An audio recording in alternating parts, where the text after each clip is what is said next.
As you can see, this number gets cancelled out, so... Pardon, if that's the case, wouldn't this formula be much more efficient? But, Princess Cecil, the theorem you're using doesn't exist. True. I created it just this very moment. Did you?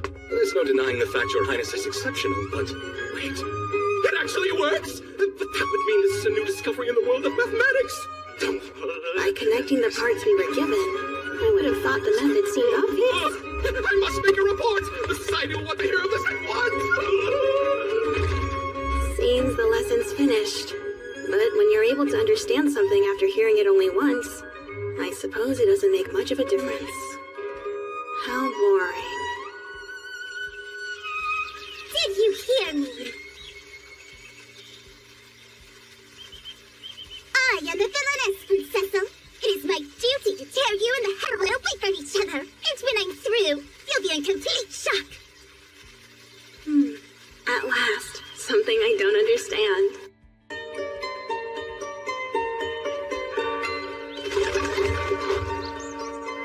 My name is Cecil Glow Alfasta. I am the first prince of the kingdom of Alfasta, as well as its crown prince. Today, I'm meeting my fiancée, Bertia Evo Noches, a marquis's daughter. There is only one small problem. I'm not entirely sure I understand what she's talking about, and apparently I'm not alone.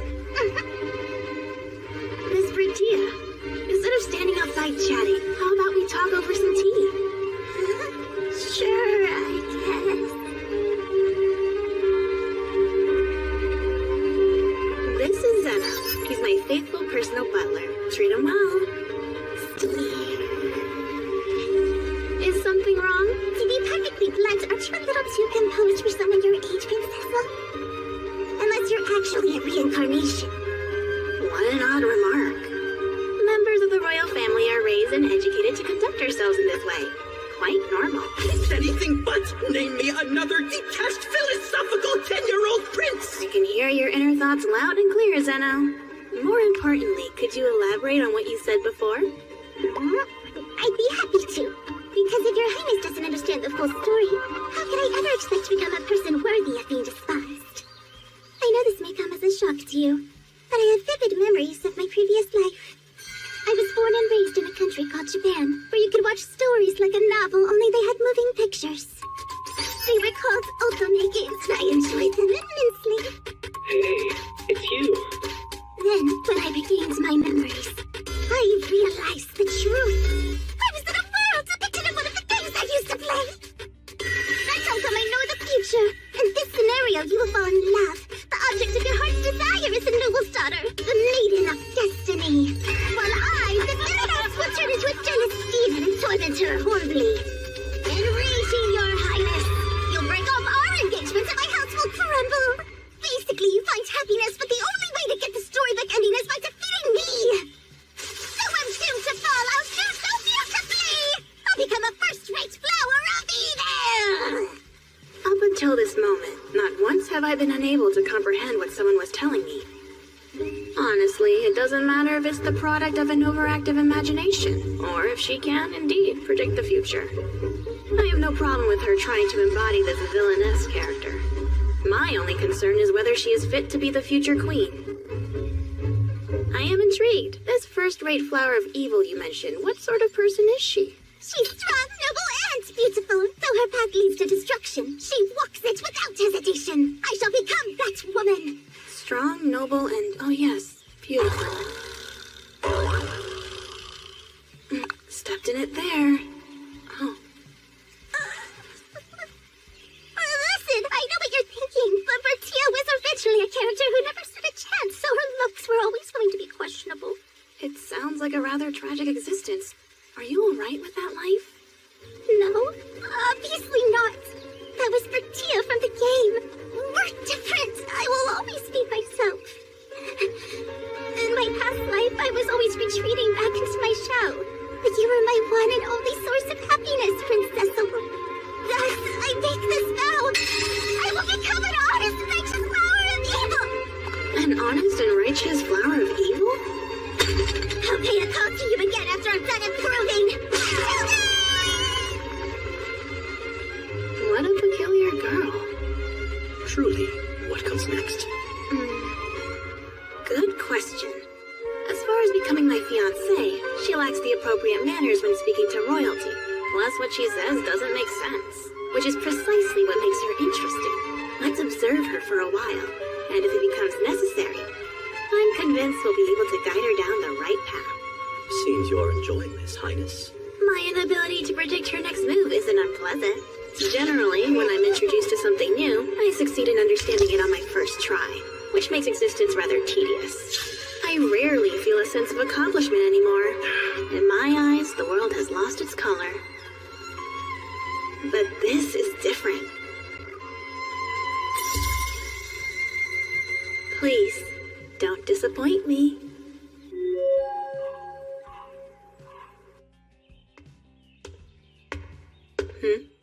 Your Highness, the messengers returned with this report. Lady Bertia has secluded herself within her home. A full year, should we be concerned? No, I have been sending messengers to observe how she's faring. Seems she's in exceedingly good spirits. And yet she insists on shutting herself away. She will make an appearance soon. You'll understand once you see her, Zeno.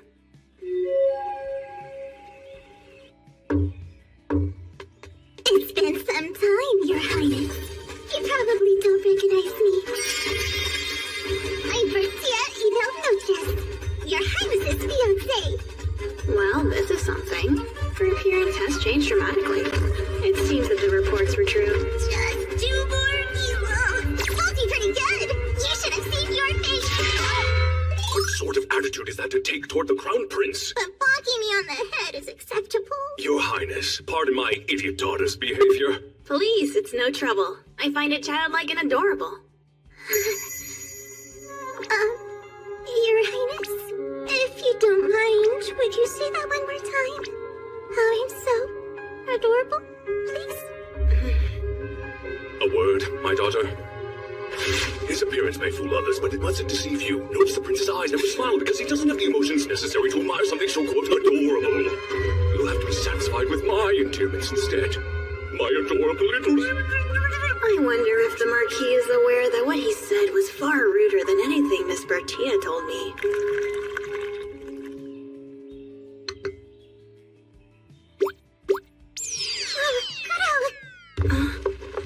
I knew something was odd about that scarf. Apologies, Your Highness. You see, she hasn't left my side ever since I took her in. So when I came here today, I had her imitate a scarf. Imitate. I immediately saw through it, but still, this is interesting. My suspicions were correct. If I keep quiet about this for now, it should make things entertaining later on. Please, join me for some sweets before the tea gets cold. Thank you. Don't mind if I do. Right, my diet. This cake was made with a reduced amount of sugar. I don't particularly enjoy sweets. Reduced sugar cake. Perfect. Help yourself to a slice. What happened to all that talk about becoming a strong, noble flower of evil? It feels like she's headed in the opposite direction. Now then, I suppose that we should discuss tomorrow. Yes, leave everything to me. At the party, I'll be a first-rate villainess and nobly fulfill my duty as Your Highness's partner. Why, though? I should be reassured, but I'm just feeling anxious. How very reassuring. But as far as you being a villainess and having memories from a past life goes, why don't we keep that a secret between you and me? Why should we? The high society we're about to enter is an unpredictable world. Revealing too much this early might backfire on us.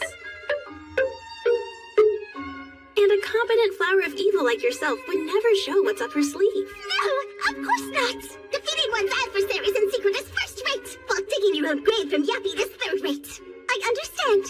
I'll still become a beautiful noble flower of evil, believe me, but I'll be different from the game version of Bertia. I'm so relieved we're on the same page. I feel her understanding's a bit off still. Tomorrow is going to be my 11th birthday, and I'm happy to have you there celebrating it. I am also looking forward to celebrating Your Highness's... Say what? 11th? Your Highness is turning 11 years old. That's correct. I thought you would have known. I did, but the truth just now dawned on me. If your birthday's tomorrow, that would mean at this moment I'm 9 years old. Your Highness, that's my mother! could you possibly know that? Part of this scenario, an epidemic will spread during the summer. It will happen just before my 10th birthday, and there's nothing that can stop it.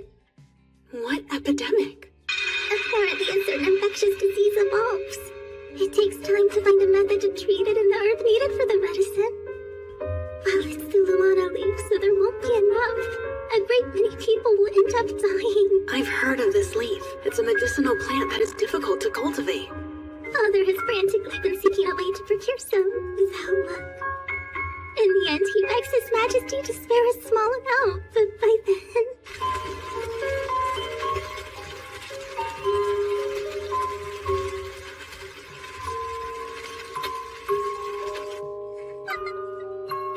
This outbreak you speak of is supposed to happen in a year, yes? If you prepare now, won't you be able to save your mother? If I do, then the scenario will be... Which is more important to you, that or your mother? Well, obviously my mother is. It's just, if the storyline winds up getting twisted, it'll mean you. What about me? If I may. Here, dry those eyes of yours. Don't forget I'm your fiancé. And whenever you're in trouble, I will be here to help you think of a solution.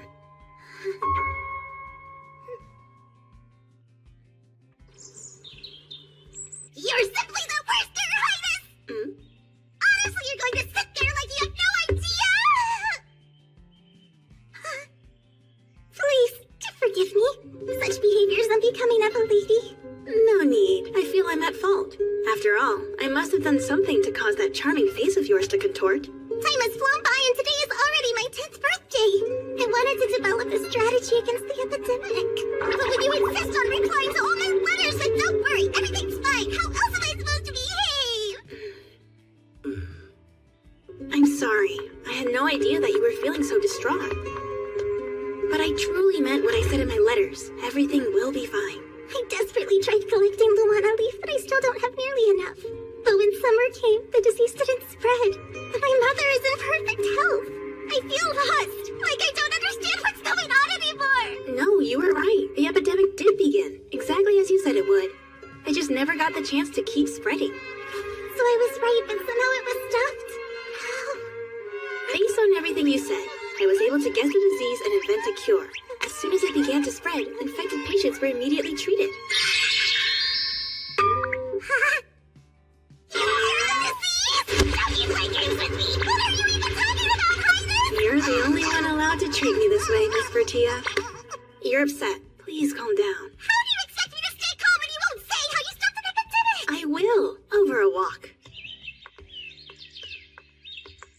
To start, let's return to the moment shortly after you spoke to me about your mother. His Majesty seemed to be in a good mood. I mean permission to use the greenhouse. Now he doesn't have to guess what to give me for my birthday. He was simply relieved. Ah, so is that where you were headed? First, the library. To learn more about the Luona leaf.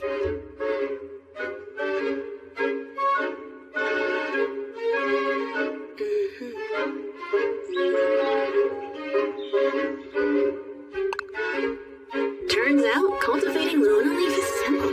It's able to grow to this size? Did you do this, Your Highness? I'll try making some medicine. But first, I have to identify the infectious disease.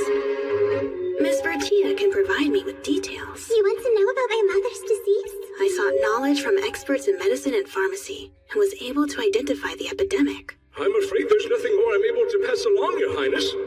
Likely the disease is a mutation of this one. Now for the remedy. Mission accomplished. That certainly didn't take you very long, did it? Well, we won't know how effective it is until we're given the chance to test it on someone who's stricken with the disease. If we want to be fully prepared for when that happens, I'll have to make the adults take action. I'll pretend that I just happened to take an interest in a certain illness, then invite a doctor who is studying it to the palace as my new instructor. I'll passionately debate infectious diseases with him. I vehemently insist. Then we'll discuss the possibility of a new strain and how to effectively combat it. I vehemently insist. As a separate matter, I'll tell him about the effects of the Lunar leaf I happen to be obsessed with, and speak on the subject quite fervently, connecting the dots between the new disease strain and the plant, while making him think he came to the realization himself. Fascinating. I had no idea. I'll inform my colleague of these effects since they're likely to be useful in his research. Forget about your colleague's research. It'll prove more useful in your own. Why is he unable to realize something so simple? Your Highness, having some difficulty? Funny, you seem oddly happy. Why's that? No particular reason. Still, he is an excellent doctor. I'm sure he'll realize eventually. I vehemently insist. So I vehemently insist. Could it be? With the addition of the Lorona leaf, the illness could easily be cured. What a brilliant revelation, Doctor. Sure took you long enough. And that's how it happened. Shortly after, the first infected person was discovered, and that same doctor was able to tend to her. The truth is, I was surprised when patient Zero actually appeared. It wasn't as if I completely believed Miss Bertia's story. In the end, I've learned a great deal. The fact I had difficulty guiding the doctor, as well as making Miss Bertia feel anxious, might be the result of my bad habits. When I theorize, I understand easily, but tend to omit the explanation. Back up just one moment, Your Highness. This all seems so strange. Why go out of your way for me? What an odd question. I have no intention of ignoring my fiancée when she appears so anxious. But you're only 11 years old. A child's not capable of changing the world this much. You forget I'm the Crown Prince. I have access to the palace library, and with my father's permission, can request to meet with the most brilliant minds around for their assistance.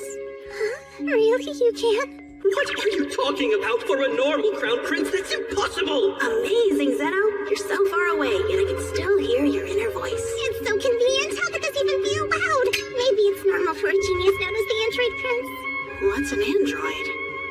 There's no need for you to worry about the details. Your mother is safe at last, and the number of victims was kept to a minimum, so everything's fine. Right! Like you said! They were able to escape the clutches of that evil disease, so all is well. Yes, I see you've given up on thinking about it. Oh yes, I have something else to give you. This is more of an official gift, though. Yet another surprise for me! This one's for me personally, a handmade birthday present for you. It's so lovely. And also, this is a universal antidote. Wait, what? Like, it cures anything wrong with you? While I was busy doing my research, in the library I came across quite an interesting book. What's this? A seam. It was loose.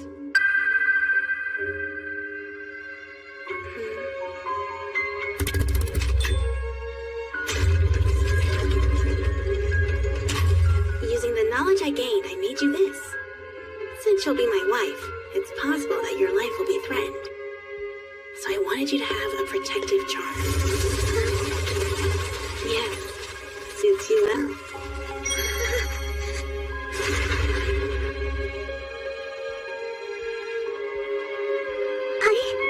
Thank you for such a thoughtful present.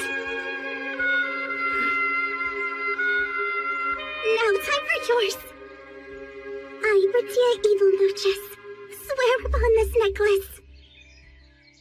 I will repay my debt of gratitude by making sure this scenario is rectified. I'll becoming a magnificent villainess. Starting with my father, who will put on the path towards evil. I shall make him into a proper villain yet. No, I don't think that'll be necessary. We don't want to lose a chancellor. And your highness and the heroine will live happily ever after. It appears she's not really listening to most of what I'm saying. Well, that's all right. It's proving to be entertaining. I promise to give it my best!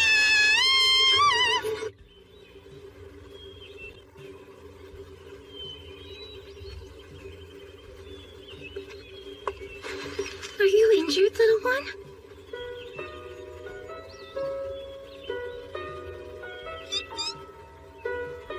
You're safe with me. Don't be scared.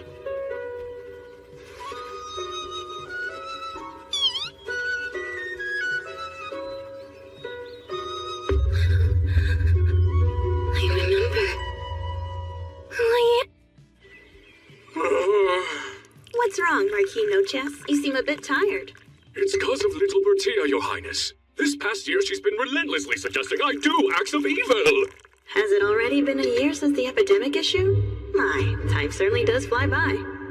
The other day, she even had an instructional booklet made for me. Admittedly, it is quite easy to understand and rather entertaining to read through. But the subject matter... A guide to committing crime? Fascinating. The statistics on fraud and embezzlement are oddly accurate. Is this information she gained in her past life? Day and night, all she does is talk to me about becoming some sort of evil villain. I'm sure this is all just part of her plan to keep her scenario from failing. Still, perhaps I should talk to her. Do try not to lose any more sleep over this. It's more than likely just a phase. Young girls often fancy boys with a bit of a naughty streak. If that were the case, wouldn't it make more sense for her to try to corrupt you instead? Well, it's probably due to the fact that she loves her father so much. Wait, that doesn't make any... Actually, she does love her daddy a whole bunch. What a pushover. And besides, there is often an aura of evil emanating from you, Your Highness. My daughter must have decided you don't need any help in that regard. Is that what you believe? I can hear you, Zeno. What is so funny?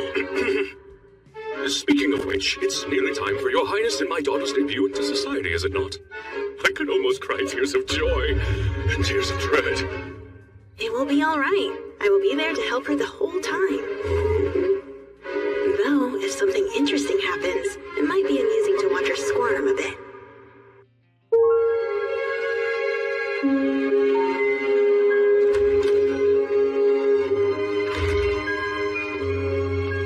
Your Highness! At long last is the day of our debut into society! You've grown quite lovely. What are you saying? Now's not the time! If you're trying to butter me up, it'll just have to wait! I have to stay focused on today! For it's time to advance my turned father into a villain plan! She may look elegant, but it seems her unusual nature remains.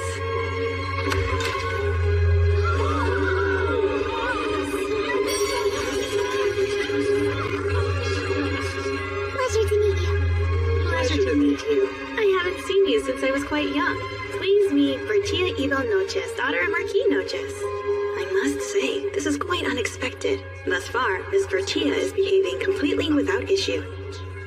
To become a first-rate flower of evil is an eccentric goal indeed, but it does seem that she has studied quite thoroughly. Oh, my dear Miss Mattia, you truly look lovelier than ever today. Viscount Lori Conceptier! I wish I could steal you away all for myself right now. He certainly seems comfortable putting his hands on someone else's fiancée. I wonder, just how do these two know each other? Hey, Viscount, do you think we could go and talk in private for a minute? Surely, what do you need? I'm terribly sorry to interrupt you both. It seems Miss Bertia is feeling a bit under the weather right now, so we'll be taking our leave until she recovers. Wait, hold on a second, I feel fine! Princessa! Why did you pull me away so suddenly? Say, Miss Bertia, will you be honest with me about something? The information for your book on becoming a villain. You got it from Viscount Conceptier, right? What? Yes, I did, in fact. Hang on a second, did you read it? Oh, I'm so embarrassed! I thought so. Can you tell me the specifics about how this all came to be? When the Viscount first came to visit Father, I suddenly recalled a past memory. He was one of the people responsible for first putting Father onto his villainous path. So I did everything I could to become friends with him. And with some persuasion, I succeeded in getting him to talk about committing evil deeds. Listen, you need to know. The Viscount is notorious for liking young girls. He's known to be a pervert with a romantic interest in children. Has he ever attempted to touch you? Now that you mention it...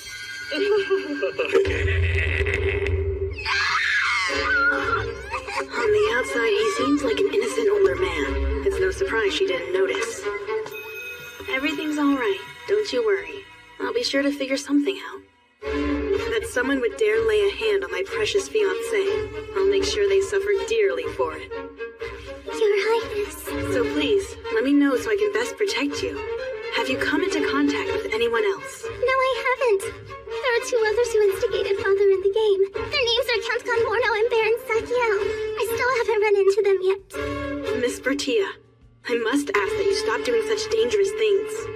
Yes, I understand. I truly don't want to experience anything like this ever again. Which is why I'll make sure to be more careful when interacting with them! She never gives up, does she? No. Even interacting with them at all is dangerous. I'll be far too worried for you. Oh, I'll be just fine. If I give up now, then your highness's bright future will never be able to come to fruition. I promise I'll do my best. As expected, she has no intention of listening to me whatsoever. Regarding the matter at hand, though, if dealt with correctly, this could be a chance to root out rot within the kingdom. I came here as quickly as I could, Your Highness. Don't tell me my little girl calls to grief. Marquis Noches, we have urgent matters to discuss. Please have a seat over here.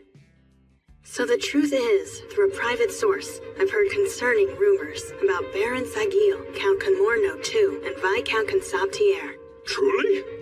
More recently, I've also learned that they're trying to make contact with you. With me, you say? Here's what's truly unforgivable. Viscount Consabtier has contacted Miss Bertia. In addition, it seems he has attempted inexcusable acts. That dastard with my daughter! How dare he! Thankfully, it was no more than a few gentle pats, but that was enough to bring her to tears. Please don't bring it up to her, for her own sake. My little girl. To make sure she doesn't find out about my plans, it's best he doesn't say anything to her. I'm hoping to get rid of everyone involved in this matter as privately as possible. In order for that to work, your assistance is going to be essential. How can I help? Simple. Their goal is to initiate contact with you. I'd want you to join them and become my spy. Your mission will be to find evidence of their wrongdoing. I'll do whatever I have to. I would gleefully take those rotten maggots and cross them myself. The groundwork has been laid, but there's a limit to how much the Marquis will be able to keep watch of those three on his own. I prefer to keep an eye on them myself, but I'll soon be required to live in the dorms of Halm Academy. Once I'm there, it will be more difficult to take action.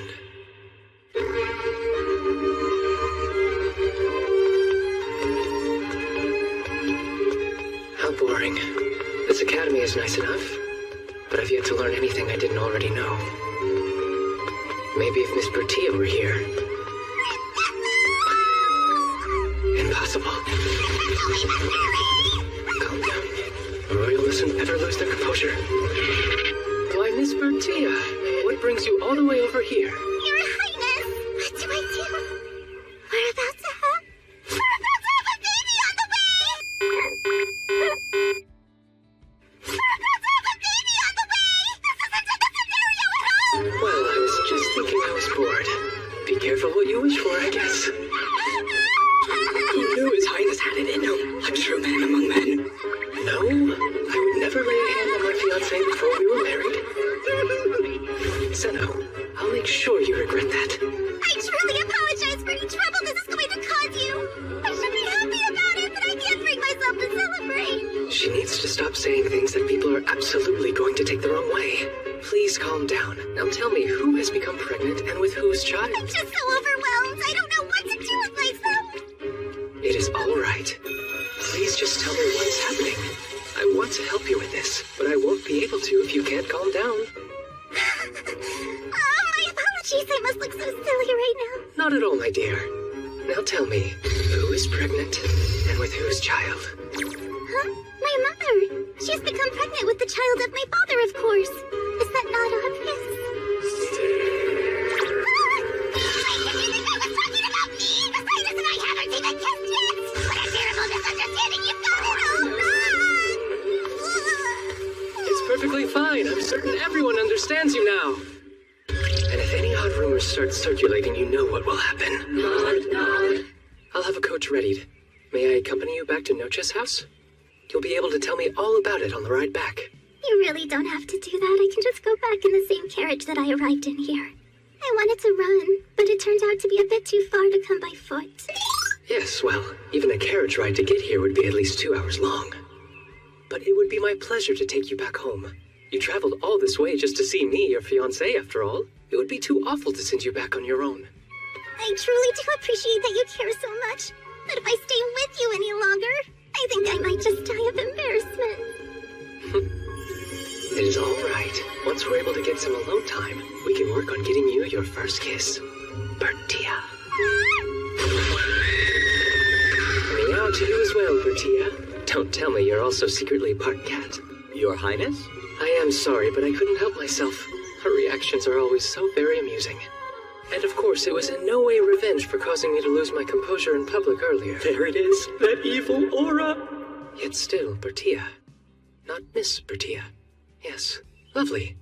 From now on, that is what I'll call her. Thank you so much for gracing our home with your presence, Your Highness.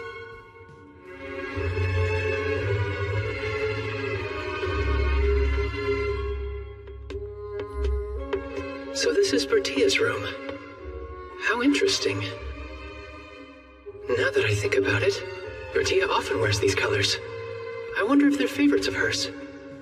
Hold on. It can't be because they match my hair and eye color, can it? How odd. I suddenly feel quite strange. Your Highness, about my little brother Honest, I'm terribly sorry. Please don't look so down, Bertia. I don't even understand what it is you're apologizing about. Could you at least explain it to me first? Of course. I see. In the original scenario, Lord Noches never has a male heir, so he adopts a son from the lowest branch of the family. However, since your mother survived the epidemic, an heir has been born. So now you're worried the scenario is ruined. Is that accurate?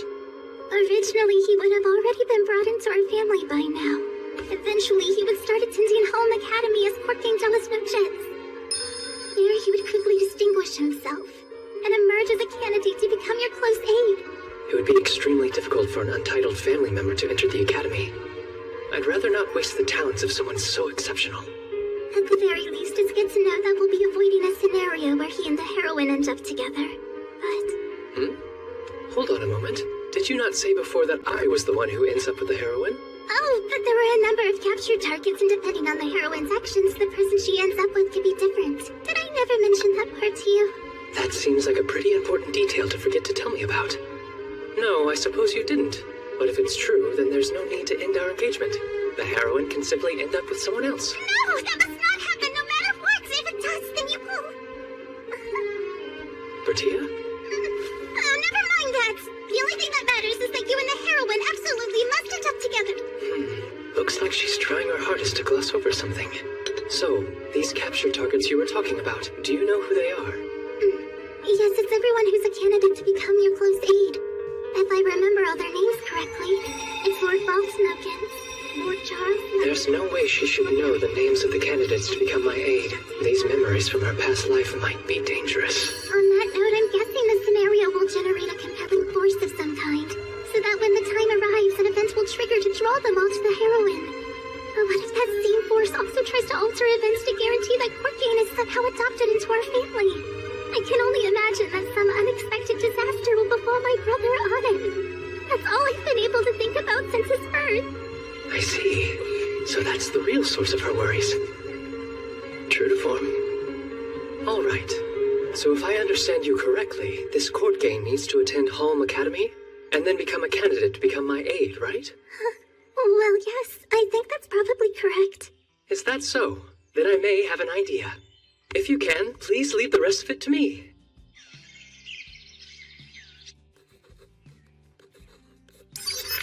Why don't you ever try thinking a bit, you fools? This is why you poor folk never get wealthier, no matter how much time you get. Let's go. We didn't ask for your help. I'm home. Good evening. Pardon the intrusion. I am Prince Cecil Glow Alfasta. Do you mind if we talk for a bit? Oh, Your Royal Highness! There's no need for such formalities. For now, would you kindly have a seat? Oh, yes. Now then, I have come to talk about the local lord. It seems the people of this land have been complaining as of late. And as you are my fiancé's relative, I figured you'd be the best person to ask about it. Wait, you came all the way out here merely for that, Your Highness? It's just the least I can do. My father is always telling me that it's our royal duty to listen to the voices of the people. It's not a lie, Zeno. I'm simply telling a fake truth. Now please, can you tell me what you know about the local lord? Well, let me see. In general, he's a very pragmatic man. For the most part, I believe him to be quite worthy of respect. Really now? Surprising. It's just he happens to be particularly horrible at communicating. I imagine that's why he has such an undeservedly bad reputation. How so?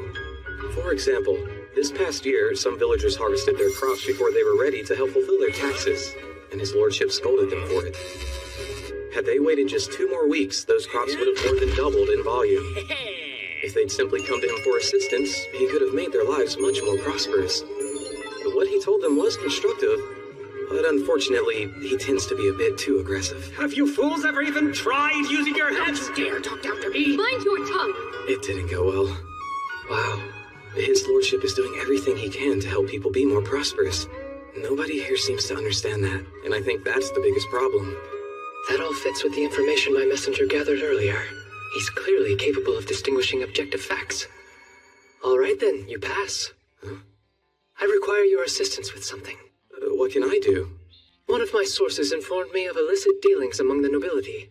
I want you to be adopted into a noble house and work secretly as my informant. Since it can't be the Marquis's house, I'll simply have him adopted into another one. It'll help the Marquis with his spying and prevent the scenario from collapsing. Of course, I will provide assistance to you however I can, but I need you to understand this will be quite dangerous. What do you think?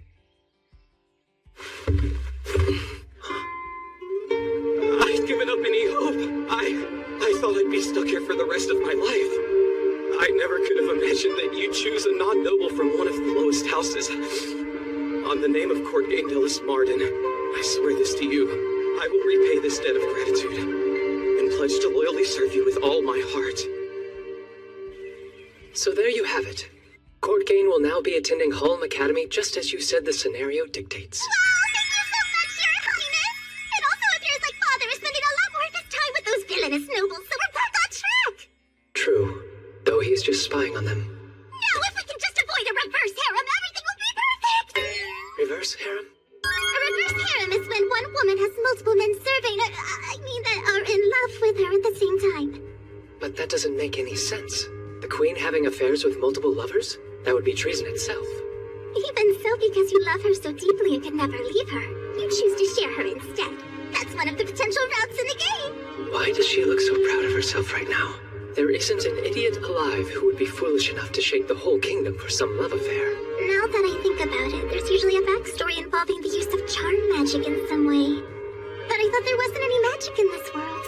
That is correct, but I think a light spirit might be able to achieve similar results. That might work as well. Hang on, a spirits? They use what's called the light of healing to purify the wicked and bestow euphoria on the righteous. It is possible that sense of euphoria may be utilized to draw people to you as if by magic. Hold on just a moment! You're telling me that these spirits really exist? I believe we are both contracted to one. Now that I think about it, you still haven't told me where exactly you found Kuro. She was in the forest near our mansion. And when did you decide to give her the name Kuro? When we were walking back, I tripped and hurt my leg. Kuro licked the wound, it made me feel better. That's the moment I decided to name her. Oh yes, that all sounds about right. Then that should mean you're now contracted with this high-level darkness spirit here. You see, contracts are formed when spirits are given blood and a name. And as for me, Zeno here is my contracted spirit. Hold on a second. This is all too much for my brain to process. Zeno? Yes. Do your best to read through all of these so you can learn all there is to know about spirits. But that's way too much! You can do it, Bertia. But still, a heroine who uses light spirit powers to half brainwash people into a romantic relationship? That may be a bit too extreme for my taste.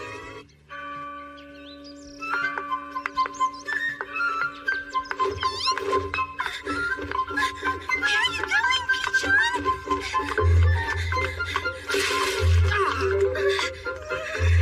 How dare you!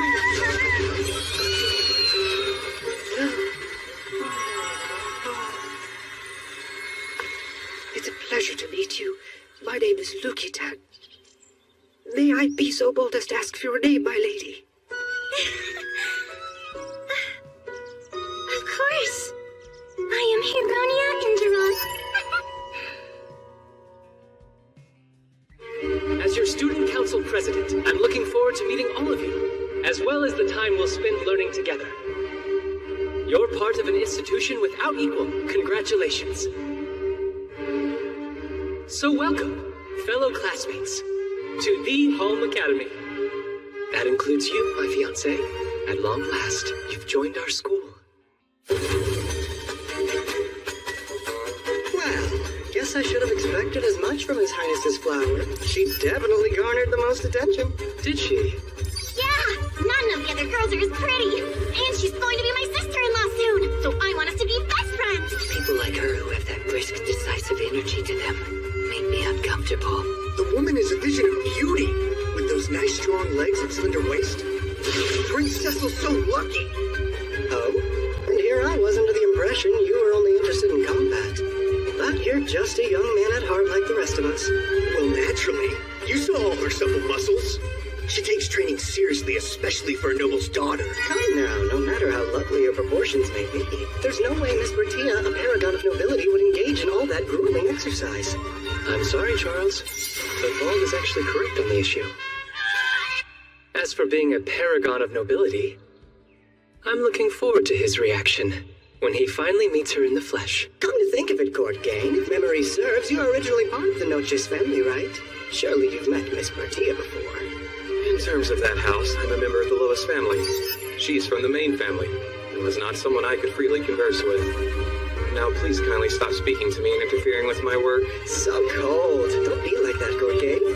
As serious as ever. Though he could loosen up every now and again. Pardon. The time's come, Your Highness. Right. I'm sorry. I'm afraid I must excuse myself. So soon? Could it possibly have something to do with Miss Bertia? Indeed. Since my adorable fiancée is now enrolled here, I should see her. Seriously? Not only is Your Highness's behavior uncharacteristically amiable, you're also suddenly showing interest in other people? It's not so unusual. If I find a person to be entertaining, I do not conceal it. Well, it's the first time I've seen you act without being so calculating. I was just surprised. I've got an idea. Why don't we all go? Might as well. We should pay our respects seeing how she's your fiancée. And the sooner the better, I would think. In short, he's excited to meet her.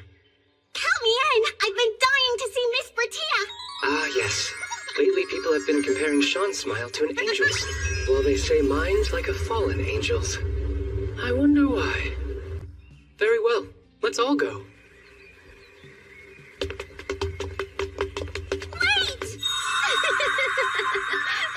Get back here, you silly peachon!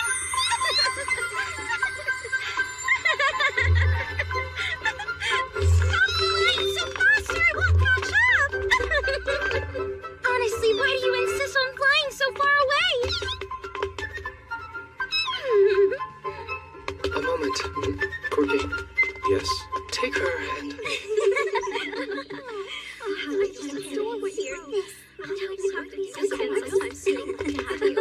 Hello there, Bertia. So many distinguished guests, but the one who draws the eye the most is you, Kuro. Now that Bertia is enrolled in the academy, you've taken a more appropriate form that lets you stay by her side. Well, apart from the ears and tail, of course, but no one seems to have noticed. I had thought you were supposed to arrive later, and all the other captured targets. I mean, bringing members of the student council here is a bit odd as well. Huh, what a strange thing to say. I'm positive this is when we agreed to meet. Well, sure, but you see... It's been some time, hasn't it, Prince Cecil? Would it be permissible for me to say something? Miss Joanna, far too long. Go right ahead. This is Joanna Kurtzwarren, my second cousin, and she is also the daughter of a duke. See, Miss Bertia was growing worried that your highness was so wrapped up in other affairs you may not have been able to show up at all. She seemed so restless looking around, then growing quite downcast. It was rather adorable watching her in such a state. What are you trying to say, Lady Joanna? I'm simply telling the truth, or did I misjudge? True, I was glancing around, but how do you know what's going on inside my head? How peculiar. I sense something similar to myself in her. More importantly, it looks, Your Highness. Impressed. I've made tons of new friends. Although I suppose a better word would be minions. Interesting. She must have chosen that term to make it sound bad. I'm sure she wanted to give it a flower of evil spin, but still. Really, you shouldn't refer to your precious friends in such a harsh manner. I didn't mean for it to be insulting. In fact, it's more... Do forgive my rudeness. Oh, your highness. Please don't let it trouble you. After all, we're proud members of the Society for Adoring Lady Bertia, So, in a sense, all of us are truly her minions. Huh, a society of admirers? Well, I suppose it's less of a society and more of a fan club. However, all our members have pledged to watch Lady Bertia as she flourishes and matures. I'll have you know she's extremely popular with all genders. What do you mean by that, Lady Joanna? Ah, she didn't seem to be aware. Watching Lady Bertia be so open is such a breath of fresh air. In high society, there are so many individuals operating with ulterior motives. Whenever I'm by her side, I feel at ease because Lady Bertia's kindness shows through. We simply can't afford to leave her on her own. She deserves a constant watchful eye over her to ensure she grows up to be just as honest as she is now. Sounded like you're trying to be my mother now. If you really want to do me a favor, how about you stop joking around and teasing me so mercilessly? Highness, this may be the time to present your congratulatory gift. Ah, good call, Zeno. Bertia, may I have a moment?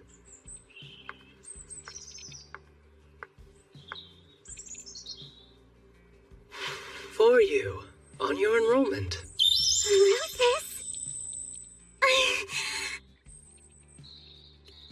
This is incredible. It means you must have completed the meet cute events. Although the color looks a little different than it does in the game. Wait a minute. Are blue roses something you only find in legends?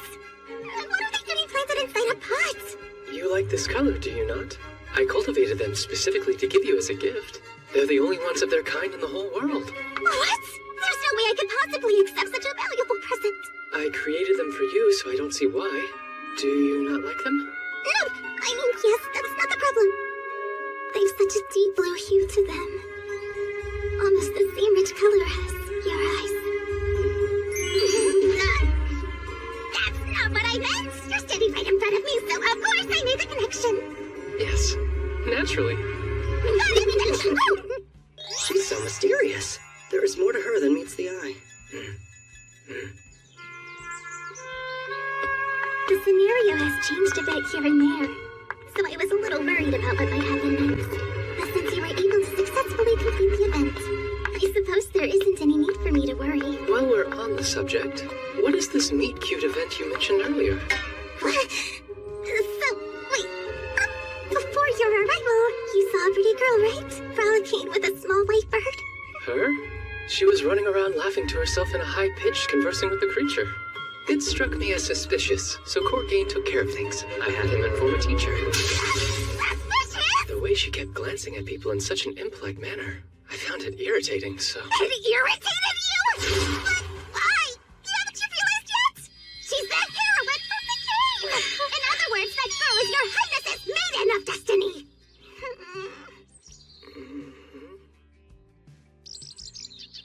As soon as your highness lays eyes on her, you're supposed to take a rose from the bouquet meant for me and give it to her as a token of affection. That was your meet cute event. In the original scenario, right? But in this one, I gave you a potted plant instead. So pulling out a single flower is impossible. Did you feel anything from her? When you saw her frolicking with the bird, didn't her vibrant personality spark your interest? Sorry, compared to a young lady wearing a live fox wrapped around her neck, one had a far greater impact on me. The meet cute event is a total disaster. My intention was only to make you happy, but it appears to have had quite the opposite effect. No. After all, it's not like we can change the past. So I might as well allow myself just this little bit of bliss.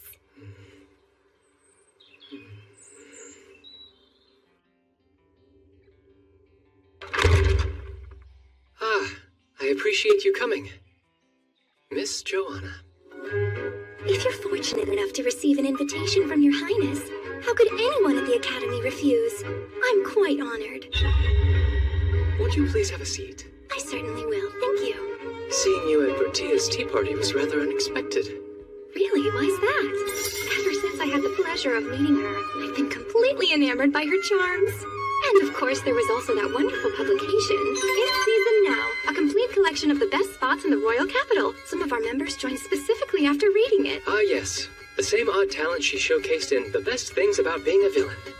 The reason I wanted for us to meet today is because there are some questions I'd like to ask you. About the Society for Adoring Lady Bertia. It may be informal, but the attendance, you'll admit, is rather impressive.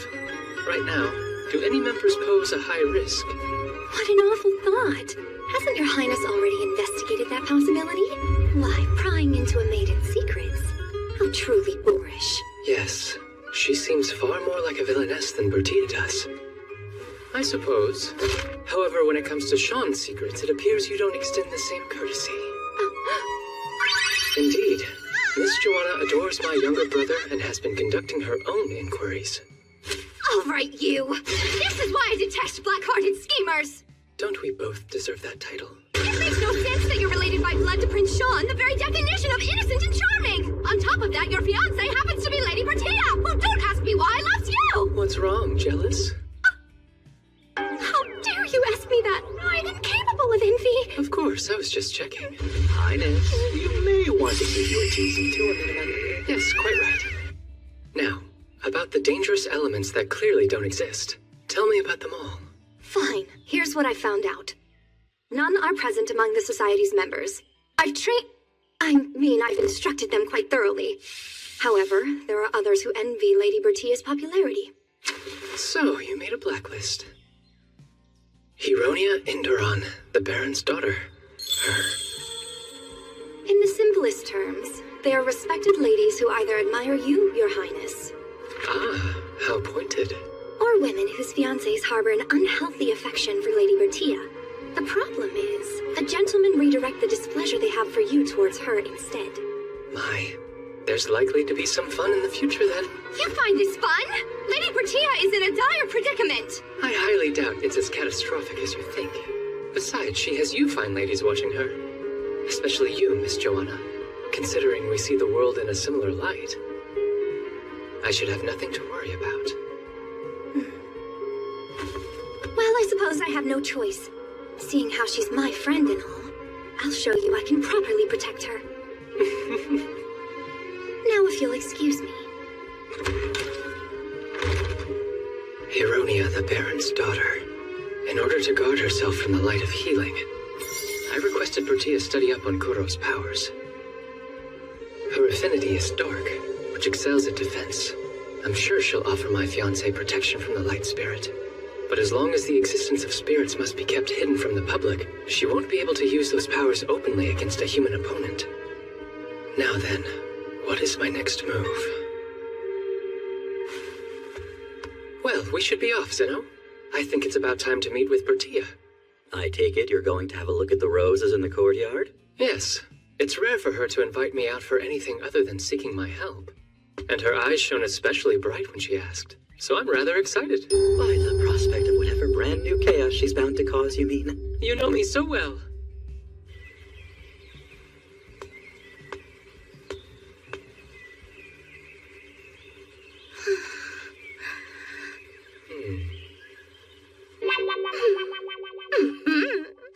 My fiancé is nowhere to be found at the spot where we agreed to meet.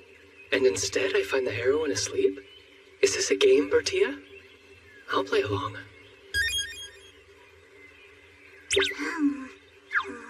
I was able to spot her as soon as I arrived.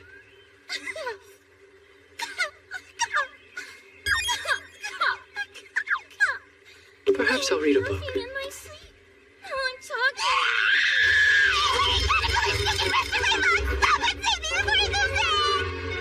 What an unexpected way to announce her arrival. Everything is all right. I've driven away that vicious creature that dared to frighten you so. Thank you for saving my life. Oh, I think nothing of it. Now then, are you all done playing hide and seek? Whatever do you mean? Perhaps I had the wrong idea. So then, shall we set out on our stroll? Right now? But first, shouldn't you? Wow! No matter how hard I try, I can't wake up! I wonder if there might be a prince nearby who could appear and save me from this endless slumber! Highness, you sure you shouldn't go and wake the heroine? And delay the rare occasion you asked me on a date? I've been rather looking forward to this. After the roses, why don't we have some tea? Did I already mention how I've obtained some imported sweets? They have dried fruits inside of them, which give them an exquisite sweet and sour sensation. Shall we go? You're supposed to be the bonus! I almost feel like there's someone behind me shouting. Must have been the wind.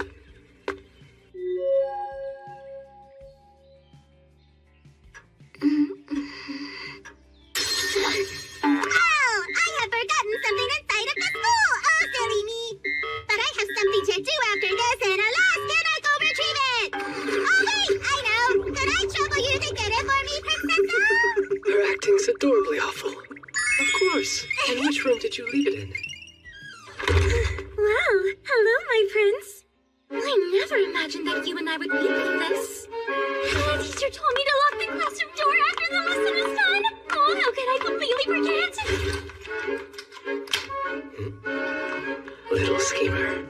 It seems as though we're trapped in here, Your Highness. Whatever shall the two of us do until the rescuers come? You seem quite happy, considering. Oh, by the way, I wanted to thank you for the beautiful rose you gave me the other day. I simply adore it. A rose? I don't recall giving her one. It made me happy discovering it sitting on my windowsill. With the sky as backdrop, the red was even lovelier. It's even the wrong color. Like she's trying to force something that never happened into existence. Perhaps she's ill.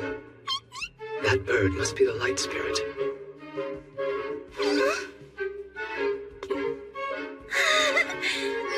This little one is named Pichon. He doesn't warm up to most people, but you seem to be the exception. He must have taken a liking to you, and if I may say so, have I. You left me? What am I supposed to do up here now that I'm My gloves aren't coming back from that. I'm trapped! Pardon? A female student seems to have gotten locked in a classroom, Professor. What? Nearly a year has passed since Bertie has begun her relentless campaign of tricks. Tell me, what happened to the heroine afterwards, Princessa? Oh, you mean the girl with the bird? Actually, she and I haven't even been properly introduced to each other as of yet. Within Home Academy, the rules of high society still apply. The most extreme of these is if you are of lower standing, you must never initiate with someone of a higher station. Until you're introduced, acting as if you don't know the other person is considered polite. And according to this rule, when it comes to Miss Hironia and I, we're still strangers. Though it doesn't seem like she wishes to follow proper etiquette. But that isn't fair! And after all of my work guiding you to so many event spots. What's that? Did you say guided? As in everything that's happened was arranged by you on purpose?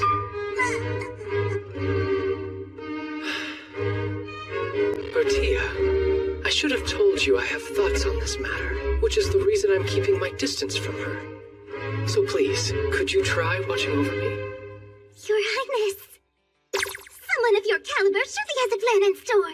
After all, it's not like you would dream of ever letting your beloved princess get away. Out of the question. I swear to work my hardest every day to make sure she'll never want to leave me. That's right. All to make sure that my adorable princess doesn't get away, you see. I misread the situation entirely. Quite all right. I wonder why. As I watch Bertia fight so hard to matchmake me with Miss Hironia, part of me enjoys it, while another part is unamused. And it isn't simply that I find interacting with Miss Hironia to be rather tedious. This tightness in my chest is more than that. I don't understand. This emotion I'm experiencing, what could it be? Here is the report from your messenger concerning the Society for Adoring Lady Bertia. Right. Much appreciated. I was shocked to discover the existence of several additional clubs. Shall I have these other clubs looked into as well? What others? The I Want Prince Cecil to Condescend to Me Club, or the I Love Prince Cecil's Darkness Club. There are so many. Well, I doubt we need to investigate those in any depth. Understood.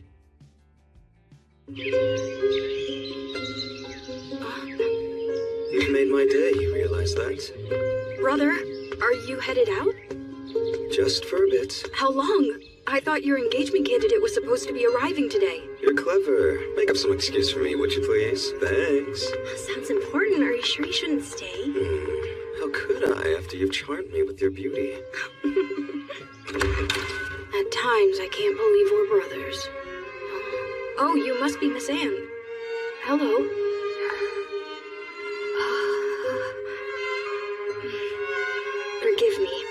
is Charles, the younger brother. If you wouldn't mind, will you chat with me? Of course. For about a year now, Bertia has been trying to close the distance between me and Hironia, the Baron's daughter.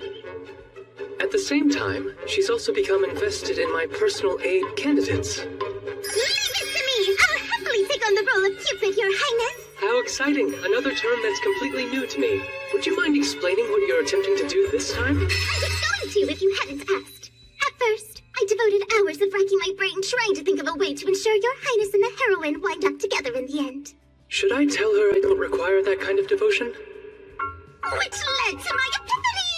Basically, I need to set up the other targets with their own lovely partners. Then they wouldn't even think of looking at the heroine. So this Cupid individual you spoke of, they serve as sort of a matchmaker then? Brilliant as usual. I thought I would start by focusing my efforts on Lord Falls and Lady Cynthia. Even though the pair are engaged, neither one of them seems to know all that much about each other. Now that you're up to date, I'll excuse myself. Yeah, Operation Cupid's a go! I should say good day to you, Lady Anne. And you as well. I hope that nothing's troubling you. You're kind, but really I'm perfectly fine, if you'll excuse me. Something is wrong. What's this?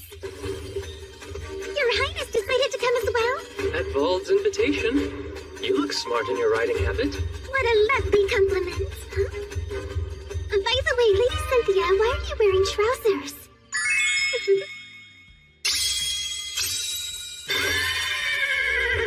I say, talk about a magnificent form.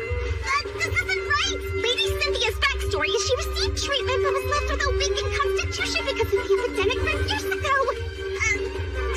That was the rumor. That's strange. Fortunately, I've never contracted a serious illness in my entire life. As in the same epidemic that was brought to a swift end in the capital because of the medicine I made? How could I have known changing a single plot point years ago would affect the president in all sorts of different ways? Originally, she was too sick to learn to ride on her own, so Lord Volt was going to be gentle in teaching her. My perfect plan is in ruins. Seeing how there's nothing we can impart that she doesn't already know, why don't we ride a little longer? Agree. I would like that. You're really good at this. As good as you, Lord Volt. I bet you're skilled at a canter, too. Shall we give, Your Highness? Is it just me, or are those two steadily speeding up? You're right. They definitely are. Care to race to the summit? I will accept your challenge. Are they? Looks like we're going to be left behind. You might want to hold on tight, Bertia.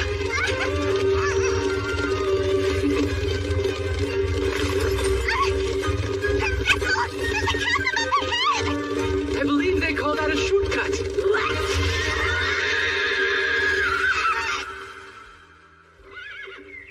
I confess, despite losing our race, I enjoyed myself immensely today.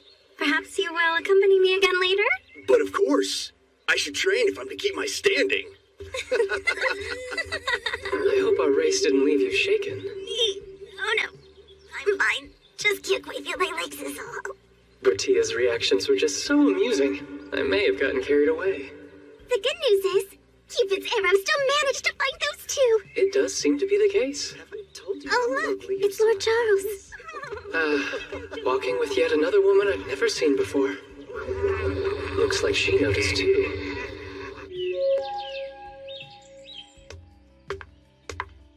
Miss Anne. Hello, Lord Charles. I hope you are well. Thanks, but if you don't mind me saying, you're looking pale today. Might you be feeling under the weather? What? And if you are troubled, then please rest assured. I'll gladly lend you an ear, and afterwards I will act to remedy the problem in a heartbeat. As far back as I can remember, you've always been there to cheer me up whenever I was feeling downcast. And yet, this time, I am afraid it concerns something I must solve without your help. See, my father, I received a letter from him telling me I must decide what to do about my engagement to your older brother. Well, I suppose now, the moment's come when I must finally steel my resolve. Lord Charles, why aren't you saying anything? I beg your pardon, Miss Bertia. You're the one who's in significant need of resolve. Tell her how you really feel. Your Highness! Bertia! What has she done this time? Only revealed someone's affections without their permission! And to Miss Anne directly! Having feelings for one's brother's potential fiancé is no laughing matter!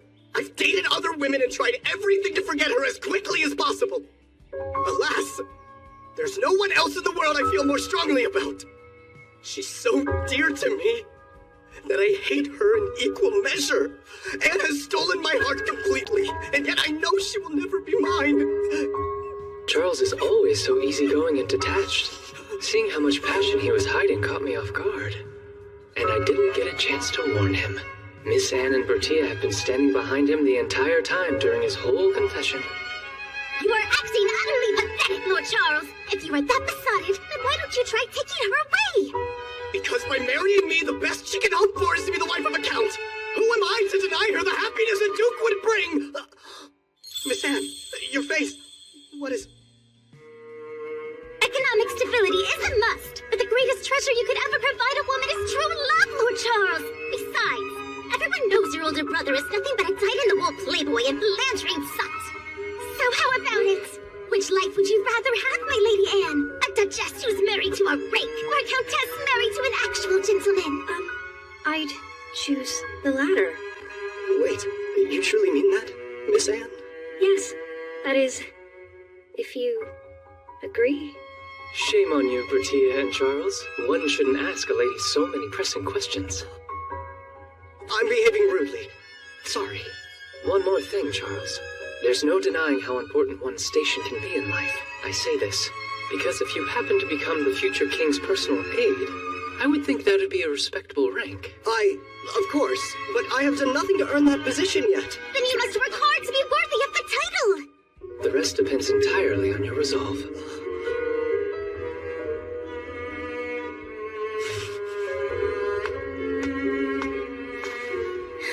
My dearest Anne, for years now, I have been consumed with love for you. I swear, I will become a man suitable enough to ask for your hand. Until that day, may I ask you to watch over me?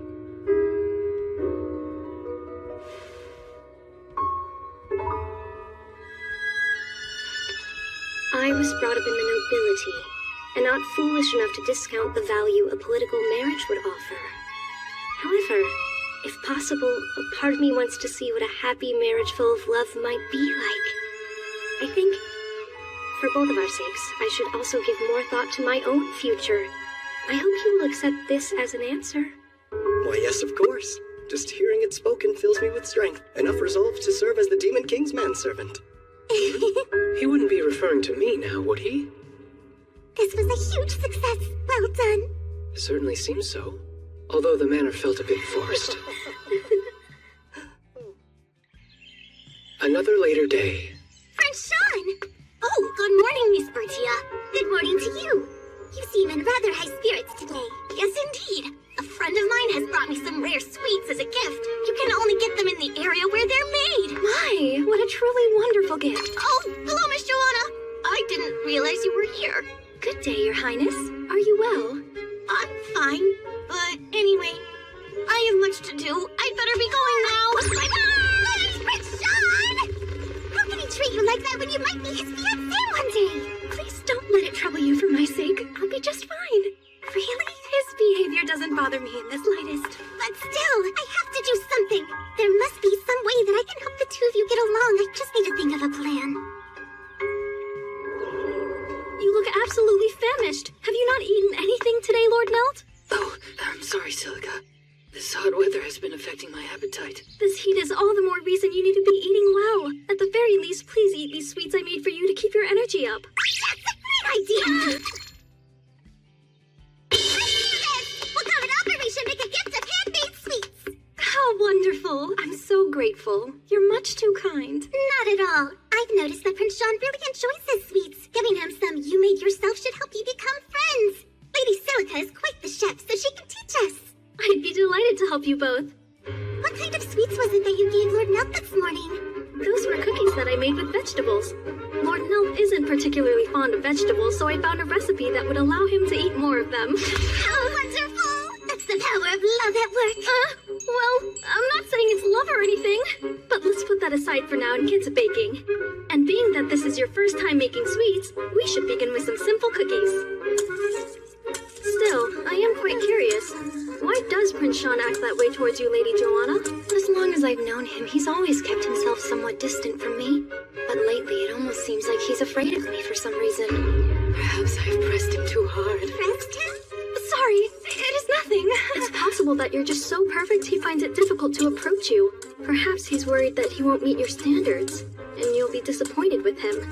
I've been having the same problem with Lord Nelt lately. The more ladylike I behave, the more uncomfortable he seems whenever we're alone together. You two have been friends since you were little children, is that right? Yes. Lord Nelt has always had trouble when it comes to speaking with people, so he spent much of his childhood alone. I was often the only person he felt comfortable talking to. Let's go play over there. Let's go. Hey, let's play together.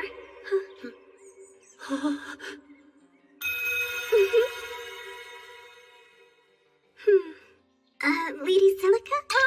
Oh, I was just thinking about something. Anyways, let's get those hands moving fast, ladies. These are...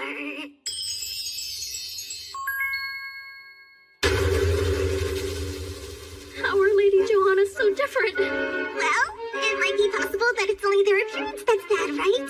Yes, of course it's possible. Taste test! I'm sorry. I've always found it relatively easy to learn a new discipline to some degree. Who could have imagined that I'd have a tragic lack of skill in making sweets? Yes, there's no arguing that. But you mustn't give up that easily, Lady Joanna. Yes, precisely. Nobody gets everything perfectly right from the very beginning. Let's work hard and keep practicing. Yes, you're right. I know I can do this. So there you have it. It seems she's dedicating herself to the craft of sweet making. And what are these burnt lumps? Why, those are Lady Joanna's handmade cookies. Apparently, she is no longer able to eat them all herself, so they were sent here, with Lady Bertia's explanation. Yes, I see. It would seem she truly has no aptitude for making sweets. Prince Sean? Yes? I have... These are for you! Oh, cookies? If at all possible, would you be willing to try them right this moment? Like right now? Yes, I could.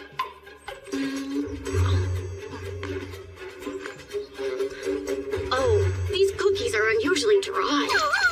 I'm so terribly sorry. I shouldn't have given you something so foul. What? Is something wrong? It wasn't that bad. Well, you see, the truth is, I made these myself. What? I know your highness loves sweets, so I was hoping to be able to make you some of my own. But they're still not a worthy gift. Oh, but never mind that. My apologies. We can just forget this ever happened. Right? Wait.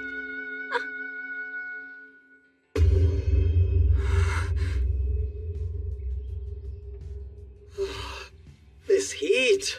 It does seem to be unusually hot for this time of year. You're looking a bit unwell, Lord Nelt. What's wrong? I've been having trouble sleeping. I also recently received a letter filled with complaints from my father.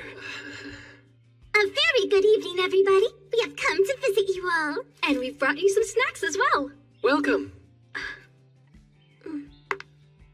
Goodness, Lord Nelt. If you just leave your stuff on the floor, they'll get wrinkled. And just look at all these things scattered around. Everyone uses this table, so please try to tidy up after yourself a little That's bit. enough! Also, Why are you always so mean to me, Silica? If you hate me so much, then just go. Who do you think you are, anyway?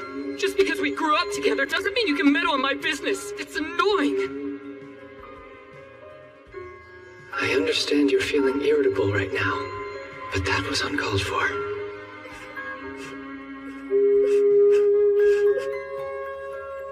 That's quite enough!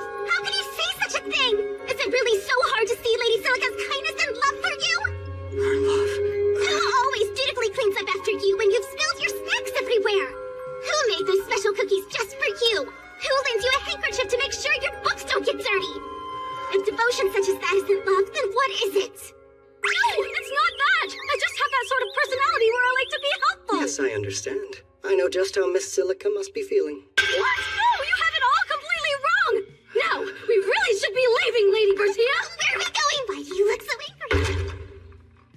apologies for Bertia, Lord Nelt. Oh, it's fine. Have I made myself crystal clear? Can you now understand the nature of a maiden's heart, Lady Bertia? Well, thank goodness for that, at least. Besides, I'm somewhat at fault here, too. We really aren't children anymore.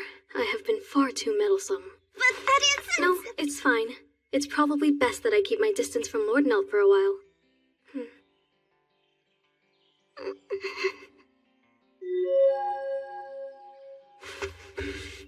I was up all night thinking about Silica. Actually, now that I think about it, I feel like Silica usually makes tea for me to help me sleep.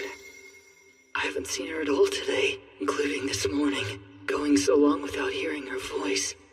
It feels so strange.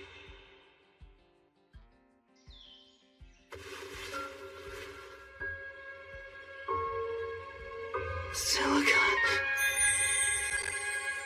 Sorry, just me. Charles! Miss Silica did always cover you with a blanket like that. Your Highness is here too? It's true. Silica has always been helpful to me in so many ways, but I just never noticed it at all. You're right indeed. Maybe you should say something similar to the lady herself, don't you think?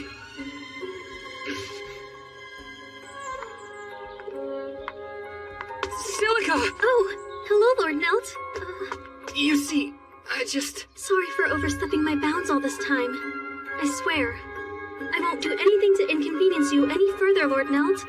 No, you have it all wrong. I'm the one who should apologize. What? I'm sorry for saying those horrible things to you.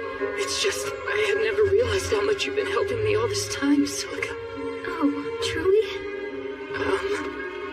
And also, I've thought a lot about the meaning of what Miss Bertia was saying the other day. That was just a misunderstanding. I'm so dense and no good at these things. I honestly don't know what to say. But still, I promise I'll do better not to get angry from now on. And so, could you stay beside me forever? Of course. Oh, isn't it wonderful? I'm so happy. And now we must have a lavish congratulatory party immediately. You had better behave yourself this time. We don't want things to end up like yesterday. Maiden's heart is fragile, and sensitivity will breed hatred. Is that? They seem to be getting along quite well now. But I don't understand. I thought our operation was a complete failure. Not quite. I actually spoke with Sean a little yesterday. Apparently, he found Lady Joanna so perfect that he always felt a bit inferior to her. But as it happens, while he was consoling her after her failure in learning to bake sweets, he said he was finally able to see her as a normal girl. He also said he felt a strong desire to protect her welling up from within him. So our failure was a success? Yes, I suppose one would call it a lucky break. And it's all thanks to you, Bertia. I won't hold a party yet, but still, I want to at least congratulate them in secret. Would that be all right? Bertia's Cupid play may have been messy, but in the end, I suppose you could call it a success as well. However, at the same time, unaware to me, a tremendous ill will had begun to grow in the shadows. I don't understand. Why doesn't anything turn out right for me? Come, I've had some delicious sweets prepared today. Really? I'm so looking forward to it.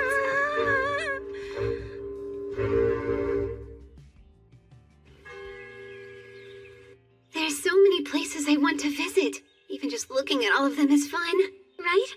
I've heard Lady Bertia was the brains behind this guide, as one would have expected. Actually, I've heard her attendants are the true authors. Lady Hironia? The truth is, she is a bully who's making me the target of her malicious campaign. Lady Bertia's been harassing you. I don't quite understand. It's quite easy to see why. Obviously, she's jealous of my beauty and popularity.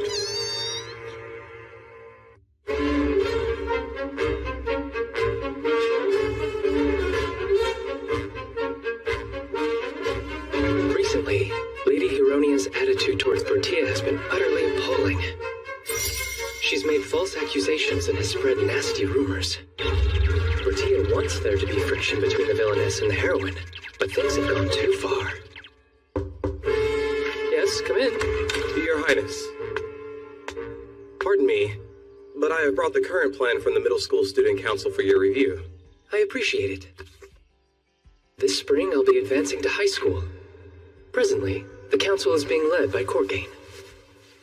Actually, there's more. It's a small matter concerning your fiancé. Oh? With your permission, naturally, may I permit Lady Bertia to refer to me as Dear Brother Cor? You may not. No, I didn't think so. I rejected it immediately because I had a feeling I wouldn't find it amusing, but... Was it Bertia who brought this up? Indeed. Almost every single day, as a matter of fact. Let me call you that! Pretty please say yes! She's very persistent. At first, I rejected the proposal immediately. But after seeing how depressed my answer made her, I just had to ask. Please forgive me. Despite how awful it makes me feel, I will continue saying no to her request. Now that I do approve of. This is unusual. We're speaking about Bertia, and yet this isn't fun at all. Ah, found you at last. What a pleasure it is seeing you all again. But I'm afraid I must be going. You're leaving already? There's much work to be done. An earring? Not a typical accessory for you. What? Oh, right. As a matter of fact, Vald and Nelt have acquired one too. Miss Bertia gave them to us. That's strange. Has your Highness not received one from her yet? What an incredibly foolish thing of me to say! Really, I hope I haven't made you angry! Angry? Oh, me. Interesting. I'm not usually prone to letting my emotions take over. Especially feelings of displeasure and discontent.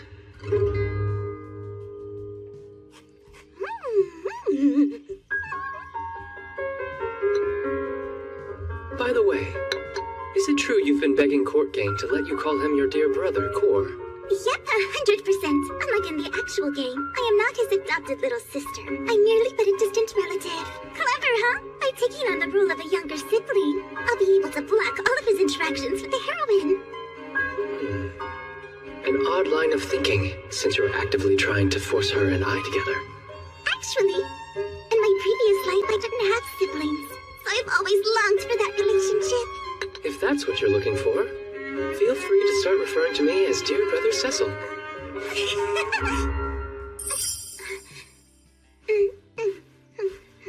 Why ever not? Because you will always be Prince Cecil to me. And besides, well, you are my fiancé. I don't think of you as a brother. In that case, how about you call me Syl instead? Why would I do that? Well, since I'm not going to let you call Courtgain your brother, I'll offer this instead. Go on, say it. Thank you, but I'll pass. Prince Cecil works fine. What I'm trying to say is...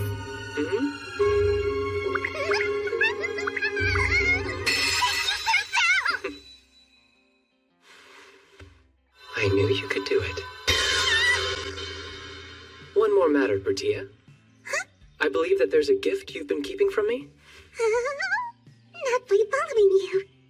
Whatever could you mean? When I found out you had excluded me, I confess my heart felt a bit crushed. No, I wasn't trying to. I just figured that your Highness wasn't interested, that was all. I need one, but I got a little overconfident with the design. I do need it. So you wouldn't mind if I accepted this, right? What? Your Highness! Wait, get that back! The color of the stones. They match our hair and eye colors. And that red chain, like a thread of destiny linking it all together. She thinks of the most adorable things. There is a rumor going around that you had imbued everybody's earrings with dark defense powers to protect them all against Heronia and her spirit's charm magic. Yes, but it's just... There is no need to protect your Highness from the heroine's light powers. So that is the reason I held on to it. Are you saying that you have no issue with me becoming a mere puppet? No, I would never wish that upon you! Good. Then to stay in control of my mind, I'll keep this earring close by. To retain free will and pursue a partner of my own volition. I completely agree. It's just that the design is a little much. I think it's wonderful. Let's see how it looks on you. What? I don't mind, but May I do the honors? of course.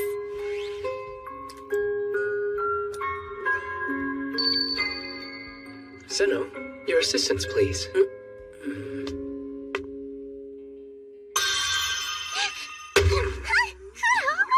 Everything is all right. I had Zeno use some magic, and naturally she was protective. Magic? Yes. A spell to make sure your precious earring will never fall off. You what? Have you fully lost your mind? If people see us wearing matching earrings, they're going to assume we're hopelessly enamored. A couple bound by destiny. How poetic.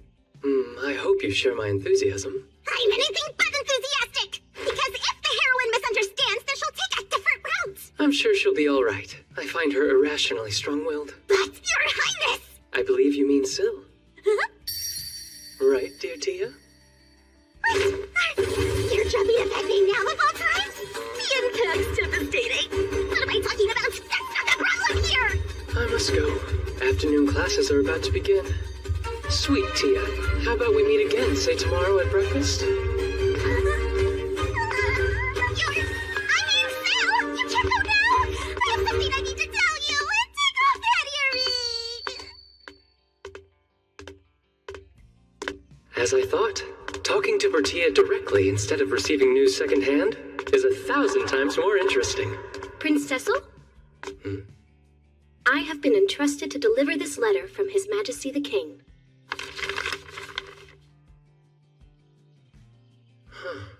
It's good news, I hope. Actually, an order from my father.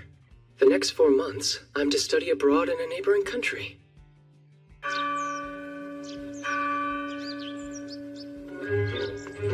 Why don't we head to the brewery next? Did you know that alcohol is one of our country's major exports? I'm aware. And speaking of which, I've heard that since the price has risen, your nation's people are voicing dissatisfaction. It's not the outcome we wanted, but you understand that prices up until now have not been typical. Or rather, sell it for cheap, let it take root, then raise the costs. But those who have become accustomed to the taste will buy it even if it's a little pricier. I assure you, I have no idea what you mean. Relax. I was merely complimenting you on your ingenious business practices. Plus, our citizens will be just fine, take my word. See, we've been investing a lot of effort into brewing alcohol ourselves. You have? In fact, we've been very successful at it. The next time your grace visits us, I'll show you around. Yes, do. Let's continue the tour. Right this way, please. This country leaves much to be desired. For some time, they've given off a rather dubious air when it comes to their dealings. I suspect I've been sent here to keep things in check. Of course, I've been doing my own intelligence gathering and advancing negotiations in a manner that's advantageous for us. Even so, I've grown bored with it all. There are only a couple things I look forward to. My letters from Bertia, and the ones I receive from my eyes and ears back home. Prince Cecil, I hope this finds you well. I am, as always, doing just fine. Today the heroine was once again adorable and popular with everyone. Zeno, I'd like to see the messenger's report. Right. What follows is my report. In your highness's absence, Lady Bertia's position has worsened. Heronia Inderon, through a series of charades, is trying to foist a number of indiscretions upon her. These include a torn-up textbook, dead bugs planted in loose-leaf tea, pebbles put into shoes, and other misconduct. The harassment is ceaseless. At the Academy, zealous supporters of Heronia and Lady Bertia's protectors find themselves engaged in constant conflict. No matter how conscientious those around her are, surely Tia realizes she's being targeted. If only she'd be honest and come to me for advice. I don't like this. Something about these recent attacks feels off. What do you find strange about them? Miss Heronia's motivation has always been to make Tia appear to be a villainess, but these tactics are more akin to bullying and feel out of character. If she was the one responsible, it would make her look like the villainess instead. I see your point. There's no subtlety to this behavior. In fact, it's become blatantly aggressive. Something about it is still gnawing at me. I think it's about time I heard a first-hand account.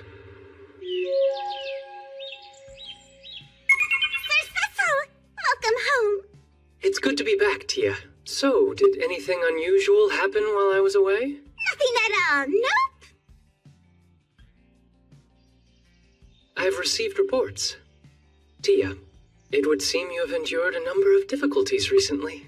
Oh, it's not what you think. These little pranks just show things are progressing in the right direction. Yep. Lady Hironia hasn't done anything wrong. We're engaged, and as your fiancé, I have a duty to protect you. So you wouldn't mind, then, if I were to handle this matter myself? Denied. Please, Sir Cecil, don't do anything rash. And why not? Because how else am I going to become a first-rate villainess? If I'm to set the best example for evil, I can't rely on anyone. Just wait. After I've turned the tables on the heroine, you'll make your grand entrance and offer her loving comfort. I know. It's genius. Do that. And you'll grow closer in no time. Why is she protecting someone who's causing her harm? And why won't she rely on me?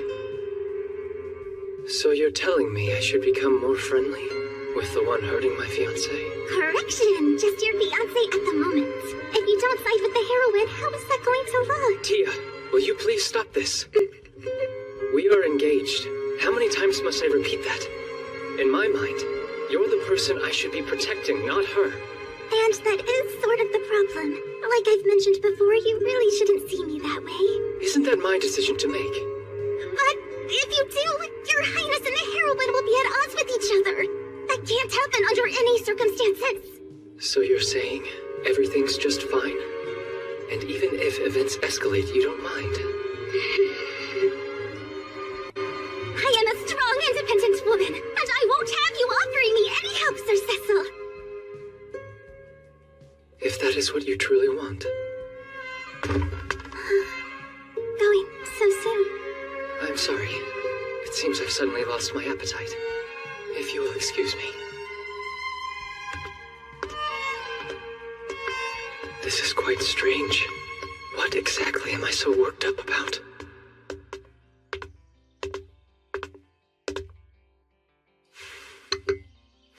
It's been roughly a month since I returned home. The harassment directed at Bertia has continued unabated, and I've decided not to interfere in the slightest. Lady Hironia! Really now, submit your form already. The fair's coming up, and you're the last holdout. You're causing Lady Bertia and the other organizers a headache. I don't know what you're talking about. I never received any paperwork. How can you stand there lying? You were told over and over it needed to be submitted by the end of last week. I never got anything of the sort. Wait, maybe this is another attempt by Lady Bertia to torment me. Are you honestly blaming her for your own mistake? Just when I thought your behavior couldn't possibly be more abhorrent, you pull this. You're so mean. She's not worth your tears, Miss Hironia. You'll always have her undying support. Those boys' eyes. They seem to be under the influence of some charm magic. Tia. Would someone explain what we're yelling about?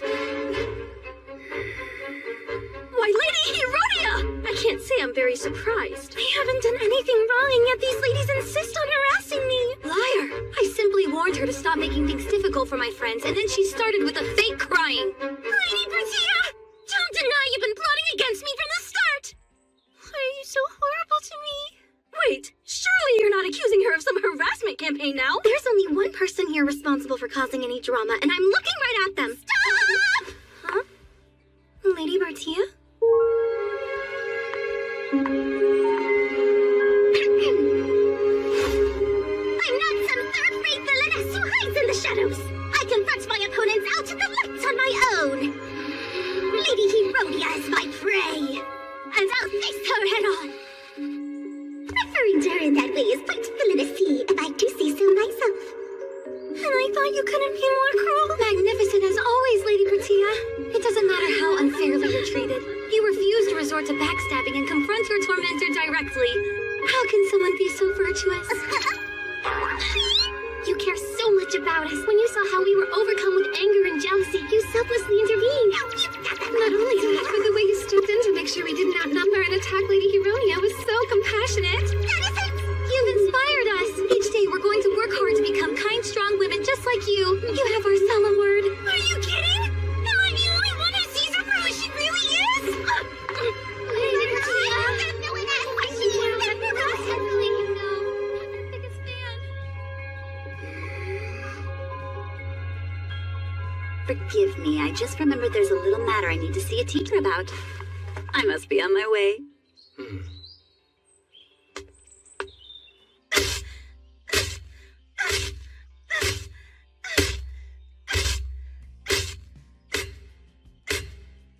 At last, your true colors are revealed.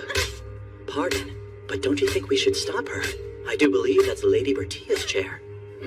And Marquis Nochez had it custom made for his beloved daughter. Only one exists in the world. Stop her? True, it would be an incredibly simple thing to do. That said, she has made it abundantly clear that I am not to provide assistance.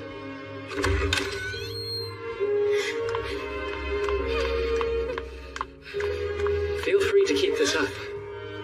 You'll be all the worse for it. I didn't intend to threaten her. When Tia said she wanted to handle this by herself, I planned to merely withdraw and observe from a distance. This whole entrusting others and not taking any action, I find it quite tedious. Zeno, if you would kindly see to Bertia's chair. Consider it done. I wonder, when will our prince learn to be honest with himself?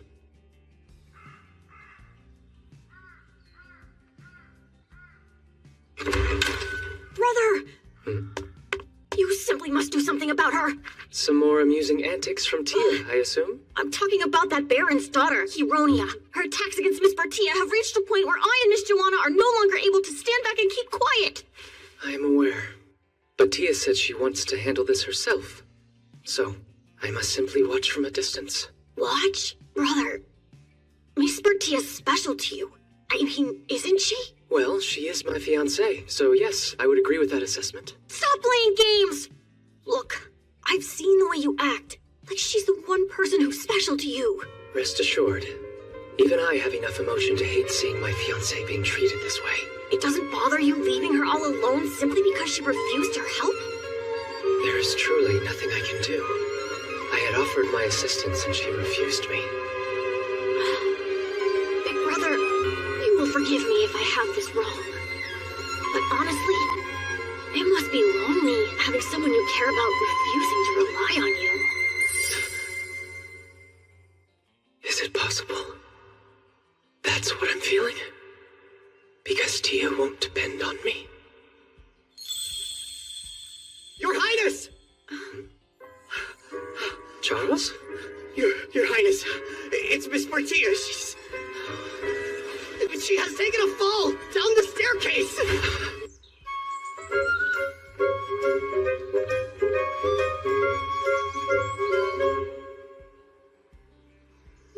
What's this?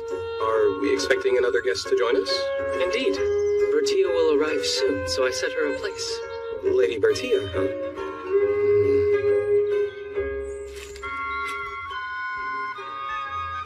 You know that Tia likes these sweets, so you gave her one of yours, didn't you? Lately, Corgain's behavior towards her has noticeably changed. I'll have to do something before he surrenders completely.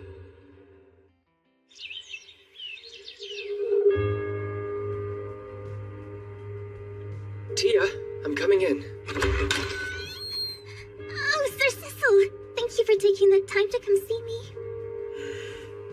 Would you mind telling me what happened to you? Don't worry, it was just an accident. There were some stacks of papers that needed to be carried out of the student council room. Lord Fannel volunteered to assist me with moving them, so it wasn't too difficult for us. Fennel Road, the son of a count. I believe he's a member of the Society for Adoring Lady Bertia. I'll have to have him thoroughly investigated later. Once we had finished, I made my way back to the council room. There, a female student approached from behind and bumped into me on the stairs. That's when I almost... Oh, I'm perfectly fine now. Good, I was able to cast her protective magic on me just in time. So this student, did you manage to get a glimpse of her face? I was looking down at the time, so I didn't see it. Well then, what about her hair? Or her build? Please tell me, Tia. I think her hair was a pinkish blonde, and her build was also very similar to Lady Haronia. insane. Truly, the villainess must be in a constant state of conflict with the heroine. Tia, sorry, but I don't think I'll be able to leave this matter unattended any longer. Sir Cecil. I still find myself unfamiliar with these emotions. But when I first heard that she had been hurt, I learned the pain that comes from harm befalling someone dear. If you insist on continuing to do as you like, then it's fine if I take actions of my own as well, correct?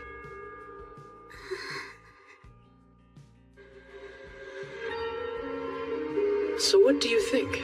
In order to enact this vengeance of mine, I'll be needing all of you to assist me.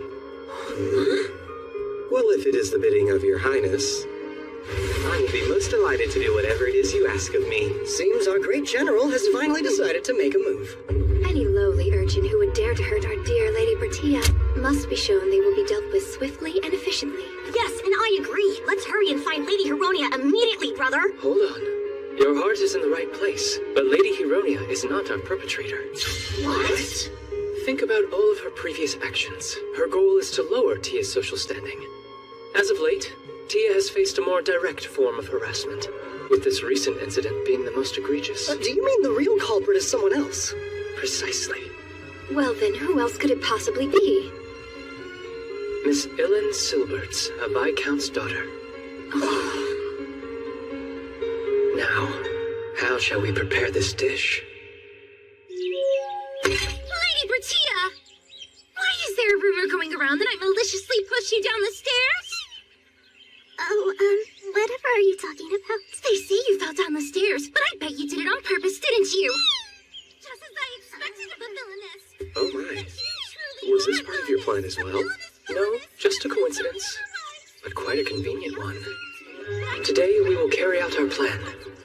My conspirators have already lured Miss Illen to this courtyard completely unaware. As to what happened when Tia was pushed, it all became clear when I had Fennel investigated it. It appears Miss Illen harbors unrequited feelings for him. However, he is in the Society for Adoring Lady Bertia, and that's the reason for the recent bullying. On that particular day, as she was following Tia in order to further harass her, she saw the man she loved smiling adoringly. And so, overcome with rage, she pushed Tia. That appears to be the truth of it. Honestly, she has quite the nerve to do such a thing to my fiancé. Don't act so innocent! You planned this yourself, didn't you? That's my dear fiancé. Would you please cease your baseless accusations of her? Oh my, it's Prince Cecil. Greetings, Sir Cecil. Good that you're here to save me, Your Highness. Lady Bertia has been trying to set me up. It might be best for me to keep my distance. Then again, it seems Koro was able to nullify the magic's effects. But that can't be true. We haven't spoken about the incident out of consideration for everyone involved, so Tia could not have known that you were the rumored perpetrator. May I have your attention? I am sure you are all curious to learn the truth behind the rumors. Let's settle this now, so that there are no further misunderstandings. The one who actually pushed Tia was not you, correct? That's right. Of course I didn't. Tia testified that when she was pushed down the stairs, she saw a girl with the same hair color as you, Miss Heronia. However, she never said that she thought it was you. Isn't that right, Tia? If she wanted to, Tia could have simply blamed Miss Heronia, allowing her to become a true villainess. Interesting.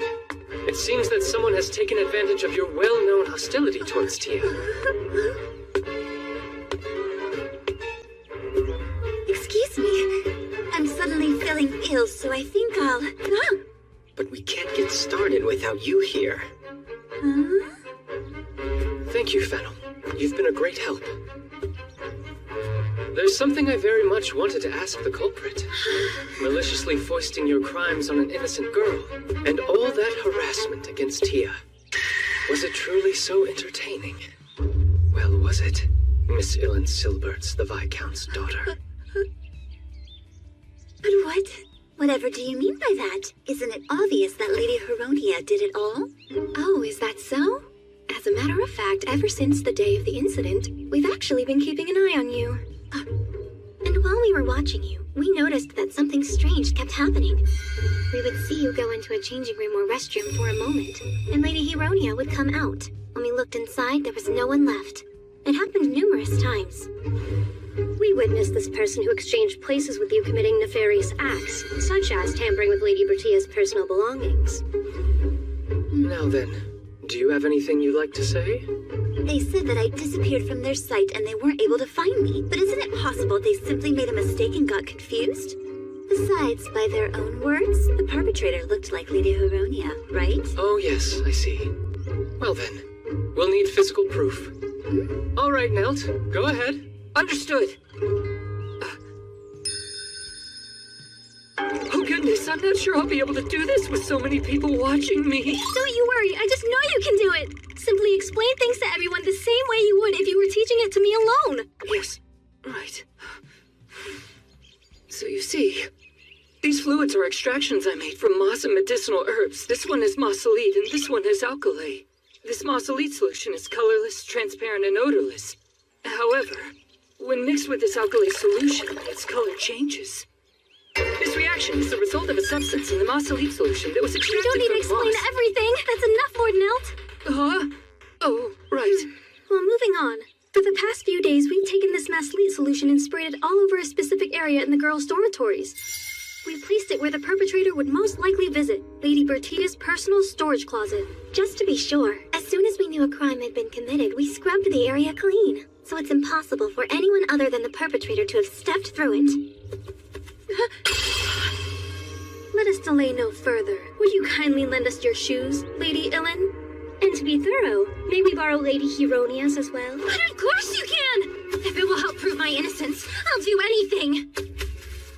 What's the matter? This would be a wonderful chance to prove your innocence. Or is there some reason you can't offer them? Here is Lady Hironia and Lady Ilin's shoes. Right, Lord Nelt. If you would, please. All right. Then I'll begin with Miss Hironia's. There's no change. Well, of course there isn't! Next, I'll apply it to Miss Ilin's shoe.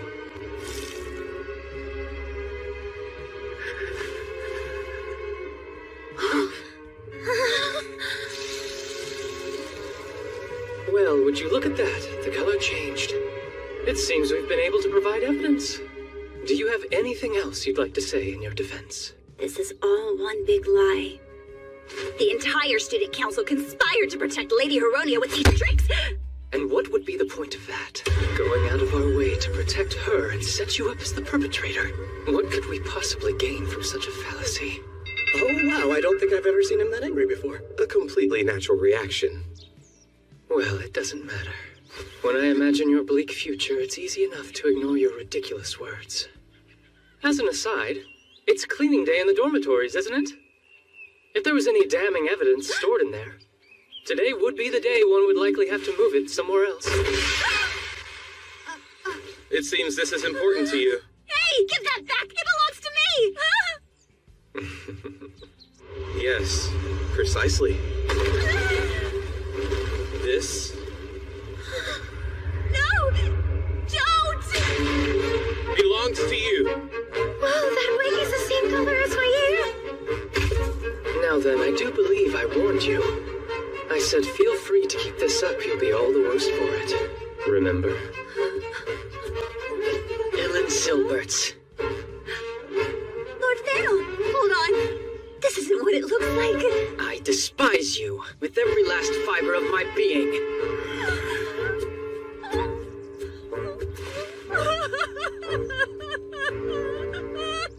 Now then, with that unpleasant business concluded, shall we be off, Tia? Oh, all right. Just a minute! Why aren't you comforting me? I'm a victim here too! But that's not my responsibility, now is it? You must be exhausted after this ordeal. You keep meddling and screwing everything up. Why would you even act as a mediator between the rival noble girls and the captured targets in the first place? Don't you know how to behave like a proper villainess and make them hate you? Sure, but I was only doing that for Princess Cecil's sake, so... You don't get it, do you? Well, it might be different for the other targets. But Prince Cecil will never find happiness unless he's with me. You can never replace me. Or did it slip your mind that I am the Maiden of Destiny?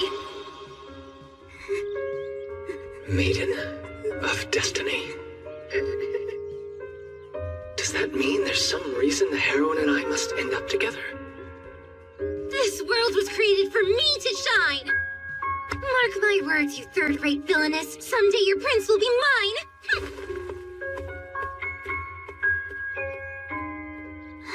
I'm sorry. Tia!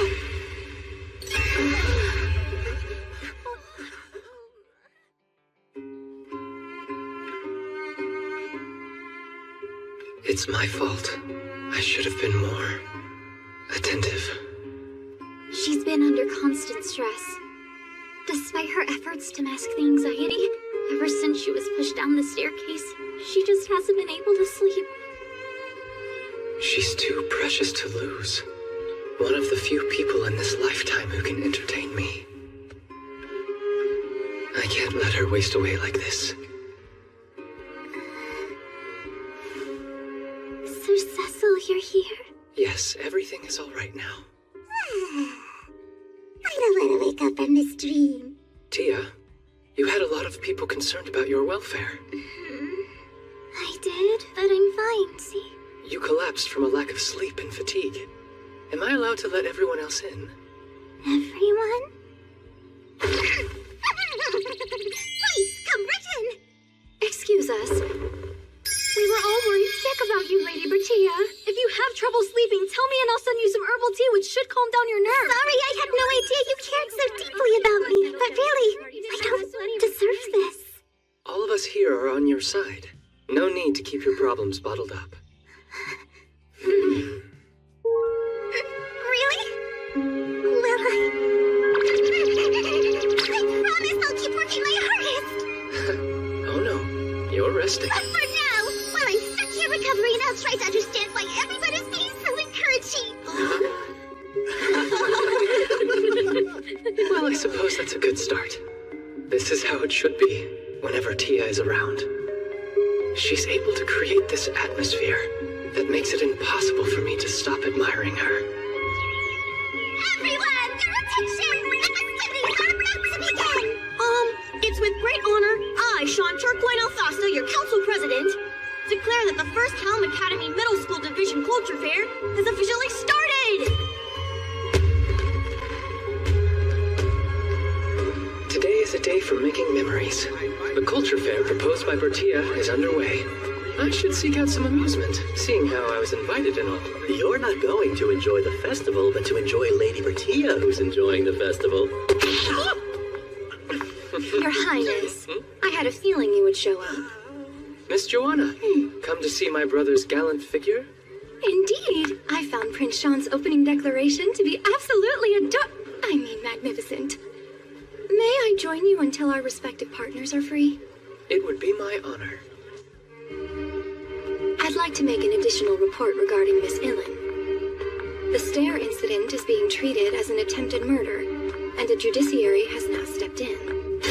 Currently, she's in a prison cell, while her other crimes are being investigated. An entirely reasonable outcome. To tell you the truth, when I first met Lady Bertia, I felt what I would call a sense of unease. After all, when someone as kind as her faced your Highness's disinterested manner, wouldn't she feel hurt? But after seeing you at the tea party, my unfounded fears vanished. And well, to be frank, I think the person you currently are is much more charming than who you used to be. Please promise me, you'll make Lady Bertia very happy. I have every intention of doing so. Oh, what's this? It's a polling station. When the festival concludes, whoever receives the most votes will win Best Couple. Since it's solely for the middle school department, Lord Charles and Lady Anne couldn't participate in the contest, which is truly unfortunate. The best couple, you say? Well, that's bound to stir up some excitement. Sir Cecil! Sorry about keeping you waiting for so long. I know you're busy, but not being able to see you has left me quite lonely. At last, we can have a moment together, my darling Tia. Why is that? I've brought brought you some of these delicious-looking sweets that they were selling at the culture fair. Well, in that case...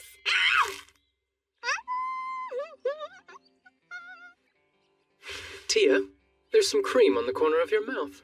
It would have been embarrassing if you hadn't got that. Tomorrow can't come soon enough. Why? What's happening?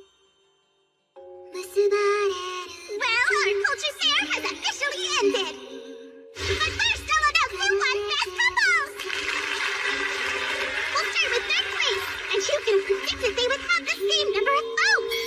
Lord Bowles and Lady Cynthia, tied with Lord Nels and Lady Silica. It was close, but in second place we have Prince Sean and Lady Joanna. The winner of the grand prize for Best Couple is Princess Glow Vesta and Bertia Evil Noches, the Marquis's daughter! Sorry, what? What mistake? There's no way we won the contest! And who can forget the moment when Prince Cecil wiped away cream from Lady Bertia's mouth? The dessert was the second sweetest thing that afternoon. That's just one of the many reasons why they won. I wanted to thank you for such a lovely introduction. Here to also accept the prize is Prince Cecil! I know this is tremendous news, Lady Bertia, but please don't faint again! We just wanted you to know being celebrated as best couple makes us incredibly happy.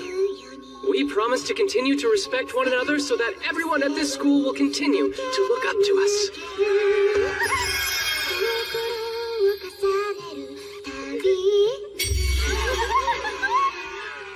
Her whole body is bright red. How No, how adorable. Brother, I'll leave the closing remarks to you. Yes, of course. I've got this.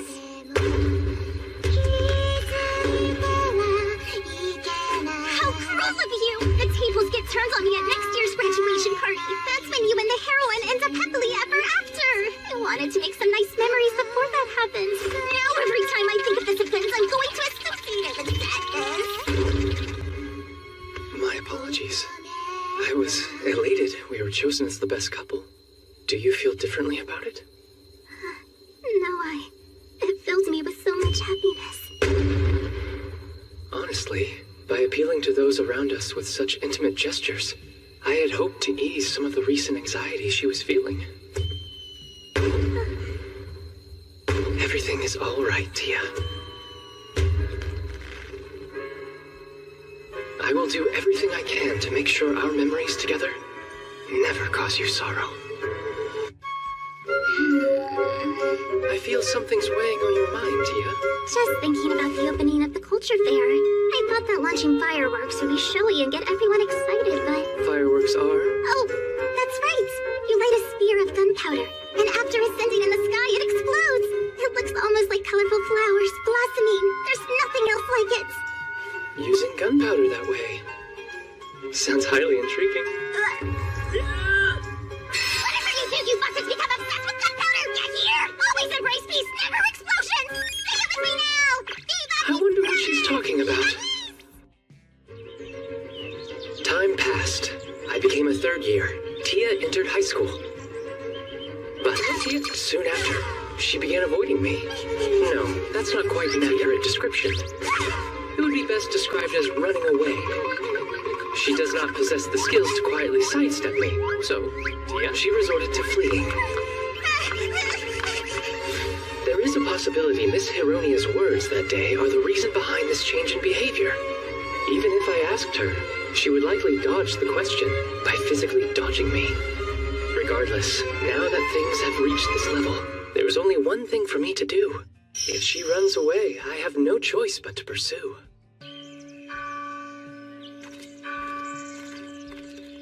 Tia?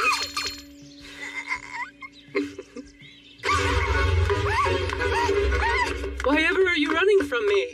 Now then, all that's left is to steer her into a corner. Tia?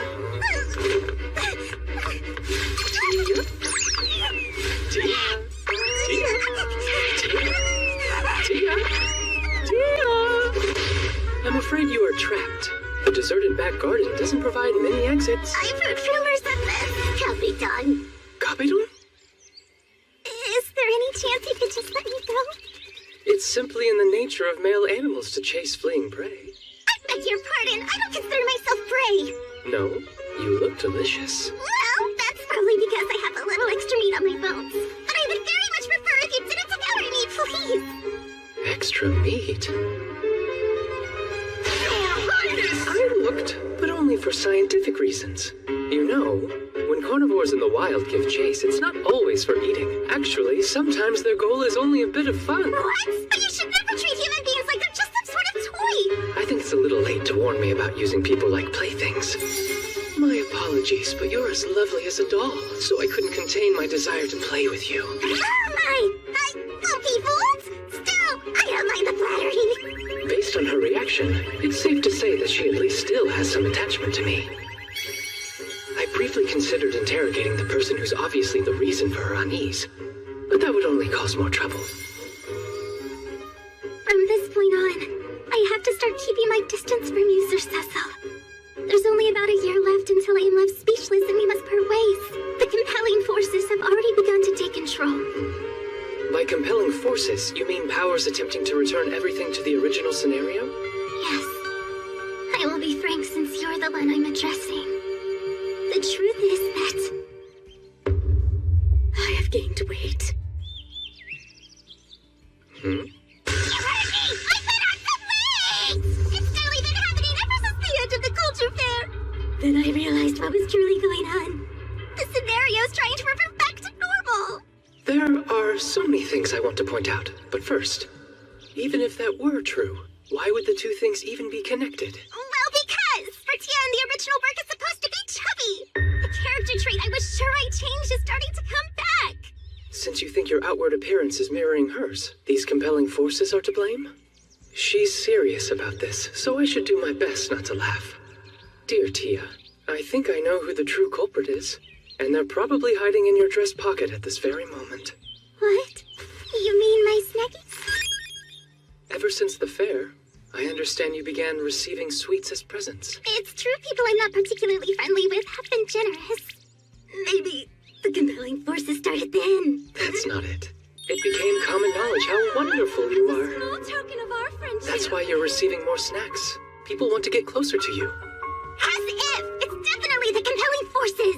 No, you merely need to decrease the amount that you eat. That's all. But if I don't, it'd be a waste after the trouble everyone went through. What if you shared them with your attendants? Give them my snackies? I mean, you're aiming to become a first-rate villainess, aren't you? Also, if you want to become the best, then you will need to remain by my side. Well, that doesn't make any sense. You're about to fall headlong into your new lovey-dovey chapter with the heroine suit. My goal is walking the path of the villainess by constantly getting in the way of your relationship. And that's the reason. How else are you going to achieve that distinction, Tia? That is, unless you're absolutely desperate to keep me all to yourself. Don't you understand? Only then will you truly be standing in the heroine's way. But if I become any closer to you than this, in the end, when you treat me coldly and I have to leave, I doubt I'll be able to endure it. So that's why she's been avoiding contact with me. Now that I know the reason, it would probably be best to let her go. In that case, I won't treat you coldly even when it ends. Is there a way to render me speechless otherwise? Certainly. I humbly request you leave all the details to me. Yes, that is acceptable. And I will work just a little harder not to run away from these feelings. That's not the way a first-rate villainess should behave. You'll have to forgive me. I have no intention of letting the person who brings so much color to my life go. But I will keep my earlier promise. A way to strike Tia speechless without being cold. In short, I simply need to ensure someone else meets with defeat. Say, Court Gang, I did hear Hironia has been visiting you. Quite frequently, in fact, if there is any truth behind these rumors. Indeed. While I do find her irritating, she has reached a new low with these inquiries about Lady Bertia and her family. Asking if they have committed any wrongdoings, perhaps? Yes, numerous times as a matter of fact. I thought as much. The fall of House Noches and the struck speechless event are inseparable. Well, don't be coy. We're discussing some fun, wicked plot, are we not? She's caused me a great deal of consternation as well. I'd be glad to help out. Come to think of it, I've heard Hironia has been telling Miss Anne how Charles is an unrepentant womanizer. Nothing could be further from the truth. Now that we're discussing this, I get irritated when she badmouths Silica. While I detest disparaging, and it goes against the gentleman code, I cannot stand her. You wouldn't believe the number of my dates with Cynthia she's ruined. She's awful. She's always saying intentionally cruel things to hurt Miss Joanna's feelings. Well, it's only natural everyone is fed up with her heavy-handed approaches. So, surely you've already devised a scheme. Please, I'm not a monster.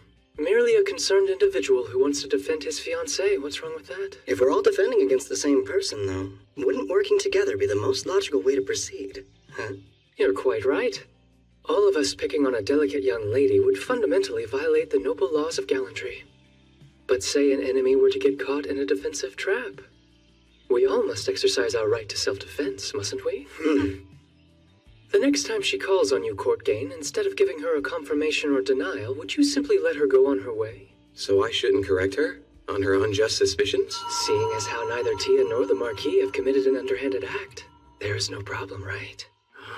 True, Your Highness. Astounding as always. The event will be at the graduation ceremony. If she's going to make a move, that's the most likely time.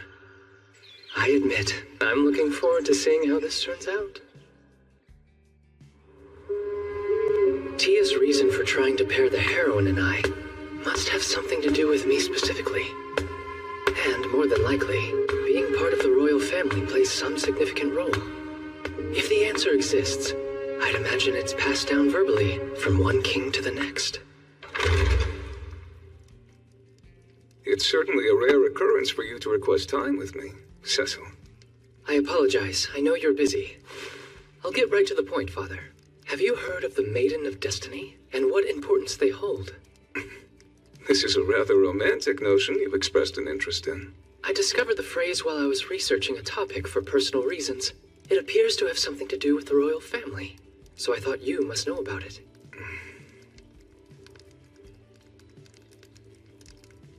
I was hoping you might give away a bit more as to why you're asking me. But that smile of yours is inscrutable. The truth is, it is a rather nonsensical prophecy. Someone has claimed to be this so-called Maiden of Destiny and holds sway over me. Apologies, but I am unfamiliar with it. There are legends of saints and battle maidens involved with our family, but nothing like you mentioned. I had no idea. Yes, it is the truth. I can tell my father is being honest. In that case, perhaps there was no real meaning behind her words. It's not like you to give up easily, especially when your interest is sparked, which is obviously the case here. It is a prediction that makes little sense. Despite saying she's your Maiden of Destiny? But of course, since I am already engaged to Bertia. Why are you acting so surprised? You were the one who decided that. I see. Yes, that is correct. Say, Cecil. Yes, I'm listening. Are you enjoying your current everyday life? Yes, very much so. I find my fiancée to always be an endless source of entertainment. I'm happy to hear it. Particularly because it means I didn't make a mistake when I selected her as your bride. What is this discomfort I'm suddenly feeling? I suppose this is the part where I should say, amazing as always, Father. Feel free to praise me a little more, won't you? Well then, I'll take my leave now. Cecil, you are incredibly brilliant and bring me pride. Still, that doesn't mean that you are without your own worries. I may not seem reliable, but if you're in trouble, come and speak with me, whether morning or night. Yes, when I am, I'll rely on you without question. So please be prepared, Father. My father's words, they filled me with a sense of relief. Till this moment, I didn't realize the feeling coursing through my body had been the unfamiliar emotion anxiety. There are no issues with my plot, so I doubt that's the cause. The preparations are perfect, and yet, I am so pathetic. Thank you for everything, Father. There are only 3 months left until my graduation. Tia, what color would you like your dress to be for the party? I Are you talking about the graduation party? Well, when one has a betrothed, it's tradition they accompany the graduate. I'd like to give you this dress as a present. Me? But wouldn't it be more appropriate if you gave it to the heroine instead? No. She doesn't factor into the equation. I'm asking my partner. Honestly, you're just being so... This isn't good. Lately, my mood has been rather unstable. Every action she takes leaves me shaken without my realizing it. Scrumptious. We couldn't let it go to waste, now could we? Would you care to go outside? All right.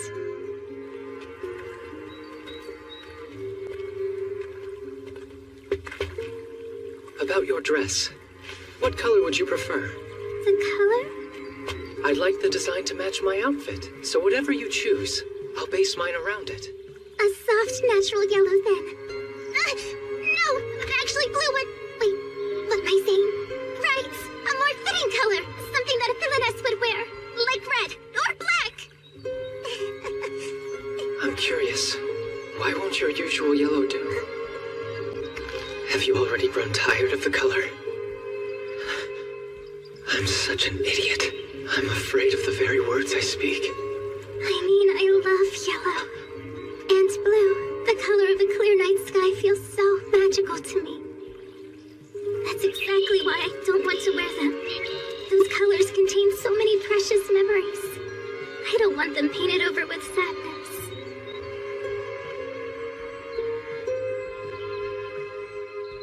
They don't have to be. Let's fight this. And strike the part where you're defeated. Because I can't, Sir Cecil. I have a role to play. I want to make others happy, everyone, but most importantly you. Then, will you tell me why this is necessary? Together, we may be able to find a solution. We can't do that. I must fail. You see, I just love everybody so much. I'm the only one who should get hurt. Me and my father for all the crimes he's committed. Odd, considering he's not guilty of any. If you would, please bring me what I requested. Of course. What is this? A diary where I've documented my villainous deeds over the last few years. I'd like you to take it as evidence, just in case. May the 4th, clear skies. Also today at our tea lesson, I relentlessly bullied Lady Hevronvia. I said so many mean things. I found the way she got teary-eyed to be oh so refreshing. I'm such a top-tier villainess. I heard about this from Miss Silica, who attended the same lesson. Even the teacher was exasperated by how atrocious Lady Huronia's manners were. Bertia volunteered to pair up with her when no one else wanted to, and politely taught her the lesson. And how does she thank her? By criticizing Lady Bertia, of course, and saying how she despises her. Everyone save Bertia stared at Lady Huronia with total disdain. All of Tia's so-called villainous deeds read the same. Normally, I would find it entertaining, but this time is different. She doesn't realize she's given me the perfect weapon to successfully defeat her. This isn't good. You need to calm down. Tell me, Tia, do you truly hate being by my side so much? Sir Cecil? Sorry? No, don't utter any more of your inner thoughts. I only ask because you insist I'll be happy if I'm with the heroine. But that would be impossible. Stop it. I can't envision a reality where that's ever true. These words are meant only to hurt her. Wait! I mean... Just tell the truth. You can't stand my presence and want out of our engagement. No, that isn't true at all! Then why do you keep running away from me? It's not like I want to leave you! Do you have any idea how important you are to me? If you mean that, then what do you believe would bring me the most happiness? What do I believe? You and the heroine married. I hate you. For the first time in my life, I've detested someone. Why does it have to be you? I don't know why you continue believing in something so ridiculous. Because I know what destiny has in store for you. Well, I guess I don't have any say. Nobody does. It's supposed to be this way. Fine, then I'll just have to destroy that future for you. You can't! Let fate run its course! If you don't, then you'll regret it in the end! Not to be a a braggart, but regret is an emotion I rarely find myself saddled with. Why don't you ever do what I say? I guarantee you'll find happiness if you listen. How can I when you won't provide me with your reason? Without one, I'm unable to make a decision. That's because... I know. You can't answer. I want you to tell me what troubles you. Then you crush my hopes that you'll ever rely on me. How utterly foolish. In my head, I'm thinking quite logically. But these variables called emotions seem to always get in the way. I'd prefer we end our discussion here. I'll decide on the dress's color without your input. Don't be like that! You're the one who started this game, Tia. I can picture the day we first met with so much clarity. Ever since then, you've proclaimed yourself to be a villainess. No matter how this ends, I have no doubt you'll see it through. I'm begging you, please find happiness. Don't you worry. I will. Oh, and please stay by my side.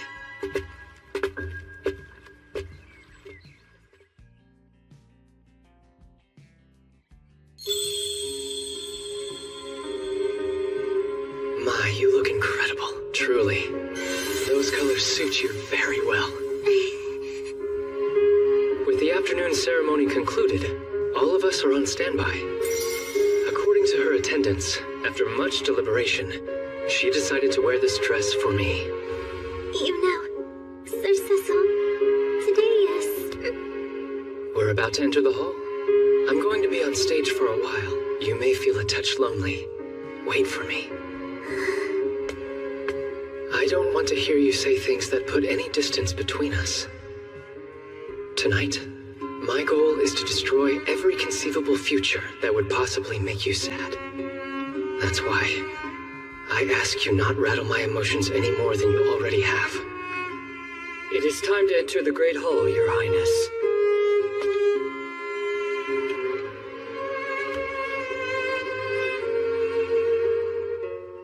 Sir Cecil.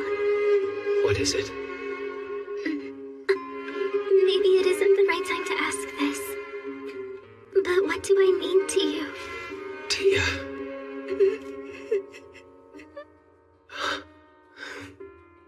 I think you're the most adorable creature in the world. You're so lovely that... Graduates, if you would enter! I'll say more when this is over. Friend Cecil, thank you for everything.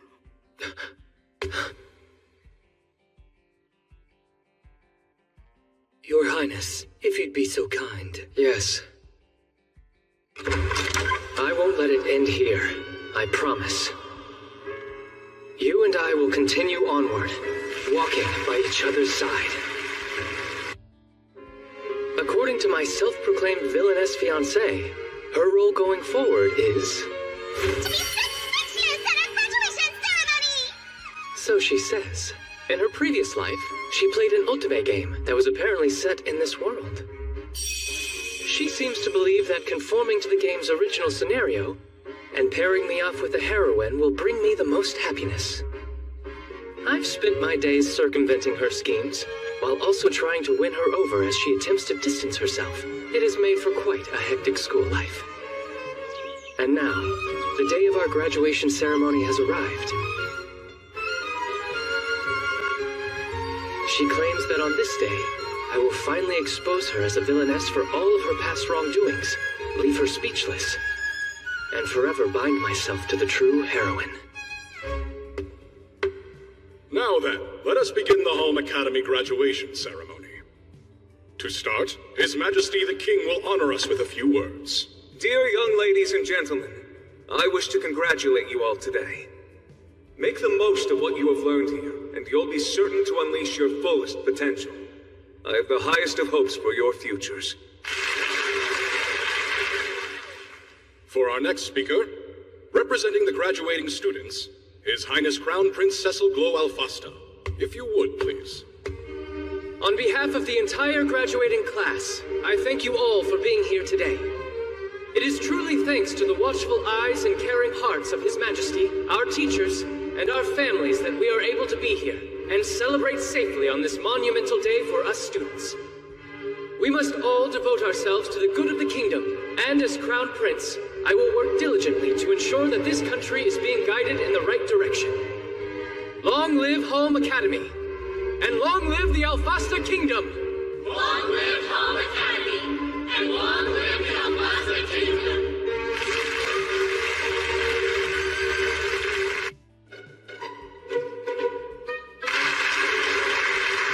Our son has grown into a fine man, hasn't he? Yes, he truly has. Though I do sometimes wish he could be more straightforward with his intentions. I would love to celebrate his graduation, and yet here I am filled with anxiety knowing what he has been planning. Yes, I too was taken aback by Cecil's plotting for the day. But I'm certain he'll make sure everything works out in the end. That may be true for our Cecil, but I still worry. How will Miss Bertia react to being tricked? Exactly! You're absolutely right, Your Majesty! Despite how she may appear, my little Bertia has a very sensitive side. Oh, I am beside myself with worry. Calm yourself now, Douglas. Remember, you agreed to all of this too, did you not? More importantly, the young lady in question is that girl, yes. Why didn't anyone of note come to escort me today? I've had to make do with these nameless background characters. Moving on now, we will have the passing of Student Council duties. Current Student Council President, Prince Cecil Glow Alfasta. And the next Student Council President, Courtgain Delis Vladir. Step forward. Right. Now I, Prince Cecil Glow Alfasta, with the authority of the Student Council President, do hereby appoint Courtgain Delis Vladir as the next Student Council President.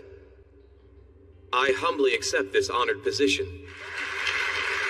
Our Prince Cecil, thank you for all of your hard work. We pledge to carry on with this new student council and strive to serve. Yes, thank you. Status. Everything is ready.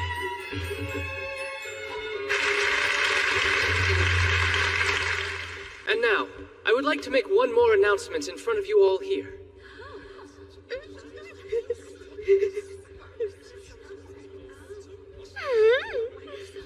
Whatever could you have misunderstood to make your eyes sparkle so? Miss Bertia Ibel Noches, would you please step forward for me?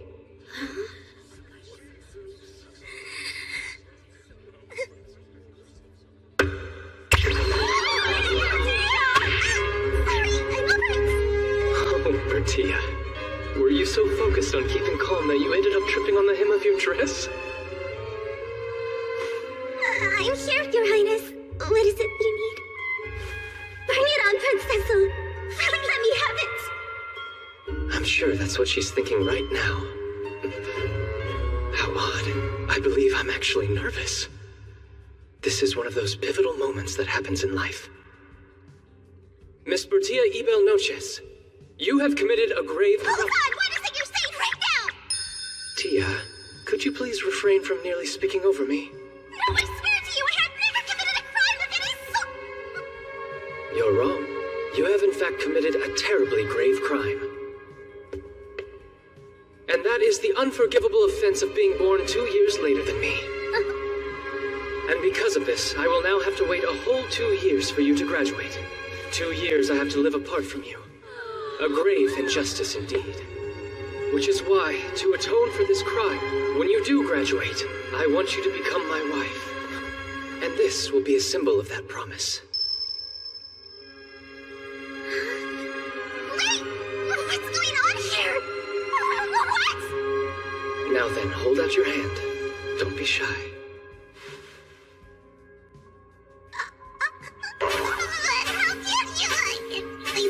I believe I've struck her quite speechless enough. I wonder if it would be wrong to count this as achieving Bertia's goal.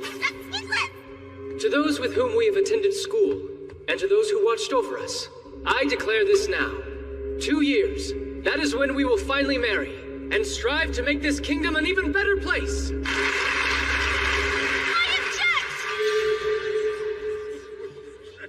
I suspected you would. How very foolish, Hironia Inderon, Baron's daughter.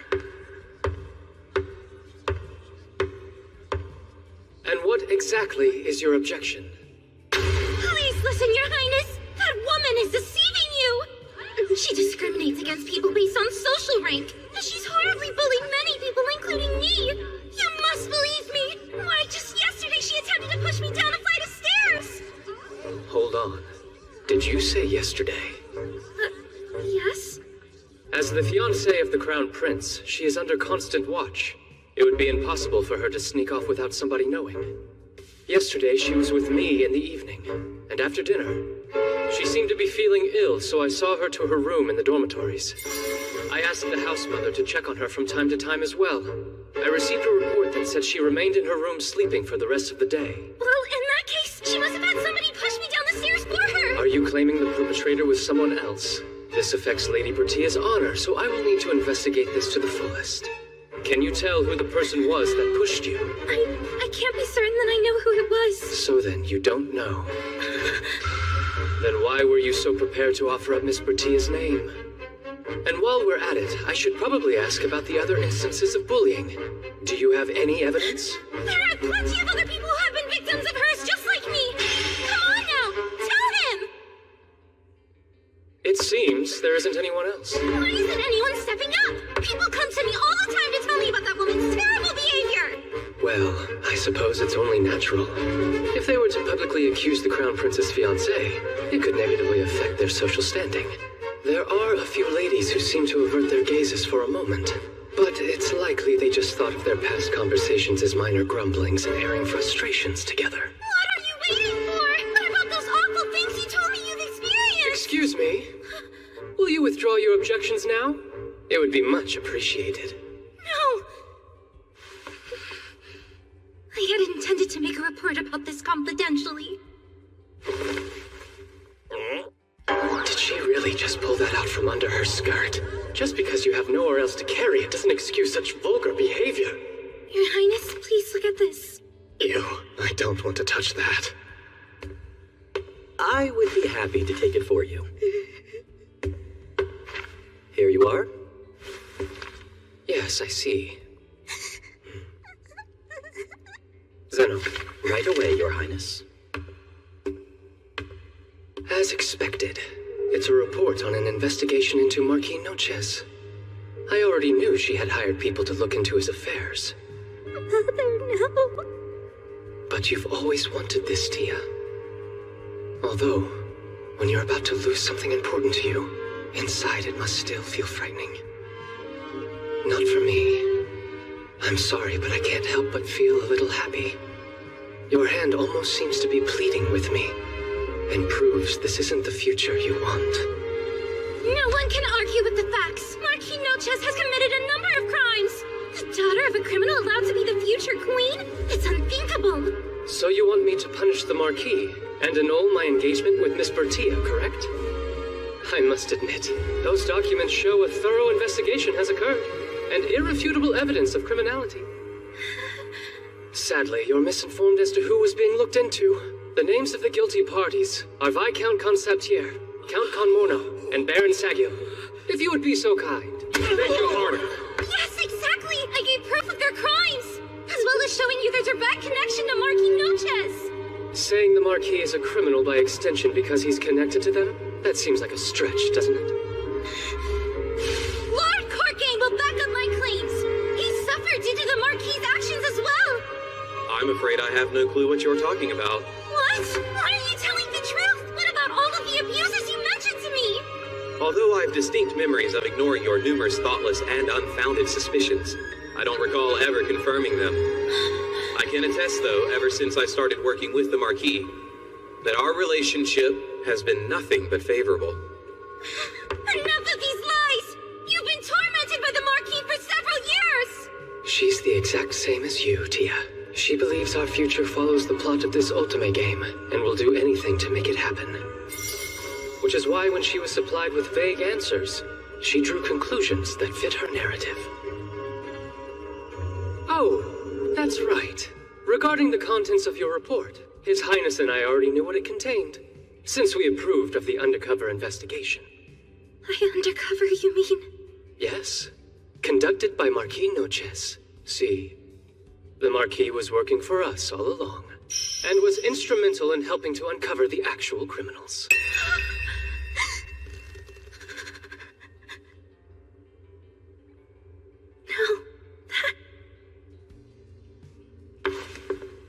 Now then, seeing how your objections have been dispelled and shown to be mere misunderstandings, what shall be done? Attempting to discredit my fiancée and her father mustn't go unpunished. A discussion between both houses is necessary, but in the meantime, why don't you cool your head? Come along. It's not supposed to be this way. Why can't you understand that? I'm the heroine, not her. You were never meant to choose her over me! I'm your maiden of destiny and no one can replace me! Least of all that woman standing beside you! She's nothing but a third-rate villainess! I'm the only one who can turn you into a real human, not just a heartless crown prince!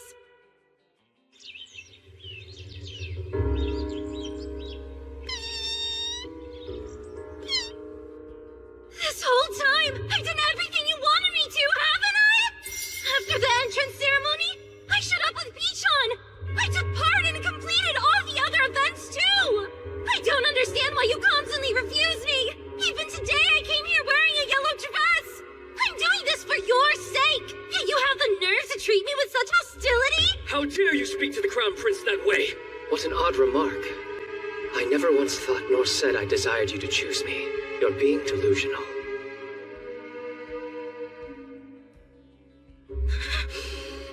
What's your deal? You're the android prince! Unless I pick you, you'll never be anything more than a clever little puppet.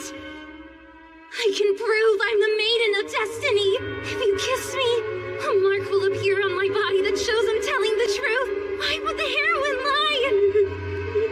Your Highness, you know better than anyone else what will end up happening. If you're unable to have me, you'll remain exactly the way you are. Do you want that? Your days will be filled with boredom, spent in a world without color. And when you're no longer able to stand the tedium, you'll end yourself. I don't understand what she's saying, but strangely enough, it feels like her words are rudely scratching at something I don't want her anywhere near.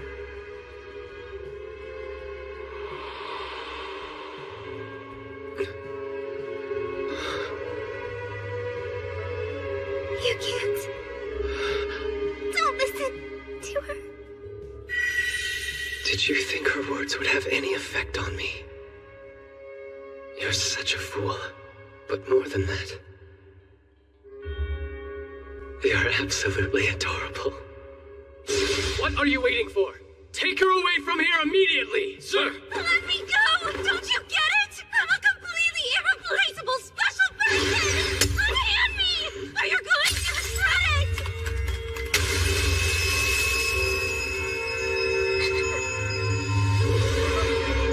Your Highness, move!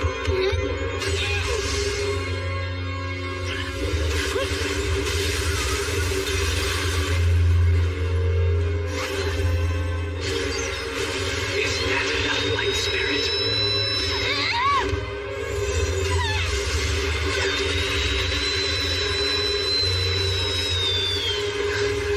Its body is...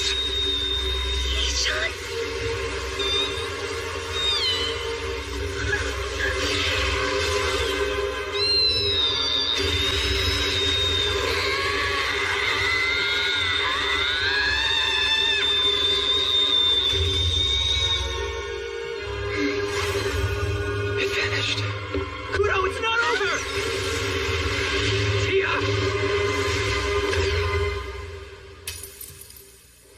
Oh, well now. This could be slightly unfavorable.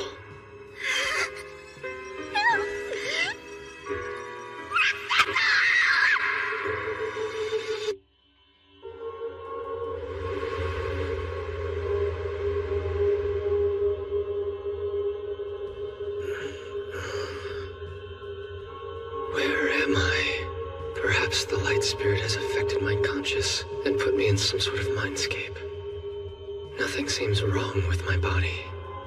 Then again, this might not be my actual body.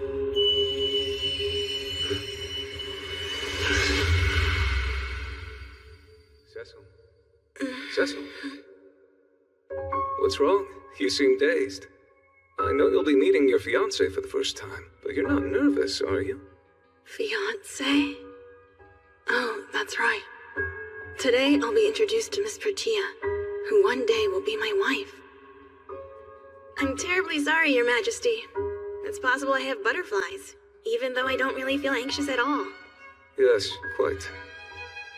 Please show the Marquis in, and his daughter, too. Sire.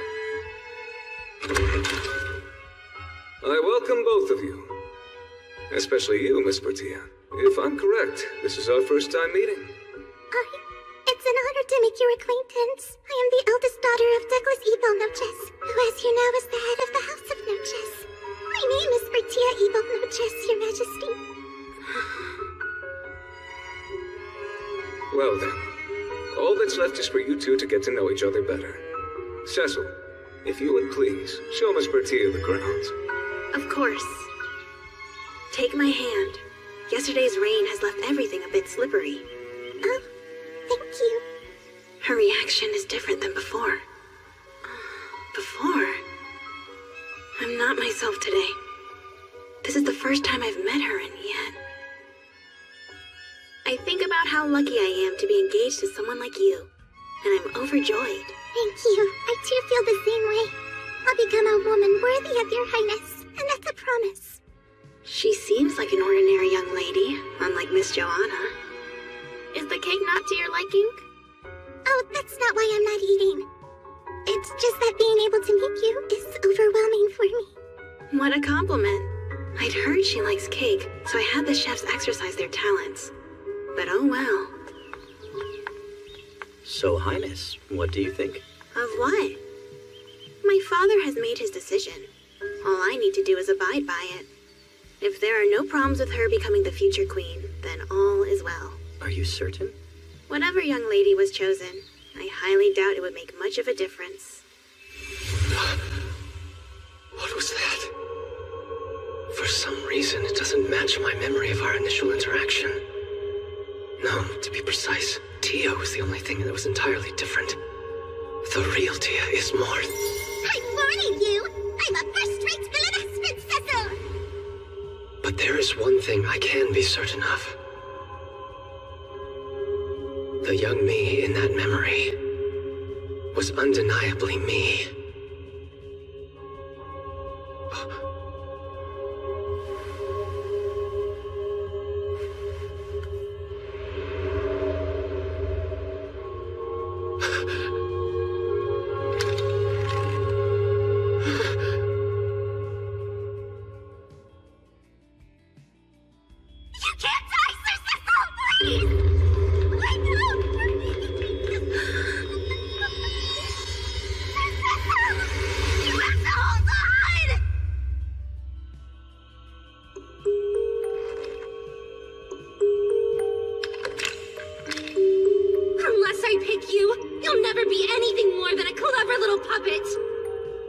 Yes, it appears what she said was true. When I was younger, I was devoid of any emotion. But that's precisely why. I silently wished for only one thing. Someone I could cherish, who would spark my interest, that would be able to draw emotions out of me. That was not my Tia. The scene just now was something similar to a dream shown to me by the Light Spirit. It's not reality. I know that. And yet, I had this vivid feeling of returning to my old wooden self. The more time I spent with Tia, the more human I became.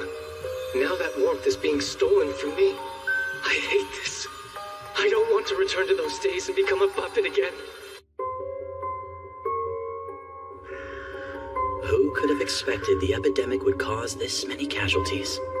Knowing the Luona leaf served as a cure didn't matter. It is not a plant you can cultivate this time of year. I don't see how the situation could have been prevented. Your Majesty, I'm begging you. You are in possession of the one thing that could save her life. Please give me some Luona leaf from the royal stores. Why is Marquis Noches here? Regrettably, the poor Marquess has caught the disease. Lady Bertia mentioned this in her letter, I believe. Oh, how curious. Someone in his family has contracted the illness, yet he still approaches the king? Is he trying to topple this country? It pains me to say this truly. With so many people in the kingdom suffering, I cannot give preferential treatment to one of my retainers. You must make an exception. Help her, please, Your Majesty. You're my last hope, Kane. She's my life. Mertia is holding on by a thread. I'm not asking you as a vassal, but as a friend. What will it take? I'm sorry, Douglas.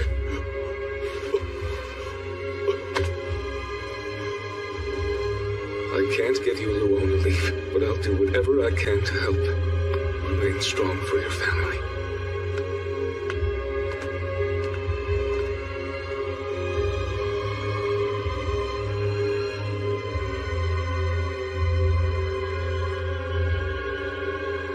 Father. Oh, Princess, it's you. Your judgment was correct. If the king were to show favoritism toward his own vassal, it would surely displease his people. I suppose so. In my mind, I know I made the correct decision as this country's king and leader. Regardless of that, I've lost the right to be called his friend. Being correct as the king. Could there be anything more important than that?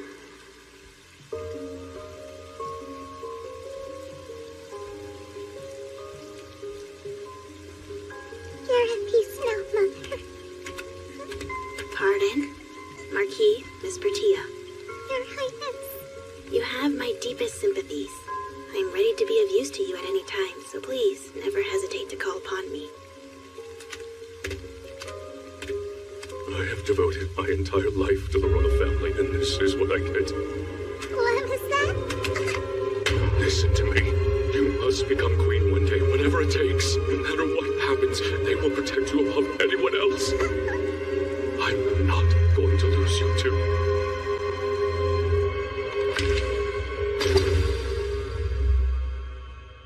My legs have turned into that of a puppet's.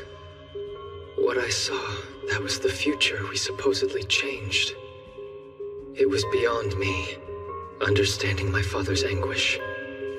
She lost her mother, so I put on a sad face and offered empty words.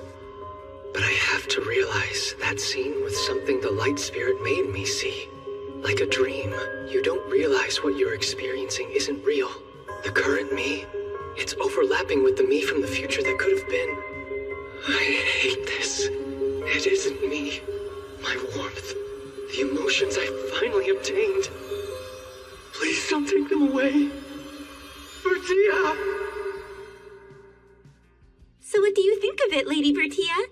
I think you look absolutely adorable. Well, I don't like it one bit. How useless! Are you trying to make sure that mine and Princess's debut into society fails? I can't be seen in front of everyone looking like this! What's the matter, Bertia? Oh, Father! This handmaid is simply the worst! She's doing everything in her power to embarrass me! Really? Well, we can't have that. Now, don't cry, darling. As of this moment, you are finished. Never show your face in front of my family ever again. Careful. I'm terribly sorry. Oh, Princess! Good day, Miss Bertia. I hope nothing is wrong. Your maid seems quite distressed. Well, the fool was being careless, so we fired her, that's all. Since his wife died, the Marquis has become a different man. He only shows affection towards his daughter. I've heard rumors that she grows more arrogant with every passing day. But let's forget about her. Our social debut is soon. I'm so anxious. Despite that, I'm looking forward to being escorted by you, Your Highness. Don't be nervous. I'll make sure everything is in order, down to the most minute detail, Miss Bertia. Of course you take care of me. Yes, indeed. I'll see you later. Soon, please. Seems, for now, she's still amenable to me. All is well, so long as there aren't any major incidents. It would be difficult to break off the engagement. Anyway, have you noticed, Senno, how it's always gloomy these days? The weather seems rather nice.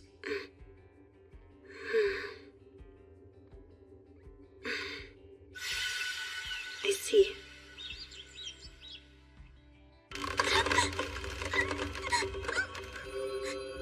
I know you don't believe me, but I'm sorry.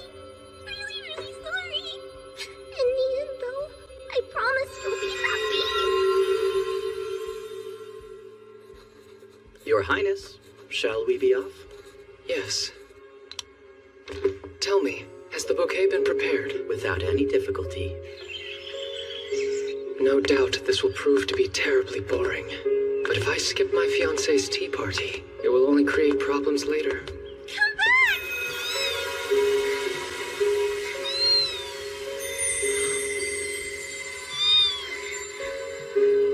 How am I supposed to catch up to you?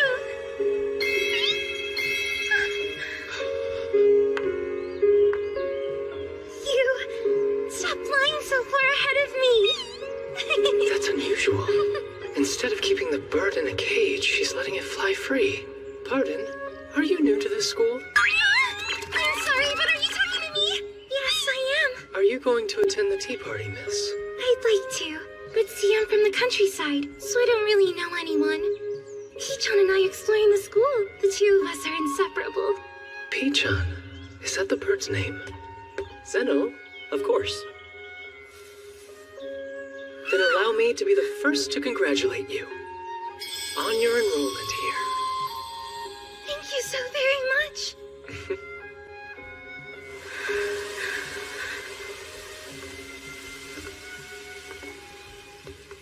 For your highness to show interest in someone else, it's most unusual. Is that so? It's rare to see a young lady frolicking with a bird. And at least in that way, it did pique my interest. This is as good a time as any to take a break. In that case, might I suggest looking at the roses growing in the courtyard? From what I hear, the academy director's wife likes them. I've never given any thought to my preferences regarding flowers. The gardeners do their utmost to make sure that the roses bloom. It's only natural that the garden would be beautiful. Obviously, it's the result of their labor. So then, why is everyone always so grateful when observing flowers?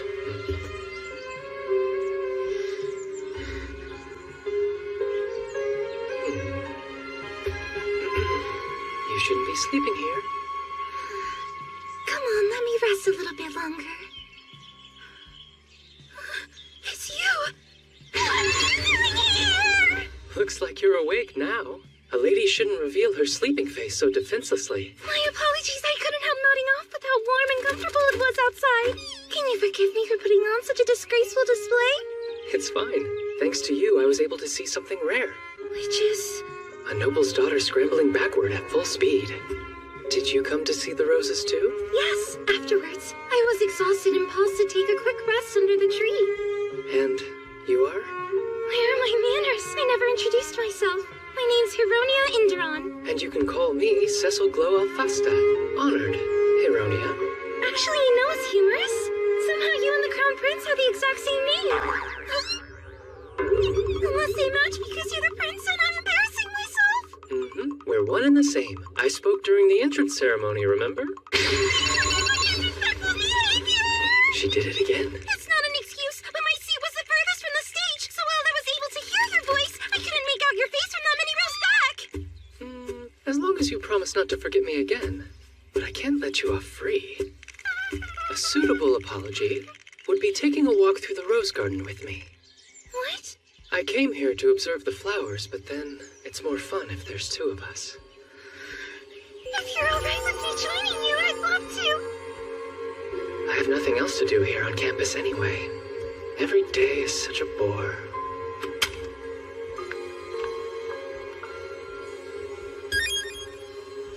A young lady from the country who sleeps out in the open and has a bird for a friend. As a temporary plaything, I don't find her terrible. I hope you didn't hurt yourself. What a klutz getting in the way of my foot like that. Oh, Lady Bertia.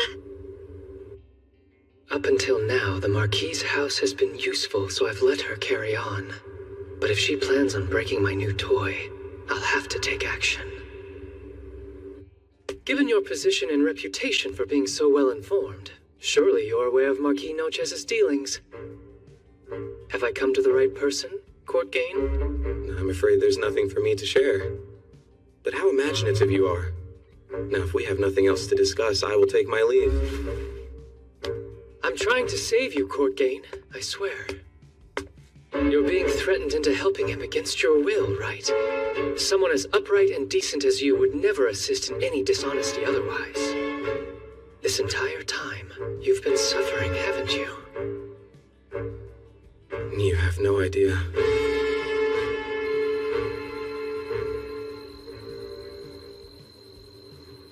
I'm pleased that you decided to show, Miss Heronia.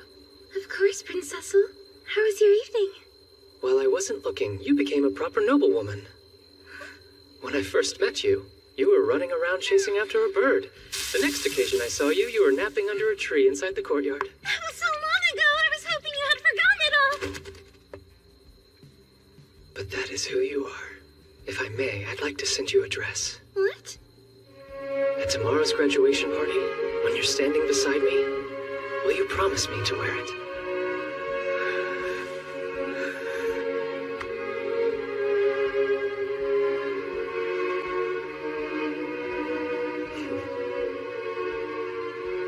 Nothing would give me greater joy.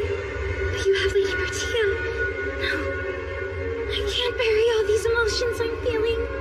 And I don't care if it puts me at odds with her. The truth is, Prince Cecil, I am in love with you. I love you so much.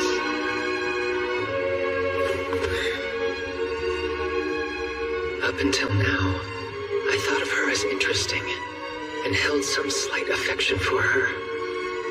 But this sensation, like something feverishly hot, is welling up in my chest. Could it be what's commonly referred to as being in love? Whatever it might be, all I know is you are the toy that finally captured my interest. So please, don't betray my expectations.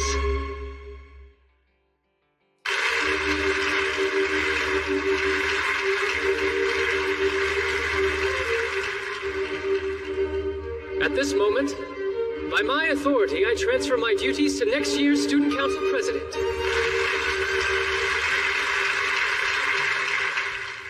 Now then, take heart, because there's a young lady in attendance who would like to make a confession. Heronia Inderon, if you'd be so kind. And join me on stage. Yes.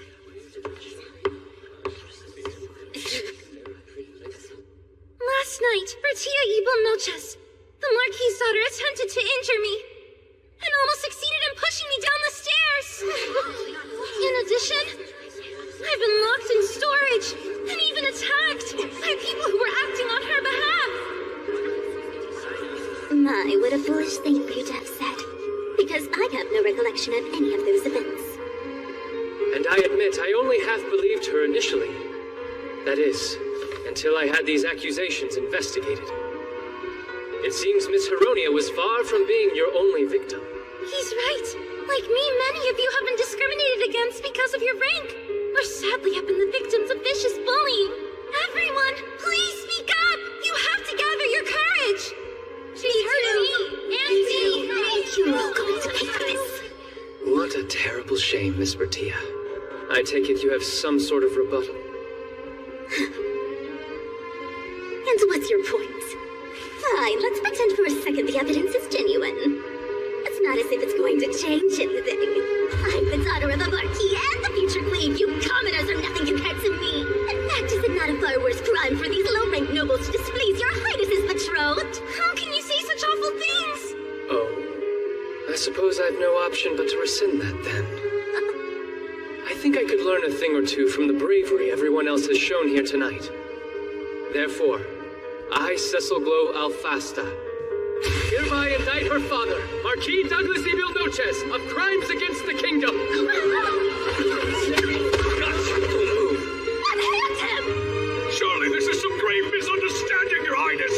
I have evidence of the injustices committed by Count Vladir and the others right here. And His Majesty knows about this too. Take him away. Naturally, if he's found to be guilty, and he will be, I can't entrust you as the mother over this kingdom. You're all my witnesses. I hereby declare the annulment of my engagement of Miss Bertia Ebel Noches. This has to be some kind of mistake! My mother has done nothing wrong! I will be queen, no matter who I have to crush! And that person standing by your side should be me!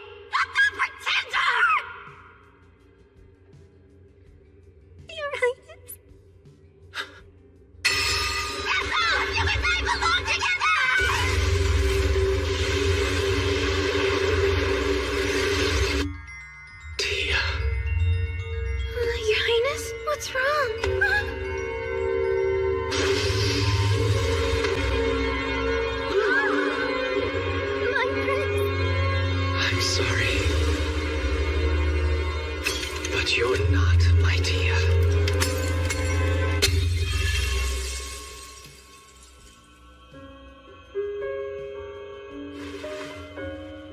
Have I finally escaped from that nightmare? The warmth in my chest that I felt being stolen away, it's here. This is it. The world where my Tia exists. I'm happy. I've never felt happier in my life. Tia never stopped giving me such truly rare experiences. Don't you think it's time you gave up? It doesn't matter how many illusions I'm shown. It won't change how I feel in my heart, little Pigeon. Why? His body's transparent. He must be very close to disappearing. Your Highness! No time to be lying around! You have to go to her! You need to wake up and handle this situation! Looks like I made it back. Come on, quickly! You have to show her you are injured! If you don't wake up, Lady Bertia will... Prince Cecil! If you don't wake up, Lady Bertia will... Wait, what's the matter? Is something wrong with her? She thinks her only recourse is to shave her head and enter a nunnery! Shave?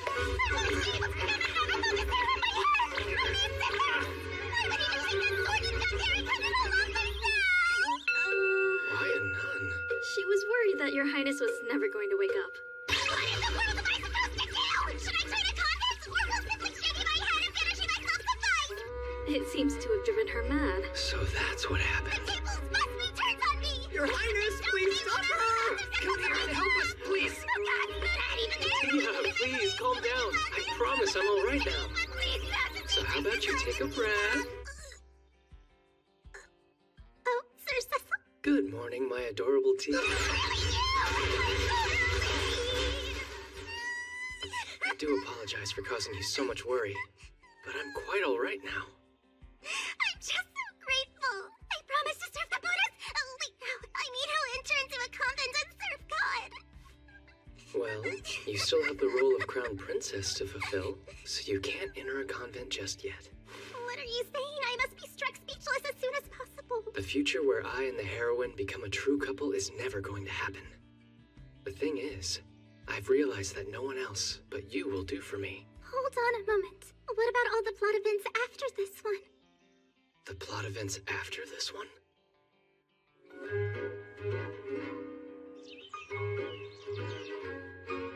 My apologies, but would you all allow me to see after Tia? But of course, we will leave it to you. One more thing. Before you go, I just need to confirm something.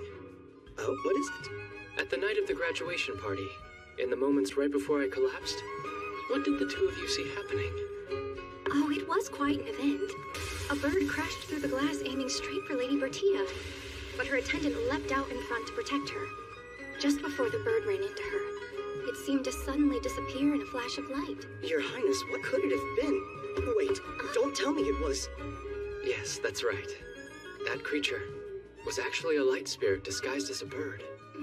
You possess knowledge of spirits, and yet you still react with such shock. It would be bad for others to learn of this. I'll leave the follow-up to you. Yes, I understand. Now then, it's just the two of us here, Tia. You will tell me everything, won't you? But Sir Cecil, I don't want to. No matter how much you fight it, you can't change the past. But you may be able to change the future. Yeah. Please don't you dare lie to me! You don't understand. If you don't end up with the heroine, you won't have the slightest interest in this kingdom of the future or any of us! Tia, I don't know what you're thinking that's making you react so strongly. But I promise I'm not lying to you. That just can't be. I want to make this kingdom even better than it is now. And it's largely because of the future, the one that I'll be sharing with you. So what do you say? Won't you please believe me? If that's how you feel, then I guess I'll tell you. I see. So the graduation party was what's called a judgment event, and was also the moment when the heroine picks her romantic interest.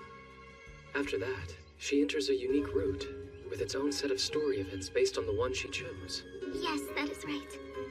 If the heroine's affection rating for a capture target is high enough before the night of the graduation party, they will send an item that matches the color of their hair or eyes. Their status also becomes capturable, and the heroine is able to choose them. In the end, depending on what the heroine decides to wear to the party, her potential route changes. I believe she wore a yellow dress, yes? The yellow dress is the item sent by you, Sir Cecil. That means she wanted to choose the Princessal route. At least that's what I believe. I never sent that girl a dress of any color. And despite that, she prepared a dress for herself, and thought it would still be alright to choose me as a love interest. What a fool. I did, however, send a dress to Bertia, and I made certain it was lavishly adorned with the color of my hair. I'm sure you noticed, Tia. If the heroine chooses the Princessal route, then everyone gets a happy ending. Well, other than the villainess, that is. If she chooses any of the other routes, I don't really know how to say this. I truly hope it won't offend you. If what you told me earlier is the truth, then none of this refers to this version of you, Sir Cecil. The person I'm going to tell you about is the Cecil Glow Alfasta from the Otome game, and what his potential future holds.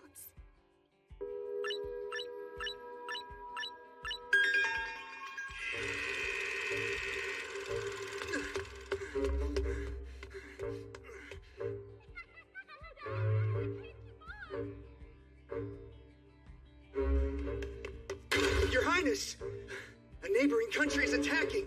His Majesty and the others are meeting in his office. Your Highness had best hurry. Huh? Why are you smiling?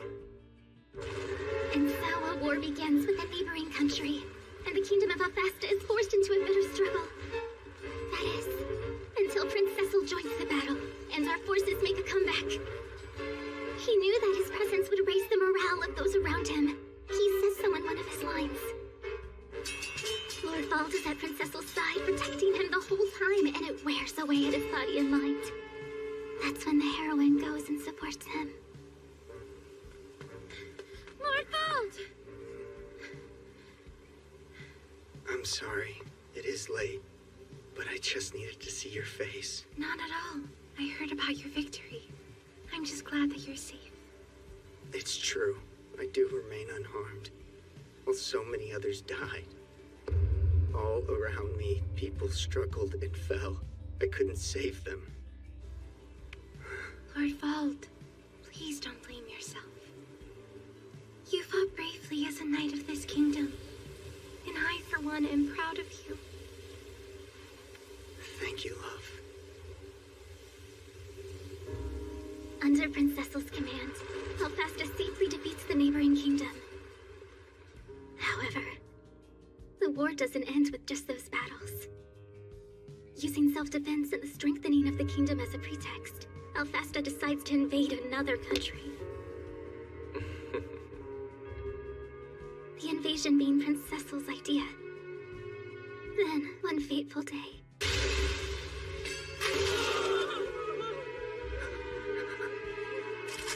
Anyone else? If you dare challenge me to battle, state your name! What can we do? He killed the general. There's no way that we can defeat him! Death, bloodthirsty fate! Retreat! Isn't it wonderful? We're victorious. Your Highness! Please stop charging across enemy lines! It's dangerous! You've heard of that man's military feats? Who wouldn't want to test their skills against him? Testing your skills? But sir, you're supposed to be our commander! Yes, that's true. If I were to fall, then our forces will be weakened. So I'll do my best not to be killed. Still, I'd say today's strategy worked perfectly. Distractions can really be quite effective, can't they? How can you still be smiling? Do you really see this mountain of bodies and feel nothing? The diversionary unit was completely wiped out! Well, yes, that's how the plan worked. And they all had agreed to participate, did they not? With the sacrifice of a mere 100, 1,000 were saved, you know. And I intend to be quite generous to their remaining families. What are you so upset about? Oh, hold on. How are we going to replenish the numbers we lost? I'll have to give it some thought. Something has always felt off. His Highness treats people like pawns. That even includes himself. It's almost as if it's all a game to him. Now then, let's start heading back. The next battlefield is out there waiting for us. From that moment on, Lord Vault harbors doubts about his master deep in his heart, and suffers greatly as he continues their military march. Lord Vault doesn't know what he should do, but the heroine and the citizens he saved support him, and he makes up his mind to fulfill his duty. In the end, Alfasta consolidates all its neighboring countries, and Lord Vault and the heroine live a peaceful life together. That's the game scenario. The sacrifices required to obtain happiness are hardly average, are they? Indeed. I see. Things are making more sense now.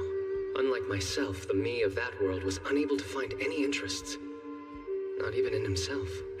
The only thing capable of stirring his heart was the heat of battle. I think that's why he treated everyone and everything like game pieces on a board. At last, I finally understand why Tia relentlessly tried to pair me with the heroine, and also why she refused to tell me the reason it was so important to her. She worried that I would be disappointed in myself and hurt by her words. I'm certain that's why she wouldn't open up to me. I've always been so amused by your ridiculousness that I misjudged you. I was already aware, but never truly appreciated it. You are hopelessly kind. Sir Cecil, are you all right? I'm just a little surprised, but yes, perfectly fine. Please, would you continue? There's no point worrying about what might have been! Besides, the route I told you about involving Vault has the heaviest storyline. I'd like to hear the other ones. Well, you never leave the castle and become a shut-in, or you end up vanishing. Then there's also the poison route, or you run away. What an unsettling collection of words. Then tell me about Sean. What's his route like? Well, one day you suddenly choose to flee the castle, leaving only a letter behind.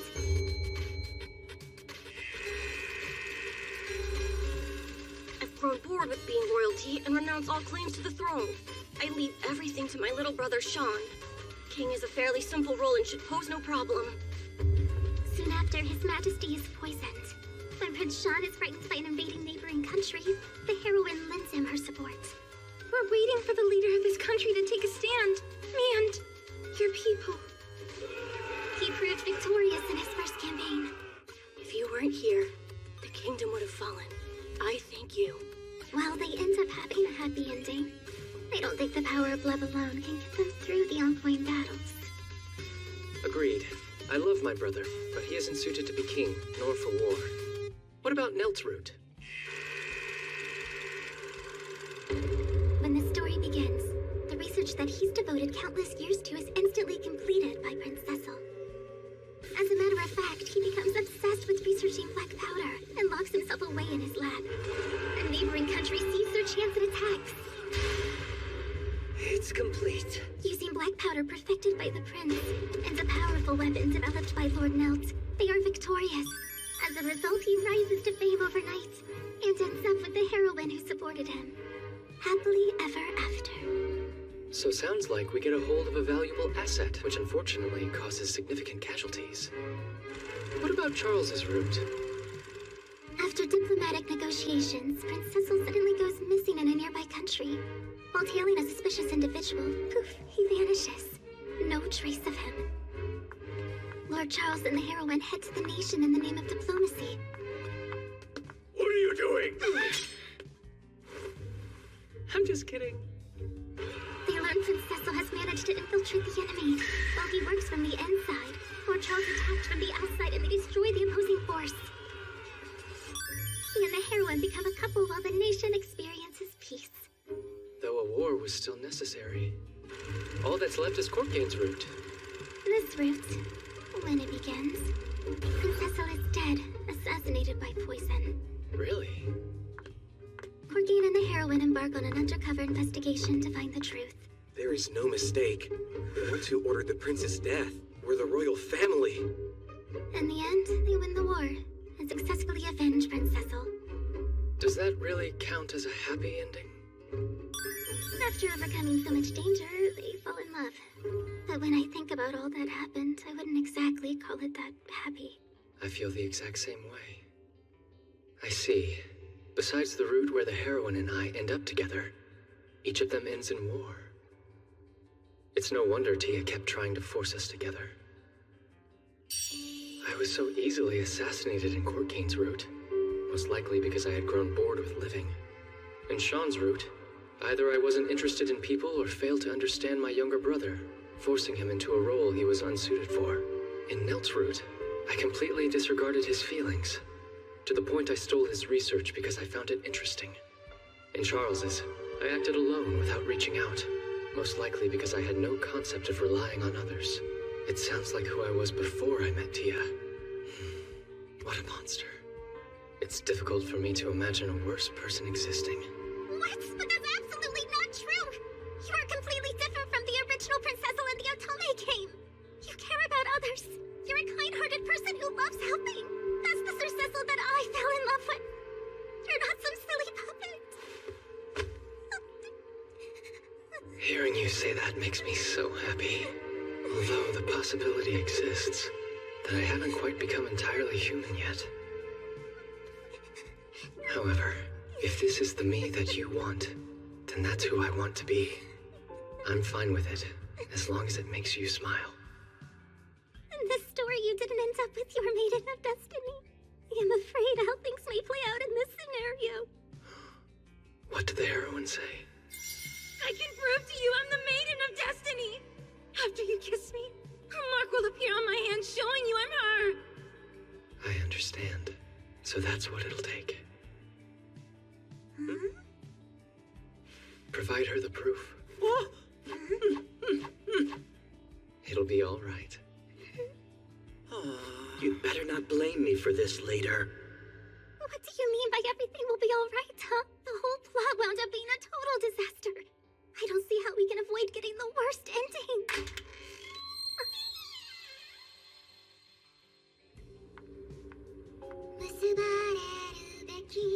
Let me ask, do you have romantic feelings for me, Tia? I don't even know how to begin answering that, Sir Cecil.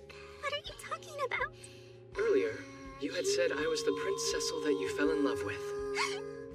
But I've told you from the very beginning I'm a villainess. Then everything is all right. I'm confused. Oh, why Because I love you from the bottom of my heart, Tia.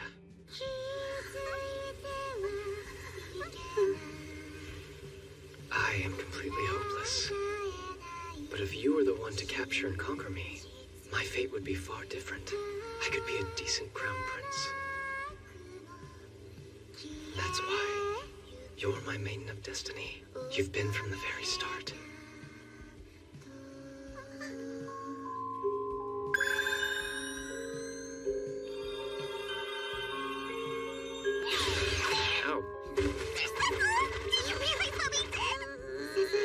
Look at your left hand.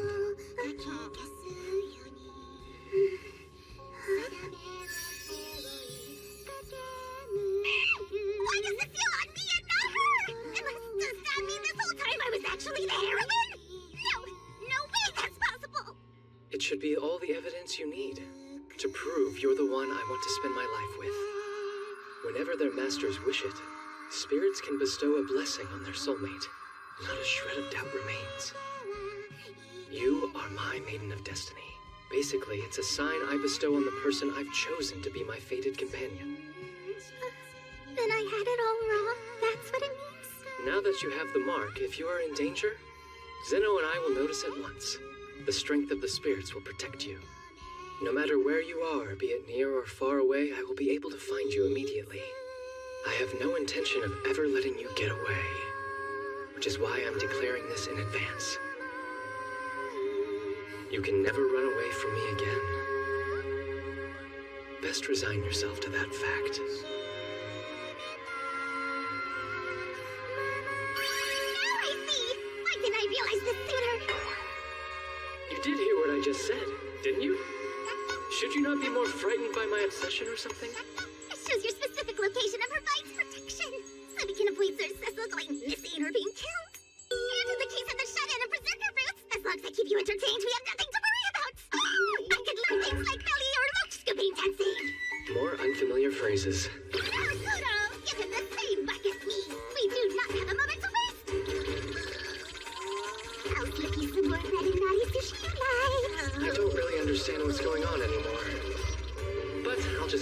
accept it. In that case, Kuro, if you don't mind, I must say, it looks rather impressive. Now everything's going to be alright. I have no doubt. But from now on, if something happens, I demand you ask for my assistance. After all, we are each other's soulmates. Yes. Wait. We're soulmates? I did tell you, that's what these marks indicate. Even if you make them invisible, you can never remove them.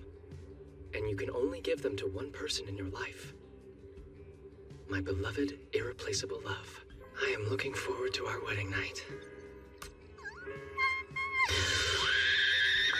Ah, what a nostalgic feeling. I've heard this cat-like scream before.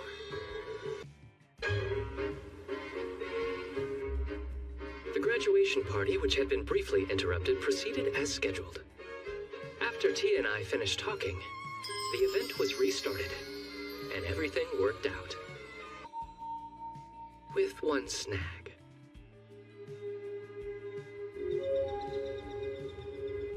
A problem still remained. Specifically, what to do with Hironia, a baron's daughter. Princessel, you've come to your senses. Good! I knew your highness would never fall into the villainess's evil clutches. Took some time, but you eventually saw her for who she Do not was. come near me. Why?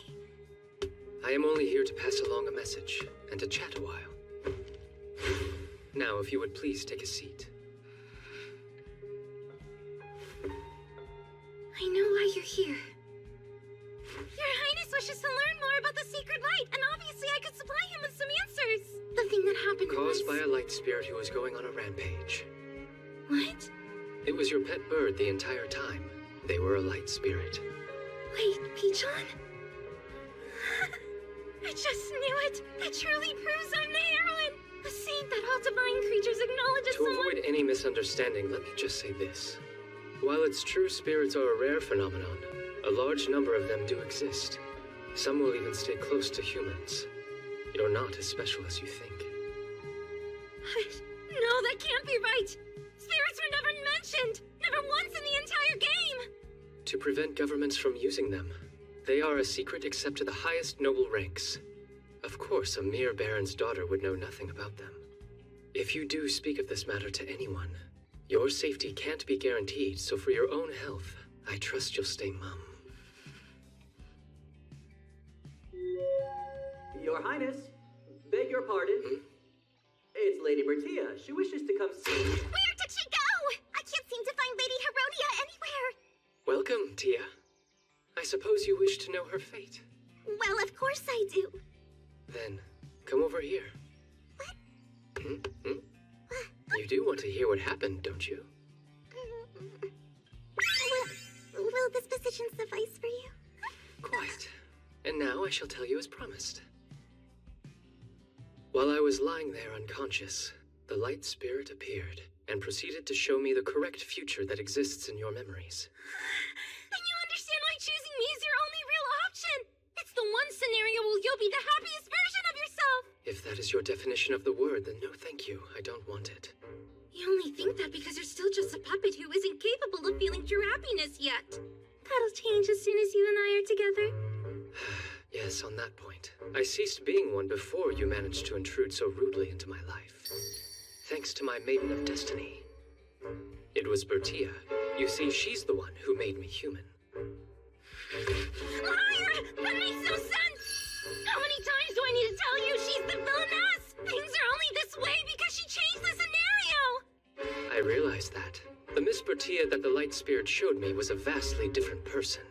Exactly! What you saw was who she really is, her true nature. So she's been deceiving. But you know, I can think of another individual who has completely changed besides her. What? There's another villain that's been changing the game scenario? Tell me who it is! It's you. I advanced the plot and followed the events without deviating in the slightest. How could I possibly be a different person? The you in that other world began as a country girl unused to the ways of noble society. But by the time I was graduating, she had grown into a wonderfully refined lady. In comparison, you're a brat who balks at the rules of society. You've never cultivated refinement. I heard a professor was shocked by your lack of manners at tea. Tea, Heronia. These last 4 years, tell me, what exactly have you learned? You do realize if you're the crown princess, your every move will be scrutinized. You will be seen as a symbol of the kingdom. Your personal mistakes will become the kingdom's failings. Your lack of refinement, a reflection of the kingdom's lack of dignity. You're convinced at this stage you could fulfill such a role? Shut up! None of this makes sense! In the game, there was never any event like this! Something's gone terribly wrong. I'll never embrace a reality where it's all so bleak! That's right. Where did Pichon go? If he's with me, I can still make everybody understand how special I am. If you are referring to your pet bird, he no longer exists in this world. What? I'm afraid his life has been extinguished. It happened when you were being reckless and he was protecting you. Pichon? He's a casualty of your decisions. This is the future you both chose. No, you're lying. Pichon! Where are you? Pichon! Pichon! It can't be true. Bring him back. No one believed me. Not my dad or friends, but Pichon, he was always there, supporting me. This is a side I've never seen. Even if it was slightly warped, there's no denying that a bond had formed between the two of them. This is where our conversation must end. But before I go, I have a message to pass along. Even if you can't see me, I will always be with you. He told me to tell you that before disappearing.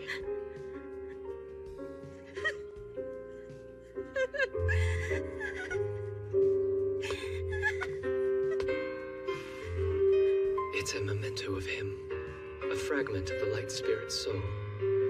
I'll leave it with you. Just as his core was about to crumble away, I borrowed Zeno's power to retain this piece. Though faint, a trace of his will remain inside. Well then, the rest will leave for the audience hall. John. After that, as part of her punishment, it was decided she would be sent to a convent. Father, I have one request. Please allow me to choose where Heronia will carry out her sentence. Will you grant me this wish? Father, do you really distrust me so much you feel compelled to look at me in that manner?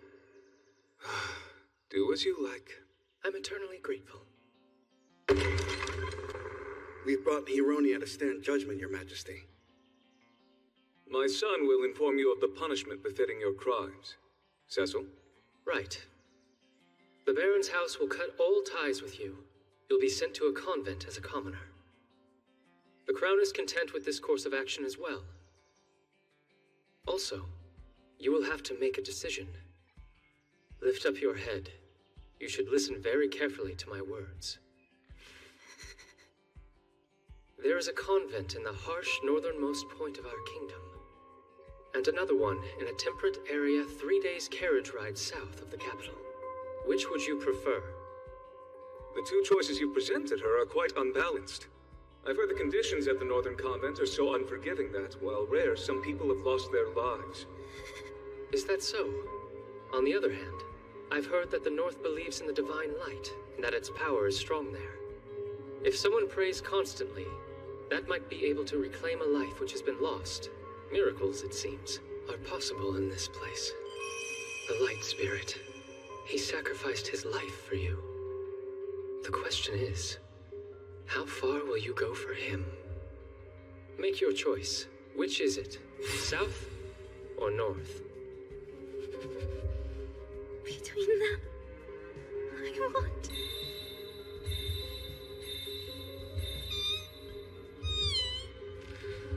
the north. Yes, I'll go north. Oh, fine. Then we'll arrange just that. Until we settle on a specific schedule, your treatment here shall remain the same. Yes, sire. Safe travels. You're no longer the heroine. You're not anyone special anymore. Just a young lady named Hironia.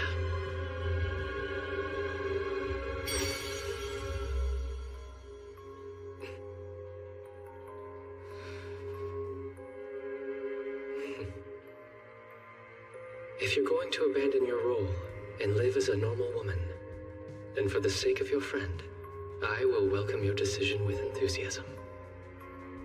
I'm certain that above all else, Tia does not wish to see you unhappy.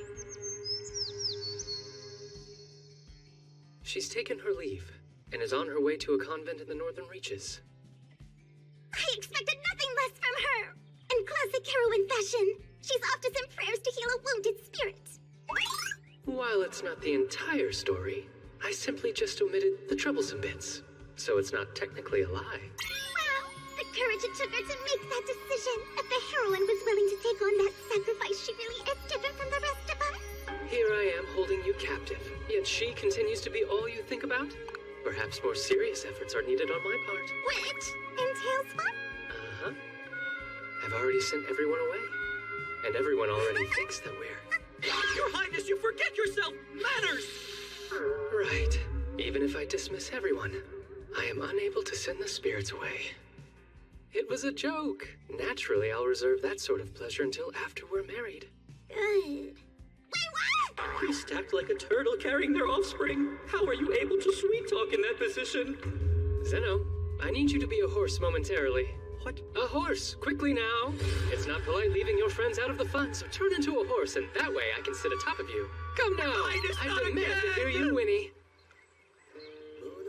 Well, anyway, now that you no longer have to concern yourself with the heroine, I expect it's about time you become my bride. Marriage? Well, it was decided years back when we were only children. Why are you so surprised at being reminded? I'm not. But like I said, I've spent my entire life with the goal of becoming a first-rate villainess. What if I'm not fit to be queen? I know you, Tia. You'll do fine. You're sure? Please, trust me. My prince. Now that things have come to this, I'll devote myself entirely to helping Sir Cecil, so that he'll become a magnificent king! I'll do what it takes to make sure he stays incredibly, overwhelmingly happy! Since you feel that way, you must promise to never leave my side. Don't worry, you have my word! As an irregularity that caused the scenario to change, I take full responsibility and will embrace my new queenly role! My, what a lovely way to put it. Even if the scenario does change, it's not as if the most important conclusion ever will. Sorry?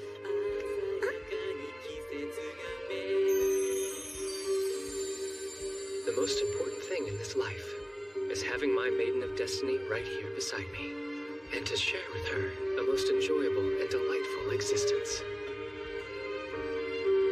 Yes. That's why I must keep the truth from you. There's no need for you to know about the blood I carry and the history it holds.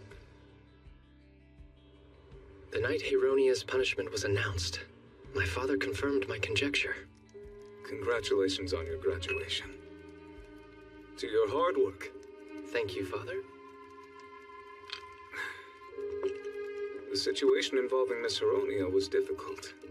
Since that troublesome matter has been resolved, I feel much better. I expect you'll be spending countless hours in preparation for the wedding. I do not see it as an inconvenience. I'm looking forward to it, actually. Is that so? You might find this an odd question, especially after all the time that's passed, but do you enjoy being with Bertia? Do you think you'll find happiness? Yes, I have no doubt. There is no other woman like her at all. One who makes life feel so fulfilling. If there was one slight issue, though, it's that I might accidentally end up destroying a nation because she's so dear to me. Most humorous. Don't do that. Father, would you allow me to ask a question of you? That's why you're here, is it not? Go ahead. I'd inquired before about the Maiden of Destiny. Has anything occurred to you since that day? No, I know nothing about it. I see. Then could you please tell me what you know about people like me? There's something you're keeping secret, isn't there?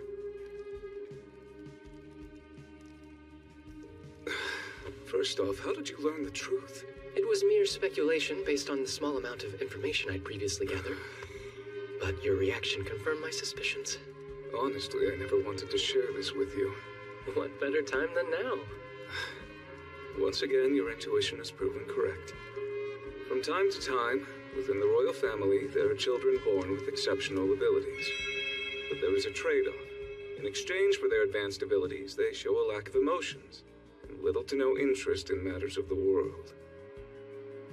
So, they're in constant pursuit of something that can stimulate their emotions. When it's discovered, they cling desperately to it.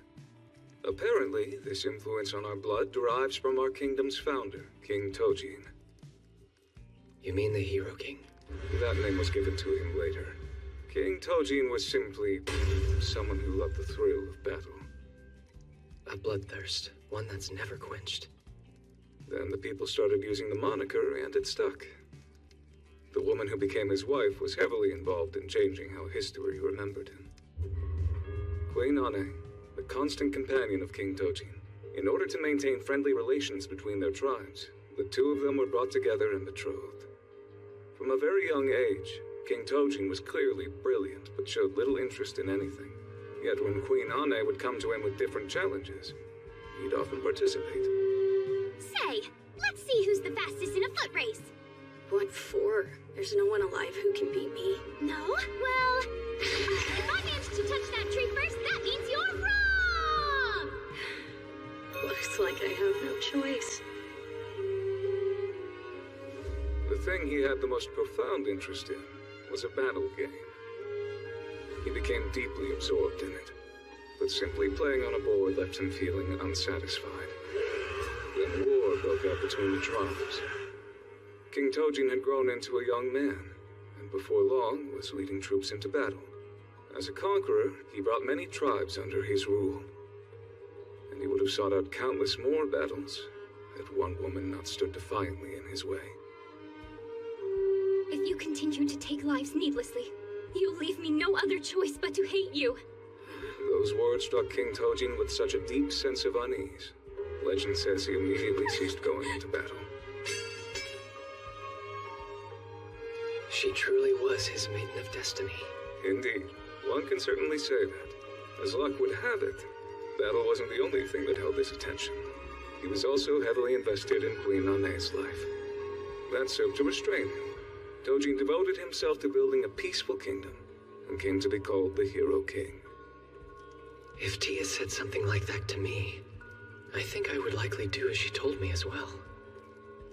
After that, once every few hundred years or so, someone like King Tojin, possessing exceptional abilities, is born into the royal family. Without exception, each has the potential for evil in their hearts, like some living, breathing, double-edged sword. If they used their interest for good, then they became wise kings. If used in harmful ways, they became foolish rulers, but were disappeared before that could happen. So the author of the texts I found in the hidden library, they must have been a member of the royal family then. In those books, I discovered lost knowledge, the sort of information which should never be let out into the world, mountains of it. Shortly after you were born, it was obvious you could understand words at a far younger age than other babies. I felt my mind reeling. Even though I knew the possibility existed, I never thought that my own child would be one of them. I assume you were very disappointed. Whatever would make you say that, my boy? I felt the complete opposite. The royal family would want a brilliant heir. I was a little worried, sure, because I wanted my child to be able to feel all manner of emotions and ultimately find happiness. That's the reason I took a gamble. Why you chose Bertia, you mean? Yes, she's lacking in some regards, but there's an emotionally expressive side to her. She's compassionate in a way that balances you out. I thought if you spent time with her, some part would take hold and grow within you. Then your intuition was spot on too, Father. It seemed like you were enjoying life more, ever since you met her, which brought me considerable relief. That's right. Do you recall the first time you personally requested a birthday present from me? Yes. I asked for Luana leaf seedlings. That night, the Queen and I were so delighted we shared a celebratory toast. Without realizing it, I've caused you a significant amount of stress. It's nothing. It's all part of being a parent. But if you wish to make our lives easier, we wouldn't say no. In other words, you're pushing more of your official duties onto me? I'd argue that's the privilege of being a parent with a brilliant child.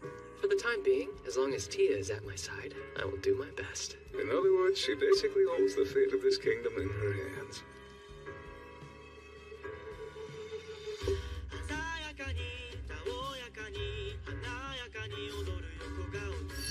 If I told her about the blood my family carries, I could definitely exploit her kind nature and bind her to me for life.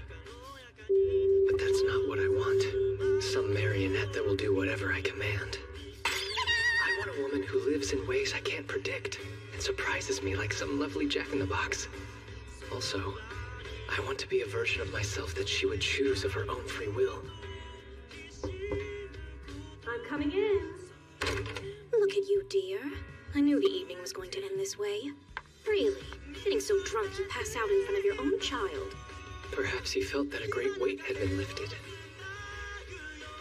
So you know. Yes. You are our son, and we'll be proud of you no matter what. We'll always be watching over you. And remember, if you wind up making darling little Bertia cry, I'll never forgive you. I will keep that firmly in mind. Well then, this man needs his bed now. I trust you'll turn in at an appropriate time. I will. Darling, I would prefer if you were capable of walking on your own. Okay.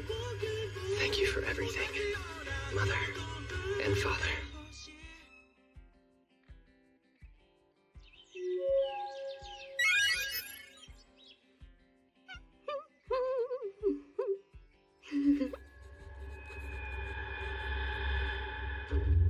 A royal wedding? I'll never allow it.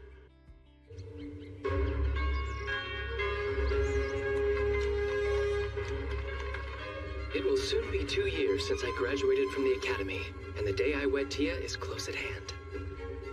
Which is why I visited Noche's house to pay my respects, alas. You get out of here! My big sister's gonna live with me forever! Go away! Stop it, Aneth. As soon as I stepped inside, Tia's younger brother, Aneth, stared daggers into my very soul. The child that once caused rampant rumors of Tia being pregnant, her significantly younger brother. It seems he was developing something of a sister complex. As I will be the one stealing away his sister via marriage, he can't help but see me as an enemy. Oh, come now, don't be silly, Aneth. Sir Cecil, I'm sorry about him. Apologize all you want, but I can see on your face how happy this makes you. Well, it is true that I intend to take you from the Noches family and bring you into my house. So who could blame him for being upset?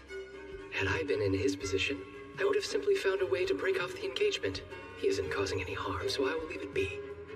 I'll be the one to marry my sister. Your Highness should go and be with the heroine instead. Tia. You're a handsome prince, so you could have a harem if you wanted to, right? My sister is supposed to be the villainess, so she can't be with any of the capture targets. I didn't mean for him to find out. I just sometimes talk to myself. And Aneth must have overheard me. But it wasn't your usual talking to yourself. You said it out loud in your sleep. I am the villainess, and as such I must be. Whoa, I said all of that stuff? Oh, Tia. I wonder what else you could have revealed while talking in your sleep. Aneth, I apologize, but I must insist on taking your sister for myself. That is our destiny, you see. I knew it! He's just pretending to be a nice and handsome prince, but he's really the Demon King! The Demon King? That's not true. I never said anything like that. I would never say such a thing because I love you! From the bottom of my heart! I didn't hear it from you. Father's the one who said it. You don't say. Forgive me. I came to resent your highness for taking away my daughter, and it must have slipped out. You haven't changed a bit, Marquis Noches. Say, Aneth, do you think the Demon King and the Villainess would make a good couple? Oh, what do you think, big sister? Do you agree? Absolutely brilliant! I hadn't considered that. The villainess and Demon King in love! The most beautiful love story the world has seen! Well, that's not exactly what I meant. I was just saying our nicknames suit each other well, but this is fine too, I suppose. Hey, what are you doing? Oh, I'm sorry. My imagination was running wild. Is there anything else you wanted to talk to me about? I just...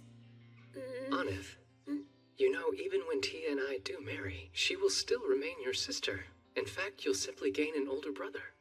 Oh, so she'll still be my sister? And I'll get a big brother too? Yes, that's right. You two won't live together anymore, but on the other hand, you can come and visit us at our home whenever you like. He seems to need just one more push. Let us know when that is, and Tia and I will have delicious sweets waiting. Sweets? Oh boy! You won't be mean to my sister, will you? And no harems, right? Right, I promise. Hey, big sister, will going with the prince really make you that happy? Yes, I'll be so happy.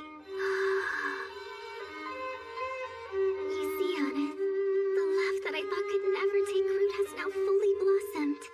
Your big sister's happier than she's ever been before. All right, please take good care of my sister and make lots of yummy sweets when I visit. Pinky swear? Yes, I swear. And sis, as for the sweets, I want cakes with lots of strawberries and chocolate. Now then, Your Highness, why don't the two of us go have a drink man to man? I'll try to keep up, but do be gentle. Of course. As royalty, you're under no obligation to come and pay your respects to our house. I simply wish to show you my gratitude, as the father of the bride should, you know. Then, a few days later.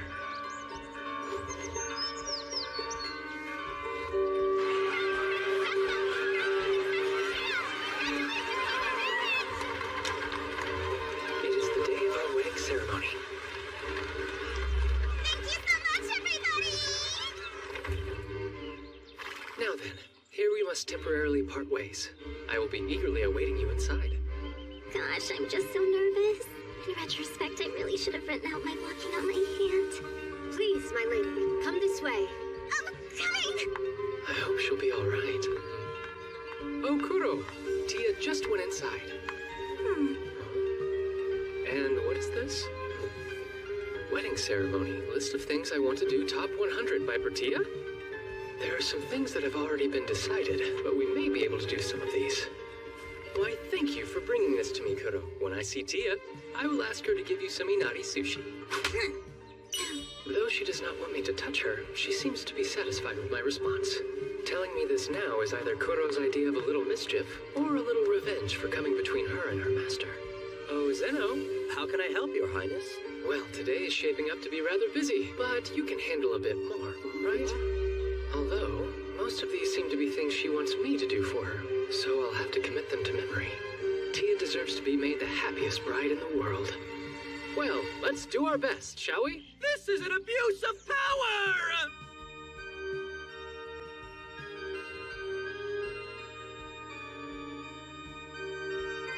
What a beautiful sound. This was one of the wishes that Tia expressed. The ceremony usually takes place in a quiet space, but having music is rather nice.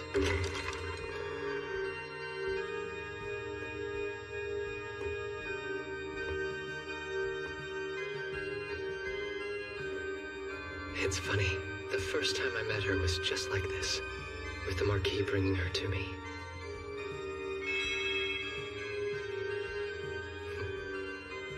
I only intended to entertain myself by observing her, but step by step, I grew fonder. And now, after all this time, I will take her hand and walk onward. Your Highness, my little girl! Take care of my little girl to the very best of your abilities! Please, I beg of you! I beg of you! But of course I will. Perhaps it's because he's holding back tears, but he looks even scarier than usual. Hope I don't trip now. Walking Well, isn't that hard. shall we, Tia?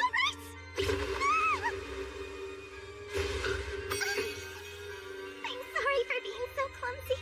Supporting his wife is a husband's duty, after all. Whatever we may face, I'll find a way through it. You have no need to worry. I'm just so grateful. And now, without further ado, let the marriage ceremony of this beautiful couple commence. Crown Prince Cecil Glow Alfasta and Crown Princess Bertia. Do their fathers, His Majesty, or Marquis Noches, have any objections? The gods This next part is long. A bit too long. I am grateful to the gods that I met Tia, but still. I know. I'll think about our honeymoon plans instead. Tia told me about places called onsen inns before. Is it something like this? And now His Majesty the King shall formally bestow the seals of the Crown Prince and Crown Princess upon them. Indeed. Crown Prince Cecil Glow Alfasta, and our dear Crown Princess Bertia, I grant you the rings of the royal family. The custom of this kingdom is that we each take our rings and place them on our own fingers. That may be how it is normally done. Tia, your hand. What are you doing, Sir Cecil?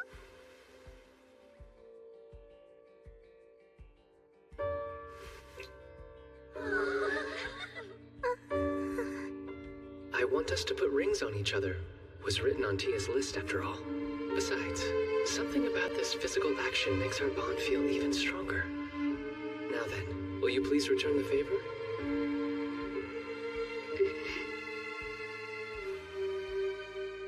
Yes, lovely. To think she placed this ring on me of her own free will. It makes me feel so happy.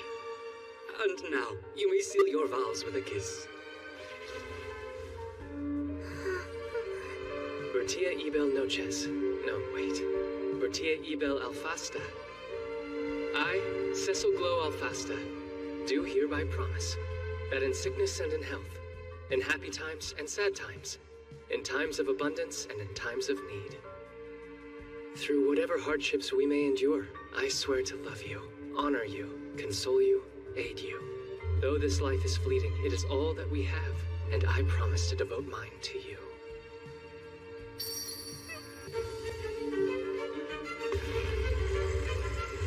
I sense an incredible bloodlust, but I'll pretend not to notice. And my bride appears to be struck speechless. Tia, your turn. Oh, right. Well, you see, I just wanted to say that Bertia Ebel Alfasta, no matter what ill comes our way, swear I'll love you forever, even if death should separate us. She seems desperately determined, and that was quite an abbreviated oath.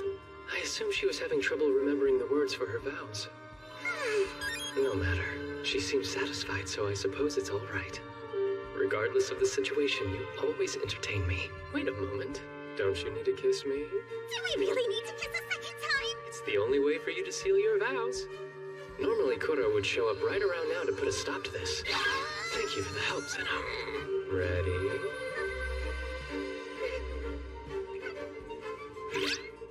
That's all I can handle.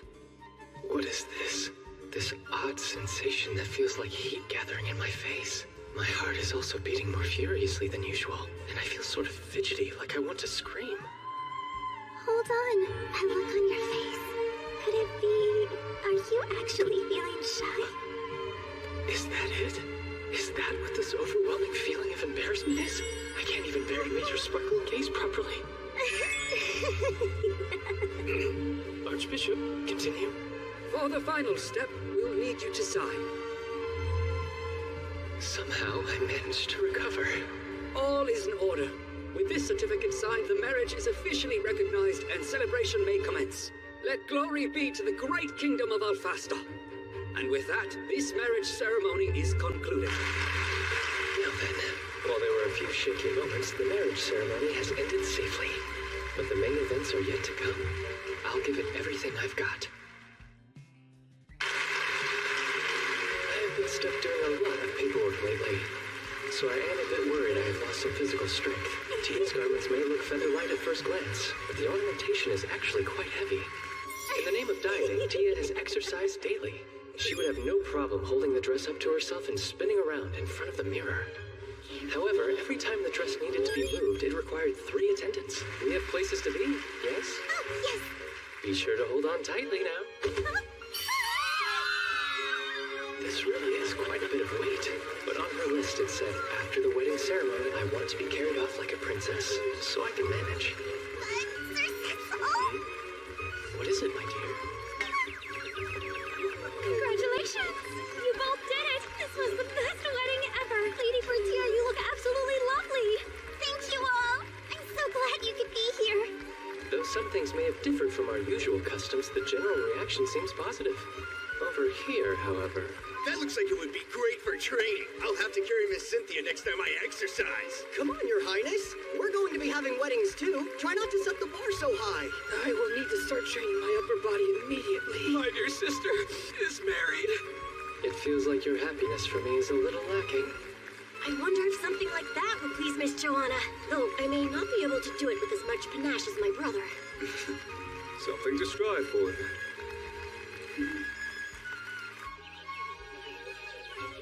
Excuse me. This bouquet is for you, Lady Bertier. It's time for you to toss the bouquet. It's time. There seem to be several ladies with a determined glint in their eyes. This was another thing that Tia had formally asked for. Apparently, the one who catches the bouquet thrown by the bride will be the next to get married. Since we are incorporating several events that have never been done before, I sent letters of explanation to our guests from other countries. A queen, concerned about finding a proper fiancé, insisted she participate, and many similar inquiries arrived soon after that. Who are you talking to? I knew her friends would be here, but it seems about 20 other unmarried ladies have also gathered to try their luck. This has become quite the event. Alright, everybody, I'll be throwing it now!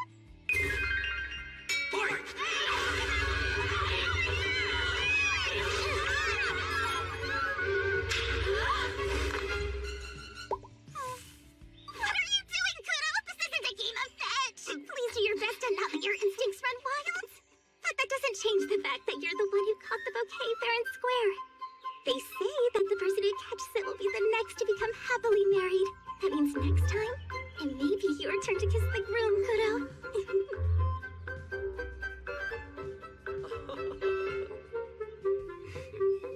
Now, dear wife, take my hand. I'll escort you to the carriage. All right, let us be on our way. One more thing, Zeno. Yes, sire, what is it? You must never make advances upon a young girl. Understand that? Ages are irrelevant to spirits, so we don't think about such things. I am well aware of that, but I can't have rumors going around that my attendant is dangerous. The ceremony went off without any issues. And next, we return to the royal palace for the wedding reception.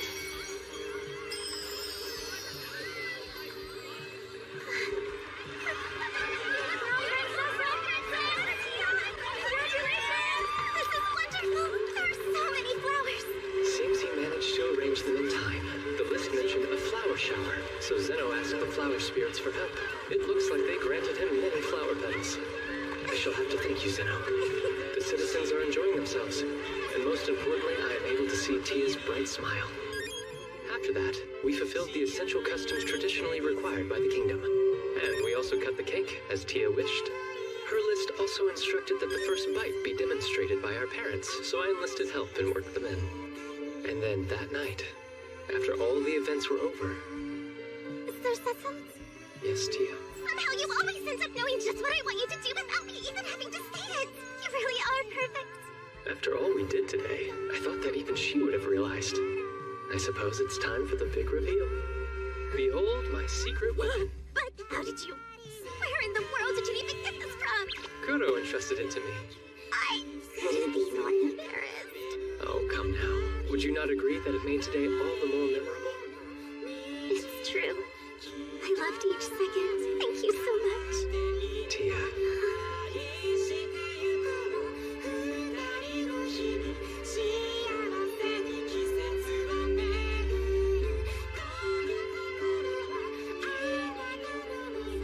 Well, Tia, shall we go? Let's get out of here already! I'm jumping! We are now leaving for our honeymoon trip. She wanted something that would clank tied to the carriage as we embark on our honeymoon. I found it on her things I want to do list as an extra request. Instead of a car, it's a bridal carriage. This is exactly what I The world that Tia came from certainly had some very curious customs. Sir Cecil, look! It's rabbit parents and their babies. Just look at them. They're so tiny. Do you think you and I would be able to have a family like that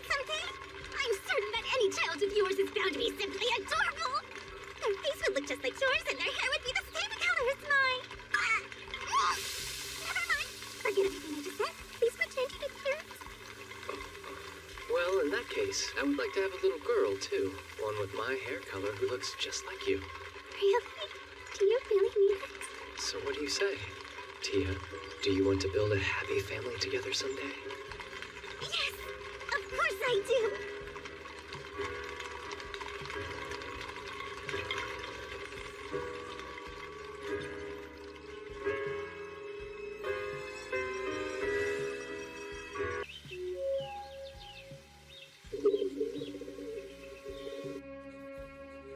Little by little, Tia has grown accustomed to life at the palace, though lately she has appeared very busy to me. After our wedding ceremony, the royal families and nobility of various countries began consulting her about their own ceremonies one after another. Our wedding must have left quite a profound impression on them. In addition, Tia's wedding information magazine, Bertie, has been published and is quite popular with the public. How many more times will you surprise me as we move forward in our lives together? This observation log seems likely to continue for some time.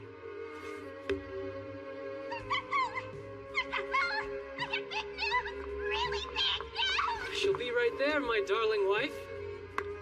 Sir Cecil! What has happened? You seem rather flustered.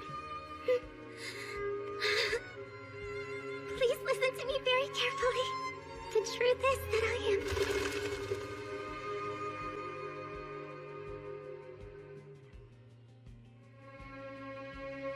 When I am with you, I could never be bored.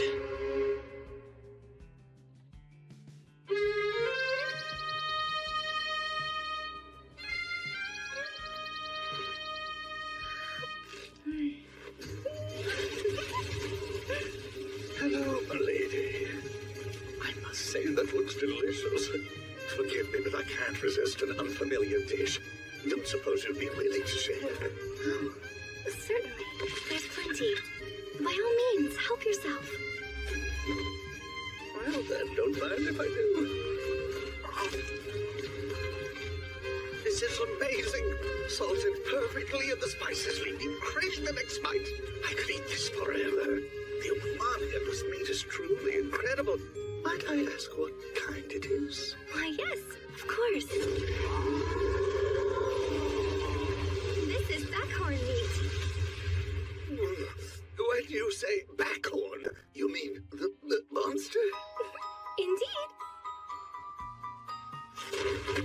I can't believe I ate something so dreadful. Isn't she aware that those foul beasts have a powerful poison within them? Why would a noble lady consume such a horror?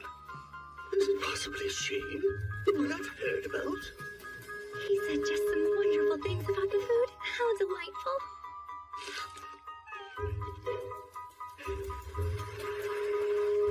With proper preparation, even the foulest of monster meats can be made delicious. As of now, no one else understands that. But someday...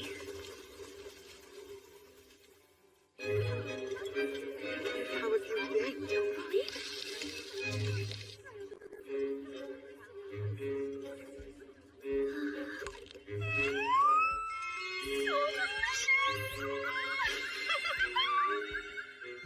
His Majesty's banquet never ceases to amaze me. The dishes served are refined and first class. Everything tastes as good as it looks. I wonder what dish I should try next. Milady. Oh, Mrs. Talbot. You do remember why you're here to begin with, do you not? Indeed.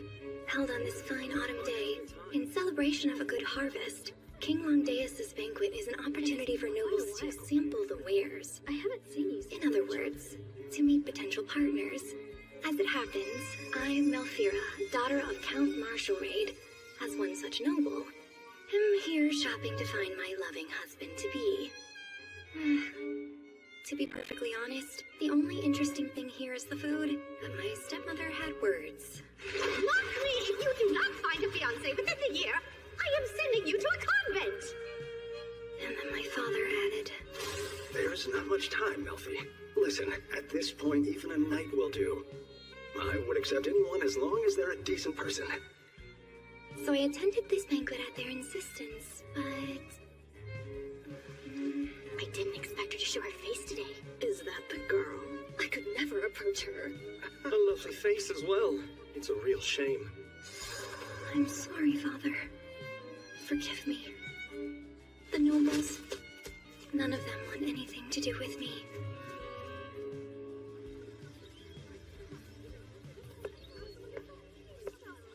I guess I'll try over here.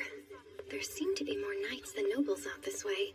Maybe if I'm really lucky, I'll find someone who isn't aware of me.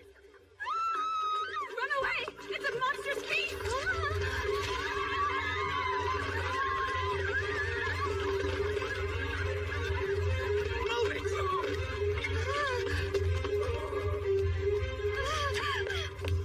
Are you all right?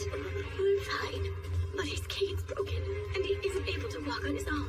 Let me give you a hand, sir. Thank you. I can't believe you'd stop to help an old couple like us. What a kind girl.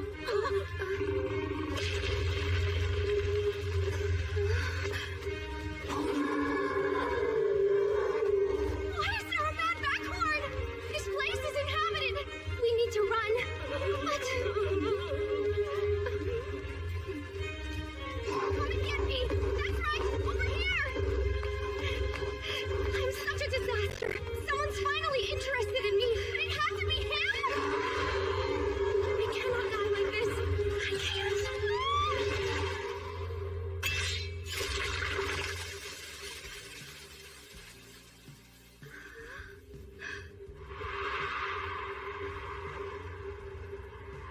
He killed it in the blink of an eye.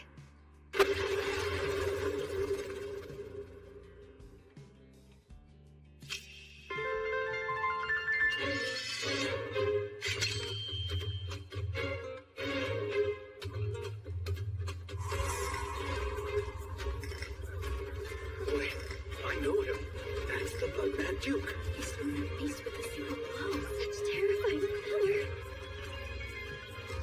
Are you the Blood Mad Duke? Yes, I am. Does that scare you? Scare me. I heard the stories about him. Slaughtering beasts to slake his thirst for blood. He sounded more like a fiend than a duke. But how can a fiend be so beautiful? It is a pleasure, Duke Galbraith.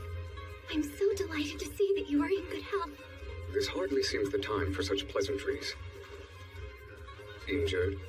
No, I'm all right.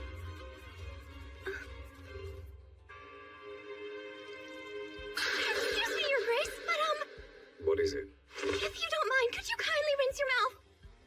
Why? You see, these beasts are backhorns and they have a marked tendency to go mad, in which case their blood may become corrupted by magic toxins. It's serious business. Swallowing blood tainted with magic toxins can cause fever and intense stomach pain. If it hadn't been mad, its blood could have been used to make sausages.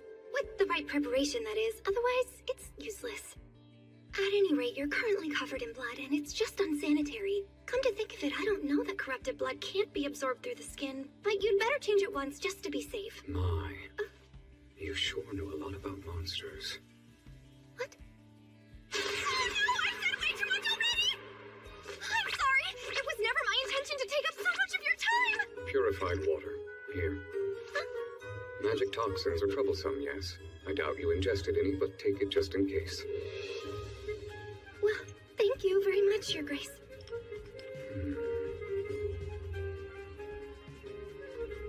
I can't allow myself to let you leave covered in blood as you are. Come along. I'll fetch you clothes. Oh, you don't need to do that.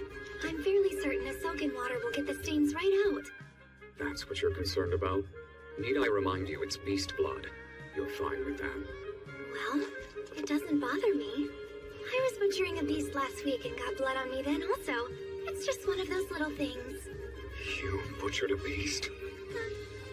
Wait, what am I saying? Hold on. What's your name?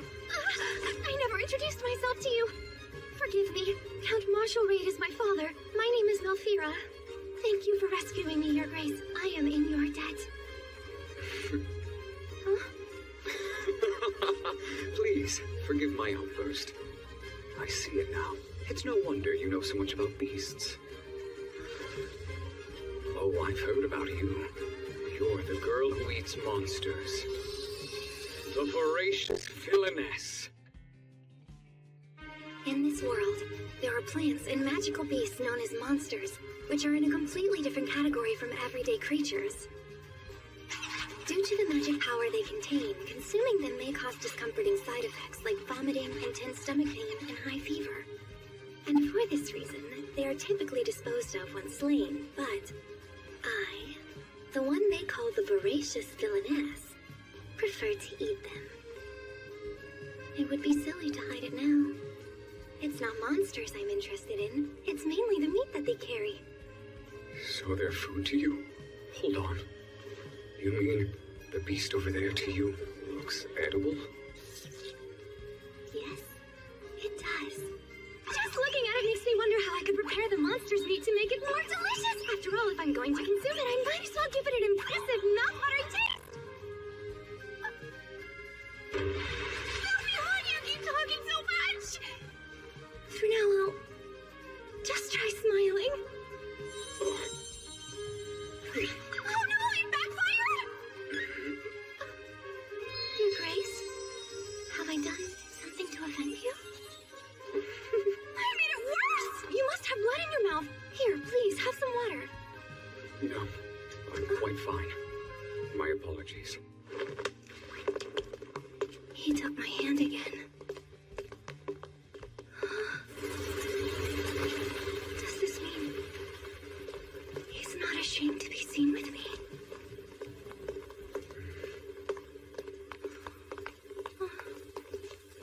I'd like to know. Is it good? What?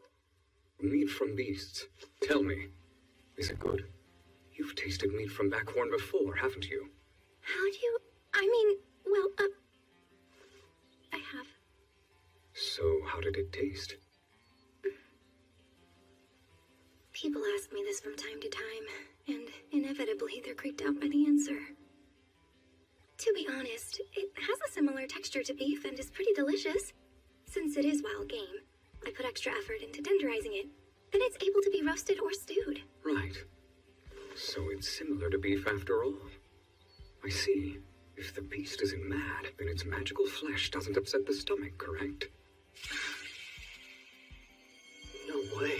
How could beast meat taste the same as beef? Just imagining it makes me want to throw up. Dear girl, you're sure you've eaten real meat before in your lifetime?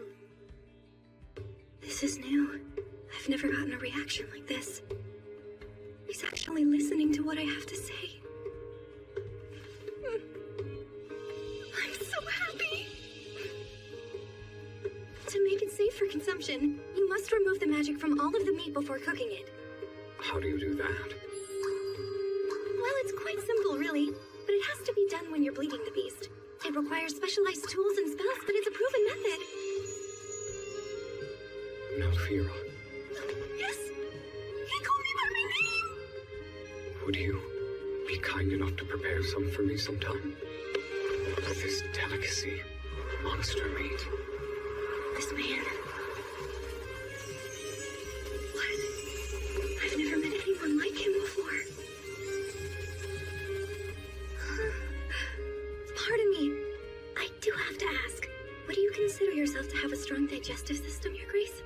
Well, I believe it's adequate. But why? I know I've said this before, but mad beasts contain magic toxins, so the meat won't go down easy. Yes, but what if the beast hadn't gone mad? Then, like ordinary meat, it could either be skewered or grilled, made into sausages, or enjoyed any number of other ways. Well, I can't wait to try it all. The thought of eating monster meat is making him smile. In fact, he looks incredibly happy.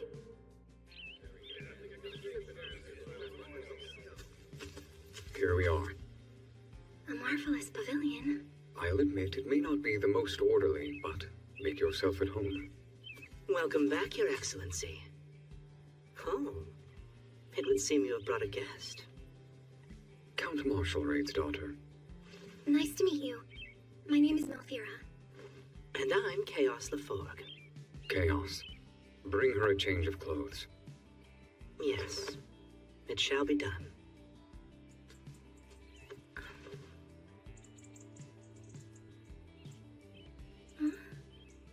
Come in. You can wash your face and hands in here while you wait for your clothes. Thank you, Your Grace, but you don't have to go through so much trouble. Don't worry about it. But I do worry. I hardly have any backhorn blood on me at all. Please, you should use that for yourself. He's undressing in front of me! Of course. It's a perfectly natural thing to do. I've seen plenty of knights and hunters wash themselves outdoors before. That doesn't mean I'm used to it! And yet, I can't look away. There's something wrong, Elvira. Oh, nothing. It's just that your physique is truly remarkable, Your Grace. What? Oh, thank you. I suppose I do a lot of training. Looking at your muscular arms, I see how you were able to make such a clean cut. Clean cut? Oh, when I beheaded the beast, you mean? It was such a magnificent display.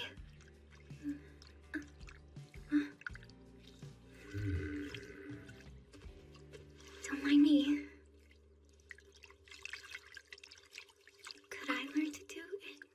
Behead creatures? Theoretically, I suppose. But if you plan to do it with those arms, you won't have much swinging power. So why don't you leave the fighting to me, all right? Huh? Leave it to you, Your Grace? That's right. Well, I'm used to slaying monsters after all. I see. Well, that is quite reassuring. Yes, it is. Isn't it, though? Is there anything you would like to try? I wouldn't mind hunting it down for you. Now that you mention it, the Great Forest in your territory is crawling with numerous rare monsters, including species that are not found in the Marshall Raid lands. Oh, what a luxury! Elvira, you still have blood on you. Oh, thanks a lot, Your Grace. There, that'll do. Let me return the favor. Sure.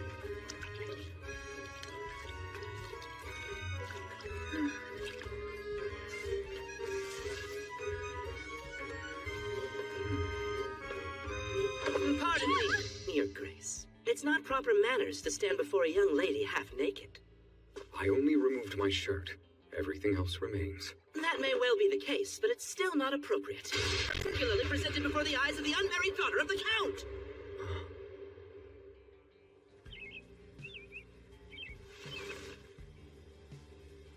What a beautiful dress! Thankfully, the Queen let me borrow it. It looks quite good on you. Splendid! I bet he defeated that beast with ease. If only I could hunt monsters like him, I'd never wish for anything else ever again! My, how odd. Normally, if you presented a monster's head to a lady, she would faint. Indeed, this is truly strange, to say the least. Honestly now. Perhaps for his grace, spring has finally arrived. I appreciate you providing an escort for me. And thanks again. You saved my life today, Your Grace. You have my sincerest gratitude. It was such a pleasure meeting you. This is goodbye, for now. Likewise. Next time we meet, I'll bring a gift. I would be obliged should the chance arise. Do make sure to keep yourself safe until our paths cross once again, Your Grace. Right. You may look forward to it. I will procure a well-marbled royal noodle for you. A royal noodle? No! Elvira, you naughty girl! You mustn't impose on his grace like that! And yet, if I may, the flavor of the meat will be at its finest if the noodle is captured alive. That's so, capturing alive. Well, that does increase the difficulty, but I will try. I have heard every rumor about the blood-mad Duke, how he's a bloodthirsty fiend. Turns out, the rumors were just talk after all. He's actually the kindest soul I've ever met. Oh, yes. Please take this. What is it? It is jerky made of scat spit, a beast from my father's territory. I was very thorough in making it, so it shouldn't upset your stomach at all. I see. Then I will happily partake. Grace! Why would you do that? You are very much aware that outside food should go through a poison tester first. Spit it out, post-haste. This piece of jerky is... What did I tell you, Grace? Now open your mouth. Silence! Quiet now! What sharp flavor. The umami spreads throughout all of your mouth. Right? Now I crave a strong drink. So delicious. This certainly has raised my hopes for tasting other beast dishes. I have creeped down people before, and they've spread malicious rumors, so I was shunned as a result. But I knew deep down I wasn't doing anything wrong, so it didn't bother me. I mean, I knew I shouldn't let it bother me. At least, that's what I thought. But the Duke... he's too kind. The kindest person I know. Something wrong? It's nothing. I'm just a bit reluctant to say goodbye. Oh, I see. Perhaps we could pick up where we left off another time. Let's do, shall we? Of course. I would love to. It is a promise. I dreaded going to this day's banquet, but he alone made it fun, so I'm actually glad I went. Who knows? He was likely being polite or maybe just curious, interested in learning about the infamous beast-eating voracious villainess. Either way, I'm truly glad I met him. I have always avoided getting my hopes up. But maybe it's all right. This one time.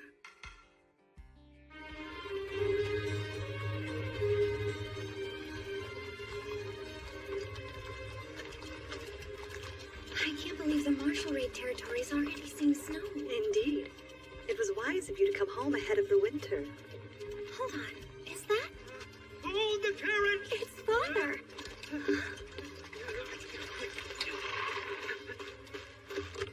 So there you are. Tell me, what is the meaning of this, Melfira?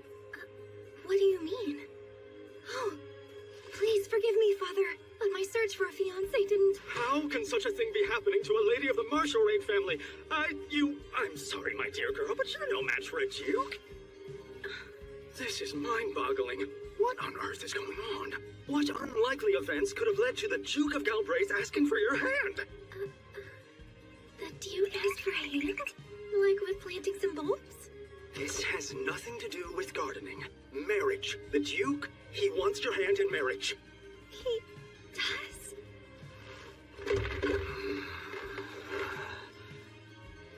What do I even say? I haven't the slightest idea how to respond to this letter. Father seems extremely flustered. It is a promise. But I am definitely more flustered than he is! I see. The hunters got a little carried away and decided to wander deep into the forest. As a result, they found themselves inside of a monster den. And what they found there was no common beast. It contained a great deal of magic toxins. Despite that, I upheld my duty, without any casualties, no less.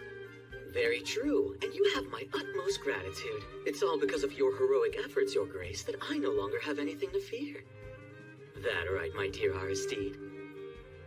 You're too kind, Highness. There's no need to call me that, it's so standoffish. Say, how about for old time's sake you call me Brother Maxim like you used to? Oh, thanks! You and I are brothers by blood. That much is true. But there's more to it than that. 17 years ago, you took the throne as crown prince, while I became your subject and was adopted by the Galbraiths. There is a line between us now. Oh, good grief, I forgot how stubborn you are. And by the way, Your Grace, would you care to share what you have in your hand here? Nothing that concerns you. Therefore, pay it no mind. You should be more focused on the banquet. Oh? Aha. You're keeping secrets from me, aren't you? I have nothing further to report, Your Highness. Are you sure? You should know better than anyone that there's not a single thing I don't know about my dear younger brother.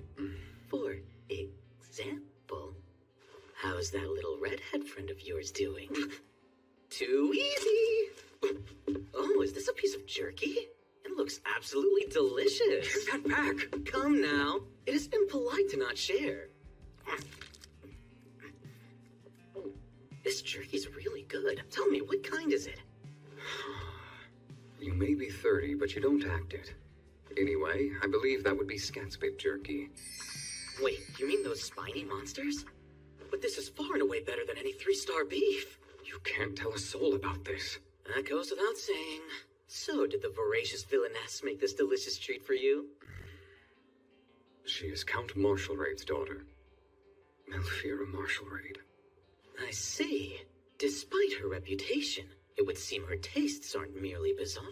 So what will you do? Marshallraid of the North is a count, of course, but what difference does that make? It's not often you hit it off with someone from the very beginning. Right, RSD? Anyway, I'll continue to be on standby. Do me a favor and call off any planned hunts. No, wait, where are you going, brother? Again, I'm not done that's talking. all I have to report. Such a meddler. But I have to admit, he may be right. It's not often that I take to anyone upon meeting them. Still, I can hardly believe the girl with the flaming red hair turned out to be the voracious villainess.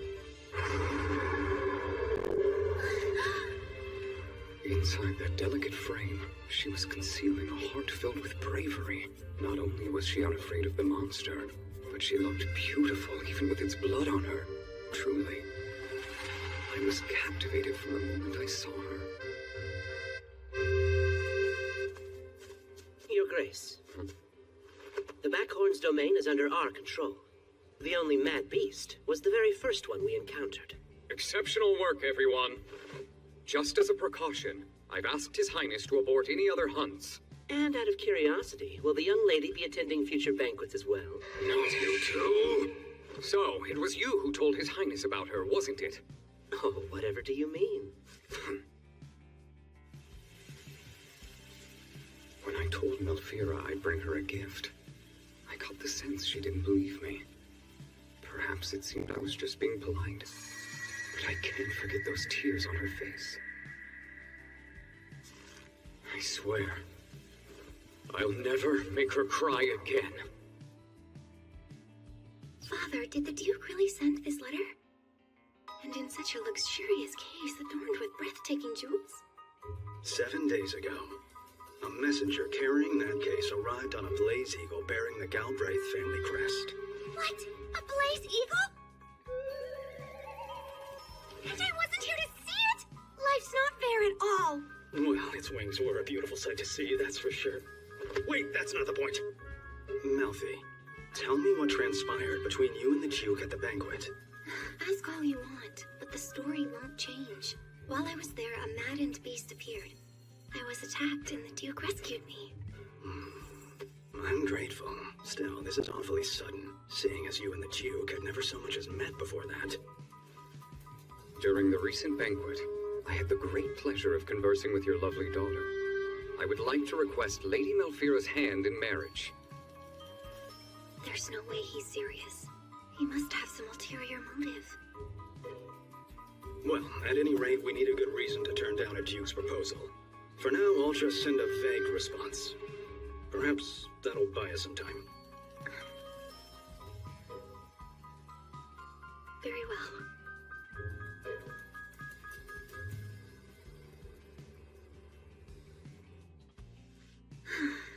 I really needed that bath.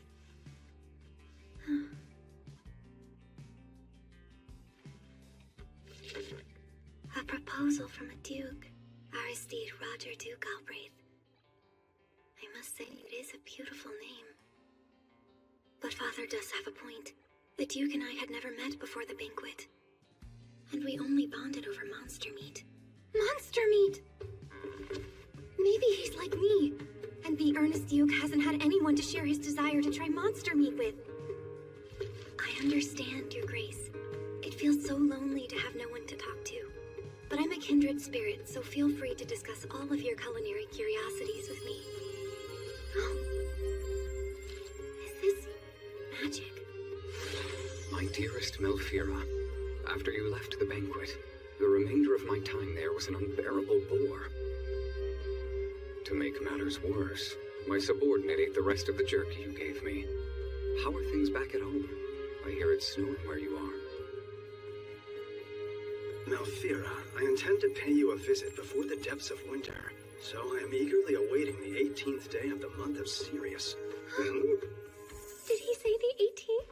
Hold on, but the 18th is... He's coming tomorrow!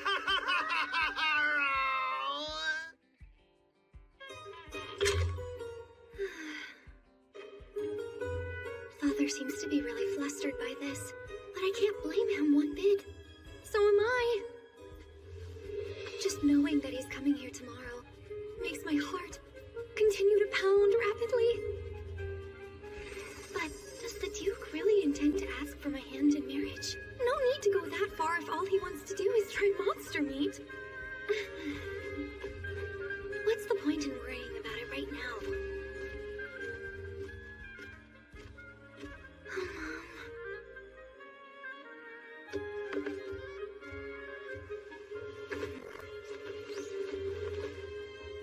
Can you believe it? Out of all the women in the whole world, the Duke of Galbraith wants to marry your daughter. What a surprise, right? But I wonder if he'll accept it. Everything you and I worked for to make monster meat delicious.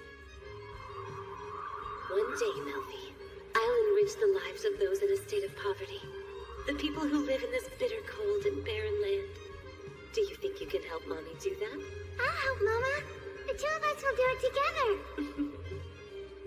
Everything I know about monster meat is because of you. And no matter how long it takes, I'll force the world to recognize it. Just leave it to me. I'll do my best to make it exceptionally delicious.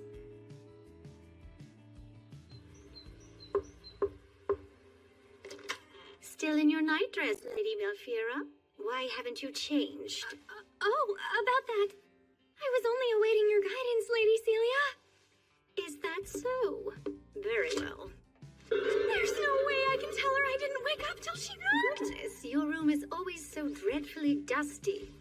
Lady Malfira, I do know that I'm the one who told you to find a fiancé, but don't you care about how you present yourself? You're still a noble, so act like it.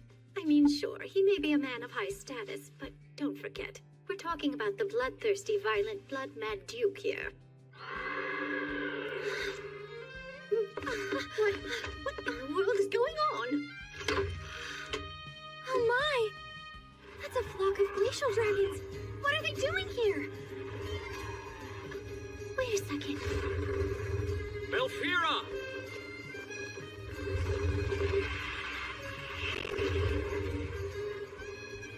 Did you receive my letter? I've come to ask for your hand in marriage. Also, here's your gift as promised.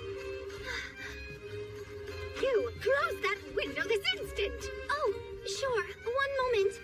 Thank you, Your Grace. But can you have the dragons land in the pasture on the north side? And I'll meet you there. Understood.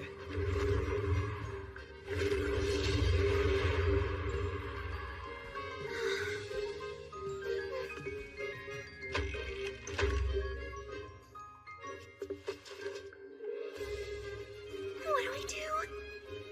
That man is so dashing!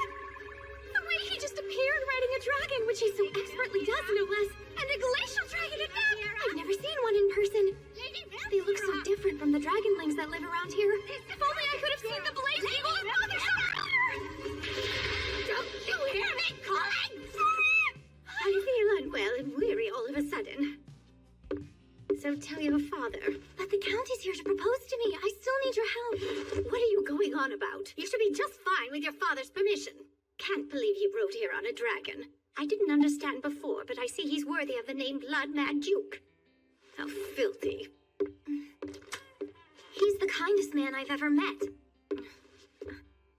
And I fully intend to accept his proposal. I'll do it with pleasure.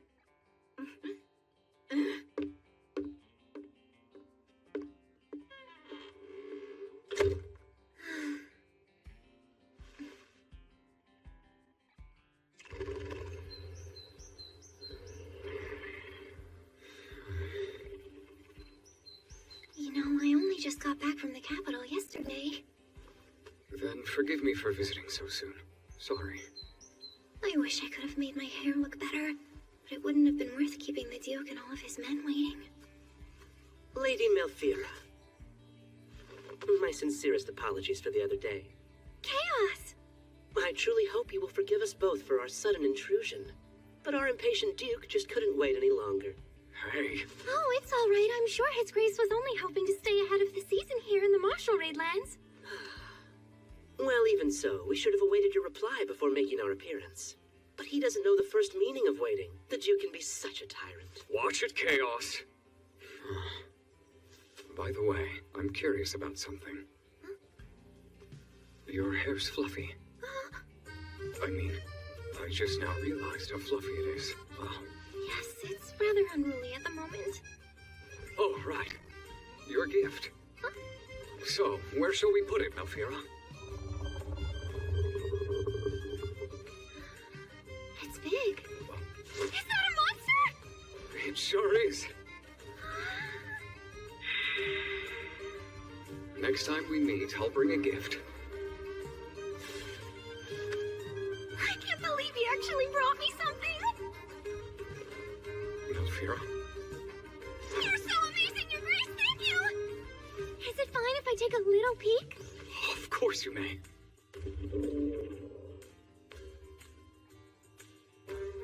Did you already kill it? The beast hasn't moved once since you brought it here. Why not? Just see for yourself. Those horns, that fur, and that color! Romeo Royal Noodle! Yes, look at its golden fur, beautiful. And after feasting on Autumn's bounty, it'll be well marbled. Noodles are monsters with white fur, 2 spiral horns, and 1 sharp, pointed horn resting on their foreheads. Their soft and delicate pelts are incredibly prized, and very beautiful. Royal noodles with golden fur being the most valuable of them all. Too bad their meat's always discarded. It's really a waste, you know? But this one's fattened up for winter and everything. It's an herbivore and eats only mushrooms and fruits, so I expect it will be delicious. But a fine specimen with beautiful fur such as this is extremely rare. In other words, this is extraordinarily precious. This is quite a gift. Are you certain you want to give this to me? Yes, I'm certain. It's alive! Yes, it was difficult to take like this. Oh, I see. So you put it to sleep using magic. This royal noodle is as fresh as can be. Cut it thick, grill it, or stew it? Maybe I should roast it since it's marbled. There's so many different ways to enjoy all these parts. This is too much. Thank you for this lovely gift, Your Grace. I'm in complete shock right now. What an amazing present from an amazing man. Oh,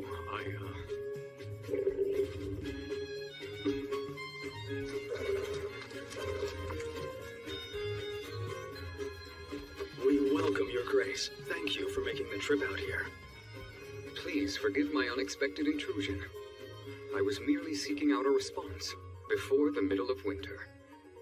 Oh, that's right. How did I forget that? The Duke of Galbraith came all this way just to ask for my hand in marriage. Say, Father, if you don't mind, could you let the dragons hunt in the Bartos Mountains? Of course. I don't see a problem with that. But is that thing over there not food for them? Not quite. Actually, that beast is for me. Wait, so the Duke knows about your particular taste in food? Well, not only does he know about it, but he told me that he's interested in trying my cooking as well. Could we open the facility too? I suppose that couldn't hurt. Also, we could use that to stable the dragons. But still... Count Marshall Raid. I know all about the cruel rumors that have been spread about your daughter. And yet, I understand her. So I'm proposing in spite of them. That's a relief to hear. You must be genuinely interested in her, then. And by the way, I would like for us to do something about her gift. Before it awakens, I mean. Wait! It's alive! I must say, this is certainly a most valuable but dangerous gift. I've insisted on trying this delicacy called monster meat. So if you don't mind, I'd be delighted to see how it's prepared. I see. Well, Your Grace, you've just arrived a short while ago, but you're privy to the extent of things.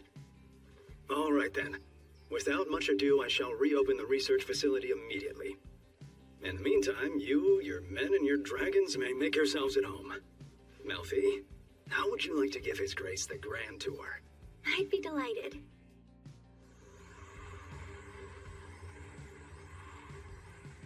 Wow. Oh my, a dragon has such a cute cry. You think my dragon sounds cute, Melfira? This beast isn't for eating. I would never eat one of your dragons, Your Grace. I know. It's a joke. Really?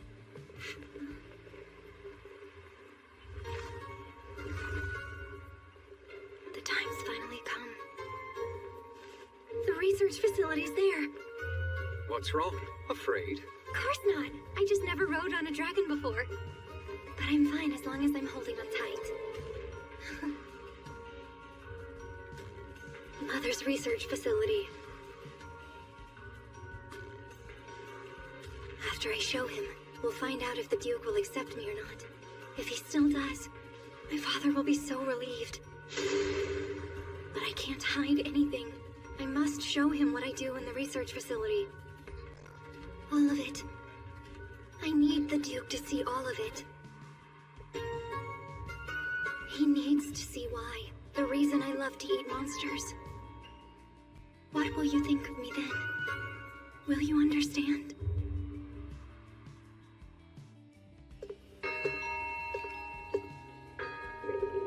Ancient runes. Is this a ritualistic magic circle? It is. My mother devised it, but I've made some tweaks. Just a few small improvements. This is where I prepare monsters, how I make them safe for consumption. I am the one who takes your life in order to live. Your body serves as my sustenance. So this is how you drain their toxic magic? Pretty clever method. Though it seems like a magic circle alone wouldn't be enough. Oh no, it's not. The circle works to siphon the magic, but a receptacle is needed to contain it.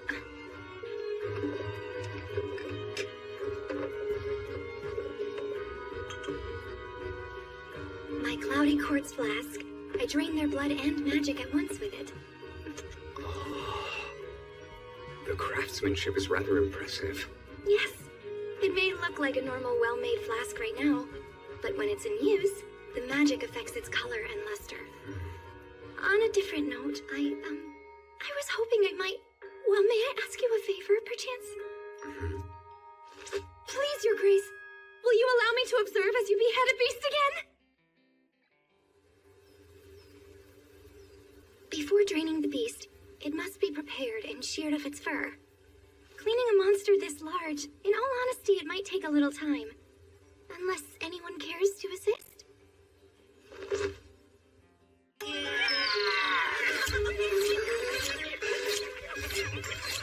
Monster slaying is only part of the job for the Knights of Galbraith. They're also responsible for harvesting the horns, claws, and pelts for resources. And they are quite skilled at shearing. That is incredible! It's so soft and fluffy. This fur will make the most superb thread. It will be exquisite enough to dress the entire royal family.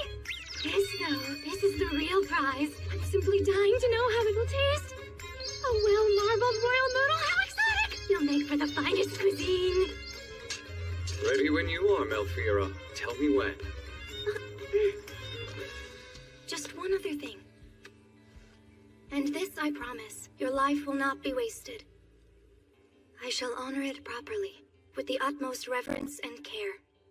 Rue red anier, Odana magics, Balmi rue esteris.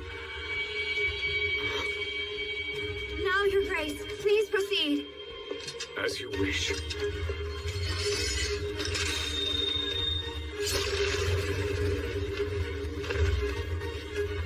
He already swung his sword. Did I blink? His swordsmanship. It never fails to take my breath away.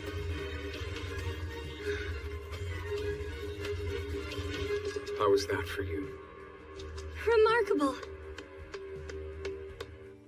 And now I'll remove the beast's magic. Id Thernia, Oldana magic. Valmiru Steris.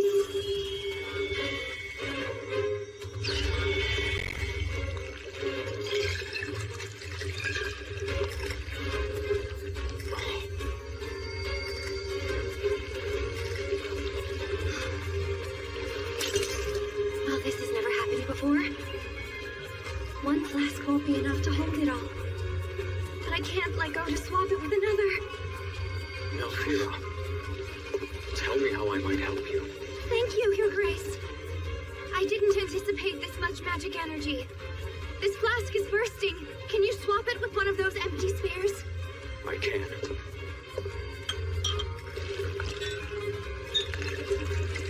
Many thanks, Your Grace.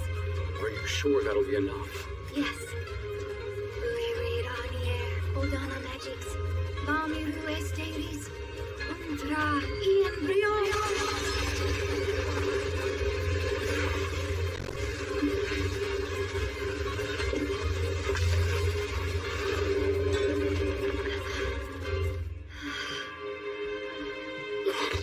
Are you all right?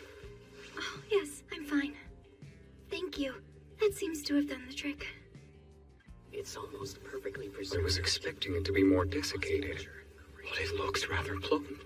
It's a careful extraction process. Only the blood and magic are removed. Retaining the moisture is the key to delicious meat after all. Consider me impressed. How did you come to devise this method? Oh, I didn't. My mother conceived it. 17 years ago, the Marshall Raid lands had faced drought and famine, and many of its people were starving.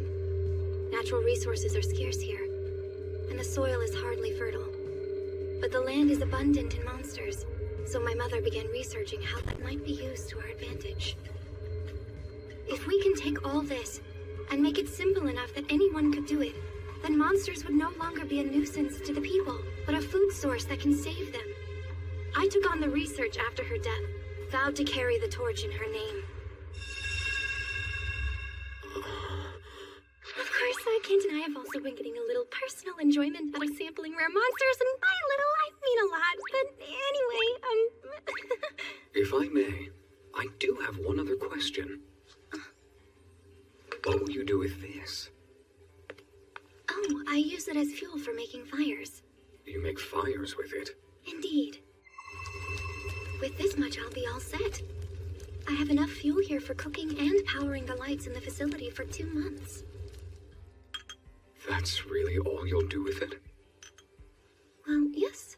Why? Is there anything else it can be used for?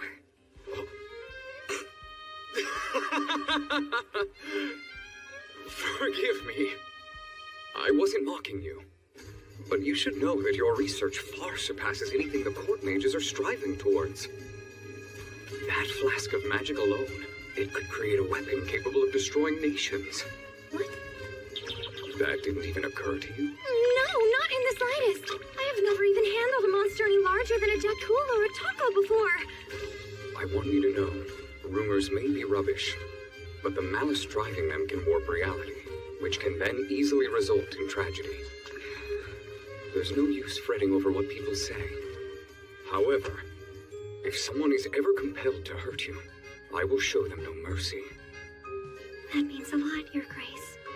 With that said, I presume that the rumors about you drinking fresh blood are true? Not at all! I've never even thought about drinking fresh blood before! Truly? I only asked because I had the feeling before that I was looking at a vampire.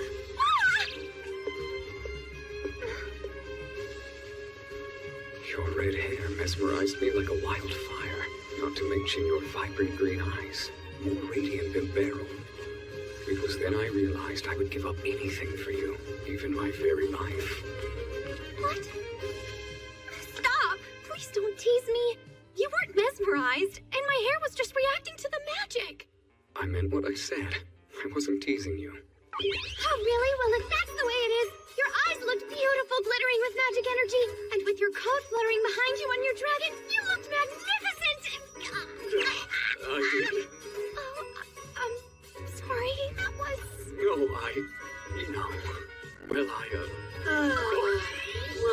embarrassing, utterly devoid of charm. What? So, moving on, we'd better get to work butchering this monster. Who knows when the mansion will call us back? Yes, let's do that.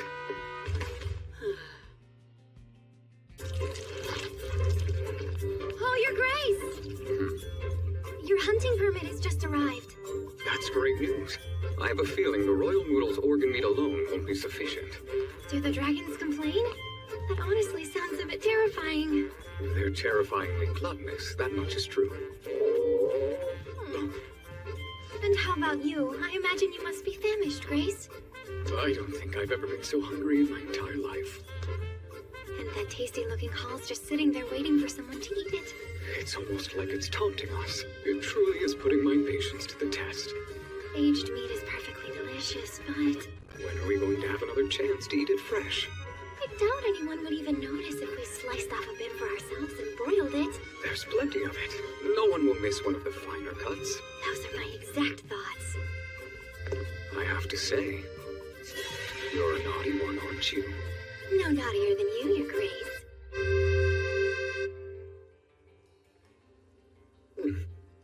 Oh, hang on. What is that?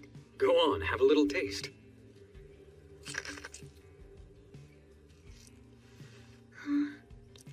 What is this? It's absolutely delicious. The simple aroma of the fresh herbs is enough to whet the appetite. And the touch of salt is exquisite. I swiped it from my head chef's storeroom. I couldn't say which, but it's a blend of various spices. Now listen. This is a test. We're just making sure the poison's gone. Obviously. Well then, let's get to it.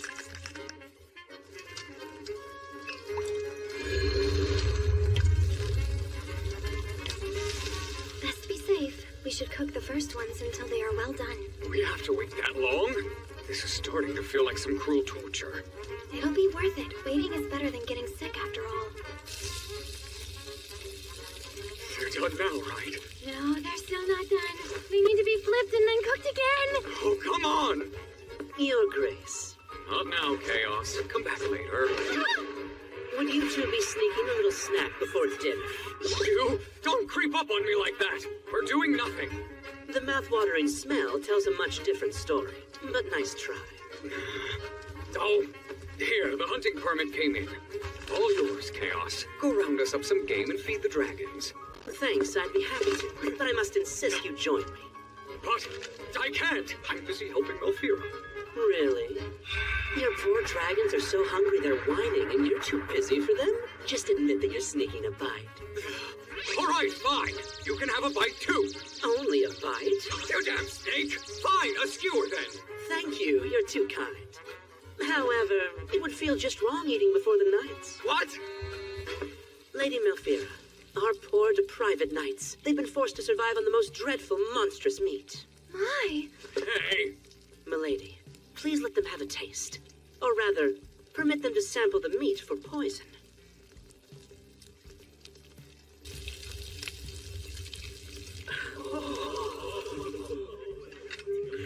Your Grace, no need for me to take one fresh off the grill.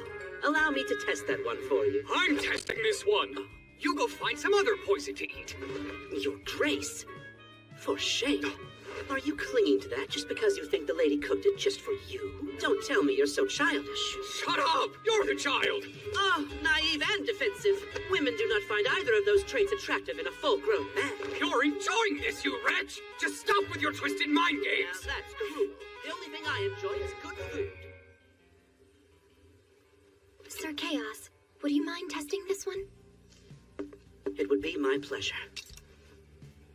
Thank you for giving your life for us.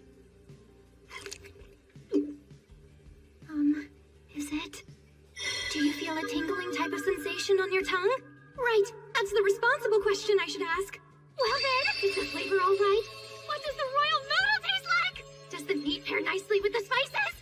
But that's all I'm really interested in hearing about! Yes. It's not even the slightest bit gamey. Furthermore, each bite melts like butter. It fills the mouth. And it swallows as easily as a cool beverage. Wow! quite delicious, I have to say. Oh, damn it! Enough with the torture! Chaos. There's no poison, right? Do you feel weak? Did it upset your little stomach? No, I have yet to notice any negative effects. What's more, it tastes nothing like that foul dreck we ate to stave off hunger. So then? However, it takes time for magic energy to cause a stomachache. Well, I've never suffered an upset stomach from magic toxins, so I can't really speak on it. Although, I have done plenty of research on the subject. In some cases, symptoms immediately emerge, but it can also take all night before they develop. I'm not waiting for breakfast! You ate and you're fine! It's my turn now! This Grace is right! Let us eat Sergei! I can't hold off any longer. Attention, knights! Listen up! The meat is bound to get cold soon, so let's eat it while it's warm. Yes, we might get sick, but I will have the medicine prepared and waiting. And we will give you the best care we possibly can at the mansion.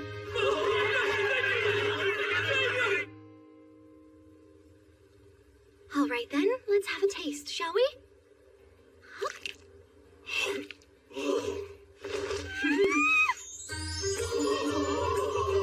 Incredible!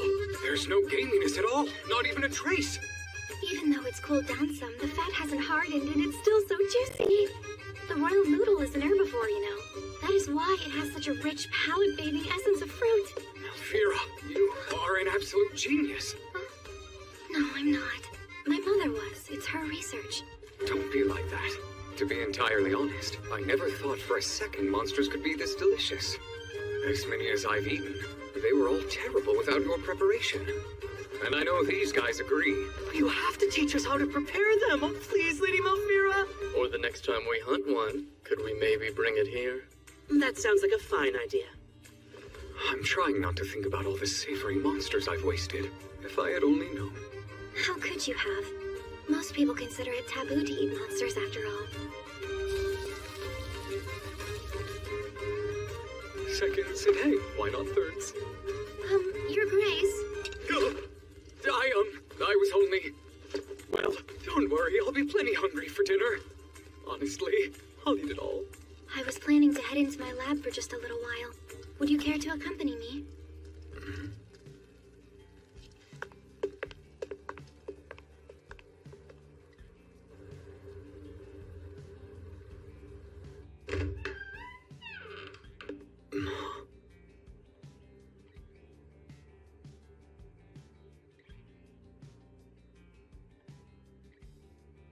Wow, this is incredible. Sorry for the mess. It is a bit cluttered. Wouldn't be a proper research lab if it wasn't. Oh, are those? They look like scatspit spikes. They are. I use them to construct the traps I capture monsters with. You make traps too. You are well stocked in surprises, aren't you? Who joins you when you hunt? I'm assuming the knights assist you? Sometimes. Other times I enlist local hunters. Although I often prefer to hunt on my own. All by yourself? How does the Count feel about all of this? And the others living here? Do they take issue with your research? Well, they have their beliefs, and I'm not trying to change them. And that's putting it nicely. Everyone around here has complicated feelings about my mother's research, to say the least. Even the scores of people my mother saved from death by starvation. They deny that they survived by eating monster meat. They're too ashamed to admit it. I take it they're animists? Yes. Throughout the surrounding lands, animism is quite common. It strictly forbids the consumption of monsters. Against that, your resolve must be built from steel. Well, that's hardly the case. It's just that I simply couldn't bear living without her research. It'd be like losing her again. But why do you feel compelled to continue it here? If the people refuse your work, why not conduct it somewhere else?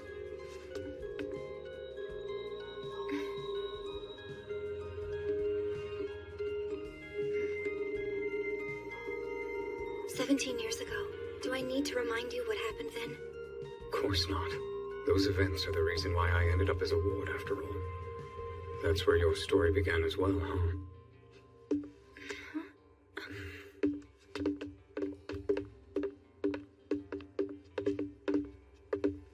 I know this may be hard to talk about.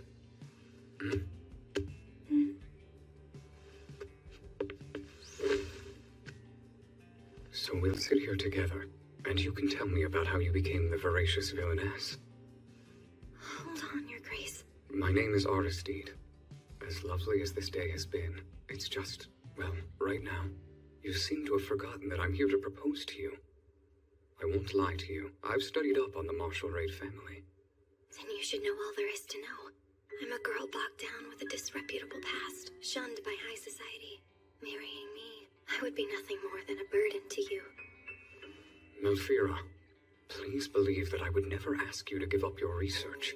With my family's resources, you can take your research as far as you dream. I simply wish to know more about you. Well, if that's what you want, to learn more about my research, I'm more than happy to assist you. That's not what I meant. I want to know what you think and feel about me.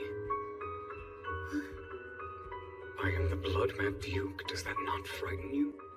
A Duke in name only, ill-mannered, and soaked in the blood of the monsters he's killed. So what does that mean to you? When he said he wanted to know more about me, is he scared that I'm repulsed by him? When he said he wanted to know more about me, is he scared that I'm repulsed by him? I wouldn't dream of calling you scary. On the contrary, you're rather valiant and handsome, Your Grace. Handsome, you say? That troubled look on his face is a bit concerning. Did I say something wrong? And are these words from the heart? Of course! You're highly attractive, Your Grace. I can honestly say anyone else would agree. Oh dear, did I make matters worse? Your beautiful hair shimmers like moonlight. My hair is the dull gray of a mongrel's pelt. And when those amber eyes of yours glowed golden with magic, it was simply stunning. What you glimpsed was the sight. Were you not disturbed? Not at all. I can still see you beheading that backhorn, your eyes shining a bright, beautiful gold. It's a vision that's seared into my memory. Perhaps you were bewitched by the power of the sight, no? That's not it. It's you. Your intensity was what truly bewitched me. Very well. As long as you are comfortable. Quite. Consider this. There are few brave enough to take up the sword. Slaying a beast is an important duty, and someone has to do it. Given that, what right do I have to look away in disgust? The monster blood upon your skin is but a symbol of your fearlessness. And what about my utter lack of class? That doesn't offend. Don't be silly. You bring peace to the people of Galbraith, rather to the nation as a whole. Nothing could be any nobler than that. Soothing, your words. And your thoughts of me as your fiancé. I had never considered that. If we were betrothed... Listen, Melfi, at this point, even a night will do. A duke would more than suffice. If anything, it might be more than that's the problem. Just imagine spending every day with him at my side. Good morning, Melfira. Sweet dreams, Melfira. I can barely breathe. Easy, girl. People will think I'm far too inferior to be wed to such eminence. But honestly, since my days are pretty much wrapped up in my research, all I really want in a partner is someone who will let me carry on in the manner to which I'm accustomed. Oh, please. It is all well, milady. If only he knew. Father's blessing is all that stands between me and a blissful life filled with magical monster magnificence. Still, who knew I could be so self-centered and calculating? Allow me to answer your question with a question of my own. Never mind what I think. Plenty of others would be thrilled to claim your hand in marriage. So why is it you seek mine? Say you and I do end up betrothed. What would your citizens say to someone with my proclivities being your wife? Animism is less common in the lands of Galbraith than it is here, but even so, marrying the shunned monster-eating voracious villainess might turn your people against their own duke. No. I know my people would welcome you with open arms. Oh? Are you familiar with the Erzinier Wood? I am. Apparently it's a treasure trove of monsters in the Galbraith territory. Why? A treasure trove of monsters? Truer words have never been spoken. No matter how many I hunt, they keep coming. Disposing of the carcasses is a task in itself. Magic accumulates where beasts run rampant. They feed off the toxins generated and are driven mad by it. For that reason, I must continue my hunt to cull them. My life, my fate is to bear this burden as a Galbraith. I cannot imagine. Yet you have opened my eyes. To me, monsters were but a quarry. Hearing you speak so passionately of the cuisines you make from their meat, witnessing the care you took to prepare that royal noodle, it amazed me. Yours is a novel perspective. We consume monsters as well, but never did we imagine there existed a method to thoroughly drain them of their magic. I have little else to celebrate, at least when it comes to talent. Come now. Turning a nuisance into a food source is more than worthy of celebration. Take heart in that. Truly, everything I've worked towards would be useful to you, Your Grace. What now, Mother? For so long I've dreamed of such a thing. For even the voracious villainess to help someone. For your research to see the light of day. Melfira. As my wife, you will have everything you desire. Protection from man and monster. Bring your knowledge to the Galbraith lands, and it will be used to feed hungry people in need.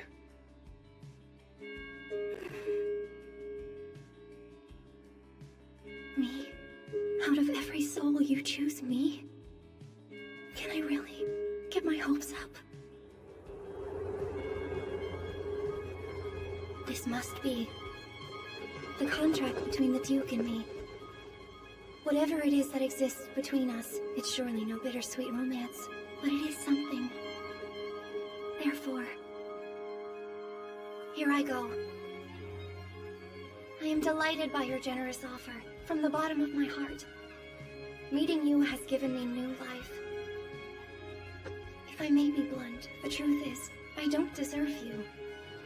Melfira, if you're softening the blow of a rejection, there's no need. Be direct with me. Yes! I happily accept your proposal. My needs are simple. My research is my world. I can't do anything expected of a proper lady.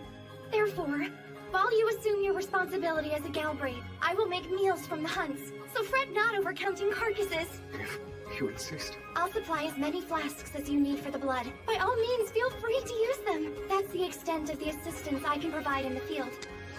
Should my offerings be sufficient to earn your hand, then I would be most honored to marry you. Melfi. Pardon the interruption. We are prepared to receive you at the mansion. Come with me. I'll take you to the drawing room.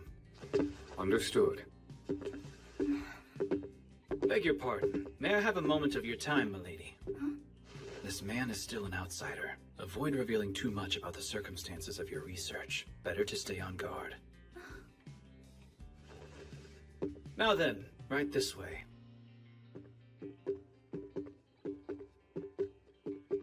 It seems this man was listening in on our conversation. Earlier, too. Granted, the notorious blood-mad Duke proposed to the Count's daughter. His concerns are understandable.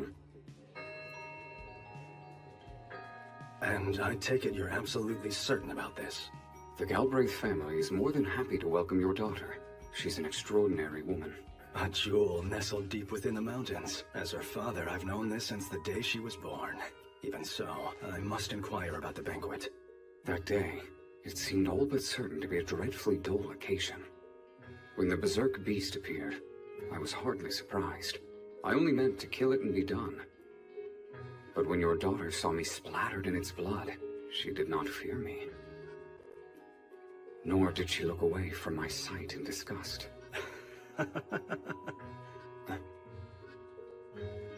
Can this truly be? Someone willing to accept me for the man I am? Even now, I'm not entirely certain. Furthermore, a meddling man I share blood and bond with will not let me live it down should I shrink from this pivotal moment. I see. So that is what you're up against. Believe it or not, I sympathize. Thank you. Does that mean you will sign the contract? Before we move forward, her diet, rather her studies, are sanctioned, encouraged in fact. Moreover, obviously, you've taken a liking to my daughter. That much is more than apparent. Liking? Huh? Such a word does not even begin to describe my feelings. Desire would be more appropriate. Be that as it may, I'm curious. For generation after generation, the Galbraith family has adopted heirs. Why then do you seek a fiancé now? That is a perfectly natural question. The truth must come out at some point, yes? Firstly, allow me to explain to you exactly why I want her. I'll put it plainly. Her soothing manner and charm. Goodness me, you, sir, are quite the character. No, not in the least. I speak from the heart. For too long, I suffered thinking of my daughter's future, disgraced in a land of animism. If nothing changed, I was planning on sending her to a convent. In terms of what's best for Melfi, I was loath to do so, but I am obliged to consider my station as a count. What could be more pathetic than a father who cannot even protect his own daughter? And yet, I... Fear not. You may leave it in my hands from here, under the Galbraith's household. Malfira shall come to no harm. After that, the Duke returned home. 10 days went by, and then... Lady Malfira, where shall I put these? Huh? Let's see. Fragile items go in wooden boxes, and keep the documents together. Does this one look good? And if it is, could you please seal it, milady? Of course. Let me check it out. Lady Malfira, how about this one? Coming! Oh, and this one too, please! On my way! As I prepare to move to the Galbraith lands, my room has grown packed with items brought over from the research facility. At the request of the Duke, all of the facility's contents are coming along with me. It's a big job, so he left behind some knights to help get it done. As of the Duke's recent visit to our lands, it's official. He and I are engaged. There's one thing, though. What's with this contract? From the looks of it, it's under the effect of some kind of powerful magic. Is this really all right? Be not concerned, Malfira. It is my way of promising you that our engagement will not be broken. You see, your own earnest resolve. It so moved me, I wanted to meet it. Still, let's do keep this from chaos. He'd find some reason to gripe about it. Goodness me, Your Grace. With that, you are now formally betrothed. Indeed. Also, if I may, Your Grace. Go on. Please, don't say anything to my daughter about you-know-what. Ah, you acknowledge it then. You are the one responsible for spreading the legend of the voracious villainess. You deliberately tarnished her reputation in order to shield her from those who might take her precious research and use it for evil. Do I have that right? Basically, you think I took it too far? I can appreciate the sentiment. Still, you'll refrain from any such activity in the future, won't you, Father? Sorry, I wasn't paying attention. Did you just say anything important? Nope, absolutely not. I still wonder about this magic. It feels extraordinary to me. My Lady Malfira. Preparations to transport the royal noodle are now complete. As discussed, the frozen cargo is going to be carried through the air by the dragons. Excellent work, Mulin. Thank you so much. Could you make sure it's frozen solid, please? Just leave it to me. What would you like us to do with the royal noodle's golden fur? Oh, you don't have to worry about that. I have decided the fur can all stay here. It'll be woven into coats for father and his son. Very well, my lady. Thank you once again. All right, we're almost there. Should be done by the time he arrives. I wonder, Is it normal to move in together with your fiancé so soon after getting engaged? According to the Duke. The winters here are painfully long. Must I truly wait until spring? His lands are unique, and he wants me to start getting acclimated to them as soon as possible. But am I ready for life with him and his family? Mother, what was all of this like for you? I'll never know. I lost you too young to ask you so many things. I don't know the first thing about being a homemaker. My good lady, your escort has just arrived, and the master is awaiting you at the main house. It seems the arduous task of packing is complete. You may feel some sadness, but this is above all a joyous occasion. You're right. Thank you. I trust you'll look after my father, Herman? It goes without saying. Now, are you quite ready? Yes.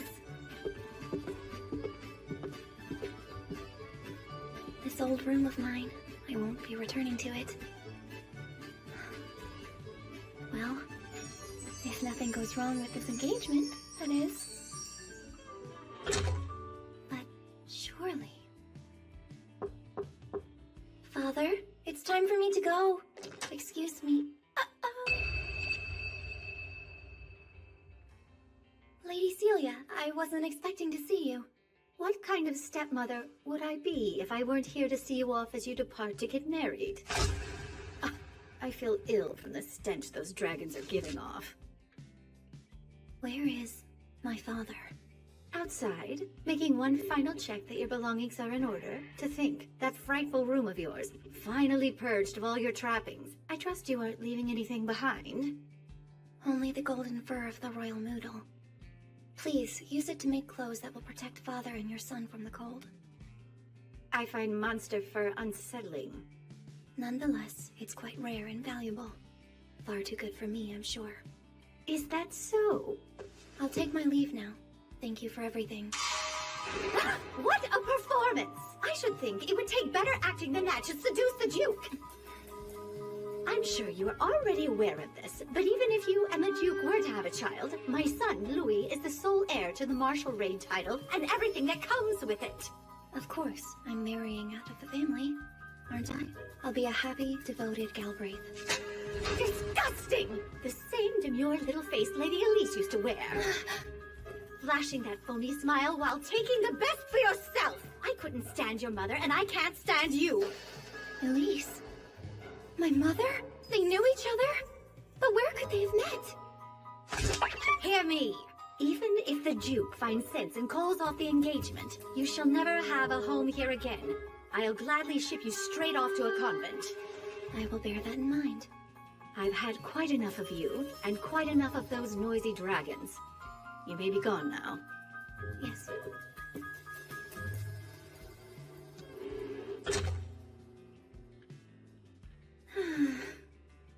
Of course, it all makes sense in the world for Lady Celia not to like me.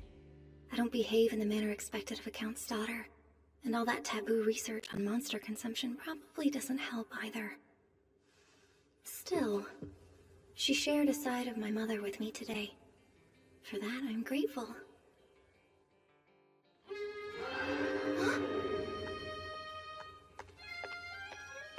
Hi, Father. Ah, Melfi. Looks like you're ready to begin your journey. Yes, all packed up. That coat looks good on you. I know it well. Elise wore it the day she and I were married. I had no idea. Come to think of it, she was originally from the south, right? The winters in the Marshal Raid lands must have been a shock for her. That they were. She was so excited to see her first snow.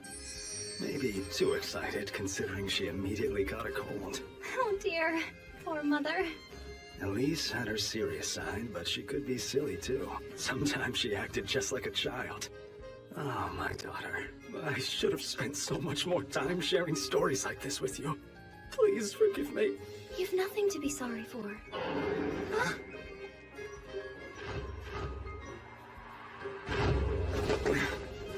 Time to take you home, Melfira. Oh, Your Grace!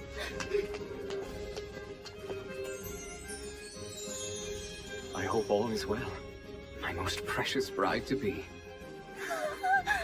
Goodness me, it looks like you're blushing. What did you expect? I just was. Will you stop teasing me already? Why, Your Grace, I must say, I'm taken aback you'd be so bold as to behave as such in my presence. Sorry, Father. I adore my fiancée so much I just can't contain it. You have everything you need? Yes, You're sure you don't want any of this? It is quite a lot. everything there is either transcribed notes or planks I used to write on when I didn't have any paper. In that case, shall we burn it? That sounds fine. Well then, it's come to this, Count Marshal Raid. I'll be taking your daughter and going on my way. Farewell, dear. See you in spring. Actually, it'll be a bit longer than that. I'd like her to stay by my side until our wedding in the fall. But, Your Grace, we still have to prepare everything she needs to marry into your family. No need. I'll provide anything she could want. Please, we've matters yet to discuss! My dear father, set yourself at ease. Your daughter will be well protected. I possess both the strength and the status to see it done. Oh, yes. And then there's the matter of burning that waste, which would be quite a chore for you, no? I'm in a generous mood. Please, allow me.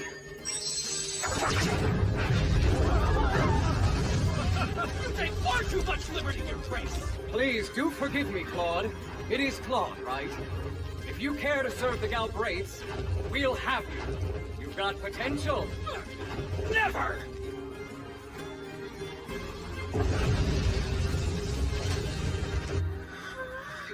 The flames reached ever skyward. To my eye, they resembled a fireworks display in celebration of our new life together.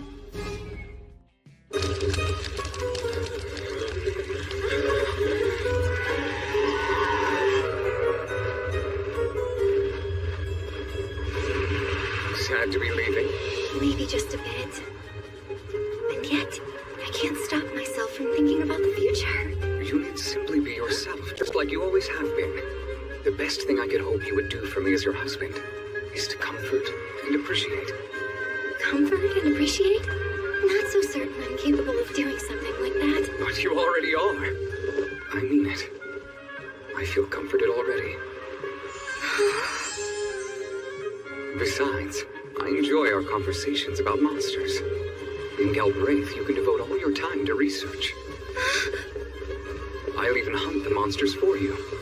Recently, after the Knights tried your royal moon, word has spread rather quickly. The men are all excited to see what you'll make next, if it's not too much trouble for you. I'd be delighted. Glad to hear. So considerate. The Duke truly is a remarkable man.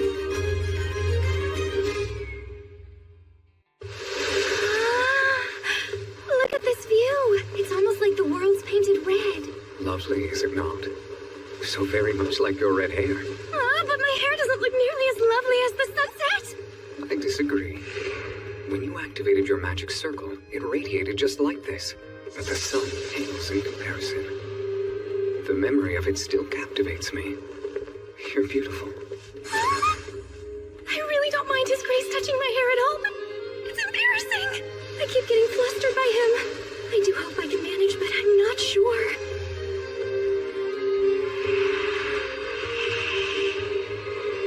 They look so beautiful in the night. The lights help us track each other's location. From the perspective of those on the ground below, I imagine they must twinkle beautifully.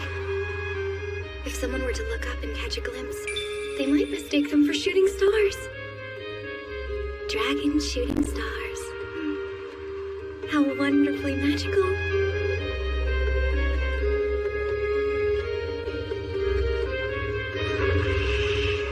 So will we be staying in that town below us? That's the port town of Ovnir under the King's rule. I am taking you to a location called Fort Ritter just on the border there. It's a fortress? Oh, is that too much? I can find a room in town where you'll be more comfortable.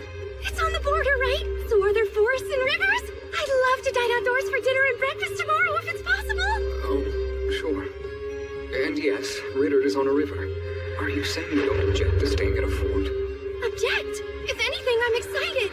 It's simpler than staying in a town, and it'll be much easier to acquire food for the dragons. Huh, you certainly make a valid point.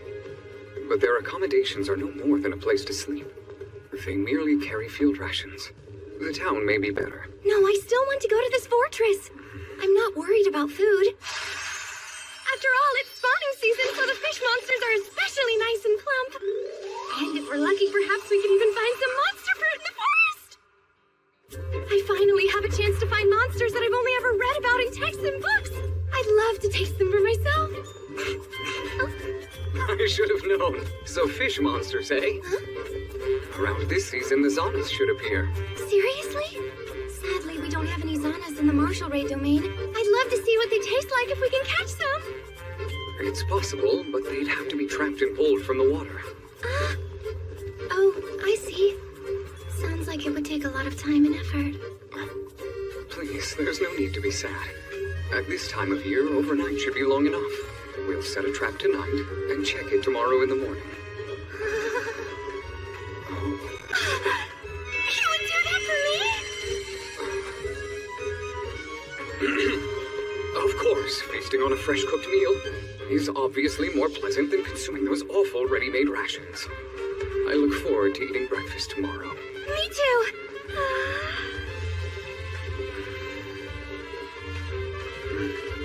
The Duke is so sweet, but that worries me a little bit.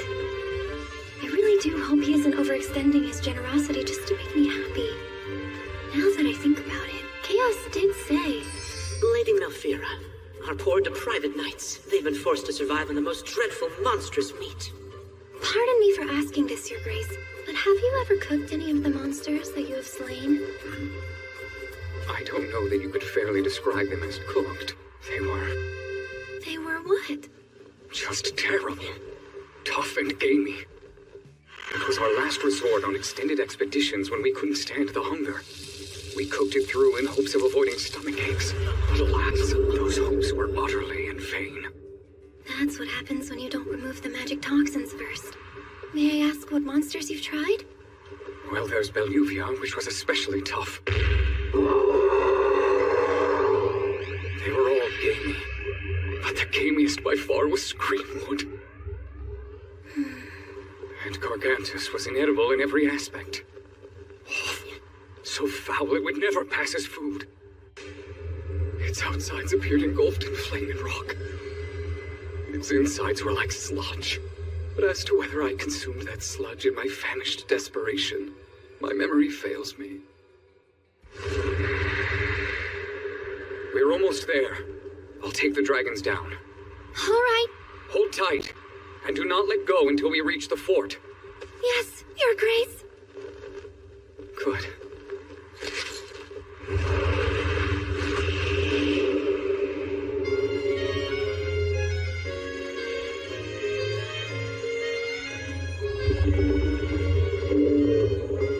Is this it? Huh? Same accommodations as last time, I assume. Oh, well, about that. His Grace has a guest accompanying him. He's brought someone? Hold on, he's brought a lady companion. We'll occupy the entire west wing of the fort. Make the arrangements. I'm sorry to say, but we've got nothing fancy to offer here. But I don't require anything fancy. It feels like my presence here is an imposition. Come now. We must begin unpacking all the items that we need. Very well then.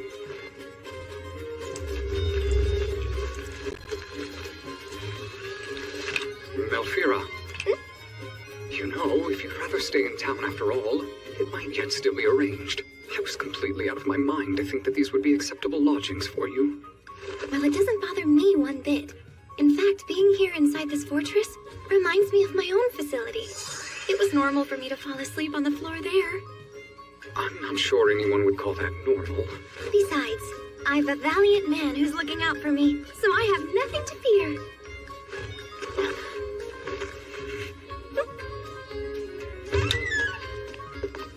This will be your room for the night. You should get some rest. You must be exhausted. Not at all. The ride here was actually quite comfortable, and it's all thanks to your magic. What's this? Is something wrong, Malfira? Yes, afraid so. For you see, I know that smell.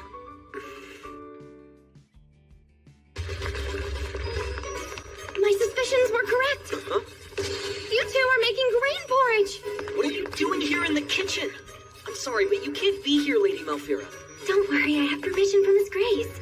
More importantly, let's discuss this meal. Will this porridge fill anyone up? Guess not. Well then, how about we add this? Is that royal noodle? Yes, and salted at that. And you're alright with us using this, Lady Malfira? Of course. Also, please, call me Melfi. Royal noodle. So is this the meat of that golden beast? Come on, don't make that face, Seth. Our Lady Malfira, Melfi prepared this for us. And I'm guessing you weren't present for the tasting either, were you, Zeth? No, I was not there. Are you sure you and Chaos are mentally well? Yes, we're both perfectly fine. You're in for a real treat here, Zeth. I'll go and cut some for you to try.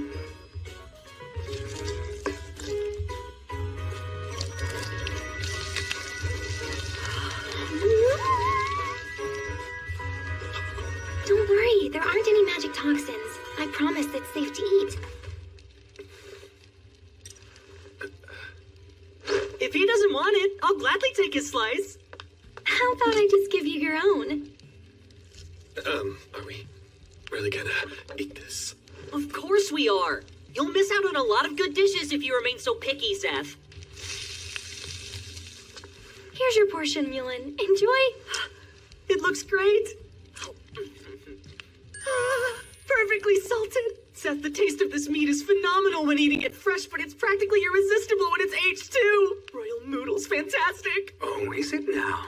That's good to hear, Mulin.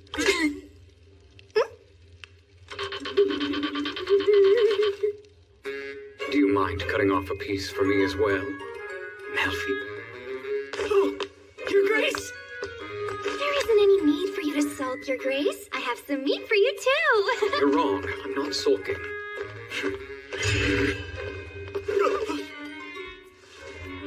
Here, open wide. It's best to eat it when it's piping hot.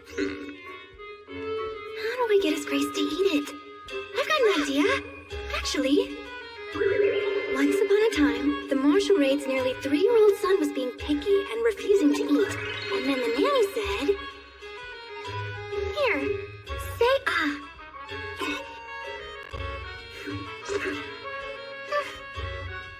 Maybe I'm forgetting something. Wait, the nanny would say his name to get his attention, too. Your Grace? No help there. Maybe Duke Aristide Roger? Now's my chance! I did it! I'd make a pretty good nanny. So, how is it?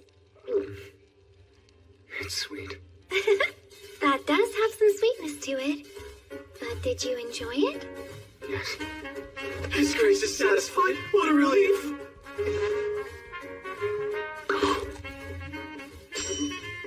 What do you think, Zed? Wow, it's actually not bad. Glad you like it. Now, how about we get to work on these grains, huh? So, Mulin, Zeth, I need you two to cut this meat into tiny pieces. Right! Oh yes, don't forget to chop these vegetables. Right away! It's so good!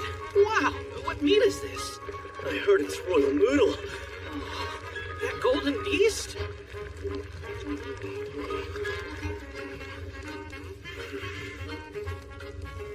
Well, it looks like everyone's enjoying the food.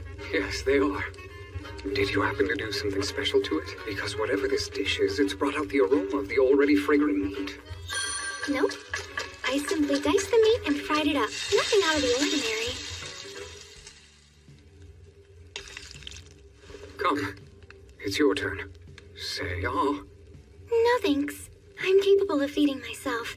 I'm glad you like the grains, but how about you try the salted meat and see if it's to your liking? Open wide. I will try the meat later. Really? All right, well, if you insist.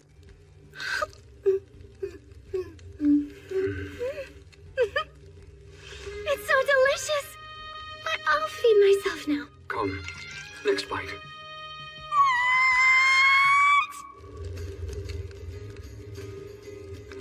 Melfi, Something troubling you, Your Grace? I would like something from you. Could Couldn't you address me less formally? Less formally? Hmm? Is Duke Aristide better? Yes, it is. According to Chaos, most engaged couples will use each other's names or terms of endearment. Now that I think about it, I remember my parents always called each other by their names. But it'll be weird if I start using his name so suddenly. Since the first time we've met, I've addressed him as Your Grace. No, if we're to marry, then I must get used to it. Yes! I'll try, Duke Aristide.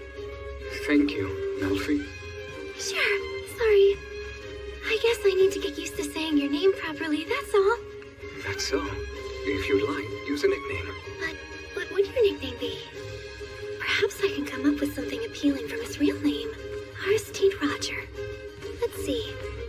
That'll work, maybe. How about Roger? Is something wrong? Your eyes turned gold. I know. Have you suddenly fallen ill? Hey, Mulan! Your Grace! Stop. I'm fine. I simply lost control of my power for a moment. Don't tell me. Could the monster meat have caused this? Don't worry, Melfi. It is all right. Really, Mulan? You're sure? His Grace's magic power is strong, and he's capable of stowing away far more than the average person can. So he should fully recover once he releases a portion of it. I promise you I'm fine. Don't worry. Yes, but... Now then, I'll go catch Azanis for tomorrow. Sound good? As a precaution, I'll come along too. I had no idea. The Duke needs to expend more magic power than the average person. But what does that mean? Magical power resides in both monsters and humans. And when it accumulates and materializes in monsters, it produces toxins and drives them mad. But what about humans? Not again. I can't. I don't want the Duke to end up like my mother.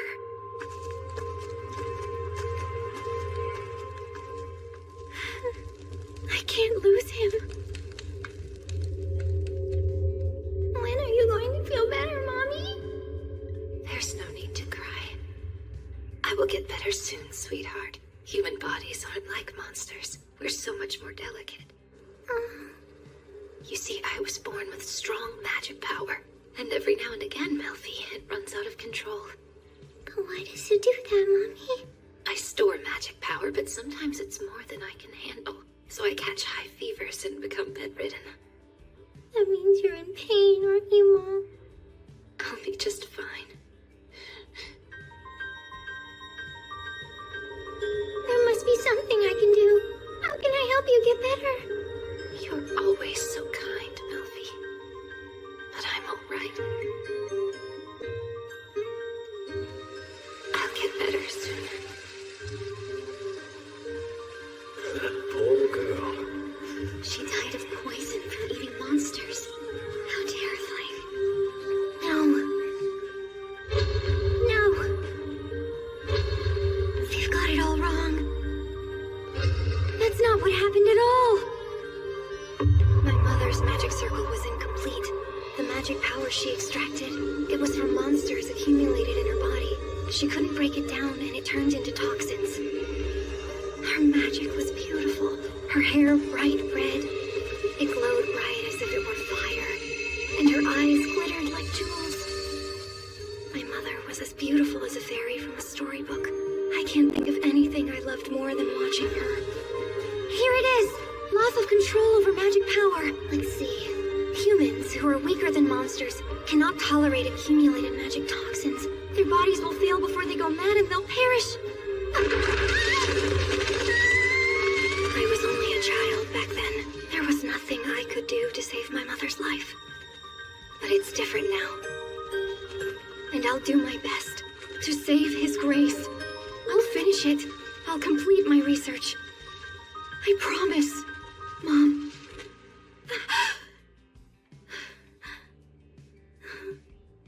It's morning. Hold on. Isn't this the Duke's coat? But why? Last night I was pacing around my room because I was concerned, and the last thing I remember is... Ah! I fell asleep on the floor, which means the Duke found me that way! With drool on my face! Oh, how embarrassing! Your Grace? Melfi, awake already? Feeling better? You don't have a fever? No, I'm perfectly normal. You must have been caught off guard since I hadn't mentioned it. A bit. So the magic in you hasn't materialized? Melfi. Huh? No need to worry. I'm fine. Are you certain? Yes, I'm certain. You see, feel for yourself. He's so close. My heart is pounding so fast. Wait, that's odd. Your Grace, why does your head feel like ice? Oh, right. I forgot that I had gotten drenched from the river earlier. Why were you drenched? Last night he did mention catching Azanas. That means it's all my fault. He went out on a cold autumn night for me. We have to do something to warm you up fast. I worry you'll be struck with illness if you stay this cold. Well, it's a good thing your hand is warm enough. This is all I need. That's not what I meant! And I brought back your coat too. Thank you for lending it to me last night. My pleasure, Melfi. And we've caught something that should meet your expectations, too. Would you like to go see it now? I'm more worried about you than Azanas. Very well. Perhaps this will warm me up faster. He's doing it again! Why has he been acting like a spoiled child today?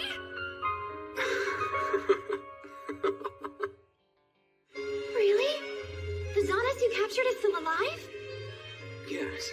It is swimming inside the net as we speak, set to be cooked whenever you are ready. I don't believe it! The sun will be rising soon. I can't go back to sleep now, so I'd like to start if that's all right with you. Of course. Let's away. But you should get some rest while I prepare the Zanas. You haven't gotten a wink of sleep since you caught it for me. Yes, well, that may be true. But my need for you exceeds my need for sleep. Your hair is wonderfully soft. That is flattering, but I am quite dirty. That doesn't bother me, because I'm dirtier. Your Grace, stop! Did you forget already? Call me Roger. So embarrassing! Please, you and I are engaged now, aren't we, Melfi?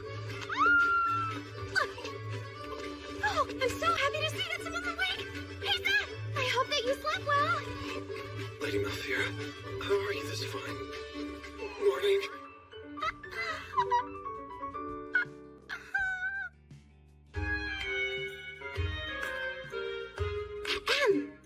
All right, I believe everybody is present now.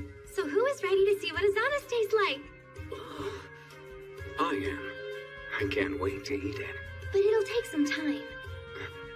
First thing, I need oil and flour, so would anyone like to volunteer to fetch some for me? So, just oil and flour. That's right. We're using these items to batter and fry the Zanas. In that case, I'll volunteer. Thank you so much, Seth. Well, let's get started, shall we? Sorry to make you wait. Ready to proceed? All set. I only needed to grab this. You drew a magic circle on oil paper. I was wondering how you'd extract its magic power. So you're going to stick that on the Zanas? Yes. If it was drawn on the ground, the water would just wash it away. You have a point. Well, we are here. You'll want to step back for this.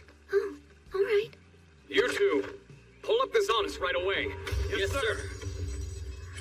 And be on your guard. It may be a fish, but it's still a monster and a dangerous one. If you're not careful, it could shatter your bones. Sir, do not yield. Understood. You nearly have it out. You've done it.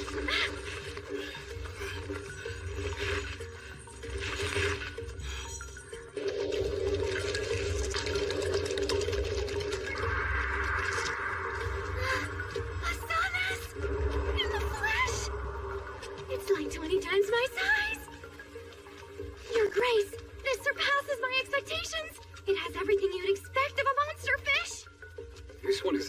7 or 8 years.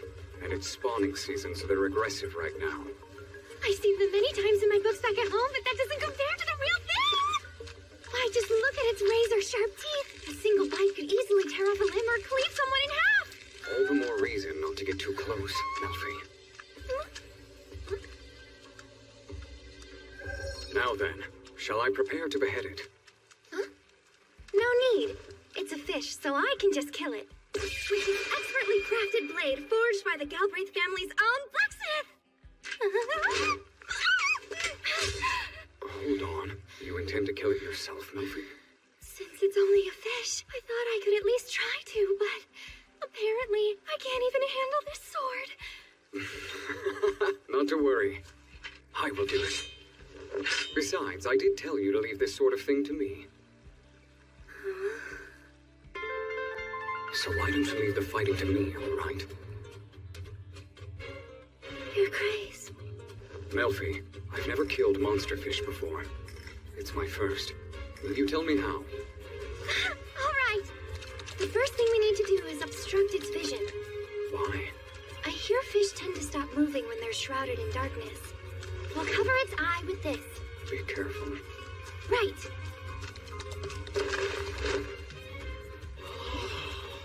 And now we can kill it. First, stab it, aiming your blade behind the eye and above the gills. Then twist the blade as hard as you can. Like this? A man of your talent should kill it with the one strike. Go for it, Your Grace. One strike. It's as good as done. Excellent work. When I remove the claws, twist the blade immediately. I got it. Now! It's tougher than I expected. How's this? We did it! Fantastic work, everyone. Now that you all have taken care of your parts, stand back. Time for me to take care of mine.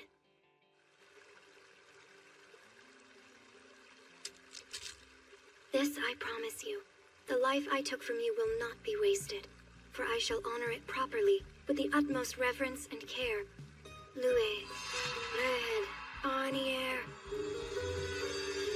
Odana Magic, Balmy Rue, David.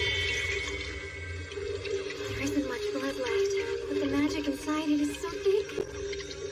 But what's even worse, my hair is flowing again. It's embarrassing how much I still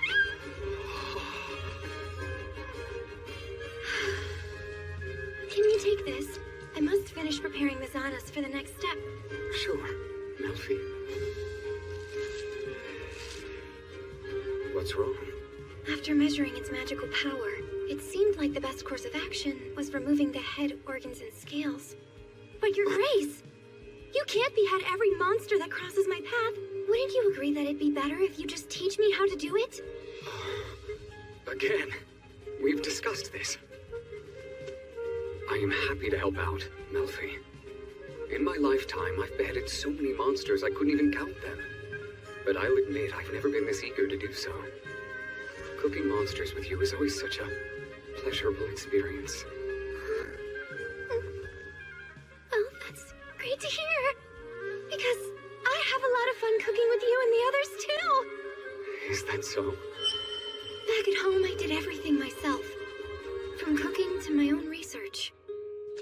After that's done, But I'm preparing Azanas for a handful of knights and hunters, and I never imagined it would be this much fun. All right, now let's chop off the head and remove the scales from its skin. Yeah! Melfi, what's the best way to do this? First, start left of where you stabbed it earlier. Then cut diagonally from the gills to behind the dorsal fin. Such an angle could prove to be a challenge. However...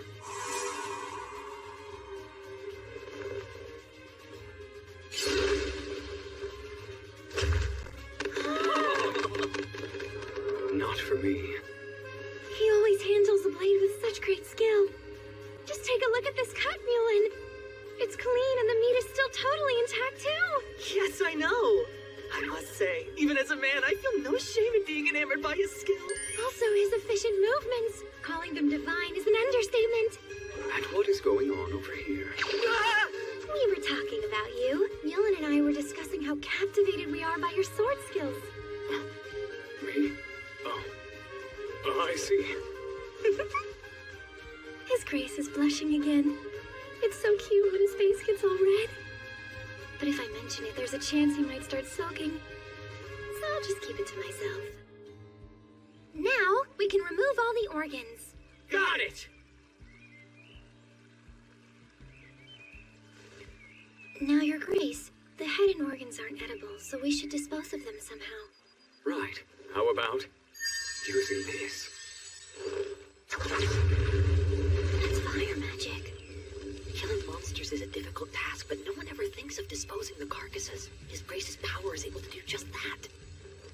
What a brilliant idea. Ah, Your Grace, Lady Malfira, welcome back. This is a little big for use in the fortress kitchen. So, if we want to cook, we must do it outside. That's fine with me. Cleaning up after frying is a lot of work, so outdoors is the right choice. But I don't suppose anyone here has ever cleaned a fish before. Their flesh is soft and must be handled with care, and I would like to remove the skin by slicing it off. Well, I do shear delicate furs on a daily basis. I may well be the best fit. That's good to know, Ambry. Then would you mind?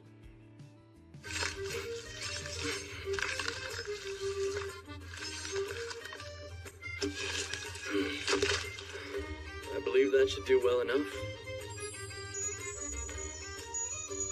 Oh, wow! There isn't a shred of its meat left on the skin. You've really done a fantastic job. Perfect. So this is what the Galbraith Knights are capable of, huh? However, it almost seems wrong to take something you so beautifully butchered and chop it up. To me, it feels like a waste, don't you think?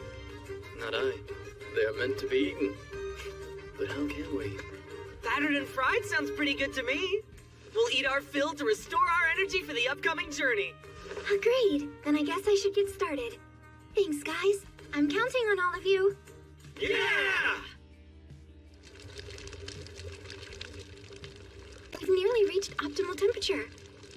There are 2 stages. One pot will be cooler, while the other will be extremely hot. I see. Tell me, Melfi, what can I do to assist you? Huh? You want to help out? Well, you can watch the hotter pot for me. Just be very careful not to burn yourself. Yes, you can count on me. Since we don't have eggs for batter, this should work too. Dissolve spices mixed with flour and then pour them into water. After that, we'll take all the pieces of the Xanis we've prepared and dip them into the mixture. Then we'll start frying them in the cooler pot. But let's start with one for now. Once it's golden brown, that means it's finished. Then we can remove that piece with a wooden ladle. But if we allow it to cook through at this stage, well, it's possible the Xanis will turn out dry. So we'll take it out and let the extra heat cook the rest. Good idea. Then to finish, we'll briefly fry it in the high temperature pot. That's the quickest way to burn off any remaining moisture in the batter, leaving the meat with a crisp exterior and juicy interior. Now, the fried Xanis is ready to be eaten.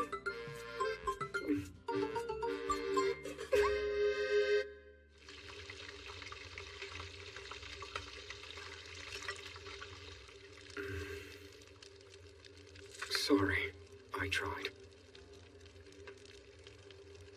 Not to worry, I wasn't expecting you to get it perfect on your first try.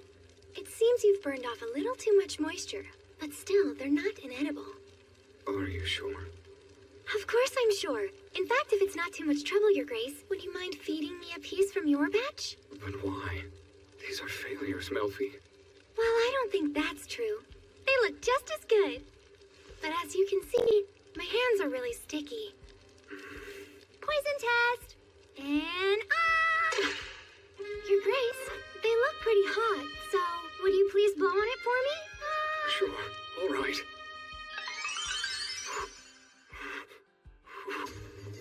Good. Here, how's this? Perfect. Duke Aristide. Of course she'd call me that at a time like this. Here. The sauce is oozing with so much flavor! The alluring aroma of the salty, crispy batter! There's absolutely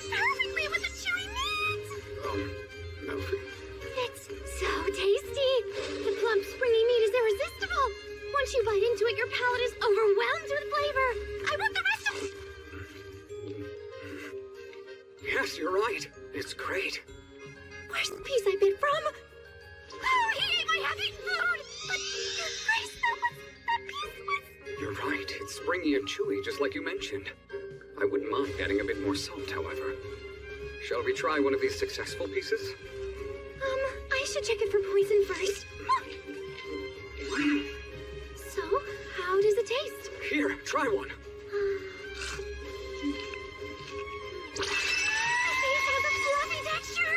The meat is so tender and it breaks apart as I'm chewing. It's light even. I could eat these forever. It's hard to choose between them. I know. I want to eat both the tender and the flavorful ones. Perhaps we should just make them both, and let all the others choose for themselves. Mulan, try some. With pleasure. He's right. It was a good idea to let everyone eat their preference. We have plenty of Zanas, and the crispier version could be taken into the field. And we're done! Your Grace, thank you for all your help. Come now. No need to thank me. You've been on your feet for some time now. You must be weary. I'm all right. Besides, the time flew by since you were here with me. It's fun cooking with you. I see. I'm pleased to know that you had fun. Are they taking the food inside? That's right. I asked the fort chef to prepare bread and vegetables, too. Everything's being set up inside the Great Hall. Off you go, Your Grace! An appetizing breakfast awaits you! Yes, I know, but... Hey, Mulan, could you kindly escort His Grace there? And prepare the finest meal for the man of the hour, please? I'll see that it gets done. Unhand me. Everyone is inside waiting for you, and no one will touch their food until you come along, Your Grace. I'll head over there once I dispose of the oil. In the meantime, please salt the food to your liking. Bye! He won't admit it, but he must be exhausted after doing all this for me. After his meal, he should get whatever rest he can. My selfishness caused him to overwork himself. It's my fault. A new monster in a new land and I got carried away. I'll have to be more careful from now on. Lady Malfira? Huh? We're here to help you. What? Why? 3 is better than 1. Let's clean this up. A delicious meal awaits us as well. I appreciate it. Oh, right. Ambry, Zeth, would you like to try some? Is this Zanas as well? Fairly plump. Also, what is this liquid here? Is it some sort of oil? It's belly meat. I didn't serve it with the other dishes. It's not fit for frying, but it's still good. I'm up to try it. Is it all right? Oh, it is remarkable. If I had some sour fruit juice, this dish would taste even better. We requested that fruit be present for breakfast too, so you just might find some there. Seriously? They're serving fruit too? Then we need to hurry. We must get to the Great Hall before all the fruit is gone. A moment ago, I told myself I needed to be more careful. But when food's in the picture, I act like this. I'm a failure as a human being. But I'm still... I've been waiting for this. Finally, it's time to eat. Yes! I'll be more careful. Starting tomorrow.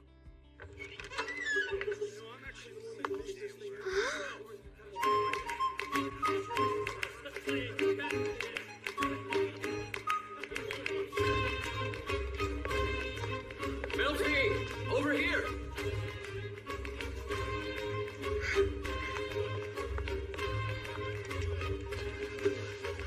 After this, we will be back in the air. And we should arrive in Galbraith not long before nightfall. Eat plenty just in case. Sure. You make sure you get your fill as well, all right? Oh, I will.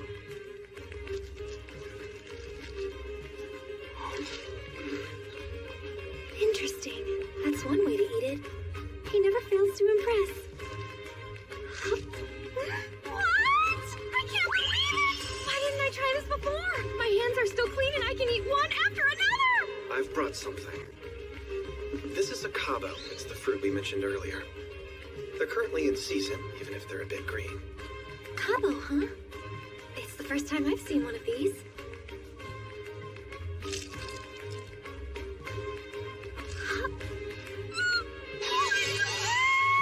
That sharp, refreshing sour bite cuts the rich fat, making it easy to eat! This combination is ideal to use for tired digestive systems or small appetites! It's that good, I take it? Well, do you usually enjoy sour flavors, Your Grace? Occasionally. In drinks, I've never tasted a dish with sour flavor before.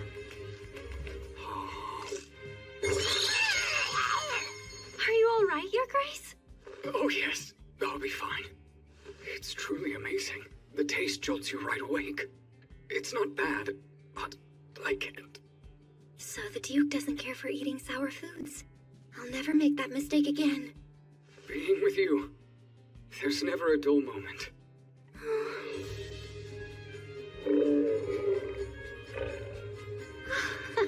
Ambry and I made everyone sandwiches so we could eat without stopping. We salted the remaining zanas as well, and froze them just as you instructed, milady. Now the meat will last even longer. I appreciate it. Everyone seemed to like it. That makes me happy. We've got a very long journey ahead of us here, men. Stay alert so we have no accidents. Sir!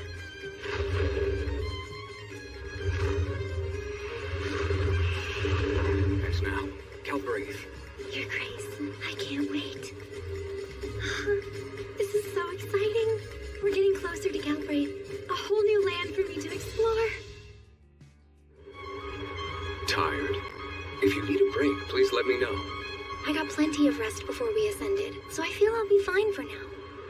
I'm much more concerned about your state. You didn't sleep at all last night. Not to worry. I've brought these along with me. Isn't that the Cabo from this morning? I thought that fruit didn't suit your palate. It's not for taste, but to keep me awake. Is he serious? It won't replace the perks of proper rest. You need to sleep. Let me ride with Mule and herself for a while. No, absolutely not. Besides, 'twas only a little joke. I brought these along because I knew just how much you liked them. What? For me? That's so sweet of you. Elfie. You need never rely on any other man but me.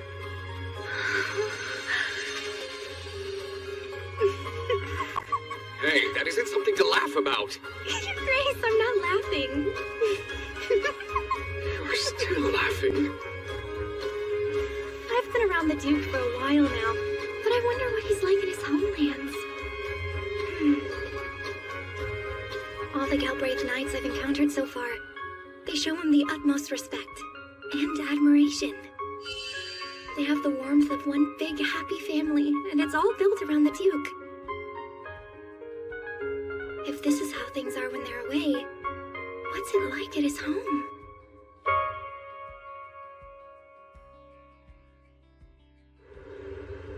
About Galbraith, what does it look like there? Is it overflowing with a lot of cities?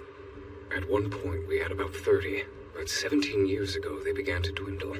As of now, only 12 settlements remain standing. All because of the Great Famine and drought? Around Galbraith, everyone refers to it as the Cataclysm. Back then, the prior Duke suddenly passed away, and I was the one selected to take his place. What could have led to a Duke losing his life during a famine? I'm not sure, but somehow I don't get the feeling it was a brief illness or some random accident. One day, within the Ayersigne woods, an unprecedented pack of monsters appeared. We couldn't call them fast enough, and their magic power welled, and eventually the blood-mad monsters beset Galbraith. Your Grace, I had no idea such a nightmare had occurred. None would, because the former Duke fulfilled his duty. Many of our knights died, but in a noble sacrifice. Other nations, they didn't suffer any damage. Were there no reinforcements? I mean, couldn't knights from other territories have helped? I'm sure His Majesty called for their deployment, but with a nation in catastrophe, there were no forces to spare. Furthermore, the Knights of Galbraith swore an oath to give their lives to protect our kingdom if need be. After all, if we don't, then who will? That oath All these knights took it, and I as well. By the king's orders, those who inherit the Galbraith name share this fate. We risk our lives to defend the kingdom of Longdeus from monsters. We will never allow a second cataclysm. That I swore on the lives of each knight we lost.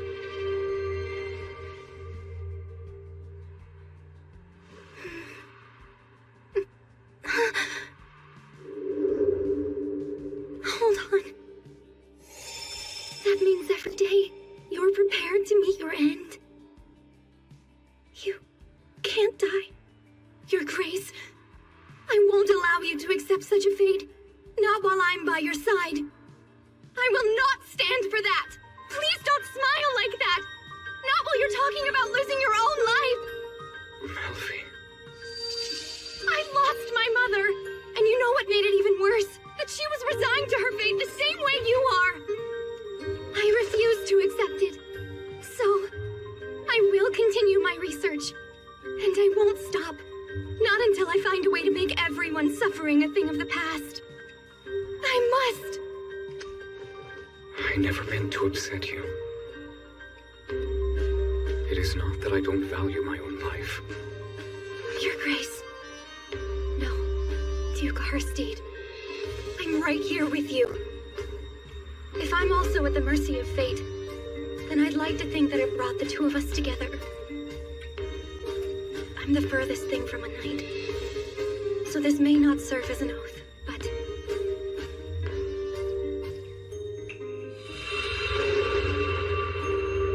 Please. This magical circle. I'm certain it will be of good use to you. I'll do my very best to protect you and your knights from harm. So please, I'm begging you, Duke Harsteed, will you consider living out the rest of your life with me?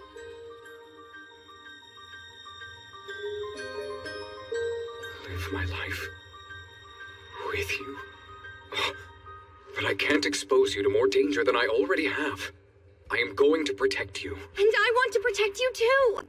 I'm aware that my methods are far different from yours, but our goal's the same. That's to keep each other safe. Her gaze is so earnest. Melfi. Don't say it's impossible either, because I will do everything in my power to protect you! I won't forgive myself if anything bad ever happens to you. These words of yours fill me with delight. However, I still find myself struggling over how to react to them. Please don't cry. I'm not crying. I never intended to cause you any sadness, but I've always believed this fate was a matter of course. You're telling me that your death was a matter of course to you? Melfi, it's merely an old story, but shall I share it? If I'll learn more about you, no matter how little, then there's nothing I'd like more than to hear it. How curious. I'm overcome with the desire to know more of what she thinks of me. We are newly engaged, and yet I find myself seized with fear of disappointing her. How pathetic.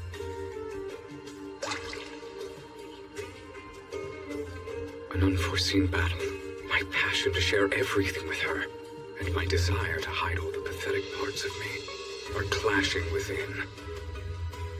But there is no changing the past now, and I want you to know me. Melfi, the previous king of Longdeus that I've told you about, I am his second son. Wait, you're telling me you were born as a prince?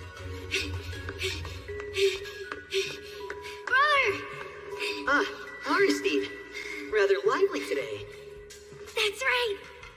King Maximus was the 7th monarch famed for his wisdom, and my older brother Maxim was his spitting image. He bore the same golden hair and deep purple eyes which earned him the nickname, the Second Coming of the Sage. Meanwhile, my sight, which forces me to store magic within my eyes, was causing quite the commotion. Brother, you're amazing. The tutors and nurses always speak highly of you. They say you're clever and a quick learner. Is that so? Flattering words, and especially so coming from you. Me, though? Always losing control of my power and wrecking the castle in the process. Embarrassing. Don't fret. You're a bit clumsier than others is all. Again?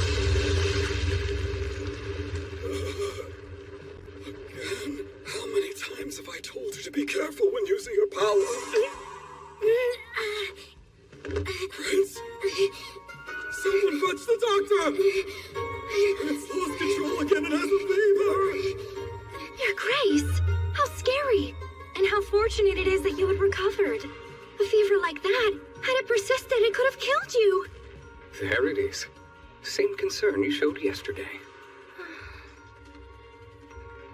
Melfi, I do understand your worry over me.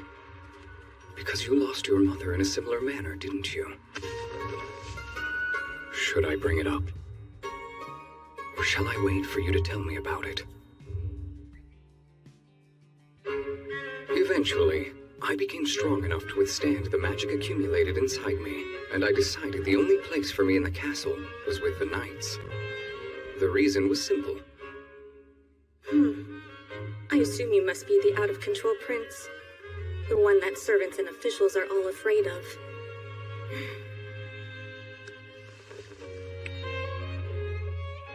Though he was critical of me from the moment we met, Chaos was the first knight to ever pledge his loyalty to me. He could have pursued a life in the royal guard as his father had done long ago, but he chose to remain loyal and followed me to Galbraith. Thanks for telling me your story. Do you feel cold? No, I'm quite warm, in fact. I see. Would you care to go on? No, the rest of the story isn't so pleasant. The events of 17 years ago, right? Although, wouldn't that information be considered a national secret? The king has approved our engagement, which means there are no limitations on what I'm allowed to share with you. I'm a very lucky girl. I would like to be honest with you. I'm a bit surprised because I never intended to marry anyone. But I quickly changed my mind the moment I met you, Melfi. 17 years ago, my father wanted to prevent a succession dispute. Therefore, he appointed me the next Duke of Galbraith, subject of my older brother, who would inherit the throne. At that time, the kingdom was in a horrid state due to the drought and famine that gripped the domain. The nobles were uneasy and on the brink of rebelling, so we had no other choice. But other nobles proposed more extreme measures, namely making me the crown prince and sending me to attack other nations. They wanted to further expand our territory by conquest, under me, the magically powerful prince with the sight. Soon after, internal conflict broke out between the pro and anti-war factions. Chaos's father was dragged in, and sadly, he fell. I despise all this fighting over food and water. As do I, and I hear Galbraith's monsters are attacking too. What is this nation doing? Brother!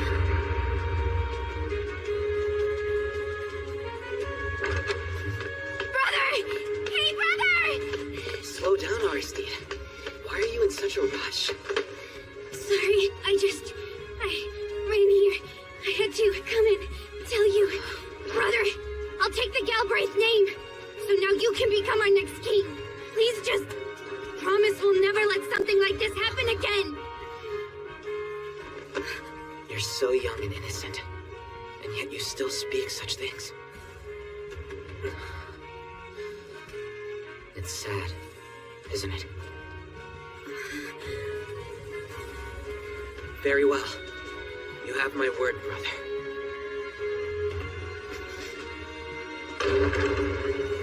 Due to ongoing public concerns, His Majesty has abdicated the throne. I'm to be his successor. And I swear to you, our suffering will come to an end. And so, my brother became king, while I chose the path of a knight. Your Majesty, the fighting of monsters, while quite important, cannot be my knight's only purpose here. Can we not offer them something more? You've got a point. All right. After 5 years of service, they will become eligible to join the Royal Guard. So how does that sound to you? It sounds like we'll be seeing an increase in our forces. Also, regarding the monsters we have hunted, we are hoping we can make use of them. Simply disposing of them would be a waste when you consider the rare materials that can be derived from them. Such as horns, claws, leather, and hides, too. We're requesting that the Crown buy whatever might prove to be usable. Buy monster parts? I see. Very well. And we'll pay handsomely depending on their quality. Your Majesty, we thank you. Chaos and I knew it only worked out because the king and I are brothers, but we were pleased no less. That's what happened. Indeed. It's a wonderful system, Your Grace. I mean, it works out perfectly. Different kinds of monsters live in Galbraith, and you have many knights strong enough to exterminate them. Perhaps you are right. That may be the reason we continue to hunt them. To protect our kingdom from another cataclysm. However, if one should strike, then I'll uphold my oath and give my life to stop it, I swear. That's such a foolish thing to say. Instead of giving your life, let's find a way to prevent it. Prevent it? Is that even possible? The monsters keep increasing in number, and you can't hunt them all by yourself. Agreed, but someone must do it. Would you really sacrifice yourself, Duke Arsteed? I don't want that. Absolutely not.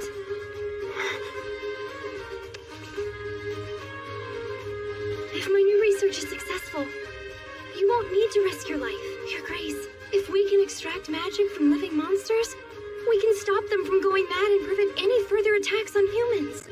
Then you can live a long, fulfilling life here with me. And the meat! If I learn how to do it, I can extract the toxins live and make the meat even more delicious.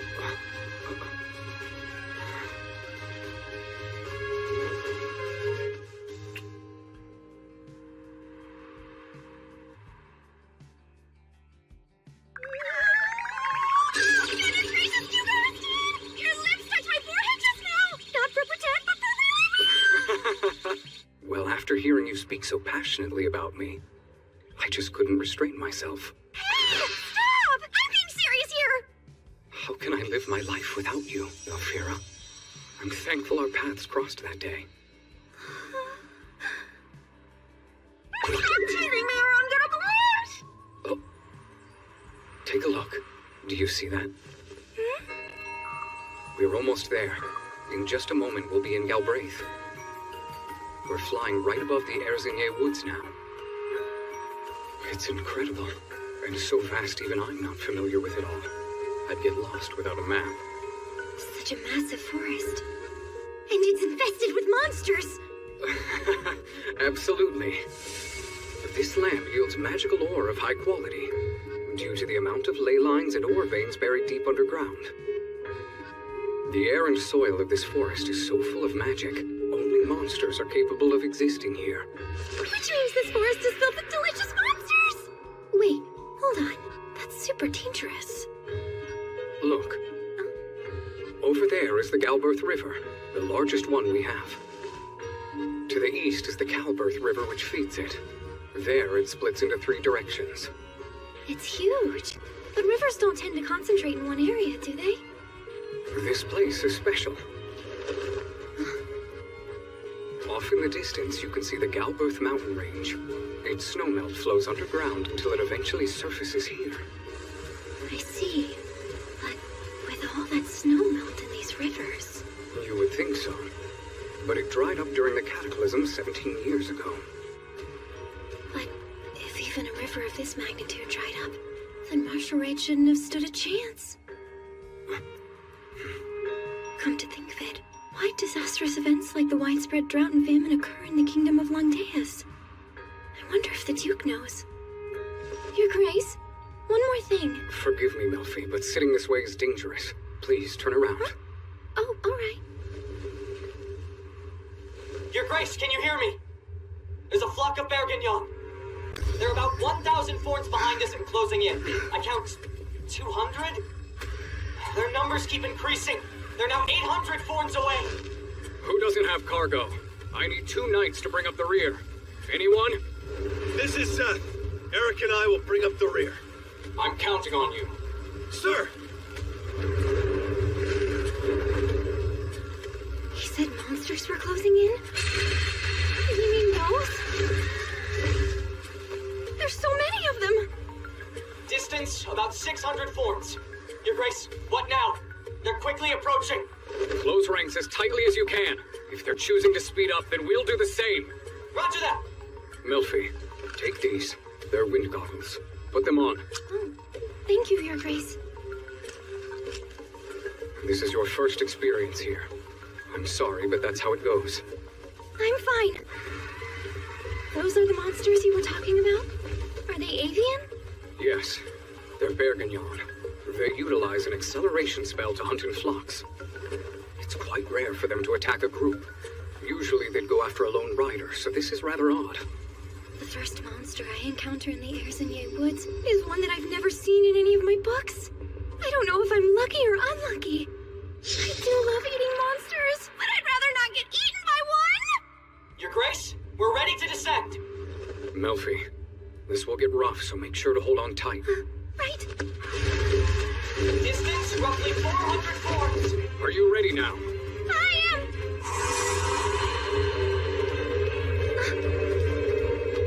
All right, let's go! This is acceleration magic? So incredible! The ground? Your Grace, we're ready to descend. Melfi, this will get rough, so make sure to hold on tight. Right. Distance roughly 400 forms. Are you ready now? I am!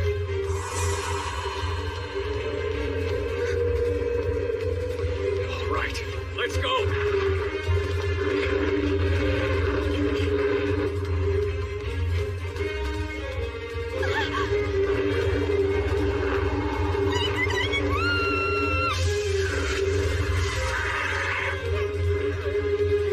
It's only a matter of time before I end up screaming. I have to think about something else.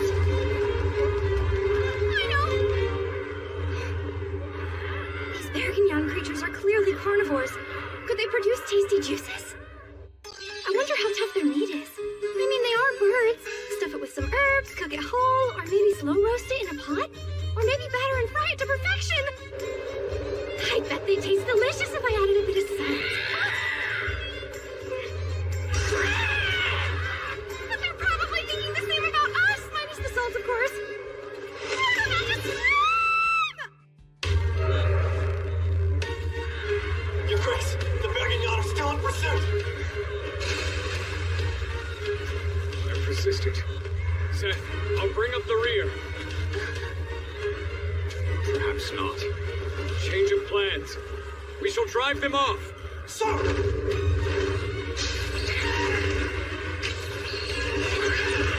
Go. Provide support. Yes, sir! We're about to pick up speed, so hold on tight. Sure! You needn't worry about me, Your Grace. Duke Harstein's magic power is welling.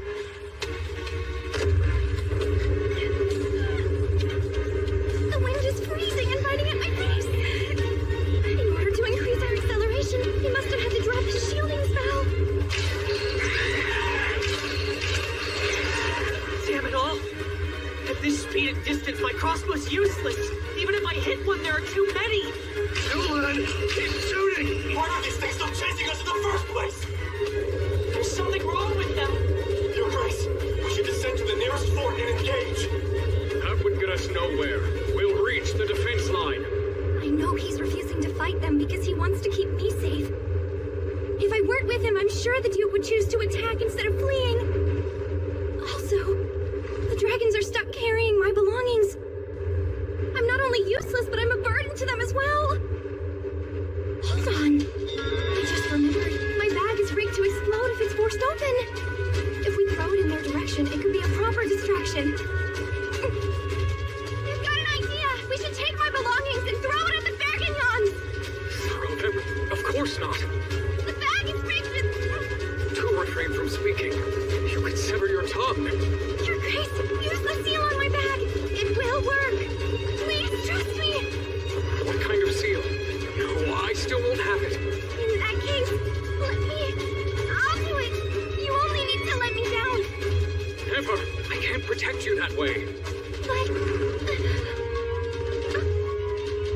The defense line's close.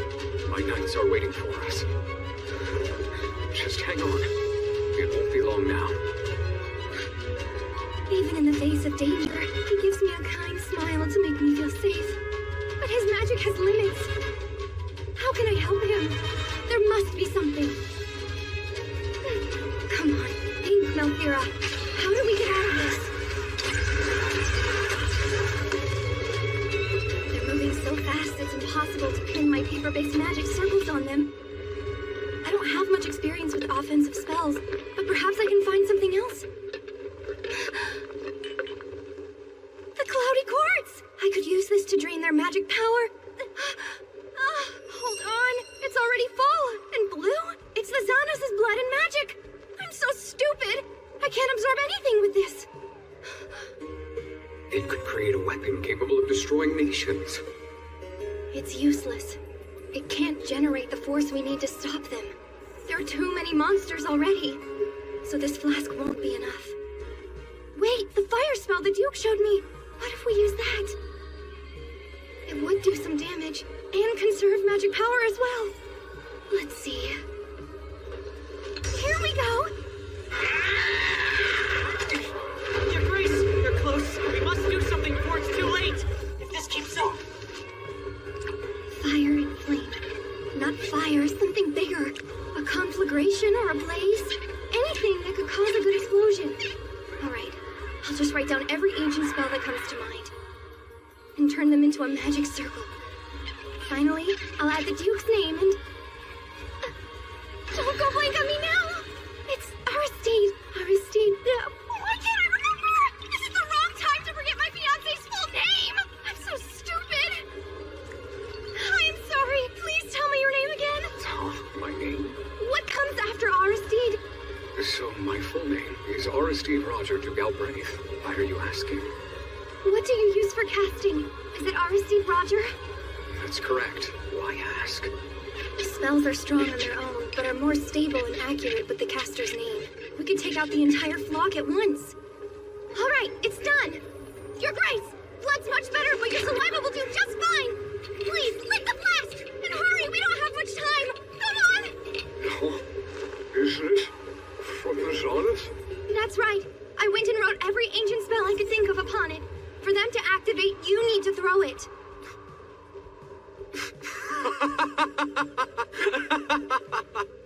Fire and flame. Flash, too. You have conflagration, blaze, and gust. And you have added explosion and eruption? Melphira. Ever unbelievable. One moment.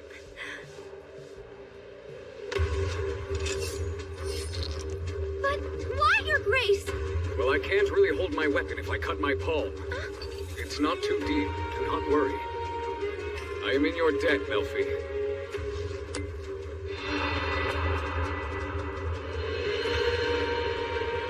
Did you come up with this just now? Clever. Even if it's not bad, once we're on the ground, I want to tend to your wound. All right. Then I'll wrap this up quickly. I'm going to move to the rear. When I give out the order, ascend into the sky. Henry, take point. Seth, on the left. Eric, on the right. Cast multiple instances of acceleration and rise on my signal. Yes, sir. Mulin, hold your position. I'll come to you. Yes, sir.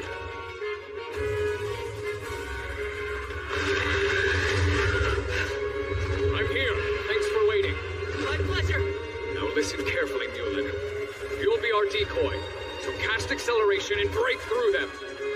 I would die to protect you, Your Grace. How foolish. You're no use to me dead. Come back alive. But, sir...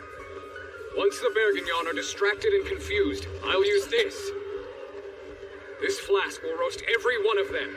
Get through, then fly far away from the flock and pull up. Sir! Everyone, ascend now! Fly into the sky! Sir! Mulin, do it! Right!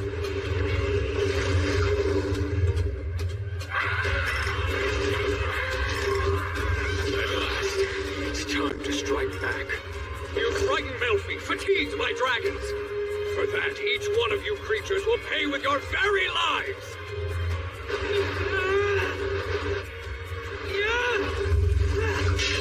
Now, be gone, gatekeepers! What? Good! You should close your eyes, Melfi.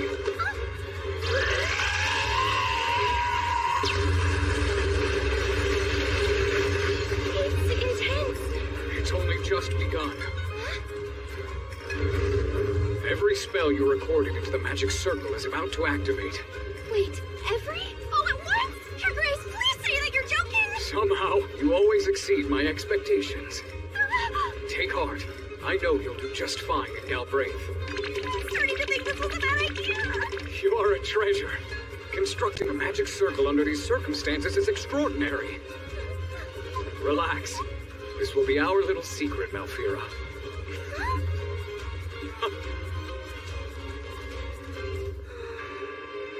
Now here it comes.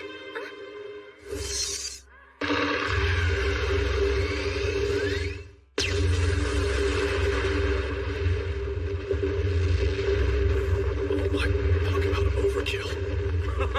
Blown to smithereens. Your Grace, that was quite a spectacle you created. I'm glad you're safe! Excellent work. Thanks, but that was a close one, huh? By the way, that explosion.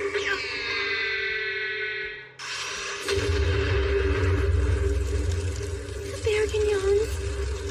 With such an intense heat, they probably all burned to a crisp.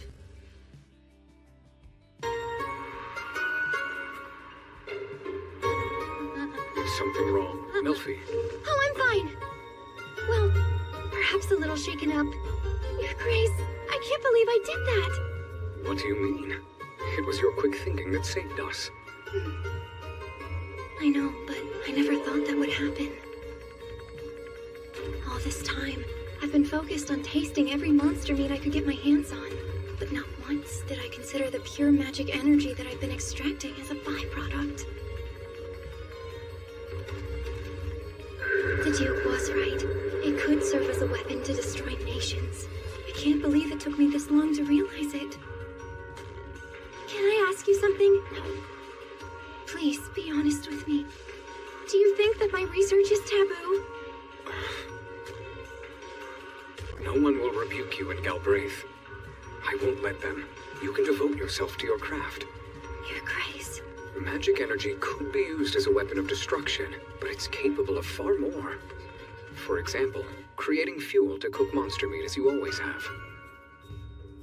Don't focus on the bad it could do. Instead, find the good. It could revolutionize our lives. We'll begin testing in Galbraith. Find the good? Yes.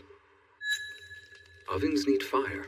Usually, flint or magic is required to light them, but the flask could substitute for those. Not to mention, during the long winter season, we'll need lights indoors and out. Understand? Yes, I do. Thank you. And to make the people's lives easier, we could divide the magic into smaller quantities. Great idea. They'll be delighted. See? He's right. Magic energy can be weaponized.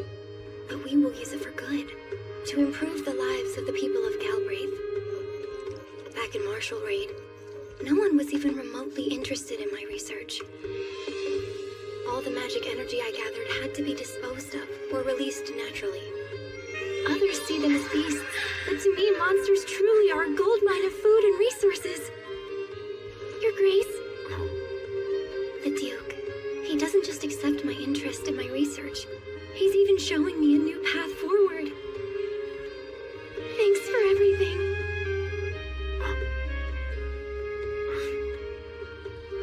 Don't thank me. It was because of your genius plan that we escaped without any injuries. I should be thanking you. Me? Oh, please.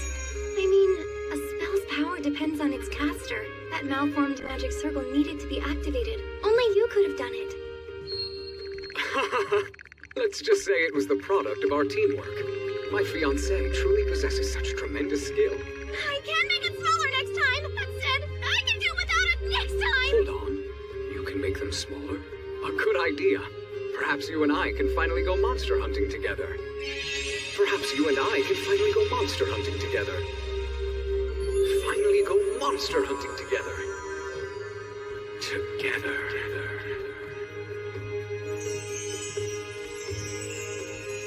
I get to hunt with him? Really? You're telling me you would allow me to go hunting with you? Sure. Around this time of year, the Gunvener beehives will have grown in size. And the Zakert fruits, they should be nearly in season. According to my books, they're both unique to the Erzengay woods. Gunvener bees are stingerless bug monsters about the size of my thumb. I read about their hives and how rich it smells from all the flower and fruit nectar they've gathered over autumn. Oh, such a delightful aroma! You seem to be feeling a lot better now. Your Grace! Oh. What was that thunderous sound? Please tell me that you were unharmed! It can't be. It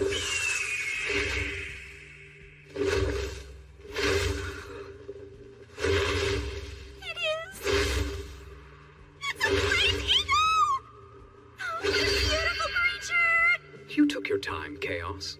I have been operating at top speed. Well, Melfi and I already took care of them.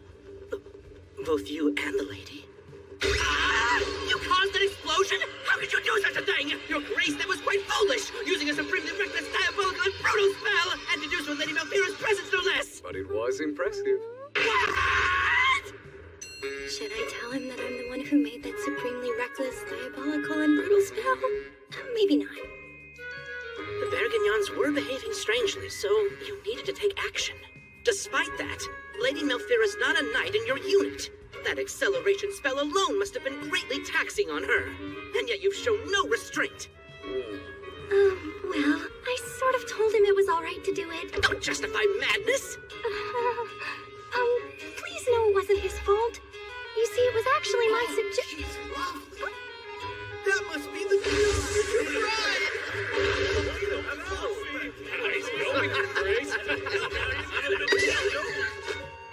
They think I'm lovely? Oh, how embarrassing! I'm used to being called eccentric, but this is too much!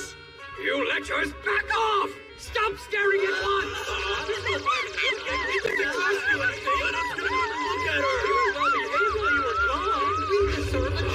Silence, everyone!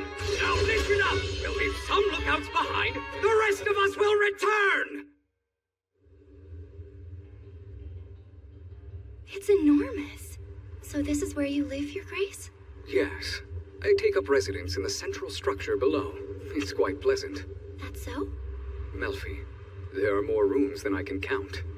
Use any one you'd like. Wait, this place resembles a fortress, does it not? But I wouldn't have doubted if you said it was a royal castle. You have a keen eye for detail. Generations ago, the Duke of Galbraith believed it would be best to build this place to combat monsters. And years later, it became the town you see now. Some call it Fortress City, a stronghold, but we call it Middle Egg. Fortress City, huh? If people see it as a stronghold, does that mean the monsters that live in the Erzengay woods come all the way here? Yes, well, on occasion. Some monsters reside in the grasslands. They often prey on wagons traveling along trade routes. That said, our day-to-day isn't as fraught with danger as it used to be. I can see why. The exterior looks like it can withstand anything. Nowhere in Marshall Raid have I seen such majestic walls. It can.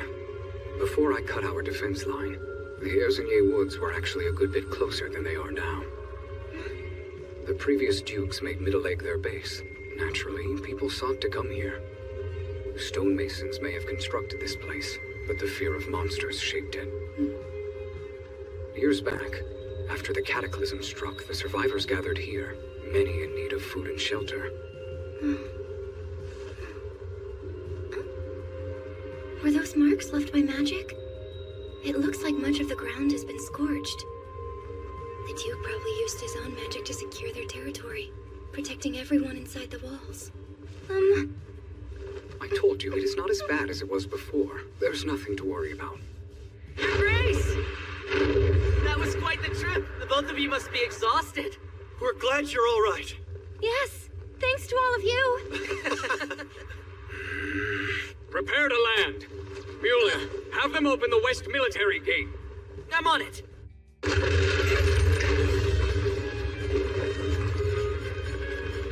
Well, Your Grace, I suppose I will meet you in the main residence. Sure, and take Melfi's belongings with you. Right away, sir.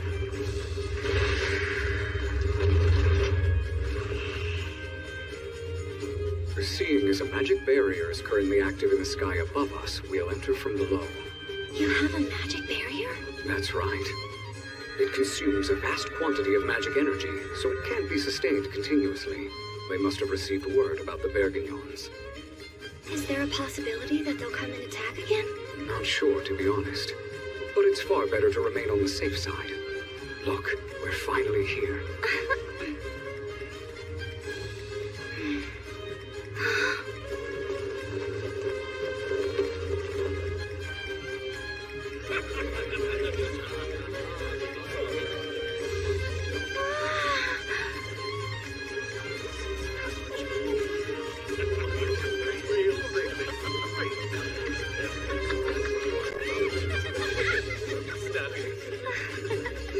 This is it.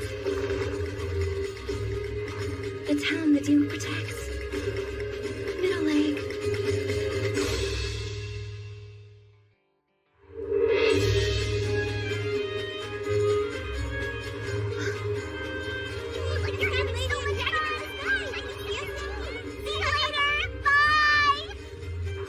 There are farms past the fortress walls?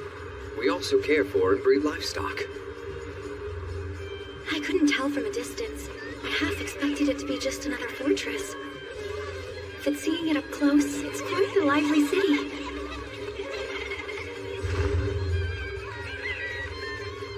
But where is...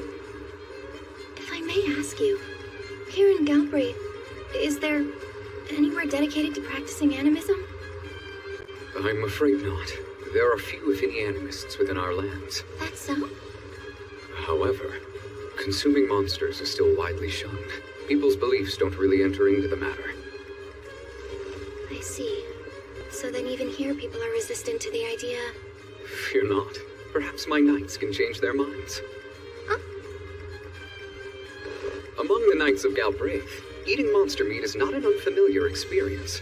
Admittedly, there may be those who remember it in a negative light. Some might go so far to say it was traumatizing for them.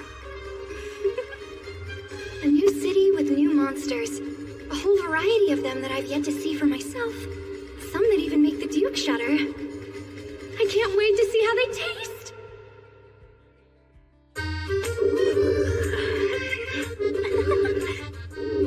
Melfi, could you check through your personal effects? Can do.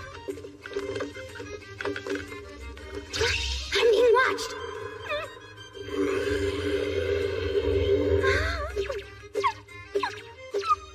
Wait! It's the dragon who's staring at me?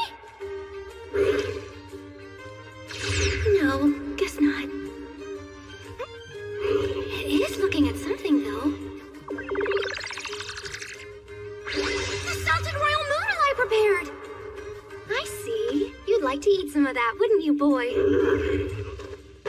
Your Grace, I'd like to make a request. What is it? Well, your dragon appears to be hungry. It's staring at the royal noodle like it wants a bite.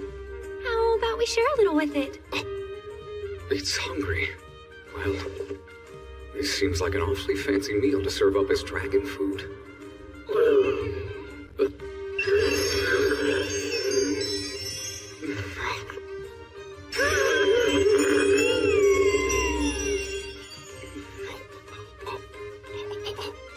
Just have it.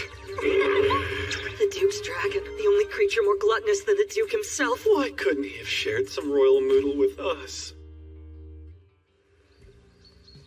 Welcome, Melfi. This is my castle.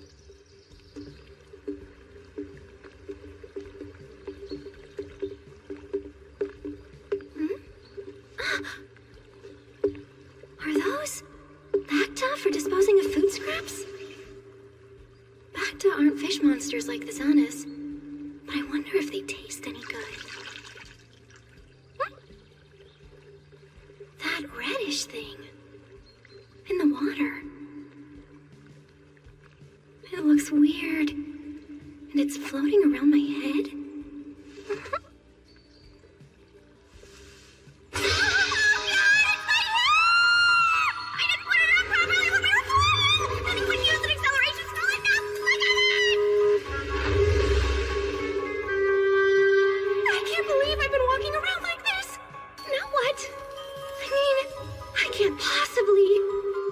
Here she is, everyone. Nice to meet ya. I am Malfira Masquerade. Lock up the hair beast! It's a nightmare! But what am I supposed to do? I can't just comb all this with my fingers and call it a day. Your Grace? A moment, please. What is it? Could we talk about a teeny tiny issue I have? Is there something not to your liking? Has the Duke not already noticed? My hair is definitely frizzed out, but if he doesn't mind, maybe I could just leave it like this after all. No way, Nelsie! Absolutely not! No! Focus. I'm the Duke's fiancé now, and first impressions are vital. Why is this so hard? I see. You've noticed the bathtub? Cooked in a stew, they have an exquisite taste. Huh? We kept them in Marshall Raid, and I thought they looked delicious, but I never did try them. They've proved useful to us as an emergency food source. Care to try one? Yes, please. Oh, but first, there's something else I'd like to discuss with you, if I may. Would you mind if before we go meet everybody, I could make myself more presentable? I'd prefer not to appear impolite is all. Might I please borrow a nearby room to change and prepare myself? Your Grace? Are you alright? No. Forgive me, Melfi. Ah! It's totally alright, Your Grace! It's disgraceful how inconsiderate I've been to let this happen. Even after all of Chaos's endless lectures on proper manners. Hey, Mulin! Emergency here! I'm at your service. The Duke's really getting worked up over this. Summon the Blanche Corps right away! The Blanche Corps? Your Grace? Call Lillian or Sabrina or Natalie. Any of them will do. Right now! Yes, on it, Your Grace!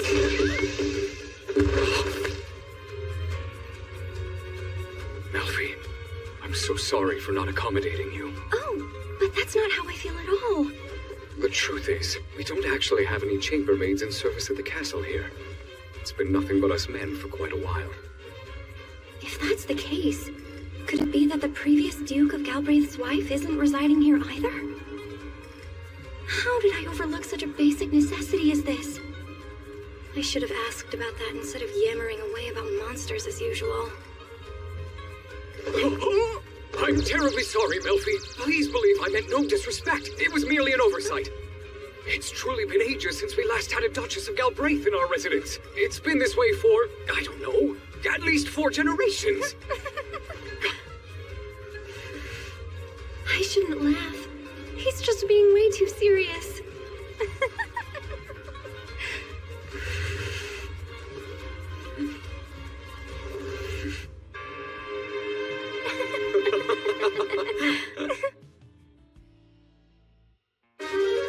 These women represent the Blanche Corps I mentioned earlier. Malfira's word is to be followed the same as mine. Am I understood? Yes, sir. My name is Blanche Lucible. It is truly a pleasure, my princess. Is this real life? This strong and tall lady is a knight and she's calling me princess? You've got it all wrong, Captain. If I recall correctly, weren't we going to call her madam instead of princess? But that's so matronly.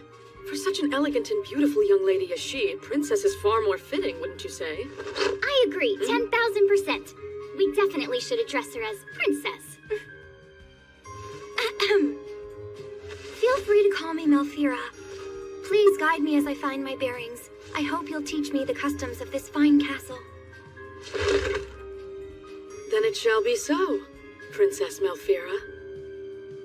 I'm Natalie Charles, Vice Captain of the Blanche Corps Knights. And I'm the daughter of Baronet Santil, Lillian. Princess, do not hesitate to call upon us. It's nice to meet you all. Blanche. Melfira's just returned from her first flight and wishes to recuperate. Ensure she's well taken care of. She's in good hands, Your Grace. Also, one question, please. I was wondering when I'll be meeting everyone else, as I'm very much looking forward to it. And I as well. Perhaps dinner would be ideal for your debut. Yes, Your Grace. Then please excuse me as I get ready. Great. I'll have Chaos visit when it's time.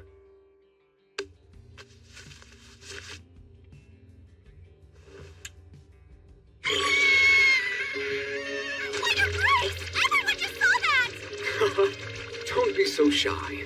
My room is right next to yours. Come over and see me if you're unsure about anything. My Lady Melfira, right this way. Oh, right. Hey, Duke, I wonder what Chaos might think if he saw the way you were behaving just now. Are you spying on me for him or something? You're gonna be in trouble when I tell Chaos.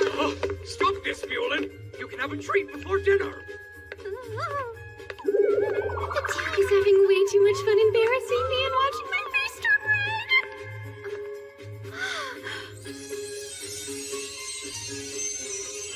What an elegant room.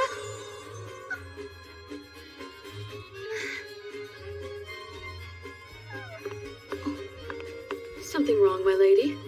It's just, well, you see, Captain Blanche, my shoes are a little dirty. And I'd hate to stain this lush and lovely carpet by walking on it. Ah, yes, but of course. Well then, let's fix that.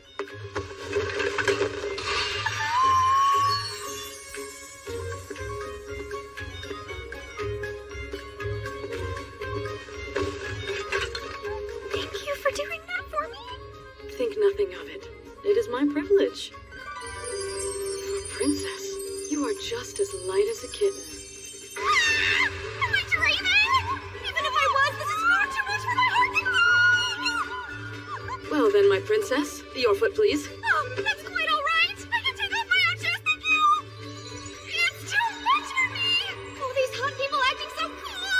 Oh, I'm melting.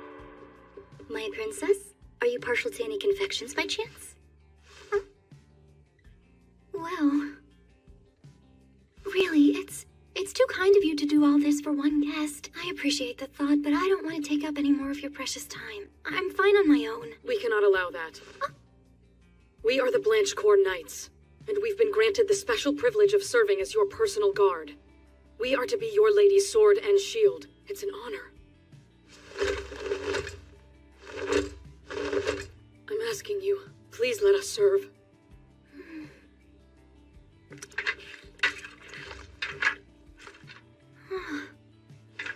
It is our duty and our sworn oath.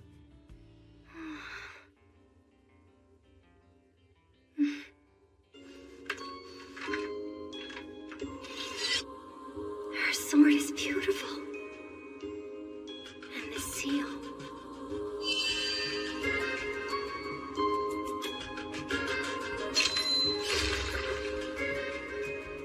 You, the Blanche Corps, each of you were specifically chosen by the Duke.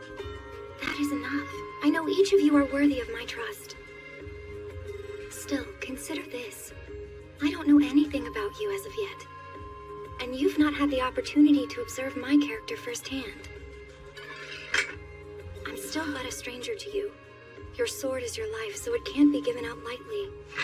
Please, keep it for now.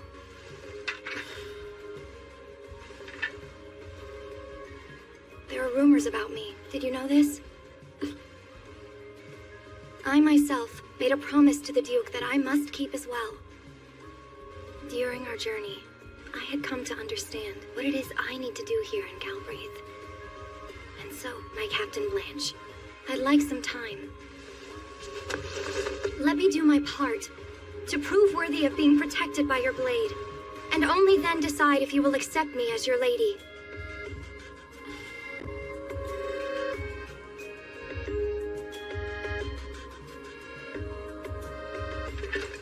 Very well then, Lady Melfira. We shall await you, and we will do everything we can to become worthy of you. Knights you can someday count on. Thank you so very much, Captain Blanche. Pardon me. Captain Blanche? So that sword you wield, was it perchance forged by the same smith who made the dukes? Those engravings are marvelous! No, that's correct. There's a smithy right here in Middle Egg that forges our blades. If it's all right, I would like to have a blade of my own made for me then. So what do you say then? Captain Blanche, can you introduce me to this smithy if it's not too much trouble? I didn't expect... Oh, please say yes! At least tell me his name or how one could go about contacting him.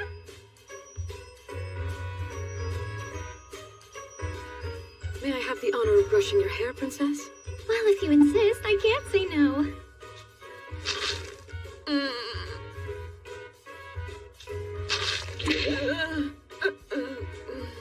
Oh my, Princess.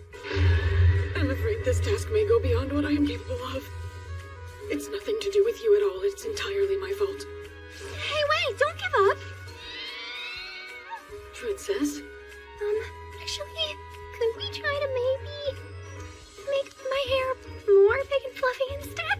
Big and fluffy? It's just, I get the impression that His Grace might appreciate my hair more when it's on the fluffier side of styles. Is that so? That is what pleases the Duke? Why, of course! Looks like this is a critical mission for me. Critical mission? This is a trial that cannot be run away from. I'll tame these tangles for you, my dear princess. You will have fluffy hair. I'm sorry to make a knight of your pedigree do this. Please forgive me. There's nothing to be sorry for, princess. I used to brush my daughter's hair every night, back when she was a little girl. That's why you're so good at this. Indeed. Her daughter? Captain Blanche is married and has a kid? You're a mom? With a child and everything? That's right. I have a son and a daughter at home. Double duty?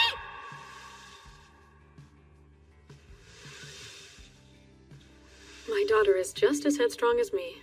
She wants to be a knight someday too, and her dad is quite distraught about it. Well, I think Lady Knights are wonderful people. I'm definitely proud. I love being a knight of Galbraith and serving my people.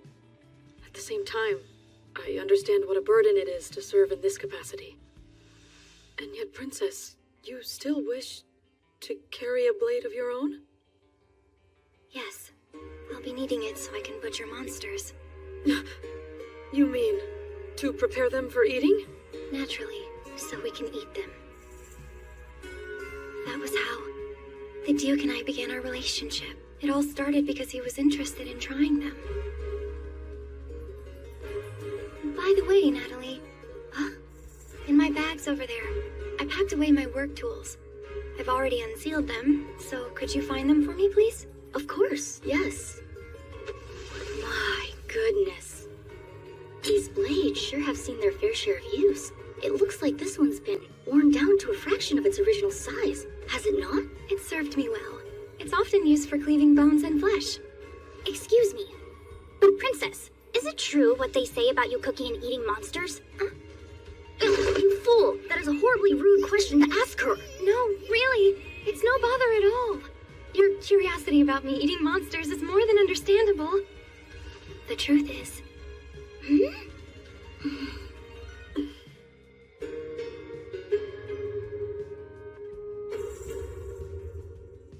And that's it. That's the story of why I cook and eat monsters. Amazing! So that's what it's like then. Nobody will let me try any. Everyone acts like something terrible will happen. They treat me like a kid and I'm not allowed to go on expeditions. That's enough, Lillian! I'd be happy to request permission from the Duke. If he allows, how does it sound if I serve you some royal noodle and zanas? Princess! Thank you so much! Monsters are delicious, are they not? I'm terribly sorry about her. That will be all, Lillian. You are dismissed. But I... Lillian! Pardon me, Princess. Lillian, one moment. What age are you now? I just turned 15 this year. So by the standards of Galbraith, are you considered to be an adult then? Not yet. Not until I'm 17. But still, I've already been granted the role of a knight. A job for an adult. She's a teenager, all right. understand her well. Hey, Lillian? Yes? How about you try some monster meat with me and see how delicious it is for yourself? Captain Blanche and Natalie, you two now. Won't you please join us? Anyone have a specific monster you want to try? A beast, a fish, or a plant, maybe? Oh! Blood monsters have a satisfyingly unique taste! Do we try? I have one, Princess! Great! Shout it, Lillian! It's been a dream of mine for some time now to try the fruit of a screamwood. Screamwood, you say? The Duke mentioned it tasted super sour, but Captain Mullen said... Screamwood has a taste that's very rich, sweet, and juicy all at once. I'd wager it's the most delicious fruit I have ever eaten. Yep. So, he then fell ill and was bedridden with a nasty stomachache and high fever shortly thereafter. Even after all that, he still said Screamwood was better than a luxurious nectar.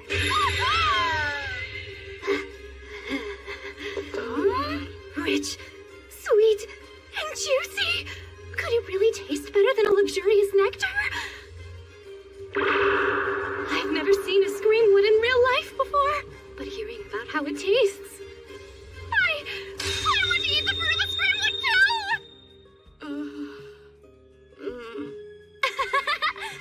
Let's go try some! Let's do it! We will, Princess!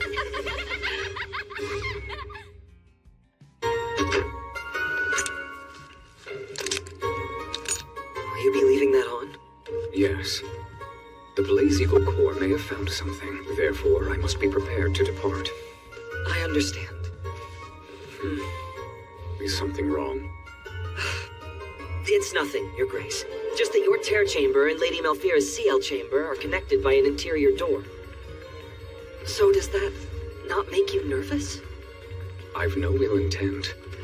No, of course not, but still. Also, did you lay eyes on the bird that was leading the flock? Bergignons do typically hunt in flocks, but rarely give chase with such ferocity. When you gave me the order to act as a decoy and charge through, one didn't break course. It was large. That must have been their leader. A mere bird who didn't fear a glacial dragon. Mullen, do you suppose it had gone mad? That's most likely.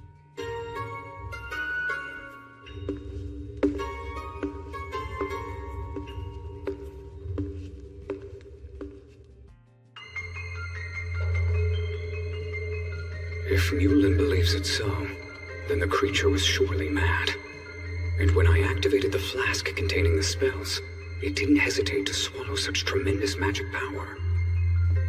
An accumulation of toxins must have driven it mad, and it went berserk while leading the flock.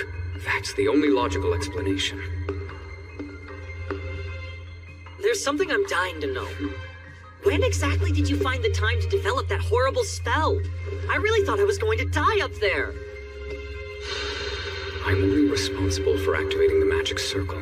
Melfi's the one who created it. And she put a lot of effort into it, too. How dare you call it horrible? True, her research is risky. It could lead to a weapon with the power to shake nations, but only if misused. She's done nothing wrong. But still, how many people in our country possess the knowledge and skill to manifest magic circles as powerful as hers? Indeed, if I'm to protect Malfira, I'll need to enlist the help of the ones I trust. Those who are loyal, like Mullen.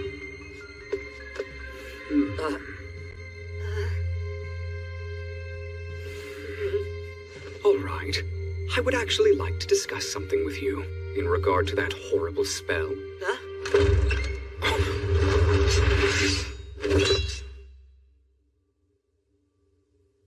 Then I would like to hear about it also, Your Grace. What horrible spell? Chaos, it's nothing! Nothing at all, sir!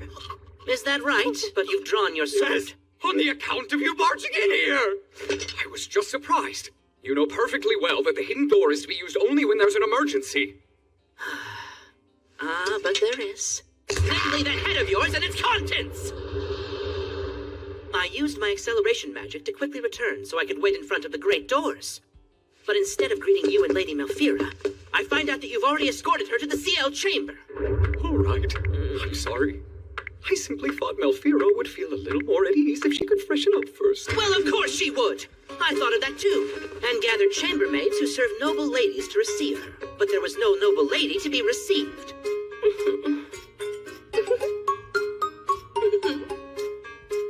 Wait, my sister?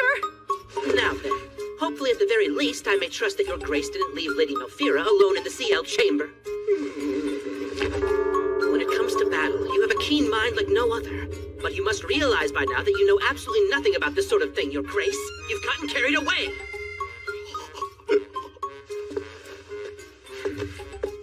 I would never leave Malfira to be by herself. I assigned the Blanche Corps to her. The Blanche Corps, you say? They were to serve as her personal bodyguards in any case. No harm in having them meet right now, as opposed to later. Ah, well, I suppose that's not a terrible idea. I must apologize for keeping you waiting. Mrs. Laforgue, Mrs. Jordan, and Mrs. Sarot. Lady Malfira happens to be meeting with the Blanche Corps at the moment. Do you mind waiting a bit longer before bringing her the dress and items? Don't be so silly, Chaos. There is no need to apologize to your own mother. Isn't it sweet? The Duke must have gotten carried away, but he clearly adores her. I can hardly wait to meet she who finally won His Grace's heart. She must be quite an exceptional woman. Right, Mulan? Right. Then let us enjoy some homebrewed tea. I have collected good leaves. I can bring some of my delicious bread. My, how lovely. Come, let us prepare. You haven't lived until you've tried it. Seriously? Who makes their own mother serve as a chambermaid? Who can you trust more than the very woman that birthed you? And you know she's fully qualified to watch over Lady Malfira. She was your caregiver when you were a child, you remember? Well, you do make a fair point, but... Excuse me. Chaos, sir. Why did you pick my sister to be a chambermaid? I mean, she's but a humble baker. She's magnificent. Mrs. Sarot's a married woman who took over the family shop. Since after you had become a knight, there was no one else. Your sister's a bold woman. Yeah, well, that's quite kind of you to say. And Mrs. Jordan, she's the wife of a Galbraithian knight. But this is temporary. I will select new chambermaids another day. I've no complaints when it comes to Chaos's choices, but he's always so well prepared. It's a bit frightening. Lock tight. Secrets keep us safe. Now, enough about chambermaids. Back to our discussion. Tell me everything about this spell. Believe me, after all this time, I am too familiar with the magic power that you possess. But what was that, huh? Is it possible that you love the airs in Yewood so much that you've decided to become one with it? Shall I start addressing you as Walking Volcano, or perhaps Magic's Generator will suffice? Your Grace is fine. Should I go? Tell me, Chaos. Could someone else have noticed? Perhaps. Mulan. Think anyone noticed? What do you mean? I don't understand. We all saw the Bergignons attack us. And that explosion.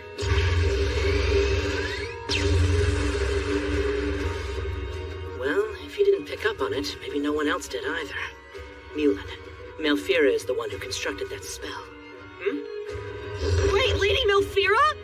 So that horrific... sorry, I meant... that unbelievable spell was... It was her. Melfi used the remaining magic power of the Zanus. But only out of desperation to save me. You're talking about the Zanus we ate for breakfast? Yes. Malfira had a plan to escape the Bergignons. She scribed every spell that came to mind on that flask, then gave it to me.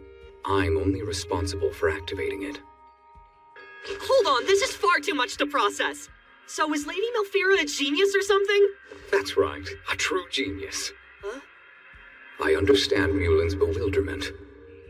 After all, in this day and age, most spells we're familiar with are streamlined and simplified incantations.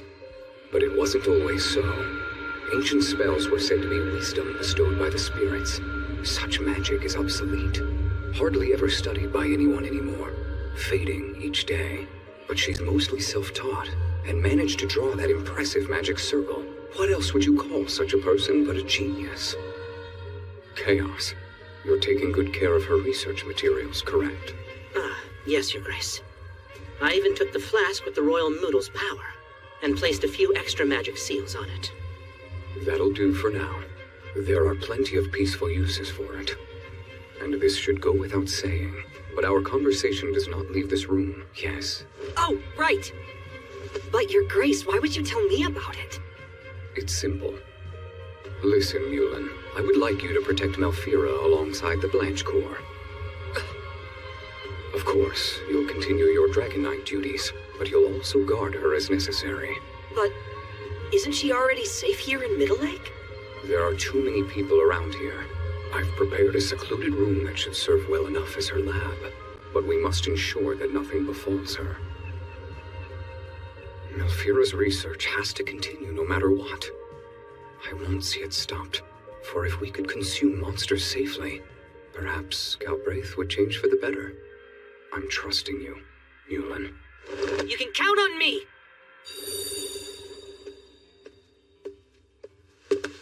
I'll have to discuss this with Malfira as well.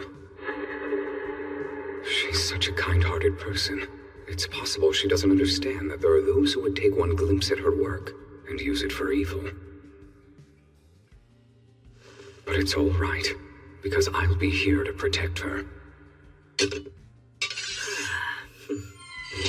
There is one other matter. Chaos.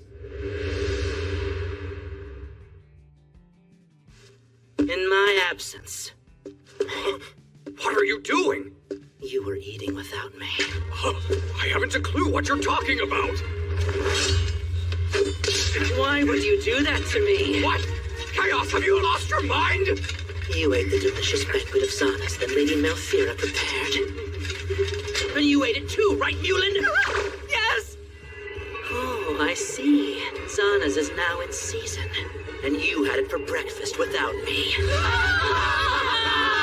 Very well. Excuse me, Your Grace. Your Grace, Sir Chaos, Captain Mulan, I'm sorry for interrupting. However... Go on.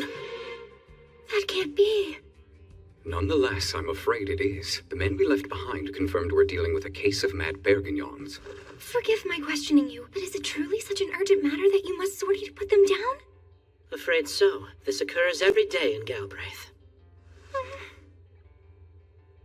I did look forward to showing you off today. I'm sorry, but it'll have to wait. No, it's fine. Your Grace, how can I be of help to you? Is there anything I can do? Remain here where you'll be safe. I wish I could stay with you, but the mad birds could attack at any moment. I shall return. I'll take care of them quickly, so don't worry. Your Grace, please be careful. Not so fast, Melfi. You know what you're supposed to call me. Seriously? Dear Honesty, why do you love to embarrass me, especially in front of all these people? Just go take care of the monsters and come back soon. I wasn't trying to embarrass you, my love. Oh, now you want to flatter me? Melfi, what's the best a duchess may give to her duke? She may provide comfort. Oh yes, and appreciation. Don't be cross with me. I find nothing more comforting than witnessing my fiancé's cute side. So give me some grace. Do you really mean that? Of course I do. When I return, treat me to a delicious meal. I know. How about a stew made from the remaining royal noodle? That sounds nice. But don't you think ordinary food would suffice? Perhaps. I'd even eat Bergignon if it's good. And it motivates me to imagine I'm going off to hunt ingredients. I know what he's doing. The Duke is purposefully emphasizing that he wants to eat monster meat. And by asserting that before the Blanche Corps, and in front of the other knights, he's hoping they'll more readily accept my research. That must be his intention. If there are any monsters you're interested in, I'll hunt one while I am out. Any monster? It would be selfish of me to ask for something major. After all, he's on his way to slay a flock of mad Bergignons. Then again, he is offering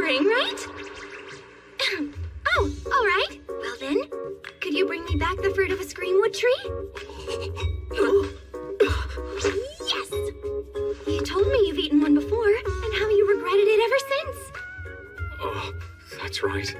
But, It had quite the strong odor, did it not?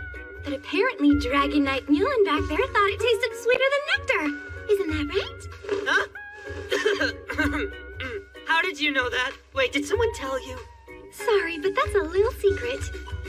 So tell us, are you positive what you ate was the fruit of a screamwood tree, Mulin? Yes.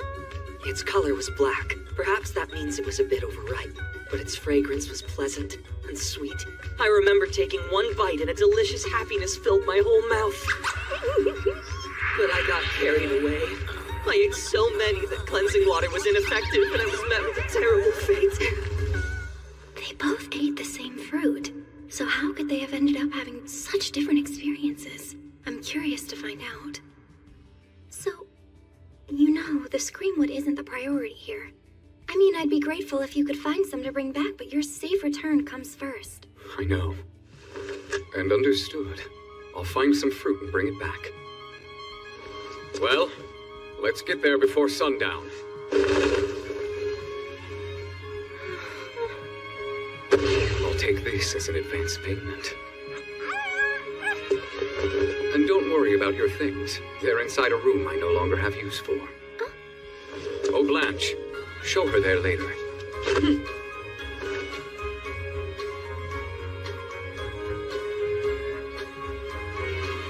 Your Grace. Duke Aristide. Please be careful.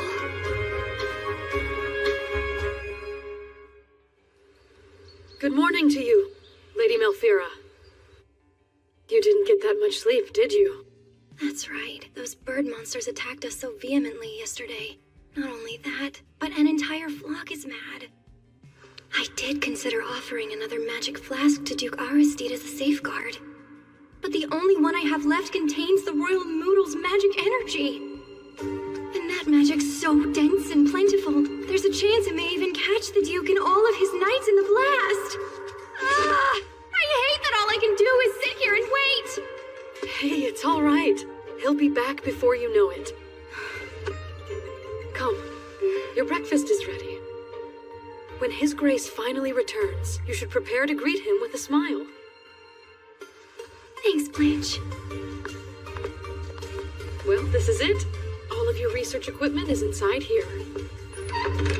Just consider this room your lab now. Hope you like it.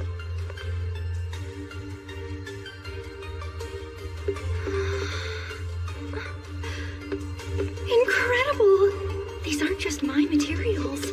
There are unusual-looking grimoires and documents as well. And yet, for some reason, right now I don't feel even the slightest interest in any of it. I patiently waited, but the Duke didn't return that day.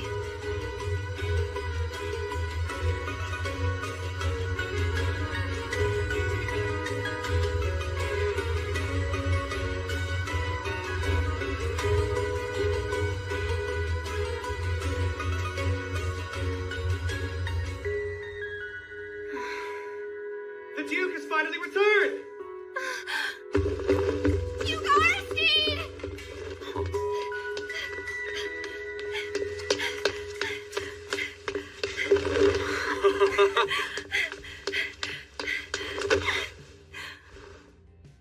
You're all right. Sorry. It took so long. That doesn't matter now. For my apology, I've brought you a gift. Something from Erzinier Woods.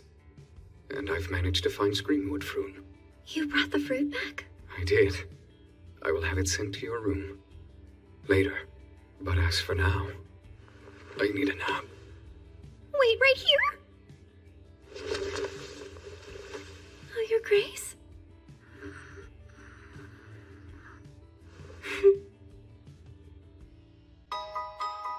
So this is it. The infamous screamwood fruit the Duke brought to me. I didn't think it would smell so bad. Perhaps this red one is the fruit that made the Duke want to regurgitate.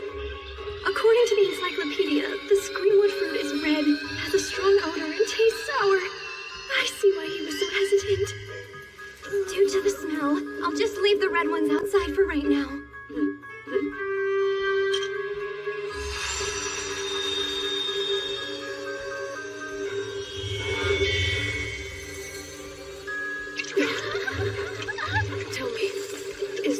liquid you're removing magic energy? Extracting the magic energy from this quarry is difficult. I can't spare the effort to respond.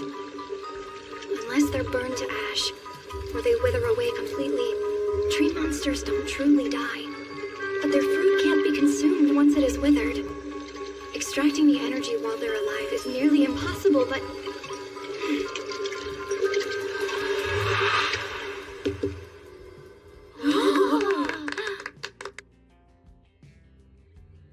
A pleasant smell. Extracting the fruit's magic energy has made a big difference.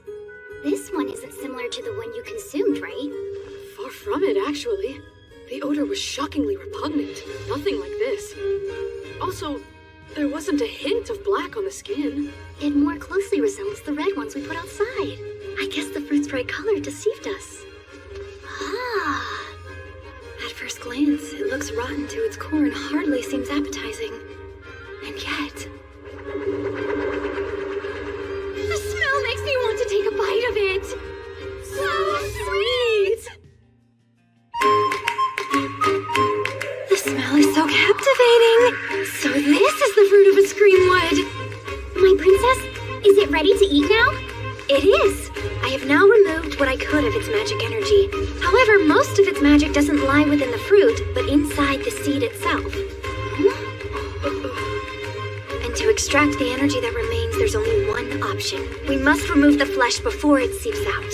Therefore, I'll be using this device. It measures the magic energy content of the flesh. Uh-huh.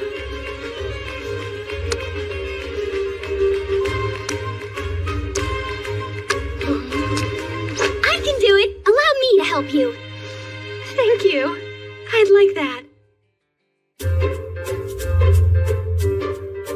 Here goes.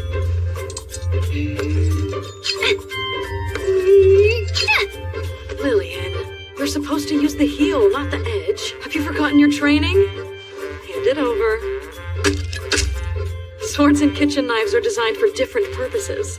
Listen, we must cook for ourselves on expeditions. If you wish to come along, then you really should learn to do so properly. Thank you, Captain. I will do as you suggest.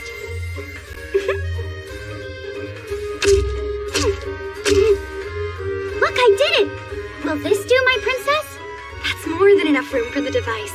Thanks, Lillian. So, does that mean I did a good job then? Yes, great work. I truly appreciate it.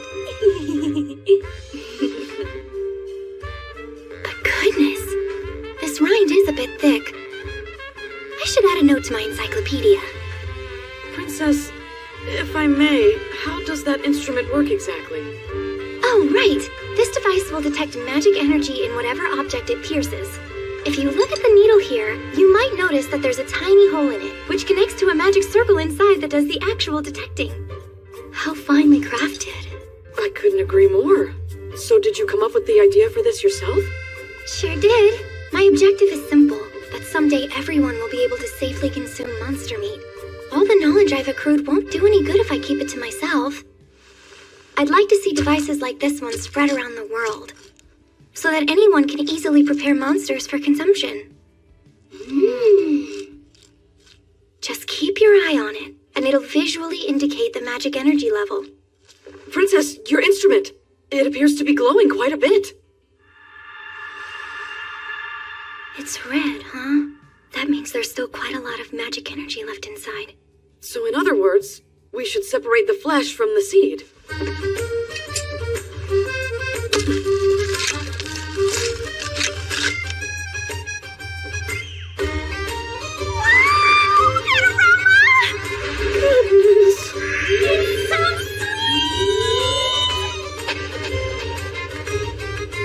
This fruit's by far more pleasant than the ones we ate before. Agreed.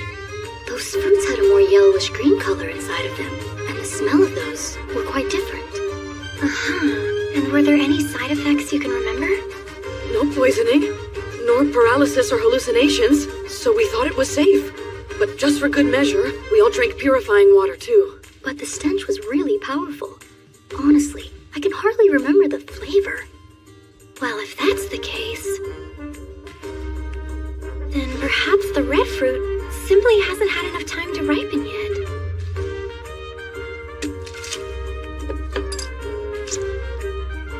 All right, there's no reading this time. Now we can all eat this fruit without any fear of tummy aches! Next up, we'll taste for poison. I think it's best for me to try it first. You can have some after. Huh? Wait, hold on! No, I can't allow that. I couldn't face the Duke if anything happened. I should be the one to taste it first. That's not fair! I've been waiting forever to try this fruit, so I want to eat it! That's out of the question. You may be a knight, Lillian, but you're also still a child. Therefore, I'll be the first to test it. Captain, you're the only one that has children. Allow me to be the one who... You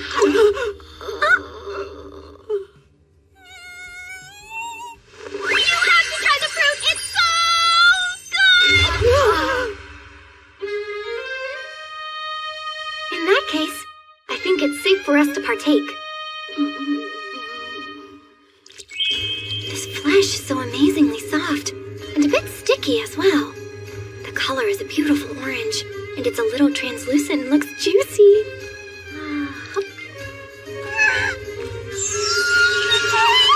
It's so rich! Like happiness in my mouth! I thought he was exaggerating, but now I understand why he said it's better than luxurious nectar. When fruit is eaten raw, it can have sort of a unique acridity to its sweetness. But this, it's like the acrid taste is completely absent from the screenwood fruit!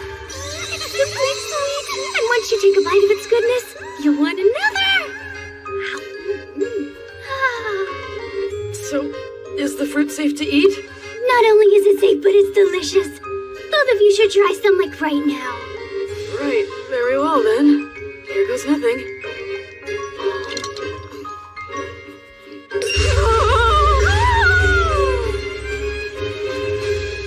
That was so great! Princess, I thank you for sharing this with us. Well, you're very welcome. That said, I should be the one expressing gratitude. Because of you, I got to finally taste a delicious fruit from a tree monster. It seems very likely that if you hadn't remembered what Mulan said, I never would have had the chance to. Therefore, you have my thanks, Lillian. All right then, I suppose we should serve this to the Duke now. Do you think he'll enjoy it this time? Yes, I am fairly certain he will, considering how delicious the ripe ones taste. Excited? How cute! I am, to be honest. Getting the chance to share a flavor this joyous with the Duke, how could I not be? From how he described it, eating this fruit was a wretched experience for him. So I'd like to overwrite those unpleasant memories. There. Princess, what's that? It's just something I put together to protect the exposed surface from the air, in order to preserve the screamwood fruit's freshness. And then, I'll place the flask used to extract the magic energy on top of it. This way it'll keep the fruit cool. Oh, I see. Amazing. My lady. Forgive me. I'm terribly sorry. Sorry? As your sworn knight, I owe you no less than my complete loyalty, and yet, to my great shame and regret, I doubted you, and held the rudest preconceptions towards you. Indeed, I fail to appreciate how serious you truly are, Princess. Will you please forgive us? Please, there's no need for either of you to apologize. How could I possibly blame you for being unsure? You don't know anything about me. But, Princess... In your eyes, I could be anyone. Even... a villain seeking to commit evil acts in Galbraith! Evil acts, huh? Like what? Like opening all the windows in the castle! So more like a child than a villain. Then what about scattering dragon dung throughout the yard? So fertilizing, in other words? Oh yeah? Well, keeping all the monsters for myself then! How could you betray me like this, milady? What if I were to devour a dragon without even asking first?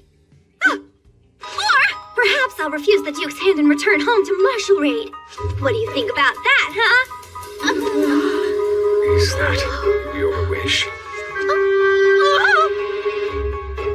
Do you intend to resume your life in Marshall Raid? And leave me behind for good? What is he doing?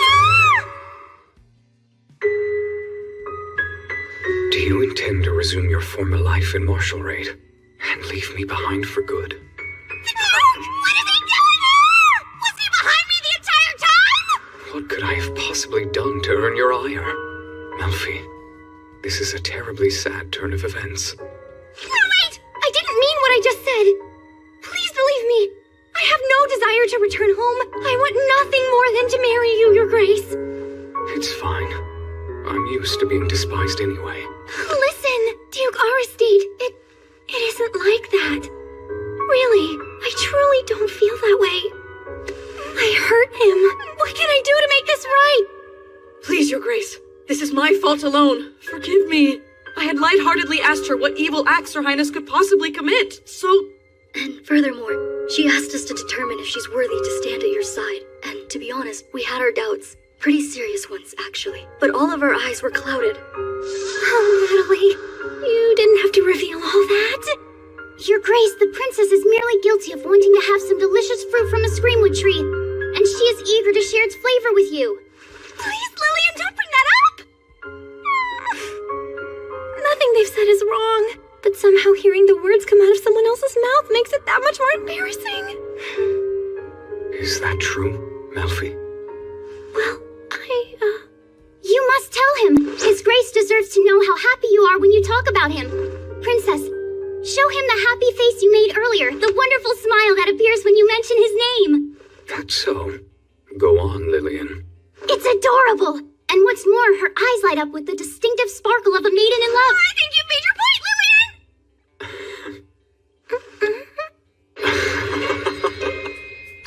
He didn't! Just look at that mischievous face. There was no misunderstanding here. His Grace must have been eavesdropping for longer than I thought! And where are you going? Let go, come on! Sorry, Melfi. I was just teasing you a bit. Well, that's not the whole truth. I overheard you having fun with the Blanche Corps, and I felt a little left out. I'm so sorry, Duke Aristide. I shouldn't have said what I said, even if it was a joke. It's fine. I did know you were joking, but somehow it still hurt to hear you say that. However, I am at fault for eavesdropping. Well, yes you are. And how did you even get in here to begin with? From over there. Goodness me. Did it slip my mind to tell you? This room and mine are connected. Don't misunderstand. It'll normally be locked. It's just a certain someone woke up from their nap. I mentioned a gift, didn't I? Yes, you did. But I presumed you meant the screamwood fruit. There's something else, too. I thought it would be a fun surprise for you. Behold, the guardian of Galbraith. A serious puppy.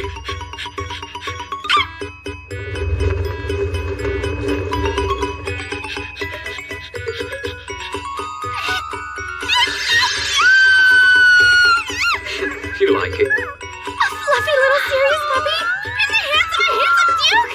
Nothing about this is remotely fair! Tell me, where did you get the little guy? In the woods. It was beset by Mad Bergignon, so I rescued it, at least temporarily. It must have been separated from its parents. The knights are attempting to find them as we speak. I'd better not get too attached, because based on what the Duke just said, it sounds like this sweet thing is headed back to the forest sooner or later. I hope it's after they find its parents, at least. So how long has the Sirius been the guardian of Galbraith? Since the first Duke. Of course, it's legend at this point, but it said he kept one by his side throughout his reign. From that point on, the Sirius has been the symbol of the family. And what do you feed it when it gets hungry? Good question, but I've never raised a serious puppy before, so I'm not entirely sure. I offered it beef with goat's milk, but it wasn't too interested. I do not know what to feed it. Is that right? You know, we could try giving it some monster meat. Good idea. It did grow up in the wild, so it's worth a try. All right, maybe it'll like dragon feed. Get us some, would you, Blanche? Yes, of course, Your Grace. Lillian, let's go. Oh, really? All right, but I would rather stay with the puppy.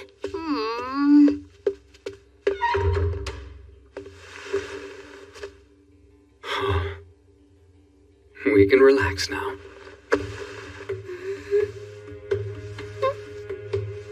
Your Grace, just so you know, the puppy's quite soft, so you might prefer petting him. No thanks. I'm more than happy with this arrangement. I find the touch of your hair incredibly soothing. Yes, of course you do. This is my duty as a future Galbraith Duchess, to offer the Duke comfort and appreciation. Still, as duties go, this one's too embarrassing. Oh, Your Grace, perhaps you'd like something to eat yourself?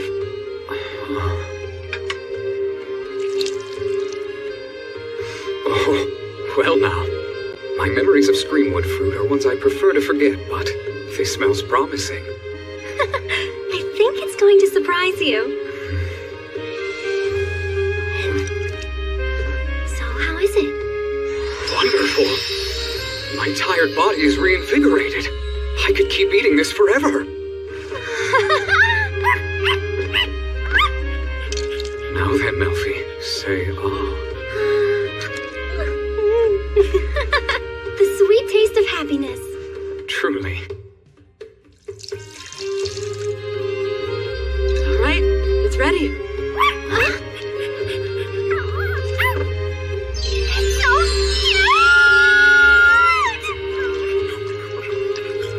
How long will it take this puppy to grow into an adult?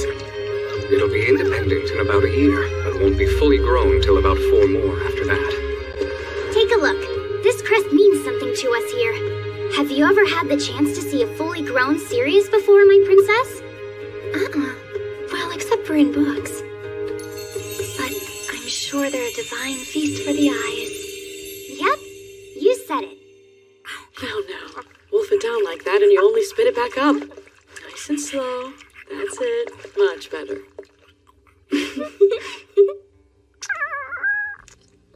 I know a good dog who cleaned its plate.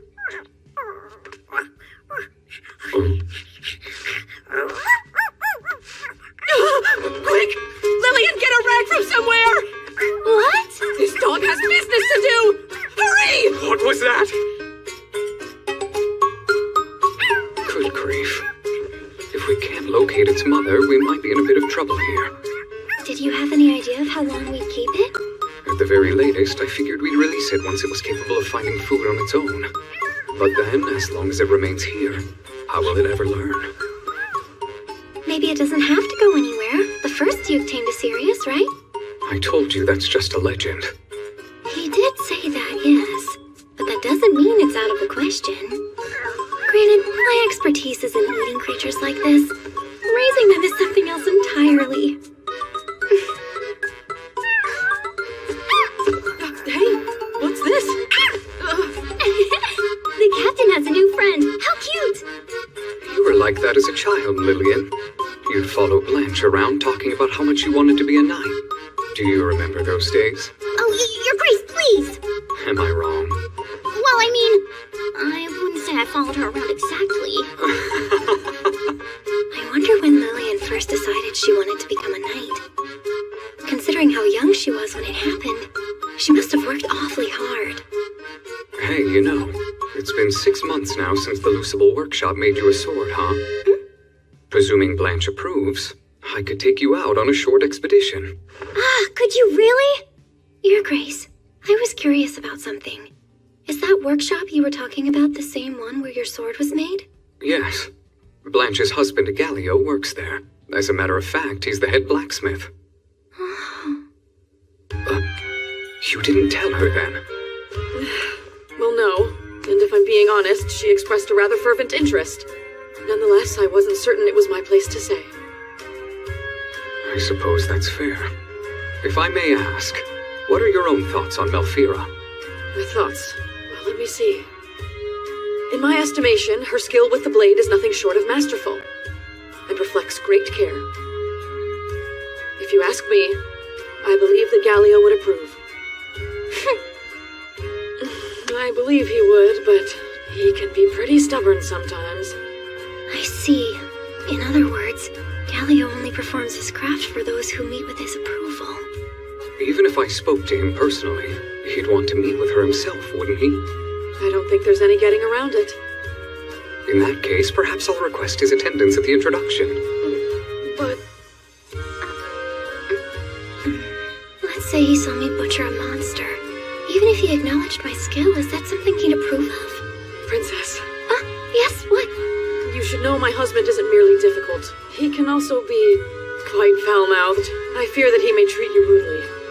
Oh, don't worry. What are you saying, Melfi? I will meet him, of course. You have nothing to worry about, Princess. Why, you couldn't look more beautiful. This dress looks splendid on you. Time to make my debut. I cannot leave even a shred of doubt in anyone's mind that I am worthy of being the Duchess of Galbraith. You'll be fine. All that you have to do is be yourself. That's right. I'm the notorious voracious villainess. Nothing anyone says could scare me now. Here we go, Melfira.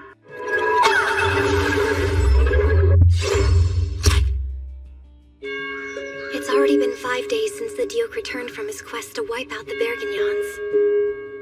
The time has finally come for me to introduce myself to the people of Middle Egg Fortress. Yes, beautiful. A trumpet? That sound marks the changing of our guards. It is a signal of sorts, to both awaken knights for the night shift and summon those off duty to the dining hall. How fortuitous.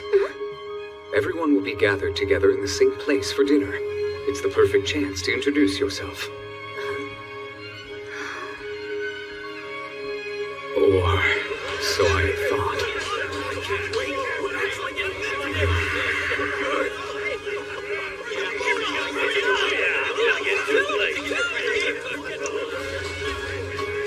I forgot that the dining hall is its own battlefield. What did I try to tell you? She need not meet all of the knights at once like this. The important captains and heads of each town would have sufficed. Lady Melfira. Huh? You are under no obligation to subject yourself to such chaos. What should I do?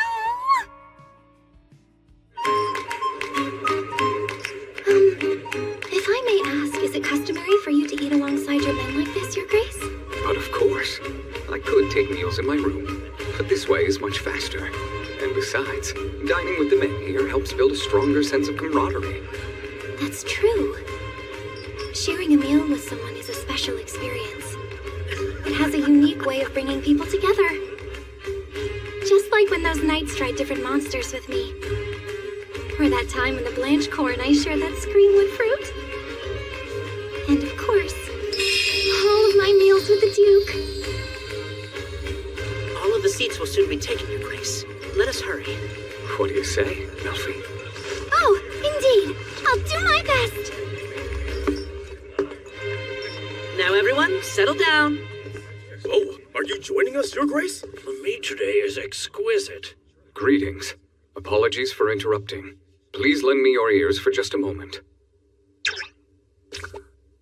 Amazing. He didn't even have to raise his voice to get their attention. As I am sure you are already well aware, our Duke has found himself a suitable partner, and is now properly betrothed. His bride-to-be is a broad-minded and kind-hearted woman, but we still expect you all to be on your best behavior whenever you are around her. Go ahead, Your Grace. Right.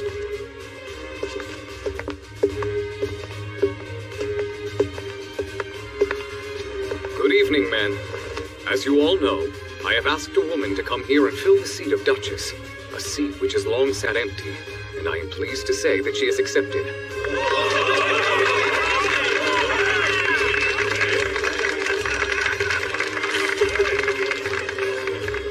I feel better knowing Mule and Zeb and Ambry are here. And here she is, my fiancée, the future Duchess of Galbraith. I present Count Mauchelrade's daughter, Melfira. She will be living with us from here on out, and soon we will be formally wed. This precious woman has agreed to marry into the brutal domain of the Galbraith family. As such, we must treat her well, You ready?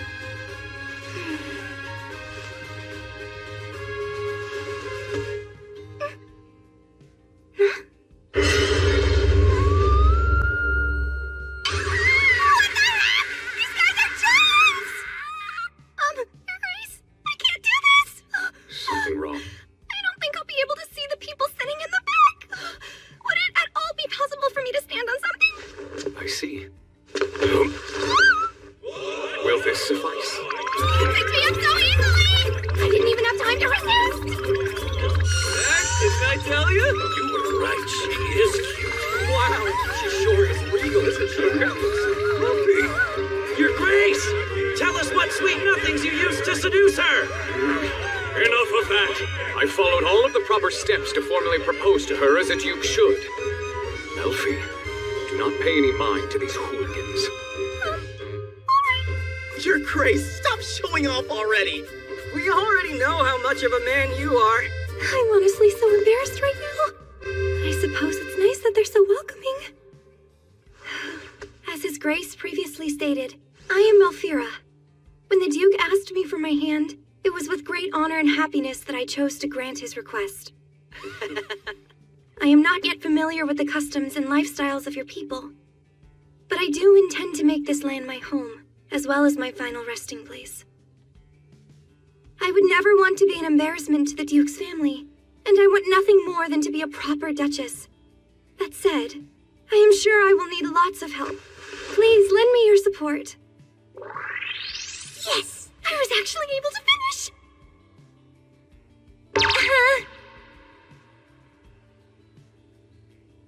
Did I say something wrong?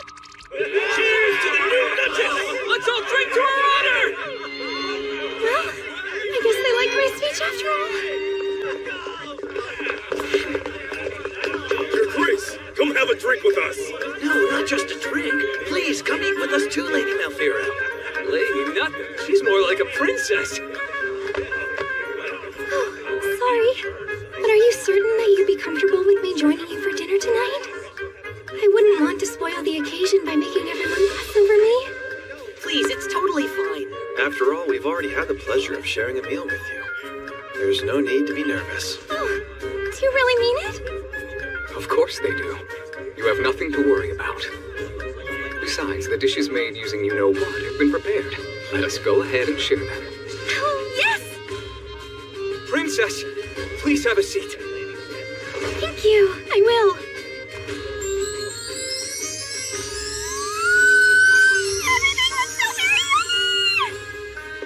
Now then, it's time for us to dig in. Yes, Your Grace.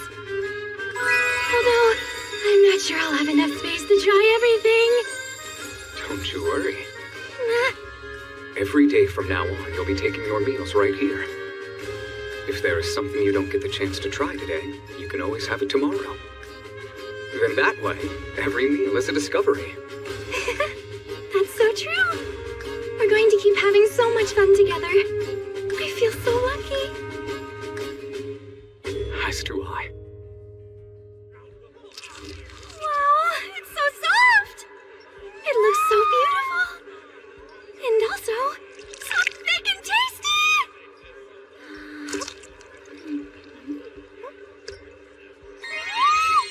It has such a deliciously juicy stout flavor!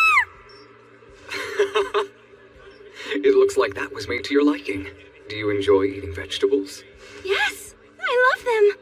They're so delicious, and they offer lots of health and beauty benefits as well.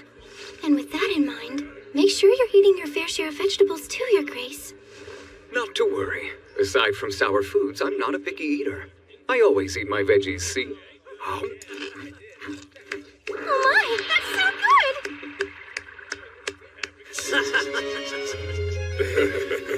Excuse me, Princess. Would you mind telling us how the Duke was able to catch the eye of a lady like you? Yeah, we all want to know. How did your romance begin? You want to know about our romance?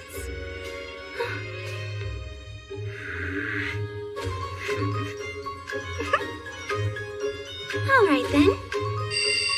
My first time meeting the Duke was at the autumn banquet.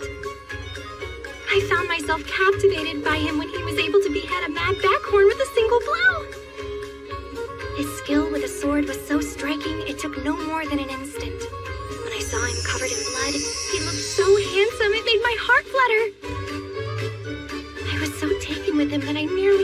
that my life had just been in danger.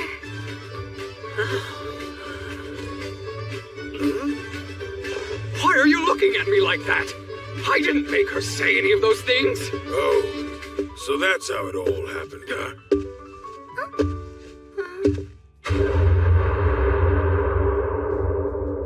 Is that another backhorn?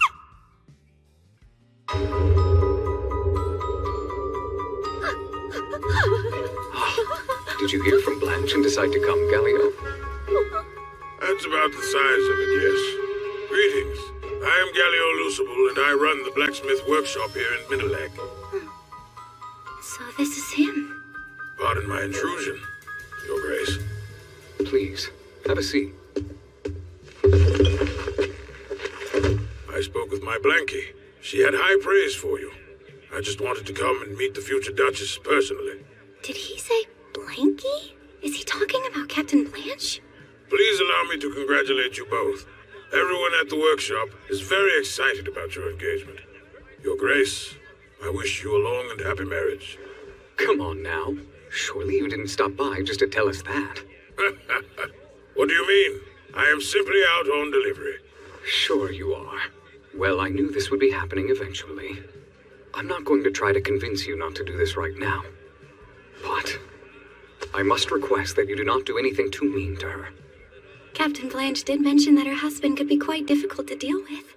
What exactly does he intend to have me do to test my worth? Huh?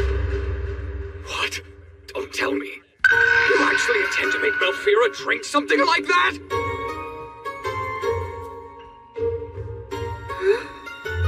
Indeed. The traditions of my workshop take precedence over anything else, Your Grace.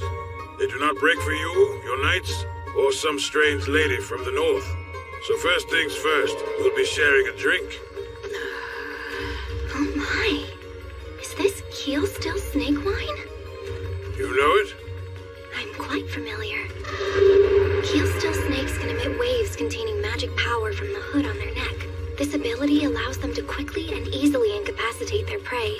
They're venomous and extremely dangerous, so back home we always made sure to exterminate them on sight.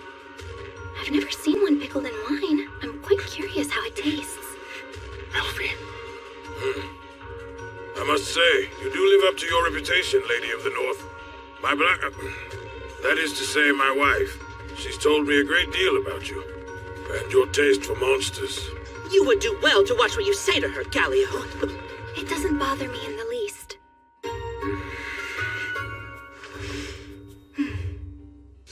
I've experienced the sheer quality of the Lucible Workshop's blades firsthand. I've never seen anything like them. I desired a sharp blade of my own, one I might employ in the butchering of monsters.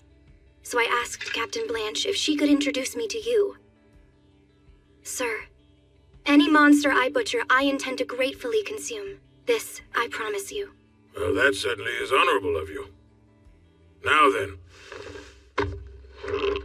if it is your desire for me to perform my craft for you, it's up to you to win my approval. All of my creations carry a piece of my soul with them. I don't give them out to just anyone. Show me what you've got, and drink up.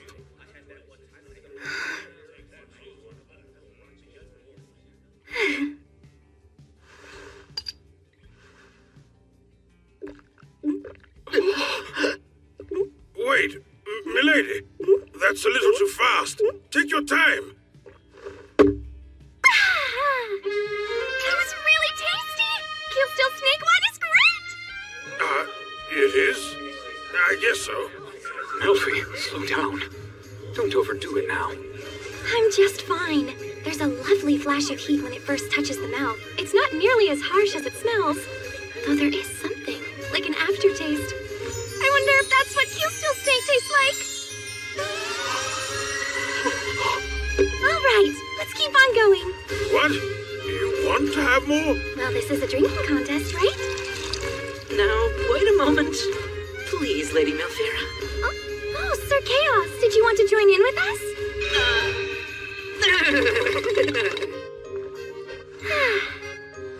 Allow me to clarify.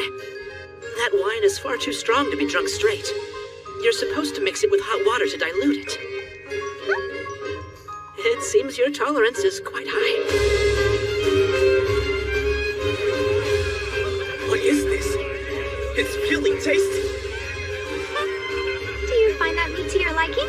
Oh yes, it's so unique. The flavor is just filling my whole mouth. I agree. What kind of meat did you use? I'm glad. That's a stew we made using a royal noodle. We made sure to use only the best cuts. And that san is smothered in a thick sauce. The hint of spice is simply exquisite. This one is battered and fried zanas. A drizzle of cabo juice on top really elevates the taste. What a lovely surprise.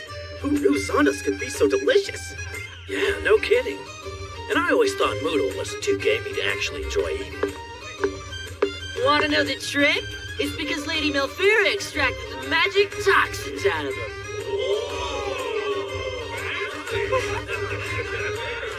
Milady, I must admit, this is pretty good. Oh yeah, not bad at all. I'll take that to mean you really like it. But of course, we knights and blacksmiths have to work up quite a sweat. We like our food salty, but also spicy. Remember that, right? I see. That's good to know. Here, have another drink. Thanks. That's enough now, Gallio. What a great night. The food's so good, and this wine too. Isn't wine just the best, you guys? Gallio.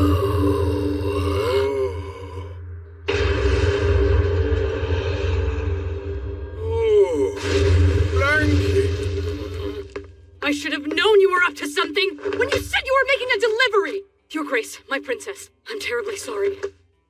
I'll make sure he's properly punished at home! But Blanky, my darling, the little lady said she wanted to drink with me. No excuses! Come on, we're leaving! Yes, dear. Oh, yeah, and my lady, bring the knife you're using over to the workshop when you get a chance, will ya?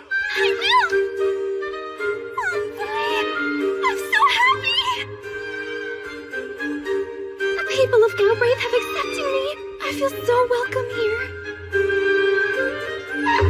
Melfi, are you all right? Oh, yes. I'm actually feeling quite good today. You know, it might be because of Gallio's wine. Oh, you don't say. That's good to hear. I'm glad you're all right. I feel fine and don't have a fever. But if he keeps this up, I'm definitely gonna heat up. What is it? Outside that window, I thought I heard something move. Your Grace, please stand back. Right. I'm opening it. Are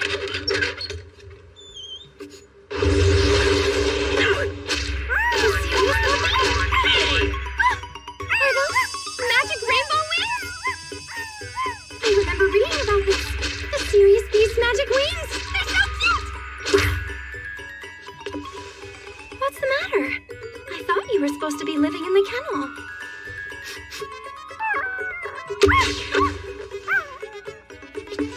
Your Grace, do you think somebody might have taken him out on a walk?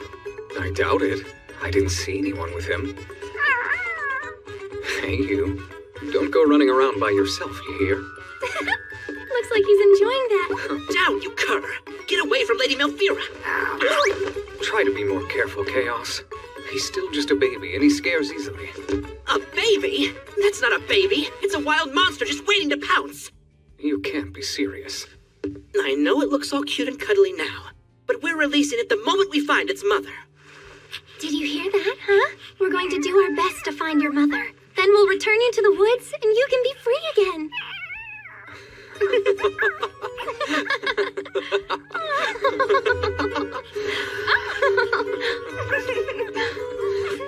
Those two really are quite the troublemakers.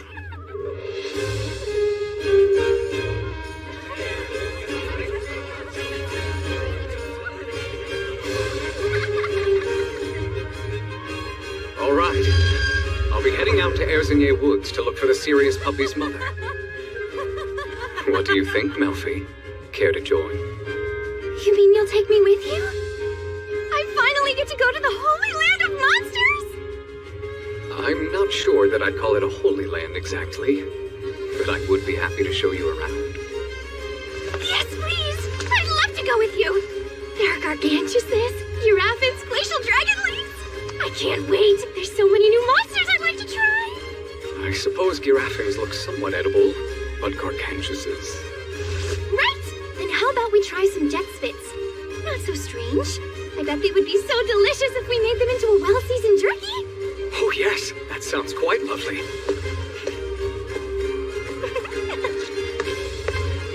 With the Duke by my side, I'll be able to continue and maybe even expand on my research. Please keep watching over me, my dear mother.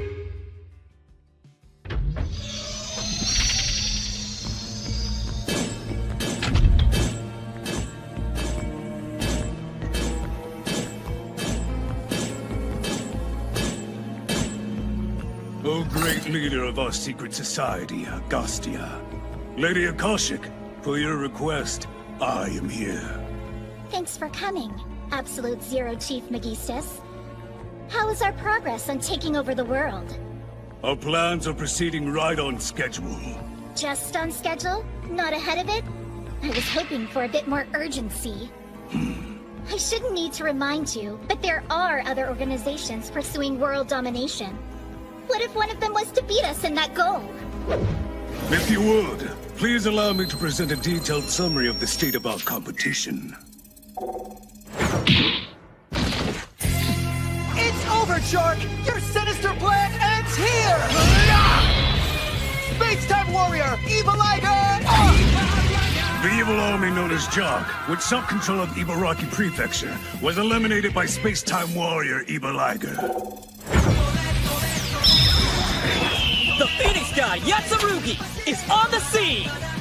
Tremble at the strength of my Kisarazu spirit! Submarine Empire Zaboon, from the shadows of Chiba Prefecture, was destroyed by Phoenix God Yatsurugi. Here to answer the call of love and justice, I am Firefox, Tokyanga 7!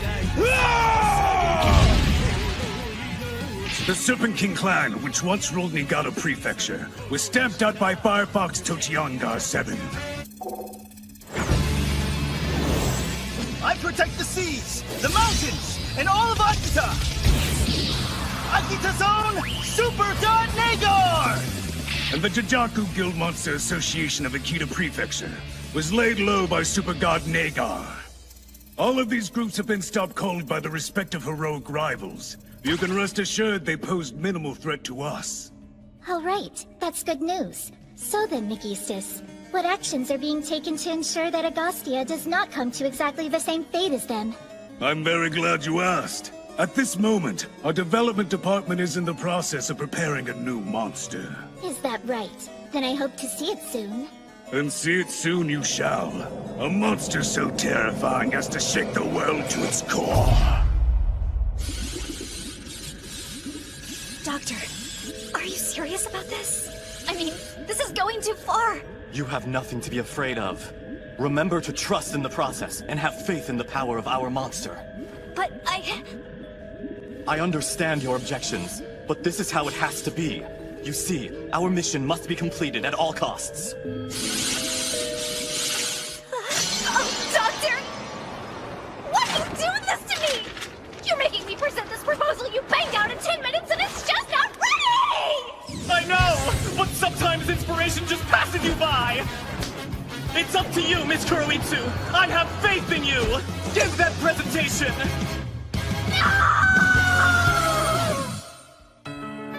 Society Agostia, your evil deeds are at an end! At last you show yourself, Divine Swordsman Blader! A mistake you won't live to regret! As long as there is good in this world, evil shall ever persist to challenge it. But behind this eternal struggle, there's another battle that quietly rages on.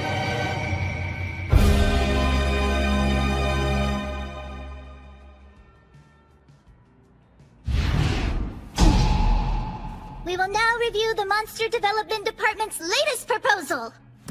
The first item on the agenda is a presentation of the monster itself. Then there'll be Q&A, and after that, we'll determine whether or not to move ahead with it. You may begin. Yes, sir. Hi, I'm Kuruitsu from Monster Development. Thank you for having me. I believe everyone's received a copy of our proposal. This really all you got? The last one was 10 times as long as this.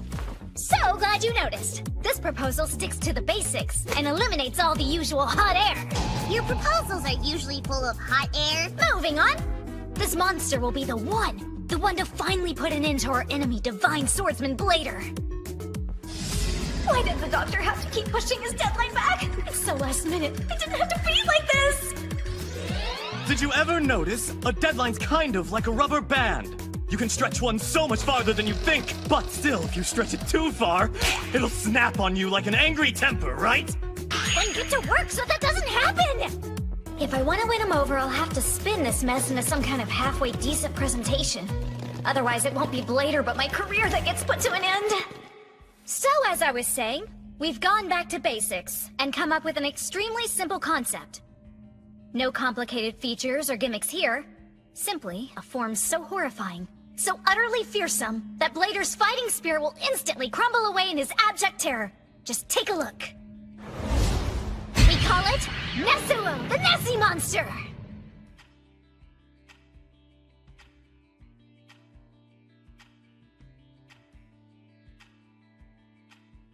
This is bad. I feel like I can hear what they're thinking. Does she think we're stupid? What kind of insult is this? Oh, Doctor, even for a last-minute rush job, this thing is a total embarrassment. And yet, I must see it through. Then, behold! This creature evokes our position as leaders in world domination. I dare say he embodies it. You're crazy! That thing looks like a frail old man in a stupid mascot suit! Of course, that's the point. You see, this design is just one part of a cunning strategy. Blader will think it's an old man in a mascot suit and drop his guard. You admit it looks like some geezer! Weren't you talking about its horrifying form a minute ago? He's amazing! I'm absolutely crazy for this guy! What an adorable little monstie! Please forgive me, my lady, but an unconsidered judgment may negatively affect morale. We must be circumspect. Besides, Miss Kuruitsu has not finished her presentation. Please continue. Oh no! Agastia's most intelligent member and supreme operational authority, Chief of Staff Megistus. Nicknamed thrice greatest Trismegistus for doing 3 times the work of anyone else, he truly is the backbone of Agastia. I must rise to meet this challenge, to protect my honor and my salary. A presentation is like a battle, though my current forces leave something to be desired. Once the battle has begun, the only option is victory. Don't let him fool you! Despite his appearance, Nesuo possesses a tremendous combination of power and endurance. Ness! He's well equipped to face Divine Swordsman Blader. Tremendous! That smacks of hyperbole. Where are the hard statistics? The comparison graphs between him and previous monsters. We're still putting those together, sir! But if you consult the proposal, you'll see that we've utilized data from previous monsters to implement several improvements to the Nessie Blade's construction. Nessie Blade? An awfully uninspired naming scheme, wouldn't you say? And the concept doesn't even make sense. Why would the Loch Ness Monster have a sword? It's just a blatant ripoff of Divine Swordsman Blader's weapon. You could have at least made it feminine and named it Nezuko, thereby creating a pun with the Japanese name of Loch Ness, Nezuko! Whoa! This guy's good! I believe that should wrap things up here. No, not yet. Oh, you wish to fight on, then? Remember, the key to a successful monster presentation is believing in your creation. If I don't think it's strong, neither will anyone else. Still, I can't convince myself with the way it is right now. I know. Nesuo is just its first form! And once it's received sufficient damage from Divine Swordsman Blader, it will suddenly evolve into its second form, significantly powered up and highly resistant to Blader's attacks! That's I must say, you do paint an intriguing picture. However, can you pull it off on the budget given here? I'm sorry, but I'm afraid we simply cannot approve ideas born from desperate improvisation. Therefore, this monster is rejected. I hereby declare this meeting adjourned. Yeah, kinda saw that one coming. So what you're really saying is you set me up, and I shouldn't forgive you. Aw, sorry you're so mad. I knew that proposal was too thrown together. And I feel bad because it's totally unfair to the little guy. You've always had such a big soft spot for the monsters, haven't you? Well, yeah. Lord Megistus! So good to see you! Sir, what brings you to our office today? I have some grave concerns about what's going on in the development department. Oh, I'm so sorry about that proposal earlier. I didn't mean to anger you. Him! He's the one to blame for it! Are you really gonna throw me under the bus like that? I mean, I get it, but come on! I gather you hastily threw together to satisfy your deadline and placate me. That's not how we do things, Kuroitsu. All you had to do was tell me you were struggling. I could have easily rescheduled the meeting. It's clear you've both been overworked recently, and I suspect neither of you have been getting enough sleep. That kind of burnout is a productivity killer. You realize that HR sends me reports when you don't use your PTO, don't you? Blader's destruction is of the utmost importance, but you cannot sacrifice your well-being. If you're not taking time off to rest, your performance and our bottom line will suffer. So, you're not going to torture or execute us for a failure today? What? Everybody makes mistakes from time to time, but we simply cannot replace our most valuable resource, highly skilled team members like you. Miss Kuroitsu, today's meeting might not have gone as planned, but you presented a truly novel idea. You've more than proven that you possess the kind of out-of-the-box thinking that is indispensable for effective monster development. My hope is you take this as a valuable lesson, which will spur further growth. I'm looking forward to your department's next proposal. That is all. Thank you, Lord Megistus. Don't mention it. And don't make the same mistake again.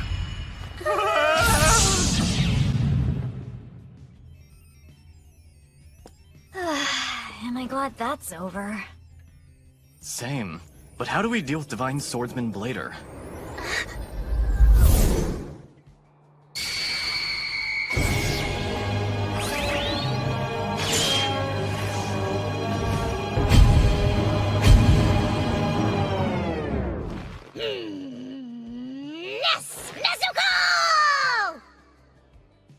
This one seems like a rush job to me.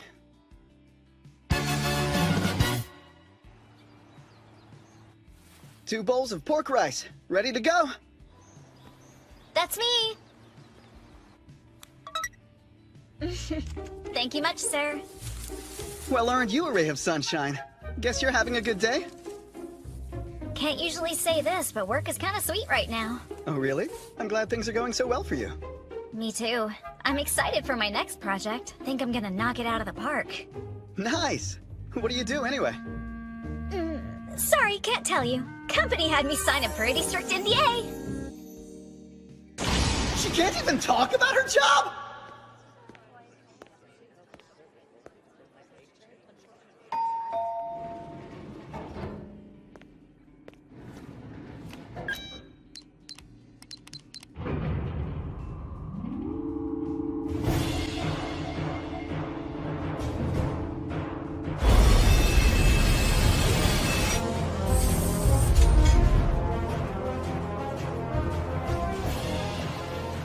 This may look like an ordinary office building, but its benign corporate facade serves as a camouflage for the malignant secret society Agostia, whose headquarters is hidden in the depths below.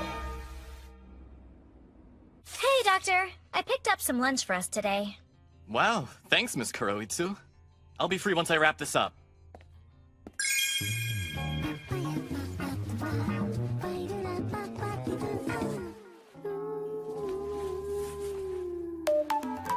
So, how's he coming along? Just a couple of finishing touches and we're golden.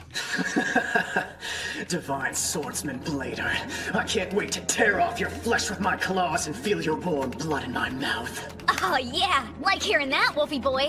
I won't let you down. This is what I'll be born to do. I believe we've got a real winner with this one. We've had more than our fair share of setbacks, but I feel like we're on the verge of greatness. Getting the brain calibrated is the hardest part. Now that's done, the process is almost complete. Come on, let's do this! Get my body ready. I'm chomping at the bit to rip Blader limb from limb! Just hang on a while longer, Wolfbait. Your proposal sailed through the usual red tape. All we gotta do is complete the final 30% of your body. Looks like some of your best work, Doctor. I wish we could hit all of our goals like this, you know? I'm sending you an electronic rendering of your proposed physical form and placing it in a combat simulation. So you can continue to train in virtual reality until your body is ready for action in the real world. I'll murder you! You're dead, Blader! Hear me! Get ready to die, cause I'm coming for you! We're getting close, Wolfbait. Soon Blader will bear witness to your power and fall to his knees before your savage, manly physique!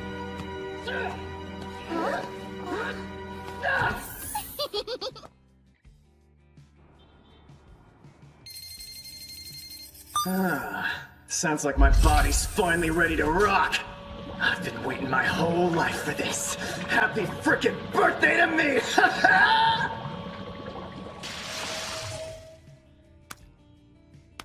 Let me at him! I'm ready to send Blader to his grave! What the hell? Did you make me into a cutesy girl? Oh, our Wolfie boy's awake. We did it. Oh, awesome. It actually worked. Yay. Yeah, we were way too short on time to do in-depth QC. But we'll get to all that stuff in a little while. It's fine. You really think this is just fine, do ya? What happened to me? All the designs and stuff you sent me had me looking like a straight-up killer! Well, she's on her way.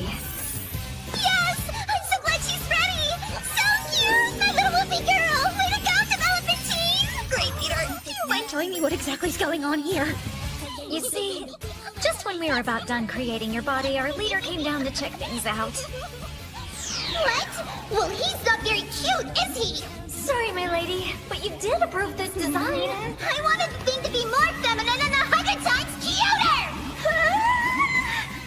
So we went into crunch mode, rushing to create a whole new body from scratch. I'm so glad that part's over. We actually still made our deadline.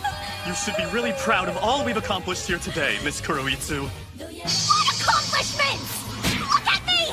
Where's my savage manly physique? Calm down, okay? You're obviously still very ferocious, and you'll have a savage effect on the manly parts of your foes. Oh, different thing! Don't you worry. Although you do look different, your specs are all the same. It might take a little bit of time to get used to it, but we can always run patches later. That is not the problem! It's okay. We do place great value in our workplace diversity. Oh, but I don't care! While you were changing my body, why didn't you bother to change my brain to match it? Why is it something I just have to deal with? It's not in the budget, so get over it, okay? Great work today, Sadamaki. You could head home now. Thank you, sir. See you later. That regular. Why can't she even talk about her job? Sorry, can't tell you. Not in polite company. Oh, you're such a cutie. I can tell how excited you are. I really think we can knock this out of the park. Don't you? Oh man, what the heck is her big secret? I can't stop thinking about it. It's driving me crazy. That's the signal. There's another Agostia monster on the loose. Stand by. All systems ready. Later! Transform!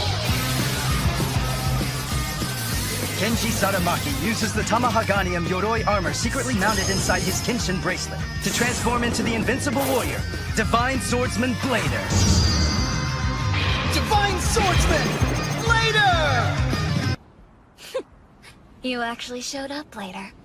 I'm gonna tear you apart, get a nice fat bonus for my trouble, and buy myself a new body! What's going on here? I mean, she's totally obscene. Divine Swordsman Blader is a 22-year-old man who's had no intimate experience with women. Die, Blader! Big Claw! Don't let her looks deceive you. She's a monster, and she's not to be underestimated. Buster!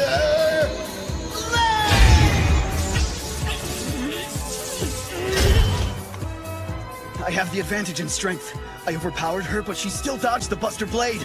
She's a force to be reckoned with. Not bad, lady boy. But don't get cocky. I'm just getting warmed up over here. What? It's time I showed you what I've really got. Are you ready?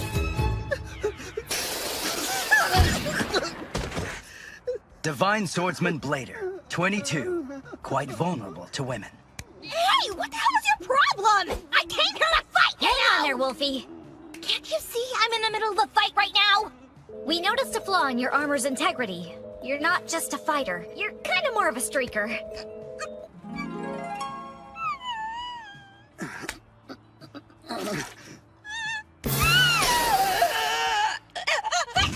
We need a retrieval!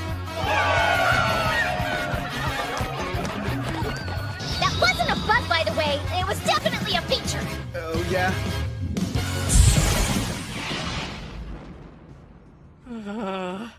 I don't think that we can just slap a quick fix on this one. Looks like another all-nighter, huh?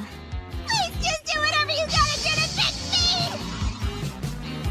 Orders from the top brought more crunch time onto the development department. But the next day, absolute. As long as there is good in this world, evil shall ever persist to challenge it. But behind this eternal struggle, there's another battle that quietly rages on.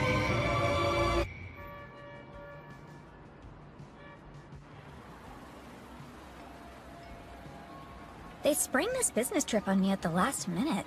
I wonder if it's some kind of secret mission. Oh no! Johnstar is on the scene! Autumn's dazzling crimson in the flesh! Aki Senshi Maple Kaiser! The blazing sun of mid-afternoon! Go red! They're not sending me to battle the local heroes on the front lines, are they? Hate to be paranoid, but that sounds like a demotion. I hope not. Pardon my tardiness. I apologize for the early start, Kuroitsu. Morning, Lord Magistas. I don't mind at all. Red or black, the choice is yours. Red or black?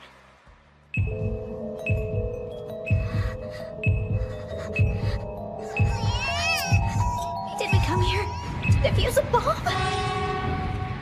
Which meal would you prefer? Oh, lunch! Is Kaijo here? Yep.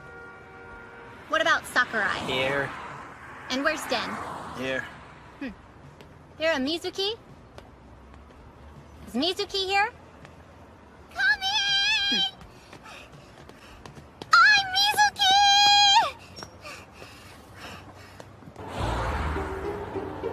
The name's Matsuyama. It's nice to meet you. I'm Karin Mizuki. Sorry I was late. I'd forgotten my work gloves and box cutter. Here, it's your cut for today. An advance? Wow, thank you. That's not bad. Also this. It's a liability waiver. Check the boxes and sign if you would. Liability waiver? So, is this gig super dangerous or...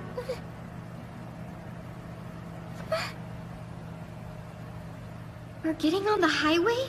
Quick question! Where exactly is the site today? It's pretty far out, I believe. Over in Fukuoka. Say what? Oh no, I signed up for a temp job! I think I got all the wrong van! What do you know?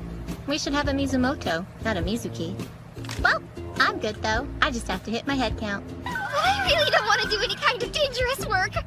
Oh, you took the money though. So I'm just stuck here? Defusing a bomb! Don't be ridiculous, Kuroitsu. You know Agastya would never do such a thing. That kind of involvement in terrorist acts is strictly against policy. Of course, yes. I'm just taking wild guesses on the nature of the trip. It's an observation mission, to gauge a rival org's monsters. Did the doctor not tell you this? No. He called me out of the blue being very cryptic and creepy. Miss Kuroitsu, I'm not gonna make it. I need you to do something for me. What is it? Tomorrow. Please, you have to get on the train for me. But why? What's the matter with you, Doctor? How could I be so foolish? My hubris has caught up with me. I was desperate and ate an expired can of mackerel. Ben, I assume he fell asleep, but really everything just went quiet. He will be missed, but we need a representative from development to analyze the technical details. I'm hoping you're up to the task. Yes, sir. You can count on me. And to be honest, I'm actually excited about it. This is my first official business trip.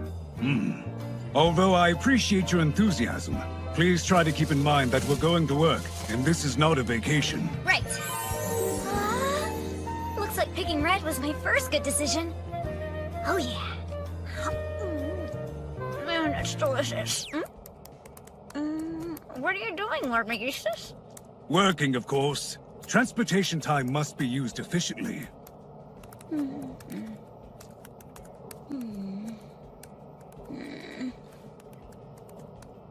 Should I be working too? Worrying is very inefficient, so relax. I'm simultaneously integrating some rest time while I work. Magistus was not simply trying to reassure her, not in the slightest. He was indeed resting. The mighty mind of the Absolute Zero Chief of Staff is highly compartmentalized for maximum multitasking. Not only can he tackle any problem from scores of different objective and subjective viewpoints simultaneously, he can also task the unused portions of his brain with rest and rejuvenation. The ultimate in efficiency. Ha! The time is nigh. Did you get an update about our mission? I did not. My HP has been replenished. Lord Magistus, you're into mobile games? From those stats, I'd say he's super into them.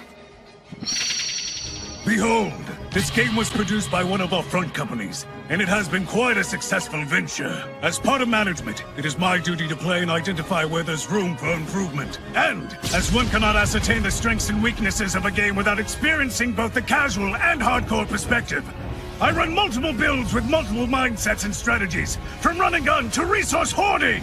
That is the true power of compartmentalizing! Wow, Lord Magistus, do you actually make it a point to play every single game that our front company produces? Naturally. As a manager, I must at least sample each of our affiliates' products. It's part of my job, and I take it very seriously. Interesting. Does that mean he tries out all the cosmetics and personal care accessories as well? On second thought, that may be one of those questions best left unanswered. Hello, I'm Kuritsu from Agastia's development department. Welcome! It's a pleasure to meet you. I'm Yabai Kamen, President and CEO of the Secret Society of Evil. Sorry you came all the way out here just for this pitiful display. No need to be embarrassed. I saw the whole thing. I don't envy anybody that has to fight 6 heroes all at once like that. Thanks for your nuanced analysis, Kuroitsu. I knew that a specialist take would be indispensable. I'll apply this to our own plans for world domination. At first I was nervous about standing in for the doctor, but I'm glad I could be of help. Ah, yes, speaking of the doctor, that reminds me. Is there a problem? A matter of grave importance, in fact.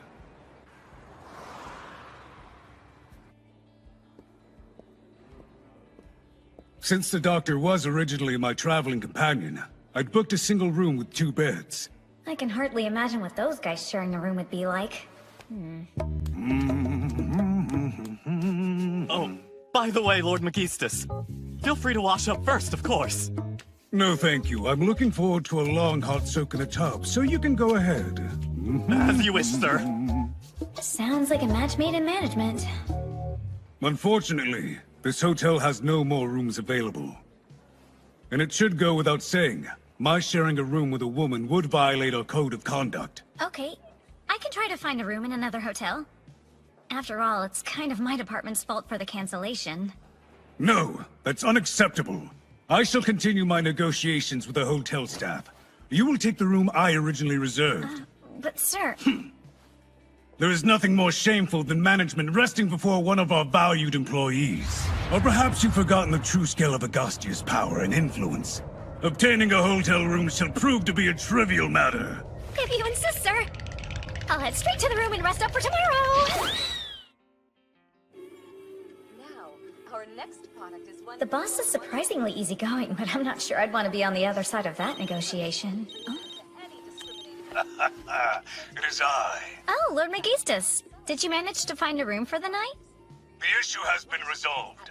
I am now enjoying the finest room they have to offer. Yeah? Was there someone staying in it, or what? Do you really want to know? No, it's fine. I'll see you first thing in the morning. Now you have a wonderful night, okay? You too. May you have pleasant dreams, Kuroitsu. Take your meds before bed. Yes. This type of setting is much more relaxing for me anyway. And so, the Absolute Zero Chief of Staff worked peacefully into the night, making sure to type delicately and quietly, mindful not to disturb his neighbors, of which there were many.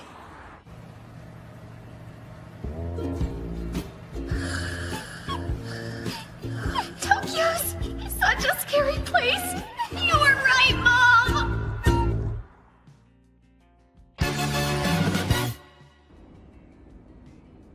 Here you go. One Monster Development Department keycard. This card was made specifically for you and registered in your name. You can use it to access any area you want, so make sure to use it responsibly, okay? If you have any questions at all, remember, Miss Kuroitsu and I are here for you. By the way, is your body operating normally? Any weird urination stuff or anything? What the heck am I supposed to know? I don't have the first idea about what's normal for this body. Everything about it's weird to me. Oh yeah, because you're a boy, you mean. Or what? I got it right the first time! I don't even know which freaking bathroom I'm supposed to be using! Don't worry about that. It's simple. The right one is the one that feels right to you. There's not one thing about any of this that feels right to me. Somehow, I'm gonna get the male body I belong in. And another thing, what's going on here? I thought I was created to fight Blader and now I'm working with you guys? Here in Monster Development, we're chronically understaffed. We've asked HR to help us bring in some new blood, but I'm afraid we haven't had a whole lot of luck. So we thought the best thing for everyone would be if we kept you all for ourselves. Welcome to the Monster Development Department. That's what I want!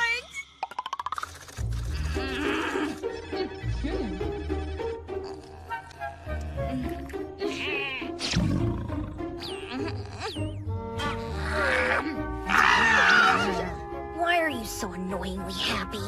Well, this is my first time being someone's more experienced coworker. You can count on me to show you the ropes, so don't worry, newbie. Yes, I'm gonna teach you every little thing you need to know and then some. I don't like the sound of that. Is something bothering you, Wolfie? Why do you guys even want me working here? I don't know about this kind of stuff. Understood. We did make you mentally equivalent to a preteen boy, so in one sense, I guess you're right. Cool? Not cool! Listen, working in a field like project development, being different just means you bring a unique perspective. And I'll tell ya, when a monster you helped with finally gets completed, it's a feeling like no other. Wolfie, I honestly can't tell you how happy I am that you'll be working with us here. Sorry to interrupt whatever this is, but I was thinking this might be a good time to outline our new monster project. You mean that new monster project, Doctor? Yes, the very one. Designed in the image of the majestic bird of legend, with high-caliber railguns on both shoulders, able to use charged electricity to summon lightning strikes from the heavens. Its name, Cannon Thunderbird. Freaking awesome! Yeah, you get it, Wolf. High caliber is the best caliber, you know? Nothing captures a man's imagination like a mech! It'll be the ultimate monster, big and bulky and loaded up with powerful weapons. Divine Swordsman Blader's no match for this machine. Hold on just a second, please, Doctor. For what? Something wrong? It says here that we're supposed to delegate certain aspects of the development process to specialty departments within the organization. Well, yeah, of course. Take a look at all these mechanical parts. We can't handle this internally. Our area of expertise is the biological stuff. I've got a bad feeling about this. I'm Nikaido from Strategic Development. It'll be my role to facilitate coordination between all departments as the project leader. Huh? But if it's a monster development project, shouldn't monster development be leading it? No way. Multiple departments will need to work together seamlessly. Monster Development has no experience running a project on this scale. That's true, but... To be frank, the development department's inability to manage its own schedules and budgets is something I'm already quite familiar with. Just as I thought! Too wasteful! Look how many weapons you've got here! What purpose did these serve other than adding unnecessary weight and bulk? There's no way I could ever approve such an unconscionable waste of time and money! In my opinion, one railgun should be plenty! And so, back to the drawing board. Awful. Not attractive at all. Well, its purpose is combat, so it doesn't really need to be attractive. What nonsense. Visual appeal is always important. Come to think of it, your department's output has always been quite lacking in that regard. If we just change this and this, emphasize this. Yeah, what's with this gross antenna? You're out of here! You know, Miss Kuroitsu, I could give you a makeover too. Could help you on the dating front. Oh, no thank you, please. And so, back to the drawing board. There's a problem with the transformation system. It's a safety hazard. What if someone ends up getting hurt? It's a monster, so hurting people is kind of the point. And without proper high-voltage terminals, someone could get electrocuted. Even the smallest oversights can open us up to liability. And so, back to the drawing board. The railgun shouldn't be a problem.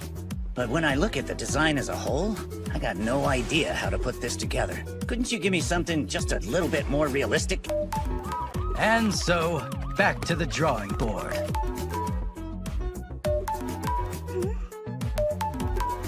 Yeah, he's looking pretty cool. But you know what? I bet some cute little feathers would make him even cooler. Okay? And so, you get it. Thus, the initial concept gave way to the project leader's budget constraints. Aesthetic adjustments from design. Safety tweaks from systems supervision. The factory manager's practical concerns. And the boss's childish whims. What the hell is this? There's not a trace left of the original concept! That's because the process involved so many departments this time. We don't normally have to do near this many revisions.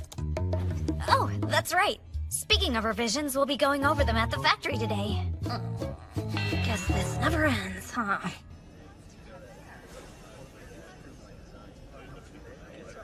As for the lightning strike system... Look at that. Working her heart out, isn't she? Sure don't see much of that. Not these days. Factory manager? You're one of our monsters, aren't you? Tell me, how's the body doing? It's completely wrong. Not that complaining about it does any good. Well, nothing new there. Funny thing about projects, they almost never turn out as planned. Huh, really? I didn't know that. That's right. Big or small, there are always adjustments. It can be a pain, and it'd be easy enough to do the bare minimum just to get by. But she gives it everything she's got, pushing the limits of the schedule and the budget to put together the best monster she can. And every time she brings us a design change, she calls on us to give a little bit extra too. I tell you, she goes to bat for these monsters like they're family. You know what? Not that you asked me or anything, but I think you turned out pretty nice. You're right, I didn't. So keep it to yourself. That's fair, sorry. Apparently I'm not supposed to say that stuff anymore. How rude. Ugh. I mean, I never said it was a bad body, it's just wrong for me. Hey, Wolfie, it looks like you're not wearing a bra. Of course not! I don't even own a bra! Why the hell would I? We'll fix that, don't you worry.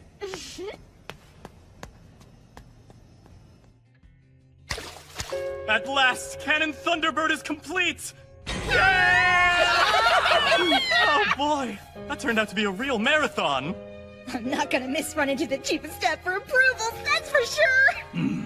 Hey, Cannon, can I ask how everything's feeling? Sure! I feel great, ma'am! I'm aware of my mission and can't wait to take it on! You must be Wolf. A pleasure. I know I'm unworthy, but would you please show me the ropes? The ropes? Yeah, I'd love to! We just barely made our deadline. Congratulations, everyone. Yes, sir. Job well done. Yeah! Thanks for your hard work. To most outsiders, the monster development process is a mystery. Once again, it has resulted in the creation of a warrior of unbridled evil. Yet few among us will ever know the real story. The passionate struggles and tireless dogged determination of those who labored in the shadows to make it happen. Cheers! I'm sure to get off to a rough start, but I'm starting to get the hang of it.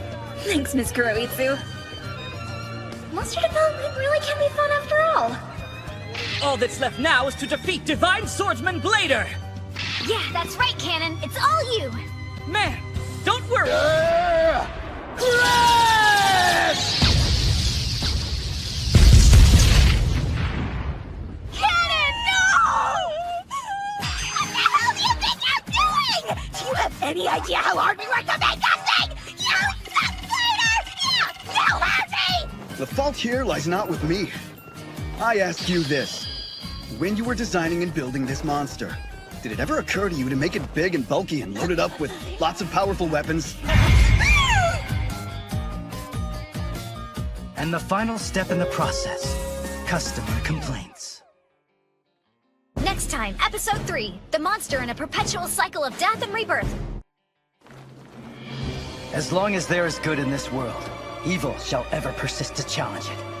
But behind this eternal struggle, there's another battle that quietly rages on.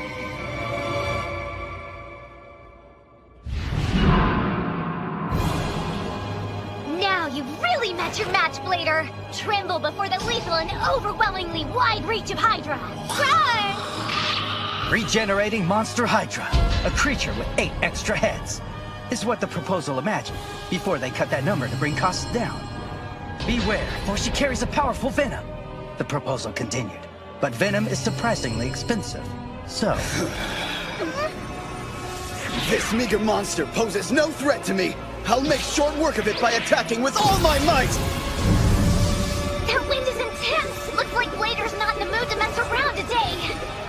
This situation is precarious. If I don't defeat this creature quickly, I'm gonna be late for work! Divine Swordsman Blader. Works the evening shift on Wednesdays and Saturdays.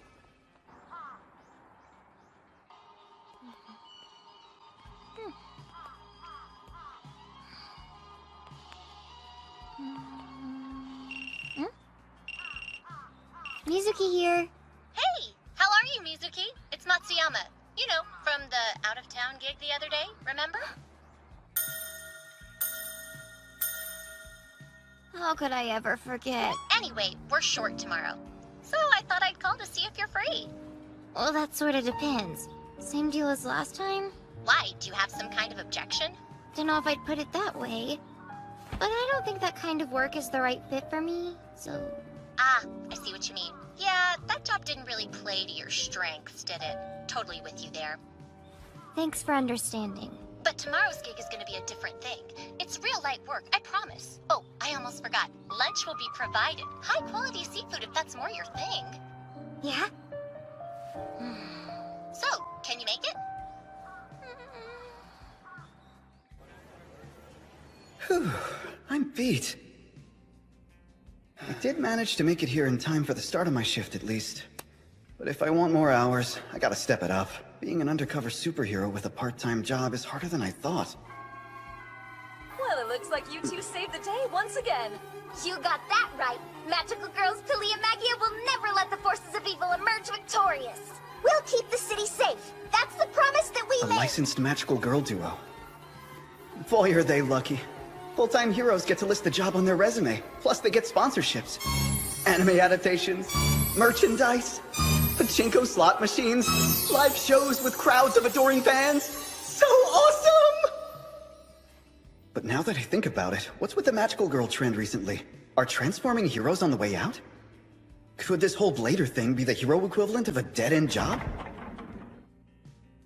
What can I get you?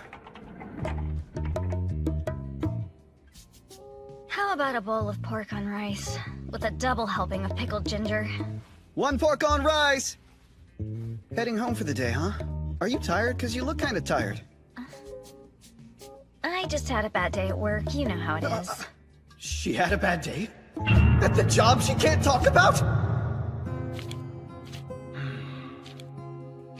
You telling me this is all you got? I'm so sorry. I didn't have very many customers yesterday. Please, no! Stop whining! If you need more money, then work harder. That brute! How dare he! I worked so hard, but with the budget and deadline, I ended up having to roll out an incomplete product. Wait, what did you say? Divine Swordsman Blader Kenji Saramaki had the wrong idea about her job. I know our concept was solid, but there's more to it than that. Things just didn't work out. Yeah, I can relate. I've been feeling kinda reflective about work stuff lately too. Like maybe the way I've been going about things is all wrong. I can't pretend to know what your work situation is like, but I can imagine that it has its difficulties. That it does. But I'm the one who chose this path. So I'm not gonna start compromising now. Compromising? Of course! I've been so focused on churning out results that without even realizing it, I've been compromising on the process. Anyway, here you go. 1 pork on rice. Thanks so much. That was just the advice I needed to hear. I'm going to work tomorrow with a new attitude. Hey, now that's the spirit. You got this. Get ready to die, Blader! However terrifying you thought Hydra was before, now she's twice as dangerous. Regenerating Monster Hydra 2. A fearsome creature with 2 extra heads. And was supposed to carry a powerful venom. But unfortunately... Those minions of Agastya are something else. They almost made me late to work again. Why do they always have to show up on Saturdays anyway? I'm afraid this might be too much for me to keep up with. Don't worry, everything will be fine. Because this city is under our protection. And now you can be Magia Rose too! Magia Sword won't give up, and neither should you! Deluxe Magia Stick and Deluxe Magia Compact! Get yours today, from Pepinia! Maybe this just isn't what I'm supposed to be doing.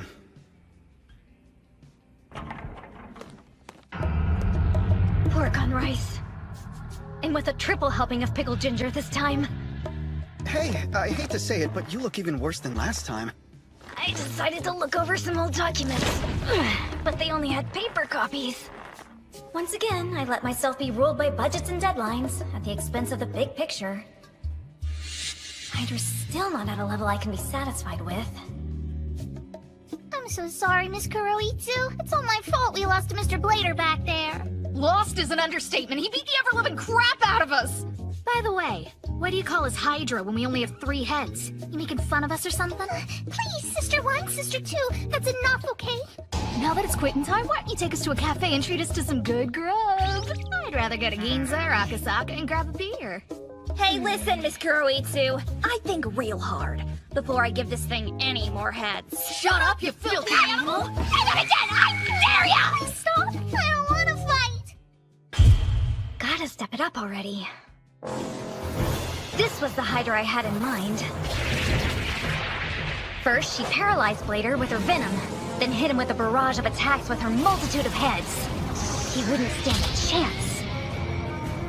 2 extra heads just isn't enough. If I could just come up with a little more funding, then Are you alright?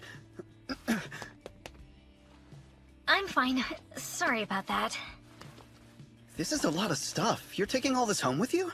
Yeah, this is all stuff I need for work. Your job seems like it's really difficult. It is. But you know, it's more than just a job to me. It's also my passion. Something I believe in deeply on a personal level. I can't let myself lose sight of why I do this. Why you do it? Yeah. Why did I first decide to become Blader? I did it to help people in need. I can't lose sight of what's important to me either. Here you go. And thanks a lot. I needed to hear that. Huh? I'm afraid I started to let something important get away from me. But you just helped me get it back. I'm very grateful to you. Oh, glad I could help. Let's both keep doing our best then. Thanks! Please come again! That guy is so genuine. I need to take a more can-do attitude to reworking my proposal and beating Divine Swordsman Blader. I won't give up until he's been annihilated! This is the end for you, Blader! Seriously, for real this time! 3 regenerating monster new Hydra. A terrifying sight with even more extra heads than last time. Due to the cost of the new heads, plans to include a powerful venom were once again scrapped. Curse you, Agostia! Saturday again? Come on!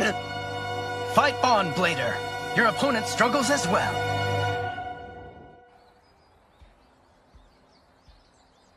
I leave the rest in your hands. Hang on! This is exactly the same job as last time! No, it isn't. Last time was in Kyushu for the Secret Society of Evil Incorporated. This time we're in Hokkaido working for Tifadorf, who's a part of Umbra, which is under the authority of the King of the Forest of Darkness. Totally different organizations. He's here. Hailing from the forests of the north and banishing darkness with the light of the moon, the Night of Owls! Kant! Time for you to return to the darkness! Here we go. No way! How did you pull this light work?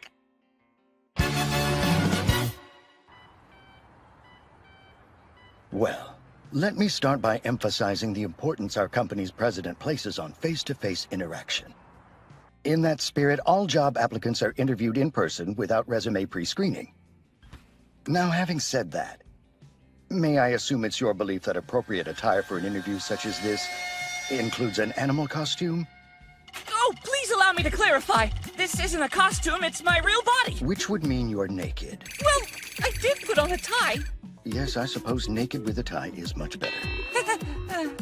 Are you aware that technological innovation is our company's primary focus? Yes, very much so. Your contributions to society are the very reason I'd like to work here. And in the event that you were hired, tell me a bit about what kinds of skills you'd bring to the table. Well, first and foremost, destroying heroes with deadly precision.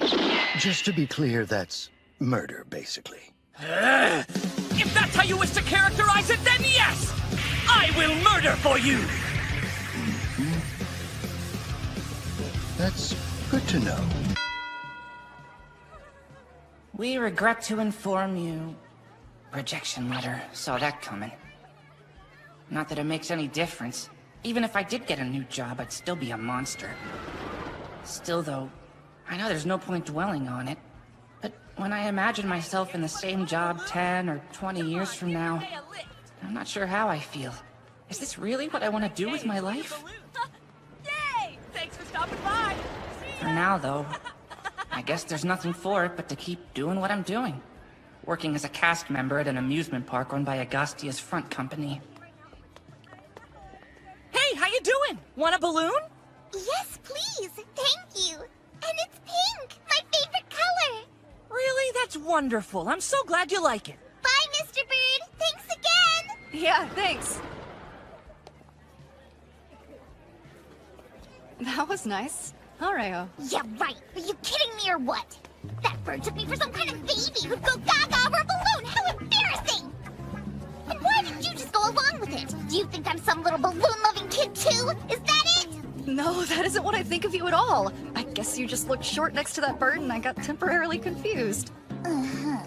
Saying I look short's pretty different than saying I look like a kid. Seriously, I wish I was tall too. Hey, you sure it's a good idea to be holding on to me like that? Wouldn't want to risk someone from class seeing us and getting the wrong idea. I'm following orders. HQ specifically told us to stick together, remember? Yes, of course I do, but they didn't mean it literally.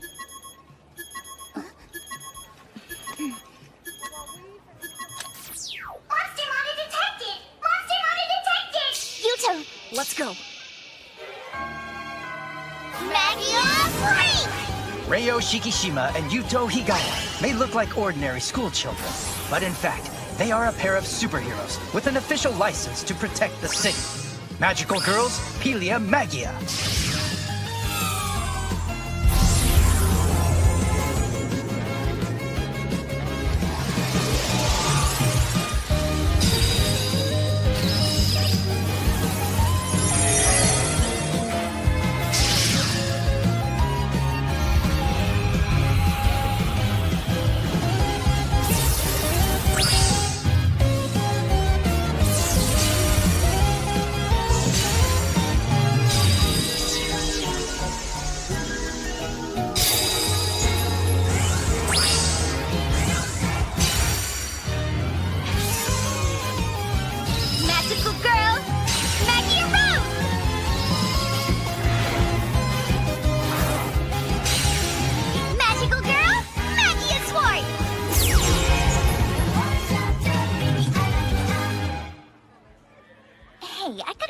something. Huh?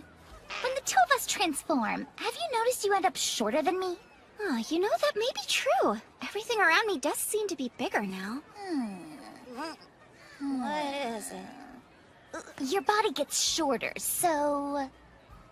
What's this? What's with the size of these? You were just playing it cool because you didn't want me to notice how big you made your boobs! I didn't make them this big! I didn't have anything to do with it! Stupid, beautiful, big boobs, you know!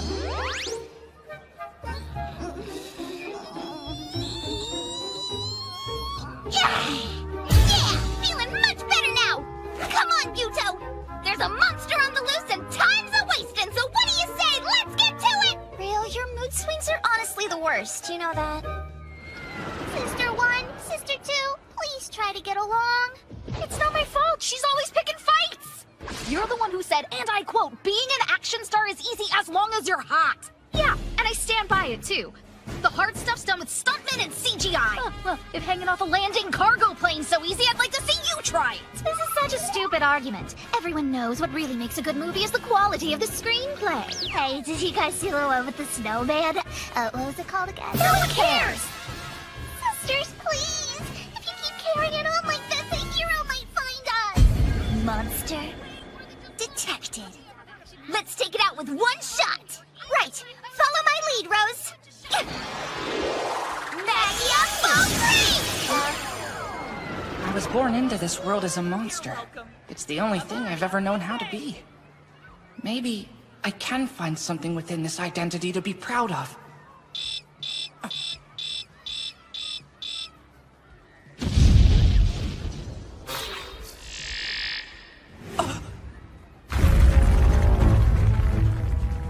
We missed the core! Little brat thinks she's so smart! Sisters, are all of you okay? Come on, we should go. These two are long-range fighters. Not loving our chances here. You won't escape! Piercing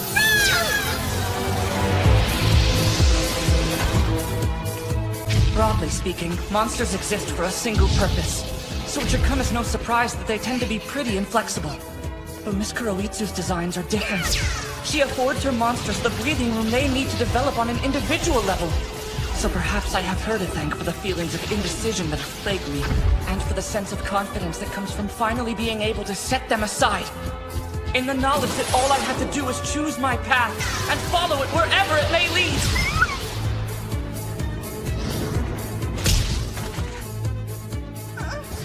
Matsu, you okay? Please wake up. All right. Let's finish her.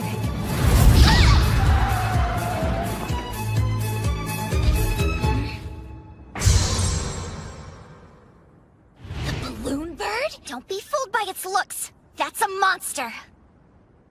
I'm more than that. I'm a great colleague! What speed? I'm not letting some big fat bird get away from me! Piercing rock!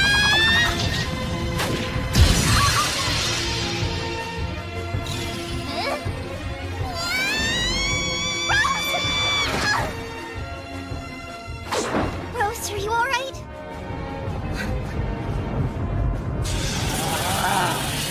Induced lightning system! Great spirits activate!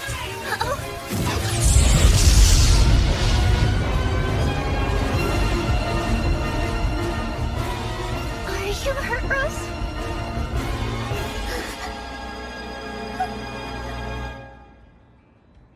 Did I just lose him? Hey, Rose? How could I have predicted a big weird bird would have a move like that? It's just not fair! Don't worry. Everything's gonna be okay. So you messed up. That doesn't mean I'm gonna stop believing in your strength. It's my fault! I'm sorry, Yuto! I'll do better next time! You seem more like your old self now. And by the way, would you mind not yelling out my real name while I'm Cannon! I made us some bento boxes. I was hoping you'd join me for lunch. Matsu woke up real early to make these, you know. You'd have to be a real sucker to turn down an opportunity like this. I trust you're man enough to understand. Listen, don't worry. There's nothing weird in there, okay? Follow my path, wherever it may lead. As long as there is good in this world, evil shall ever persist to challenge it. But behind this eternal struggle, there's another battle that quietly rages on.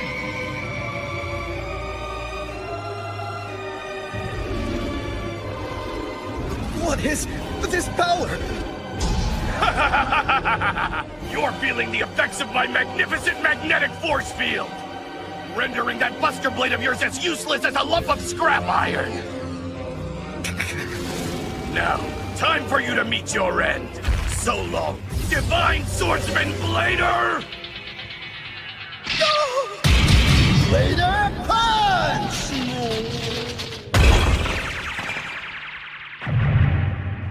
So, you failed to carry out your assignment? Yes, ma'am. When your opponent's called Divine Swordsman Blader, you don't really expect him to throw down his blade and punch you. Like, his finishing move should tie in more with the branding, you know? Truly pathetic. There must be consequences. I'm sorry, ma'am.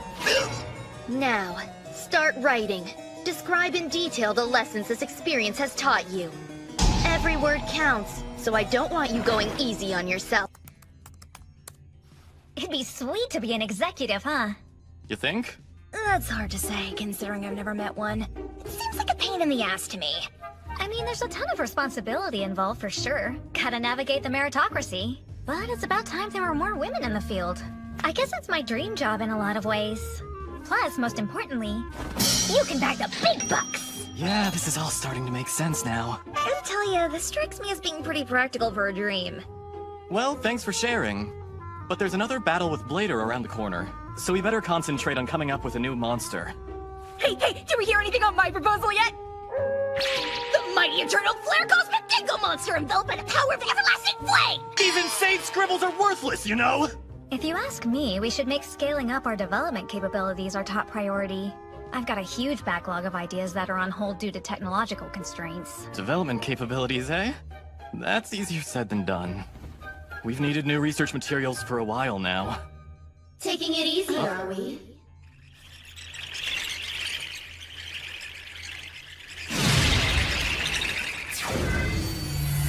You certainly don't seem to be hard at work, and these are working hours, yes? Agastia's pluripotent cellular executive, Immortal Commula, a vampire monster whose body is made up of special cells, purported to have universal application. She holds rules and regulations to be absolute, and expects her subordinates to commit every cell of their being to their work at all times. Lady Commula! Seems to me, the only thing to do is perform a personal audit of this department. No, not an executive audit! Is that really bad or what? Once, we had a surprise audit from one of the executives who specializes in combat.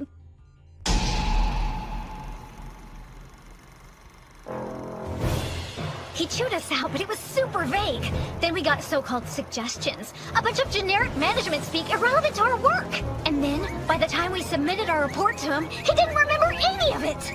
The issue's built into the simple hierarchy of evil organizations. For some reason, the chain of command has us answering to superiors who don't know the first thing about what we do. Naturally, this top-down structure leads to products that diverge from their design, like for instance a big fluffy bird or a male wolf that got put into a female body. Let's see. Based on the figures I'm looking at, your work output has been slowing down lately. You're also overdue for an equipment inspection. We don't want to run the risk of having something break down when you're in a time crunch. I've gone through the checklist top to bottom, but to be safe, it might be worth asking a specialist to double-check it. She's amazing! Now this is an audit! I'm curious about something. Can you explain why your costs of monster production have been increasing recently? I believe I can shed some light on that for you. I've been trying to allow our recent designs more breathing room or space for shades of gray, if that makes sense. Oh? Yes. Our focus had been on creating monsters somewhat limited to a single function, but when you give them flexibility in terms of development, it can pay off in unexpected ways. That's why Wolfie was ultimately able to adjust to his female body, without breaking down. Hey, who says I've adjusted to this? I just haven't fixed it yet, okay? And my even though cannon was created for long-range combat, He still does great work as a mascot. Shades of gray. Interesting. Developing beyond one's original function. Perhaps there really is something to it. Your explanation of the cost is acceptable, but what exactly are we going to do about your dismal track record? Blader's defeated you every single time so far! You're right about that. Words can't justify our failure. Lady Kamula, in the interest of improving our development capabilities, I have a request. Ask me and I may consider it. Would you be willing to donate some of your pluripotent cells to our department here as research material? I'm sure that with such a promising resource available to us, we could make great new strides in monster development. I see. In other words, you want me to submit myself to experimentation? Gotta hand it to her. When she really wants something, she does not hold back. I will do no such thing. Agastya isn't some kind of after-school club, it's a meritocratic evil organization, so if you believe my cells would be useful to you, you'll have to come and take them. Okay, just to get things straight, you're challenging me to shed your blood, right? Precisely. Exactly what I was hoping you'd say! Wolfie! Right! Big claw!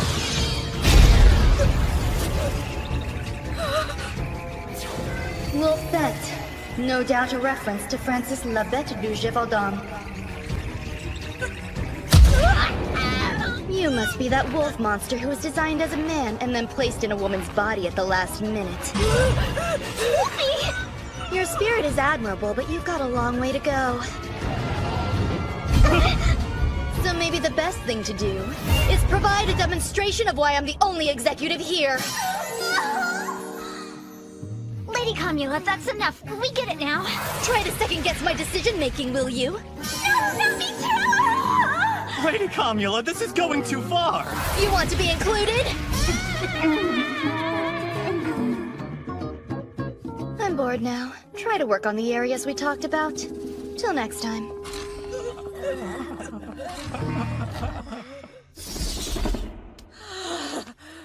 Guess we won't solve the development capability issue anytime soon. Not surprised. Getting a hand on new materials can be pretty tough. We'll have to make do with things as they are. It's that time already, huh? I'm off to do some research. Really? What kind? Well, I'm gathering intel on a new monster development idea. Huh? This is the age of idols!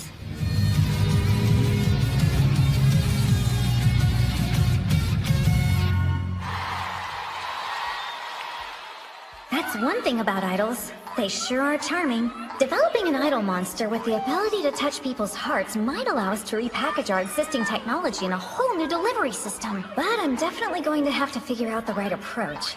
I can't sell it with a spec comparison graph like a combat-oriented monster, so it's gonna take a strong elevator pitch to... I'm sorry. Oh, you're fine. My bad. I was just lost in thought.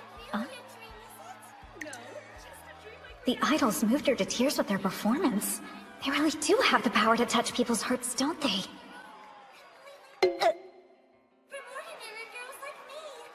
Lady Kamula?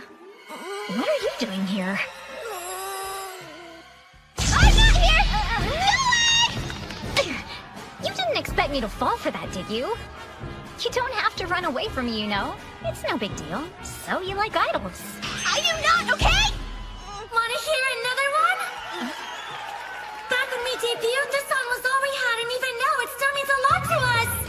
In those days, the idea of singing in front of this many people was too incredible to even dream about. For the miracle that brought us here! And for those of you who supported us all this way! Here's... Keep it true!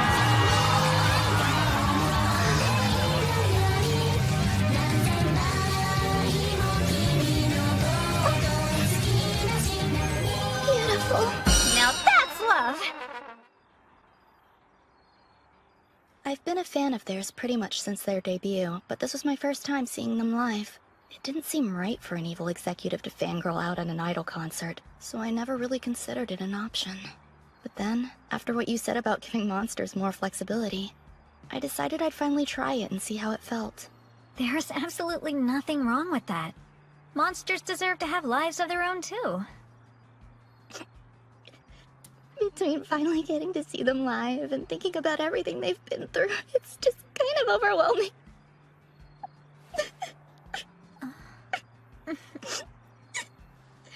chair there.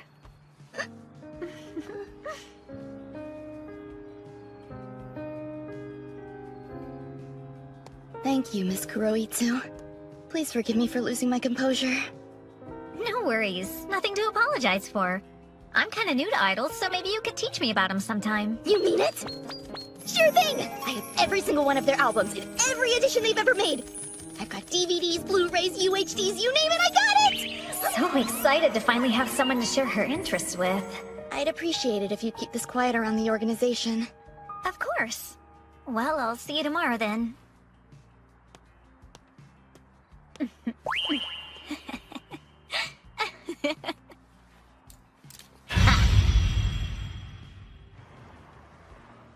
These pluripotent cells are a huge help, Miss Kuroitsu. I'm really curious, though. Just how did you get them? I'm sorry, but I promised I'd keep it quiet.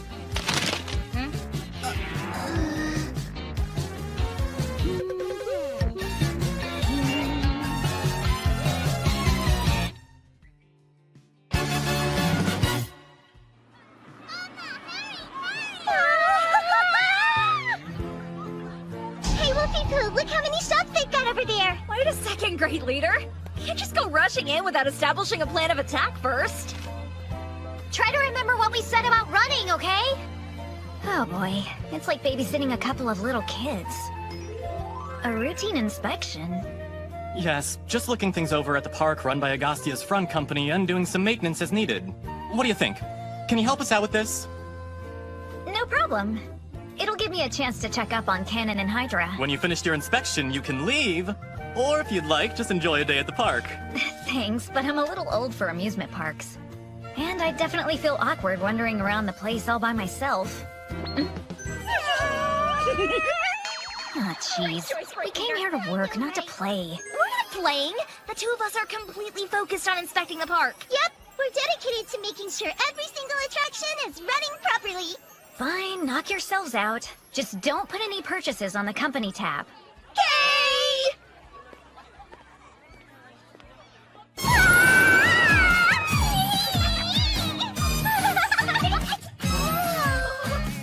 This rocks!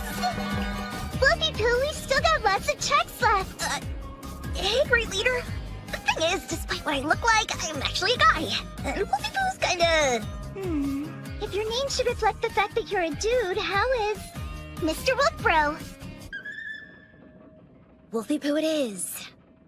Have a great day! Thank you, Big Birdie! Hey there, Cannon. Everything going all right with you lately? Yes, all is well. I'm helping people and pulling my weight. After all, I wouldn't want to be a burden. Ugh, I was not prepared for that punishment. All is well, he says. Are you kidding me or what? As expected from a selfish louse who spends all his time with someone but won't even hold her hand. And a handmade lunch, fresh-baked cookies. What are you waiting for, you stupid jerk? Make a move already! What a gutless piece of crap! I don't know. I think his innocence is kind of sweet. All's well then? Great, moving on. Oh, look over there, Wolfie Poo! They're selling super cute balloons! And it looks like that one's the last one. Lucky for us, huh? Woohoo! Let's go! Right, one balloon, thank you. Mommy! Can I have a balloon? I'm sorry, dear, but it looks like somebody's already buying the last one. Oh, I really want one. Great Leader, should I, Nope, ignore her. Just buy the balloon, Wolfie Poo. Maybe next time. Limited resources should be reserved for the most powerful, to be used to their very fullest potential. It's the main principle that drives our conquest.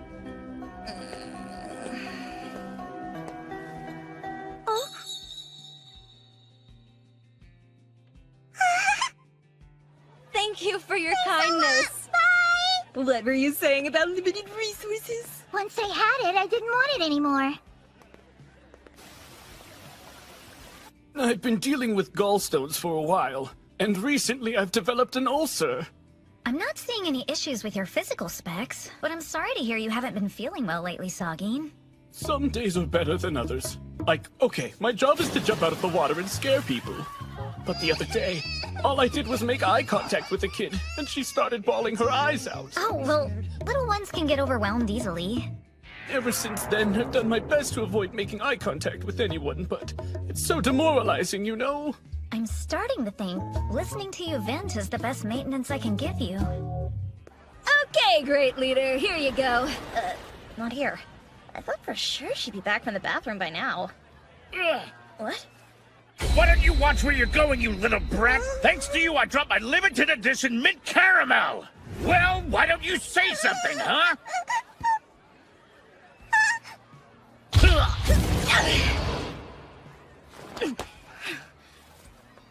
Here. Thank you very much, Miss Wolf. It's Mr., okay? Hey, who do you think you are? You can't just use a grown man as a stepping stone. What kind of grown man bullies a little kid over some ice cream? You're a real creep, you know that? Wait a sec. You're a monster, aren't you? I'm under orders not to attack humans, but fellow monsters are fair game! A monster. He must be with some organization other than Agostia. I am the mighty white alligator from Secret Society Black Lore! How about a gator smash? Pretty slow, aren't you, big guy? Why, you...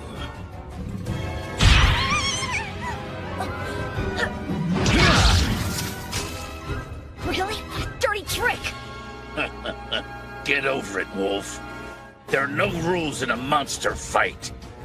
You let her go right now! Why don't you make me? Of course, I can't guarantee her safety if you try. I'm gonna whip you like a chocolate mousse! How pathetic! Prepare to have the flesh ripped from your bones! Hey, you! Huh? What do you want, brat? 1, 2!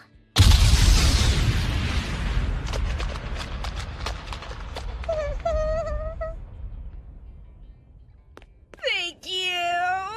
You okay, Wolfie Poo? Because of your killer right hook, you're really the strongest in Agostia, huh? I'm just glad everything turned out okay! This is so not okay! If I don't regenerate this guy, it'll be an inter-organizational incident! Hey, Doc, do we have enough parts? Okay, Wolf, just do your best to remember what he looked like. I'm trying to get the number of alligators right. Was it 2 or 3? Who cares how many there were originally? Yeah, hey, the more the merrier, right? Having a big family means that you're never alone! Enough! We have to put him back exactly the way he was before. We're gonna be in serious trouble if we don't figure this out. That dumb alligator started it, not me!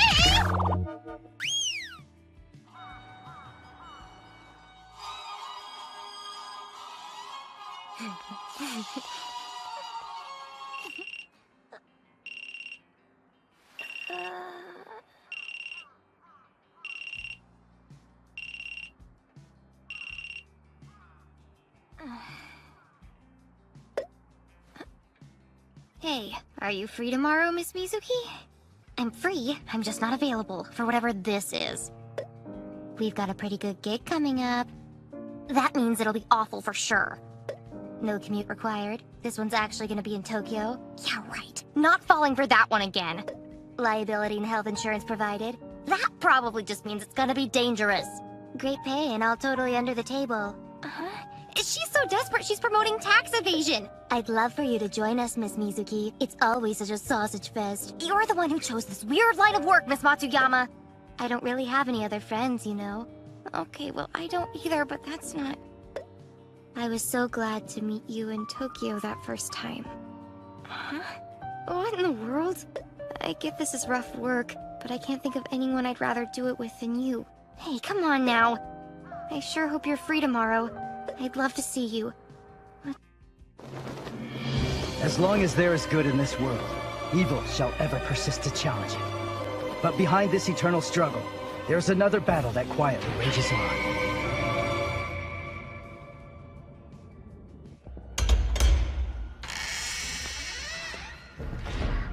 Oh my, you've managed to reach the sacred place that few have dared to visit. The alternate world campaign citadel I wove between dimensions. It seems this visitor is not a despised heroic rival. but one of our own. How terribly amusing! What brings you here, pray tell? Your stamp, ma'am. We desperately need new gear in Monster Dev, so I need your stamp! Great news, Doctor! Our request for new equipment finally went through! Yeah, I'd say asking for something over and over again really pays off, wouldn't you? This will open up our research to all kinds of new possibilities. And if we play our cards right, we might get some qualified staff. Quick question for you, Doctor. What's this new kind of approval form they asked for? Yeah, he did mention a collective approval form. Crap. Of course we'd have to get that too. Each executive's stamp of approval. Okay. Just leave everything to me and Wolfie. We'll collect them for you. We already have Lord Megistus' approval, so it's really just a formality, right? Yeah. Just a small set of hoops to jump through. Some new gear, huh? Can't think of a reason to say no. But I'm naturally suspicious of anything you'd ask of me. Why would that be? After all, you and I are friends now, aren't we? Yes. Still, I wish this process wasn't full of such inefficient nonsense. It's inefficient? Why do you say that? Tell me, Kuroitsu, do you know what it means to seek out all of the executives? He's here, but not here. Lord Eldridge is busy right now. He's in the middle of planning. Where's that? Scientific Advisor Executive Eldridge possesses a truly terrifying ability. Known as the Philadelphia Plan. This allows him to make himself completely undetectable to those who inhabit our plane of existence. So you can't see him now, not while he's in the middle of testing his ability. Though perhaps you can meet with him sometime later. Or now, could be now. Oh, Lord Eldridge! I asked you to... So you have any idea how long this'll take him? His record so far is planning for an entire work week, but it really shouldn't be any longer than that. Excuse me, have either of you seen this person around here lately? I've heard that he may have a stronghold nearby. Doesn't look like any person I've ever seen. That face isn't ringing any bells for me. Shige, didn't you say something about some big old critter flying toward the mountain? Oh, yeah. What's the deal with these executives and their hard-to-reach personal layers anyway? Cursed Dragon Executive Fafnir guards a special treasure that puts a curse on whoever possesses it. Because of this, his lair lies deep in the mountains, far away from any curious humans.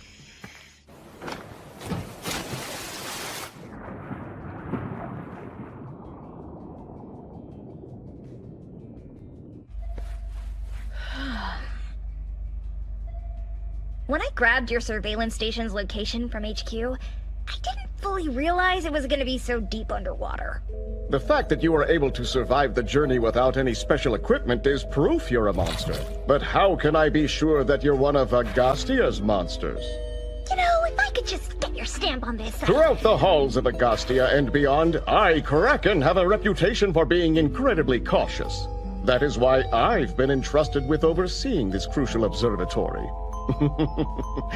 I will now take great care as I thoroughly investigate you.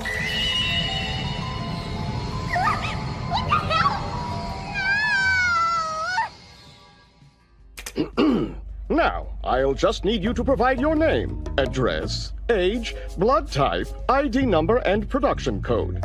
Some examples of your favorite sayings, least favorite foods, the first album you purchased, your personal motto, if you have one, what you look for in a romantic partner, list of magazine subscriptions, and which foot you use first to step into the bath.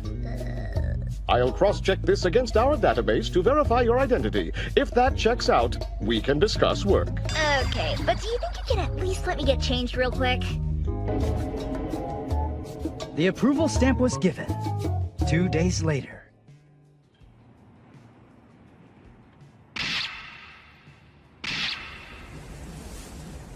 Seems your tenacity has paid off, Kuroitsu. You fought your way through my impregnable jaguar base to reach me at last. I must say, for a human, your physical abilities are quite impressive.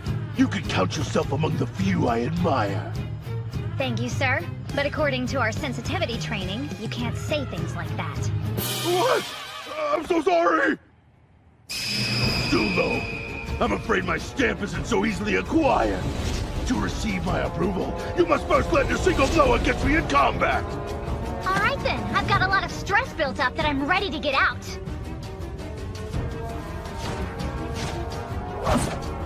And if I am victorious, I'd like to request to be granted an executive position. Go for my powerful dead body! Hope you're ready!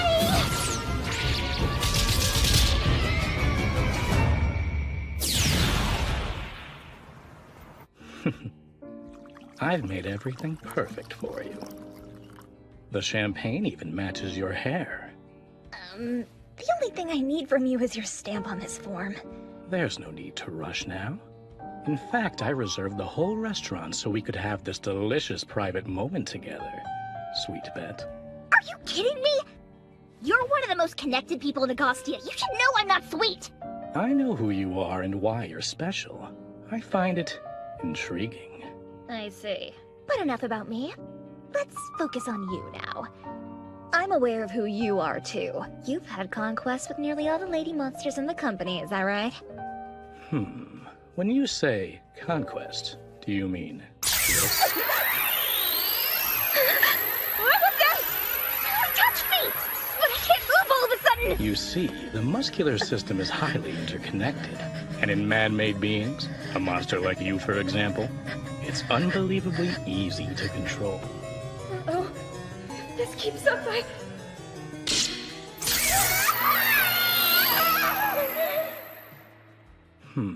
How do you feel now? Should be less stressed and a bit more loose. Hey! My shoulders and stuff feel a lot less tight. Now you can add your name to my list of conquests. Oh. And of course I stamped your form. Great Lord Uncle! Thank you so much! Come now, there's no need to thank me. You also really freaking pissed me off! So can I just get one quick shot in? Why not? I get that all the time. Just one, okay? Sweet! I love my job, but I could probably do without this part.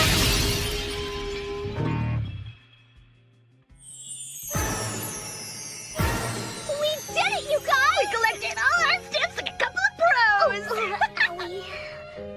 Wait a sec, are you okay? I'm fine, but I gotta hand it to Lord Jaguar. He does not hold back. Just means we'll have to do a rematch one day. Oh, but what about you, Wolfie? Lord Uncle didn't do anything too weird to you, did he? Hell no! Great work! Well, that's quite enough stamp collecting for one day, don't you think? Yeah, no kidding! Yes? Monster Development here. This is General Affairs. Do you have a moment? You're on speaker. We just got done checking the paperwork you filed earlier, and we noticed a few things. 2 of the stamps you submitted weren't approval stamps, and 1 had the wrong year on it, so... You mind correcting and resubmitting, please?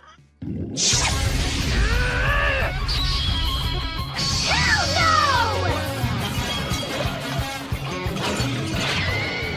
Following this, Agostia adopted a digital approval process. Take one, please! Please take one!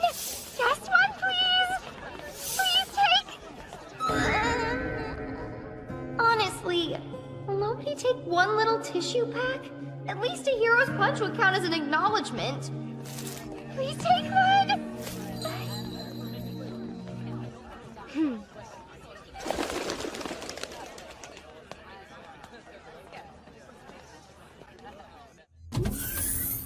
Yo, I'm back.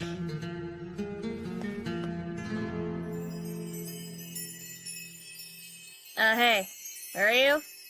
Welcome back, Wolfie. Just so you know, we're expecting a visitor any minute. Visitor, I guess. Other than this rando, I mean this gentleman here.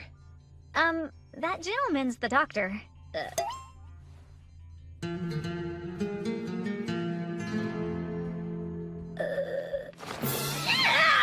Is he seriously a pretty boy? It kind of pisses me off! I know, it's just not right. Who does he think he is, keeping those good looks under wraps like that? You know, having you guys say all these things directly to my face is a bit much. Hey, Doc. Why'd you decide to change up your look, anyway? Well, we've got a guest joining us today. I can't greet them wearing my AR goggles.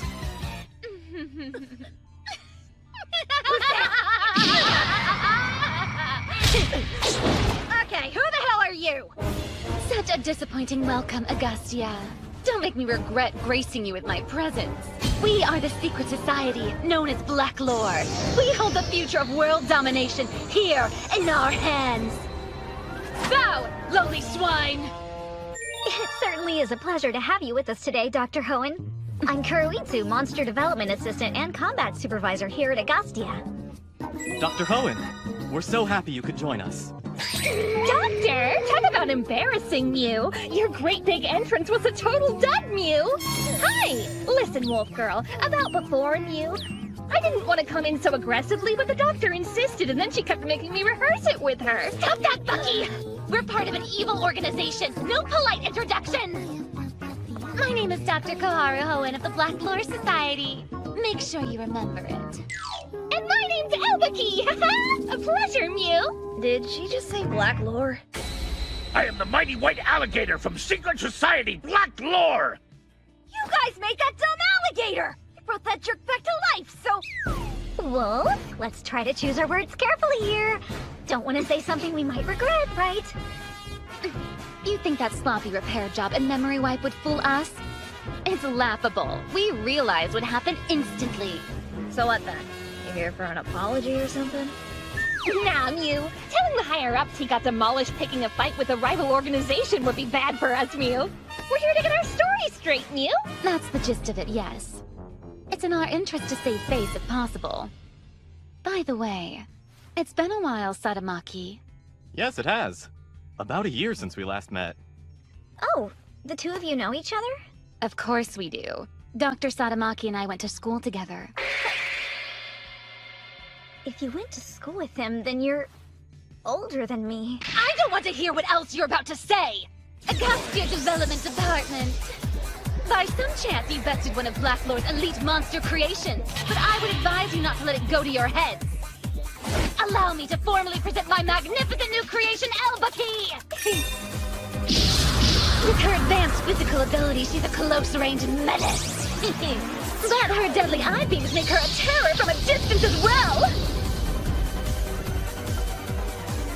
From artificial organs to an artificial nervous system, she is a masterpiece brilliantly designed and flawlessly executed. But don't just take my word for it! Show these fools what you've got, Bucky! Oh, well, now isn't the best time, Mew. Right, my little wolfie pie? Will he get over me? Come on, play nice, Mew. The sudden tension in the body, the aversion of the eyes. I was sure this was a girl, but now it's clear. Cosmic feline monster Elbaki. Truly Black Lore's flagship model. Her specs are as exceptional as her personality is problematic. Virgin boy! Tell me everything about yourself. Name, age, what do you look for in a partner? Magazine subscriptions? What foot do you step into the bath with first? What's going on? Her whole vibe's different! Hey! Start taking this seriously! It kinda seems like you only came here to show off your monster. Yeah, I did. To illustrate the vast difference in our organizations, in their scale, and in their budgets, and their ambition! No matter how talented you are, you'll never be able to defeat me! Back when they were in school, Dr. Sadamaki beat her in every single test they were ever given, Mew. Some women hold on to that kind of baggage the rest of their lives and never let go, Mew. Hey, stop divulging personal information! That's a violation of the Black Lore Code of Conduct! I'm not subject to personnel rules, Mew. Monsters are just products, Mew. I see. So then the two of you are kind of like rivals, huh? Aw, how fun is that? Cute. Rivals? What kind of insult is that supposed to be? His talent doesn't come anywhere close to rivaling mine. Allow me to point out that as well as being a doctor in my department, I hold the prestigious position of head researcher. Really? Flaunting your title is so pathetic, Mew. The finest Dongding oolong tea and our priced traditional Japanese sweet set. I hope you find them to your liking. I've never really put much stock in titles myself. I prefer to judge people by their work. And by that standard, it's clear just how far you've come. But of course, you've always been talented, Miss Owen.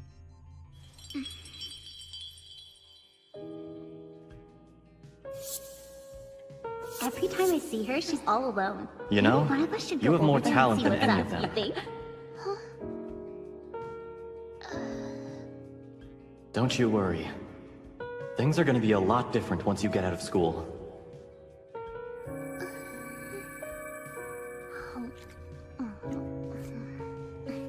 Kind of you to notice that. Anyway, I could never lose to you. Don't you forget it. Development Department. Lady Comula. Just reminding you it's Premium Friday. So keep an eye on the time. Yes, Lady Comula. Wait a second. Just, what is this Premium Friday? I mean, you announce it like it's some kind of ancient ritual incantation. Premium Friday, a political and economic campaign designed to stimulate consumer spending. On the last Friday of each month, workers are dismissed early so that they might take the time to enrich their lives. That's the policy here at Agastya, as long as we don't let it get in the way of our work. Kind of like how our shifts are flexible so everyone can have time off. That can't be right. Working an insane amount of overtime is how a worker demonstrates their value to the company. Huh? We're pretty good about keeping that under control around here, huh? Yeah. And if we do have to work overtime, we get extra pay. The paid vacations are pretty nice too. Huh? At Blacklore, paid vacation time is strictly forbidden. When we work overtime, we're expressly instructed to clock in and out at the usual hours so we don't get paid for it. Then we leave through a secret tunnel so the public doesn't catch on. Isn't all that just part of being a good professional? Oh, dear. Now that I think about it, I've heard the turnover at Blacklore is quite high. And some of their employees have even died from overwork. One of those so-called black companies, I suppose.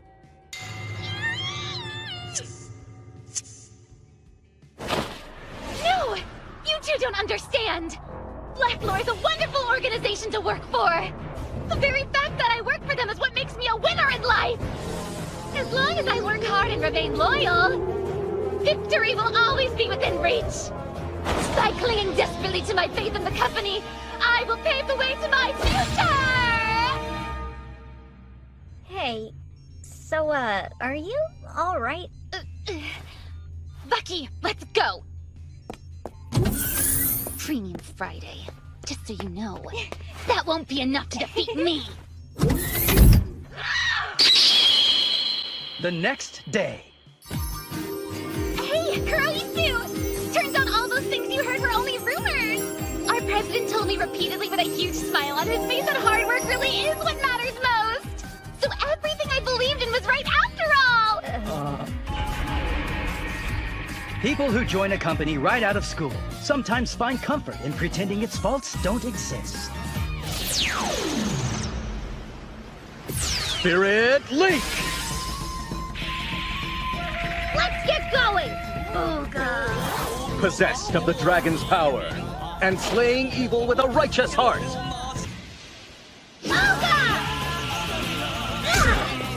Ow! I barely felt that! Take this!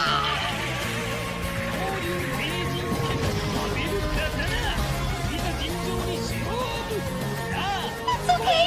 I knew what I was in for!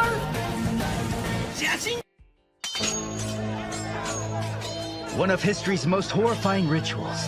When the season comes around, people go into an absolute frenzy, gathering up offerings or seizing the spoils of others, all to pay tribute. Some smile with adoration, while others weep in solitude. The winners and losers perform a sort of mad dance together. Truly, this peculiar festival scrambles society's collective emotions. Yeah, I was pretty horrified when I heard. This friend of mine spent something like 100,000 yen. The whole thing is just unbelievably exploitative. Wow, that's an awful lot of money. But to be clear, you are talking about Valentine's Day, aren't you? Yeah, of course I am. I mean, is this about some specific event in an online game, or what? I thought people outgrew Valentine's Day. We all had to do something back in school, but no one forces adults to... I am a genius. A Valentine's Day monster? Sounds like a whole lot of fun to me! Yes, also a useful tool in our quest for domination. Think of the possibilities. Wait one moment, Kuroitsu. Agastia's monsters are traditionally themed after myths, legends, and folklore. Is there a Valentine's Day legend that would act as inspiration for a new and fearsome monster? No, sir, not quite.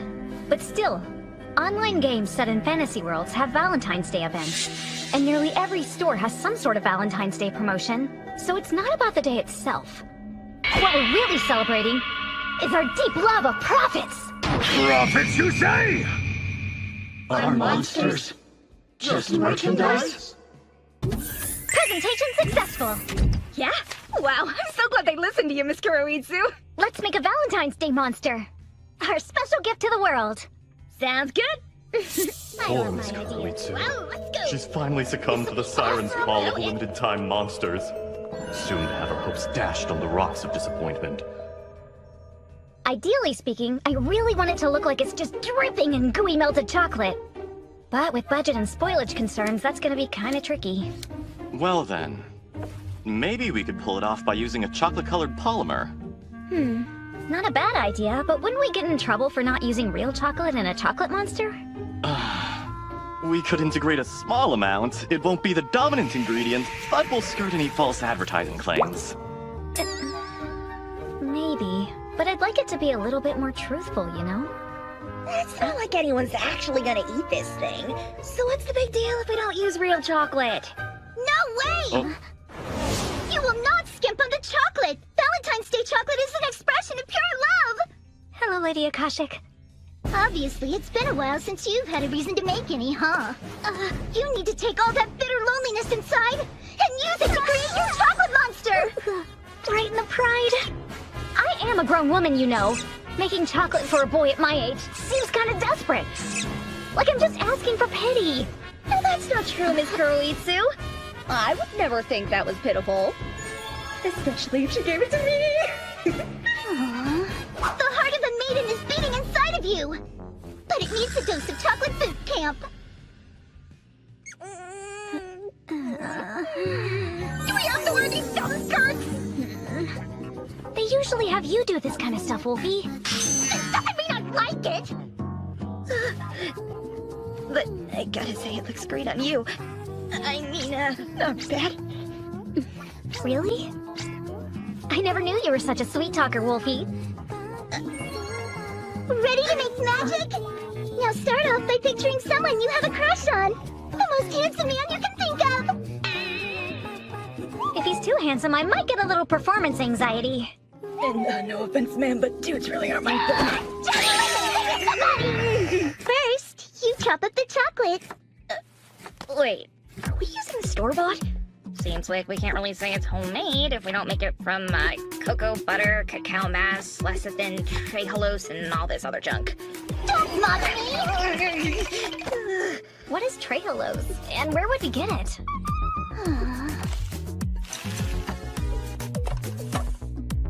Take the chocolate and melt it over a hot water bath. Then pour it into the mold and let it chill. If all we're really doing here is melting and chilling it, can't we just buy it and save ourselves the work? That comment cost you 1 maiden point. And once you get down to -3 maiden points, I'll be sending you straight to the room of maidenly heart conditioning. I am so sorry! I'll do better from now on, I swear! Hey, Miss Kuroitsu, you okay? Lady Akashic's boot camp is kind of kicking my butt, and I can't figure out how to make our budget work with the kind of chocolate our monster needs. Not to rush you, but if we don't pick a vendor now, we won't make the deadline. Hey, Miss Kuroitsu! I just found the perfect vendor! That's awesome! Marakari Corp, huh? I don't think I've heard of them before. But it looks like we'll get the right quality at the right price. They've got their own special jail for imports, so we won't have to buy a ton more than we actually need. Well, attaboy, Wolfie. I guess we need to start the new supplier paperwork. We'll make our deadline no problem!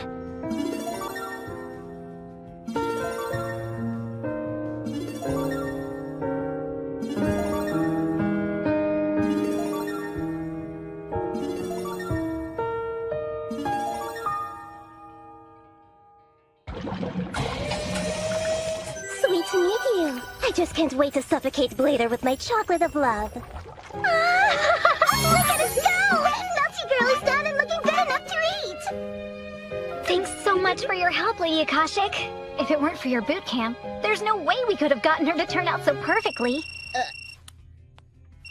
Monster Development Department here. Is there a problem?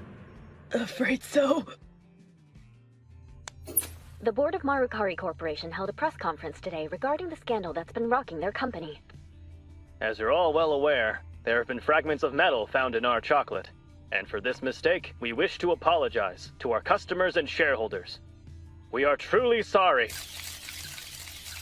Marukari Corporation... It's a good thing nobody's gonna be eating her then, huh? Our mission's to end Blader. On the bright side, I think this might finally get rid of him. Unacceptable!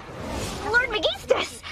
As an evil but civic-minded organization, I cannot let this continue. Chocolate Monster Melty is hereby cancelled!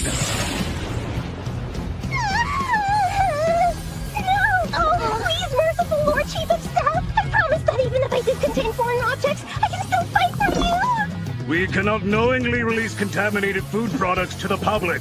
Augustia's very reputation is on the line! Sir! Her design is not the problem here. If the material's bad, we can just swap it out and regrow. That's not the only issue. There's time.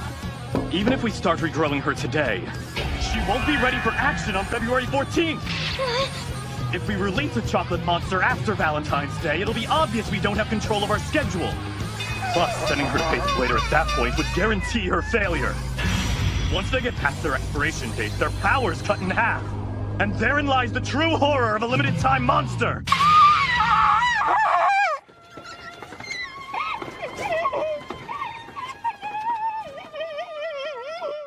It's really over, huh? A maiden's heart is simply no match for corporate compliance. I won't give up.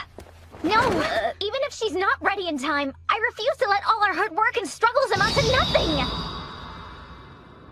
And so, February 14th, the fateful Valentine's Day arrived. Divine Swordsman Blader is ready! All right, Augustia evildoers, what heinous monster will you have me face today?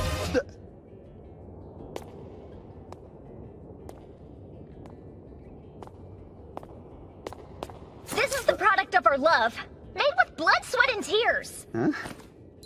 Object name, chocolate. Contents, homemade boot camp chocolate. A memorial photo taken with Melty, as well as a remnant of Melty with a strict warning not to consume it. Mark my words, this time next year our Melty Girl's gonna finish you off. What? This is awesome! That basket of danger contained the first Valentine's Day chocolate he'd ever received.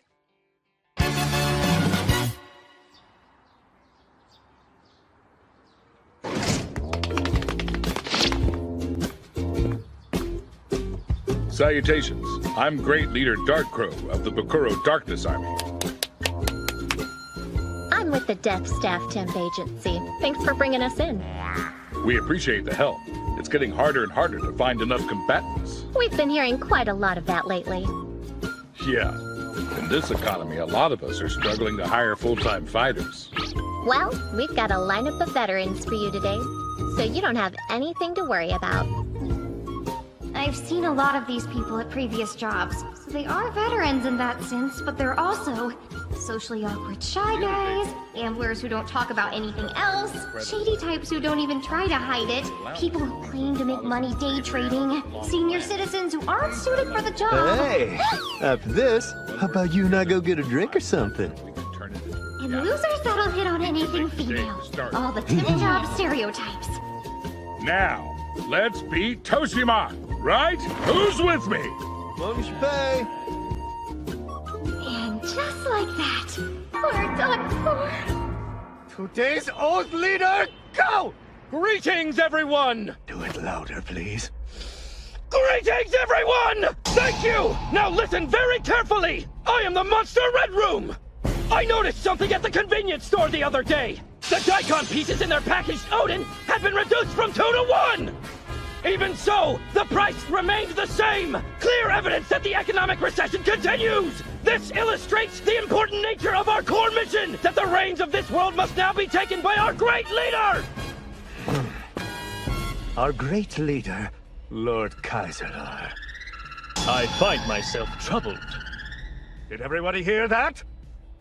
Lord Kaiser finds himself troubled today, which means we must redouble our efforts to realize our ultimate goal of world domination! And now it's time to recite our values. 1. Always go about your work with a smile on your face. 2. Hard work won't let you down.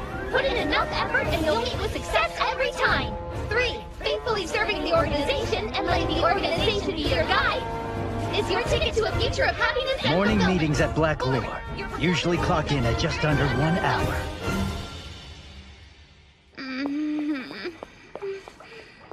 What's wrong, Dr. Mew? Too much dairy giving you the bubble guts again, Mew? It's called having a slight case of lactose intolerance, and I'm sure you'll find out all about that when you get older. Actually, it is pretty scary to think about what can happen to a monster's insides if our secretions weaken over time, Mew! But back to your question.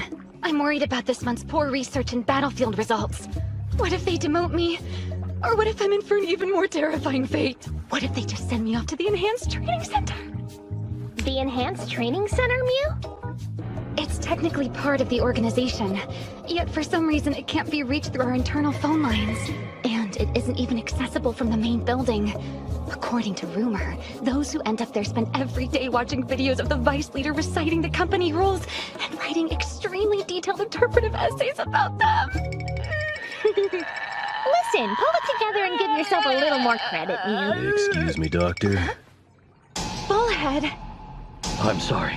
We let you down. Purple Mirror. You have nothing to be sorry for. I'm the one who should have planned things better. And worst of all, we embarrassed you in the morning meeting today. The General made us stand up there and read our self-evaluations out loud in front of everyone. We're monsters that specialize in psychological attacks. To have our own specialty turned against us is too humiliating for words. Yeah, but that's just Red Mantle General's way. He can be a little bit strict sometimes. What you call a little bit strict sounds a lot like abusive management, Mew. Whoa, Bucky! You can't just say something like that! Just send me out and I'll fix this, Mew. Those greenhorn magical girls won't know what hit them, Mew. Having you beat them won't do anything to improve the development department's image problem. What I need is for my latest models to show some results. This place is a real headache, Mew. But how to get those results? Aha! A joint spec comparison test, huh? Arranged at the last minute, of course. Gotta figure Miss Hohen's got some kind of agenda here. Hope it includes losing. All right, Wolfie. Hydra, what do you say we show them what we're capable of? Let's do this! Ready? Wolfie! It's been so long! He's back! I totally wish that you were the one I was fighting today! Hey, listen, Wolfie, just for the record, I think you might want to be careful what you wish for, Mew. Bad things tend to happen when I start getting serious, Mew. I'm pretty sure that I don't want to know what that means! Okay, sisters, do your best! So much for my makeup. This is such a pain in the necks. Let's go scarf shopping after. Gotta do our best for our girl, am I right? If you defeat Agastia's monsters, I'm positive the General will finally see what you're made of. And perhaps more importantly, I won't have to suffer through losing to Sadamaki! So you gotta win, you hear me? Doctor? You're too personally invested!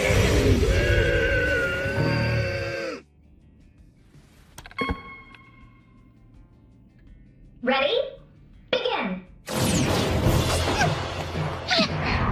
Now, look into my eyes and ride an abject fear!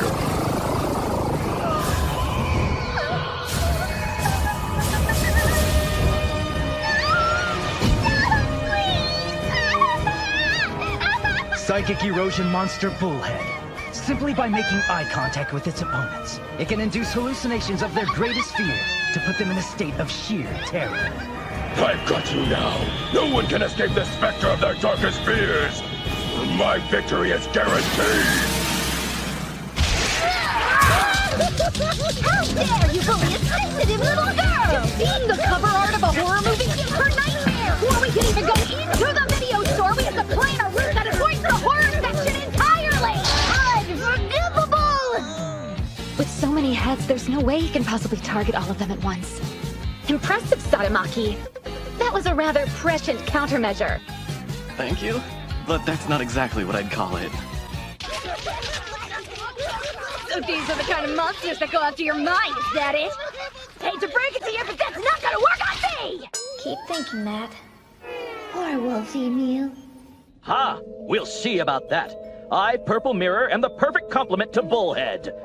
Those rare few who are without fear may still be vulnerable to the sweet temptation of pleasure. I'm going to trap you within a dream, one so blissful you'll never want to return from its embrace.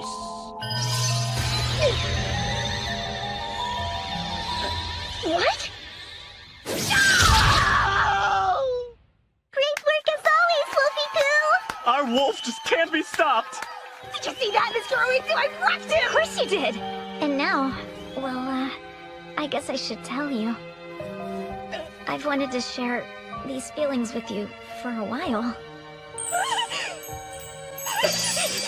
I'm all yours. If you want me, that is. Oh, my Wolfie Poo. No! This can't be! How did you escape the fantasy world of my mirror? You got it all wrong! Mr. Oitsu would never call me Wolfie Poo! And when the little details are off, it's both your run and the experience of the whole thing is completely ruined! What's that all about? Wolf's just really particular, I suppose.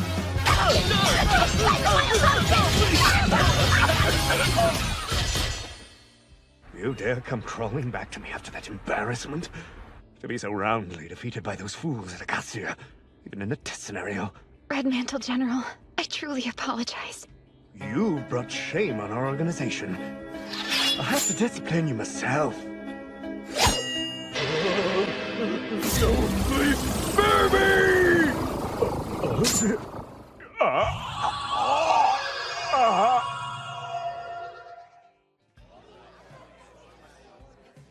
And after that happened, the General submitted his resignation right there on the spot. He must have been too scared to stay in the organization. What in the world did he see anyway? Being in middle management at a black company can be a challenging occupation. The glittering light of the sun! Bravery Owl, Toshimak! Bravery Owl, Prism! Show me what you're capable of. Let's go! Mark! Oh yeah, we're all done so we can goof off now, right? Absolutely not, Toshimak. Oh, come on! As long as we're here, let's hit the town! We still have to patrol ahead. Good We're job, going. see you later. Honestly. So I guess the strongest people must get hired on as full-time combatants, huh? All the ones who are really strong get out of the combatant game entirely and become heroes instead. Yeah, you can make it pretty big that way, if you're any good. Is it me, or is this industry totally messed up? As long as there is good in this world, evil shall ever persist to challenge it. But behind this eternal struggle, there's another battle that quietly rages on.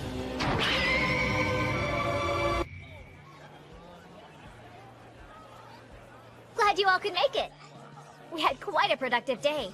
And here's to having many more days like it in the future. Cheers, you guys! Cheers! All right, my first after-work happy hour. I thought you seemed pretty excited. This is a first for me, too. It's so nice that everybody was able to make it. Right, Doctor? I'll say so. For some reason, outings like this aren't too popular lately. I was wondering, though... Well, it's been too long since I've done this. Come on, let's all let our hair down and have fun! What's Lady Kamula doing here? She's not in the development department. I know that, but the thing is... Who's coming out for drinks tonight? Me! It was obvious how badly she wanted to go. Me! I couldn't just ignore her. I didn't want her to feel left out. I get what you're saying, but it's kind of hard to unwind with an executive around. Well then, we'll have to come up with a plan. You and me. No way. The fabled draft beer straight from the tap! I'm not sure that's such a good idea. Isn't your mental model programmed as underage? Don't worry about it. Physiologically speaking, it's impossible for a monster to get drunk. Is that right? What a disappointing bit of news. Gross! Why does this crap taste so freaking bitter? It's what they call an acquired taste, so maybe you should have some juice? Fine, whatever. I'd like to order a grapefruit juice, pretty please! Okay, 1 grapefruit juice coming right up. I think I might switch over to sake.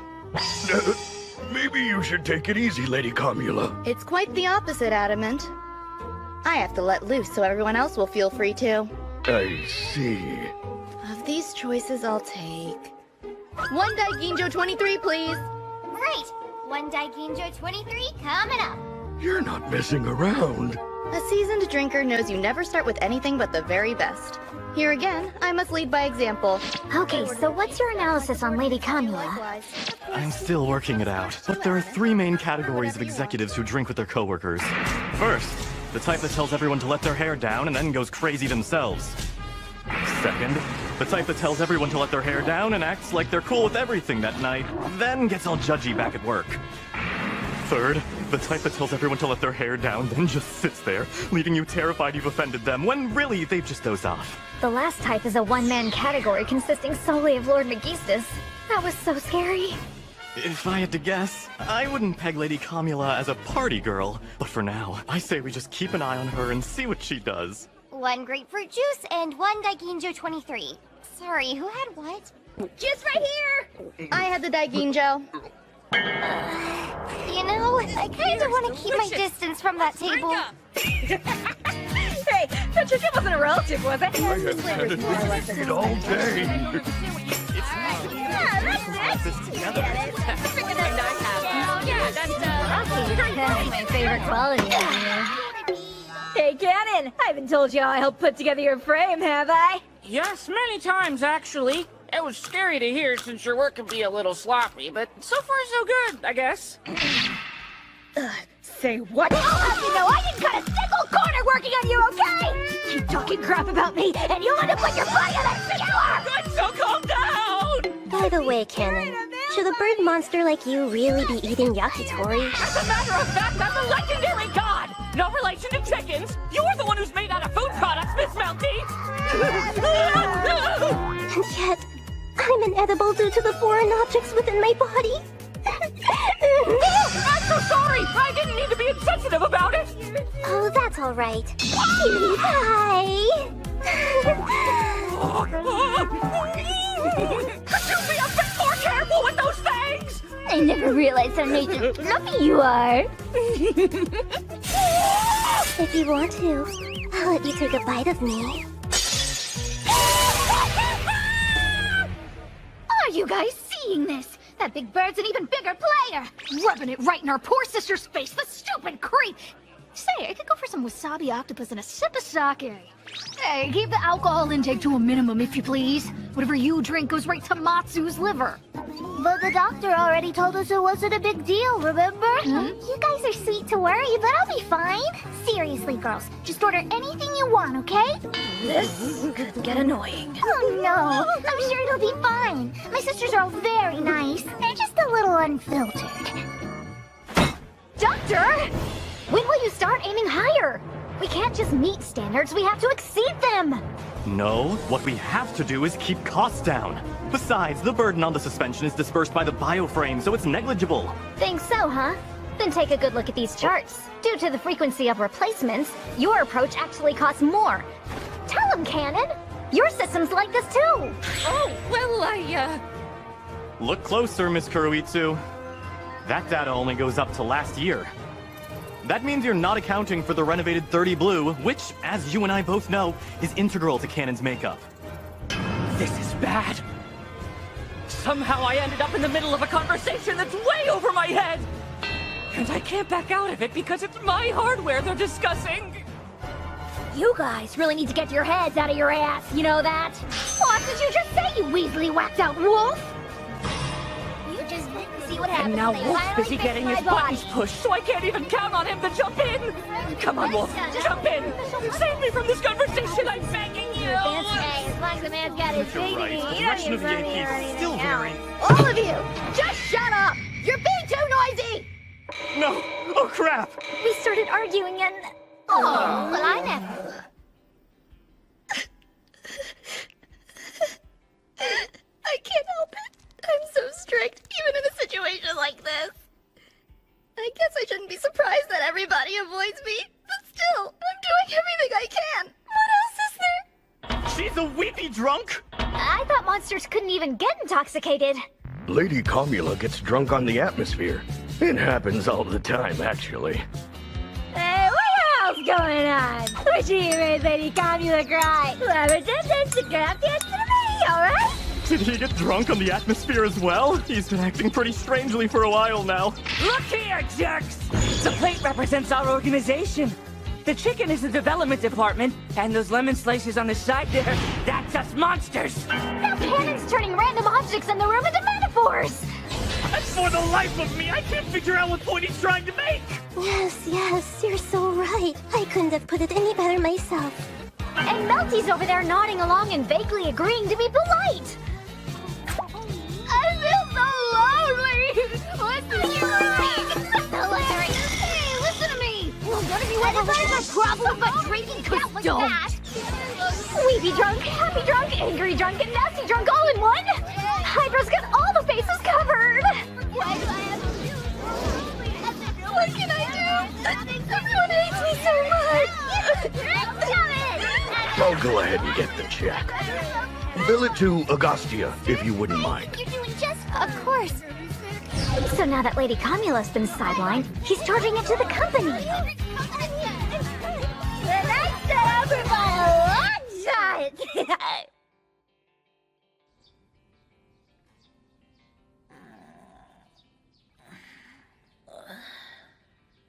Last thing I remember was going out for drinks. What happened after that? Hey, I don't know this room. Hang on a second. Could this be a morning after scene? Did I cross the line with someone? Miss Kuroitsu?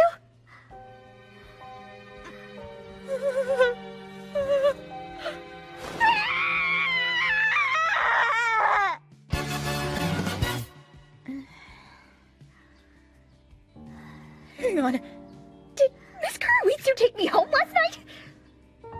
What do I do? Or like, what did I do? What the hell did I do last night? I can't freaking remember. Did something happen? Wolfie, gotta get along. Be nice to everyone. Kuroitsu, Not much of a morning person, huh?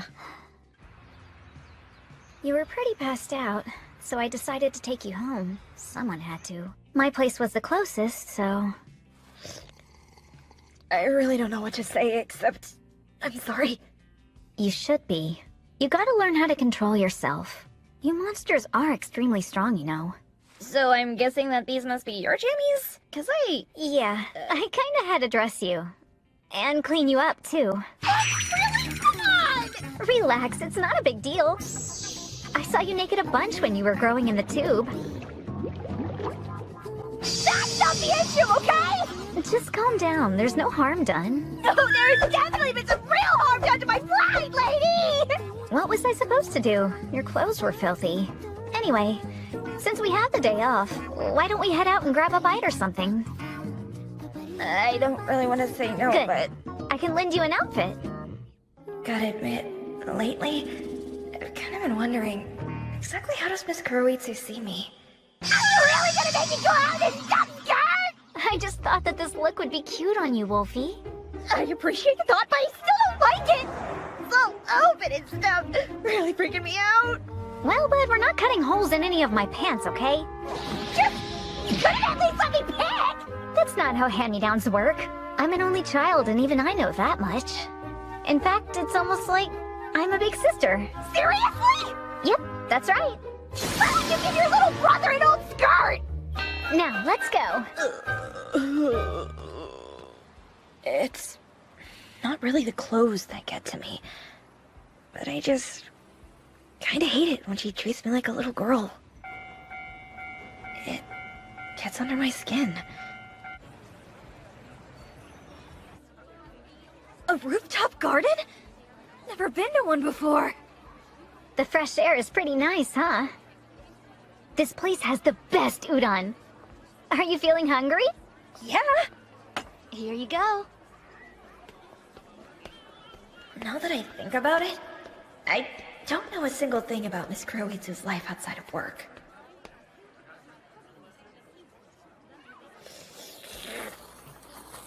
So good! Isn't it? Hey, listen. A good tip for this job is to always be thinking of new monsters in the back of your mind. Keep those ideas percolating. So, whenever I'm out in public like this, I like to people watch. Look at all the normies going about their day and get inspired. Like, how could I genetically alter that guy, you know? Or I wonder what kind of creature would combine best with that lady, because she'd be way cooler with wings. She sounds like a total psychopath! But human modification is strictly forbidden at Agostia. So I just gotta use that as a springboard for other stuff. Are you sure you want to be thinking about work so much on your day off? Should I not? I play games and take naps and stuff like that when I don't have to work. Oh, and with some occasional karaoke. I suppose I have been kind of a workaholic recently. But if I want to be a big shot executive someday, I gotta push myself so I can live the dream, right? You're serious about that whole big shot thing, aren't you? Of course I am. That's why I put in FaceTime at the factory. I'm a super goal-oriented person. If I really want to succeed, I have to know what I want and what to do to get there. I've been at the development department for a while now, mainly because it's understaffed, but someday I might end up in another department. So I need to take the opportunity to mentor you in Monster Dev while I have it. Sorry, I'm gonna run to the ladies. Okay. Well, so I guess I really didn't know anything at all about Miss Kuroitsu. I can't keep letting her treat me like a little sister. But she'll only see me as a man if I start acting like one. Hey, excuse me. Your friend told me that she needed your help with something. What? Really? Sounded like she was having a real problem. Oh no. Where is she? Hey, this is just a dead end, guys. Where's Miss Kuroitsu? Now don't start getting antsy, monster girl. We're just trying to have a little fun. You want a party? Wolfie, what are you doing? You can't just run off with strangers. Slow your roll there, hot stuff. You want a party too, do ya? I guess all the ladies want to get in on this action, huh? Wait, are they trying to score? Are they actually hitting on me? Ugh, I may look dumb, but wow. Hold on a minute. This could be my big chance. If I take these scumbags out and save Miss Kuroitsu. You're just the coolest guy! Oh, hell yeah! Alrighty, just gonna try not to kill him.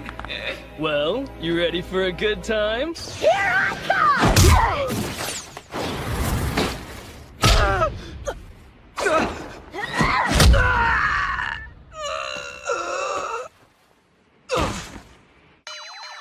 It's brutal. You've got to be careful out here, Wolfie. There's lots of guys that try to mess with monster girls. Because if things go bad, they won't get in trouble. I thought you were some kind of nerdy scientist girl! Why the hell are you so freaking tough? Simple. Can't afford to be weaker than the executive monsters, can I? Now let's go! I was really holding back on them, so they'll be waking up soon. Earlier I said it felt like I was your big sister, but that's not totally it. I can't really speak from experience here, but the way I always find myself thinking about you... I'm not your big sister. It's more like I'm your mom. After all, I did create you. Needless to say, Wolf's feelings about Miss Kuroitsu grew even more complicated after all this. You see me as even less of an equal! Hang in there, little guy.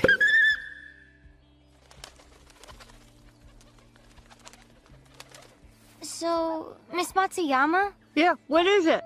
I was just wondering, what attracted you to this line of work? The pay's pretty good, and they do feed us most of the time. That's really all? What else is there? Got something on your mind, huh? If there's a problem, I can pass it up the chain. Well, it's just so dangerous. I don't know if it's a great job for a girl like me. Plus, we lose all the time. Wait, you want to win? Yeah. Can we win? Here's the rundown on tomorrow's gig. Shirakawa City in Fukushima Prefecture. Organization DICE? That guy's our target. Name's Daru Riser. He's just a dude in a suit. Really? He's based on the Daruma doll, and he always gets back up. Hence the name Daru Riser. He's not a cyborg or anything. He doesn't wear a power suit. He's just some failed actor running around in a costume. So we're fighting a cosplayer? Mm-hmm. You know what I'm saying? That we could win! 1, 2, 3. Daru Riser's motto is fall 7 times, get up 8. So I think all we have to do is get up 9 times. To fight, you need passion and a whole lot of stamina. The power to get up 9 times. I know. You want your dream to come true? You need to be able to really picture it. I gotta picture it. My dream is to defeat a hero. Only way that'll happen is if I stand up 9 times. Strike fast and strike hard. The big fight tomorrow. Strike fast and strike hard.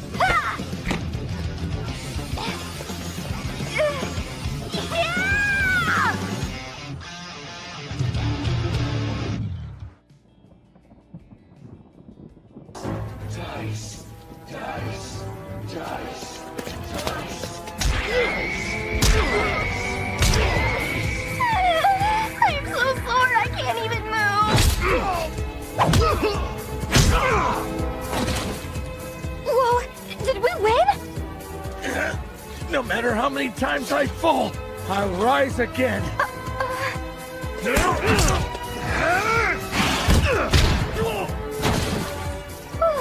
Thank God. Again and again, I'll keep on rising.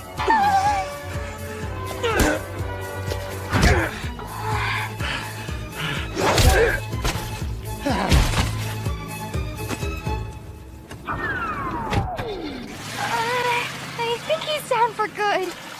I am a hero. I am a hero.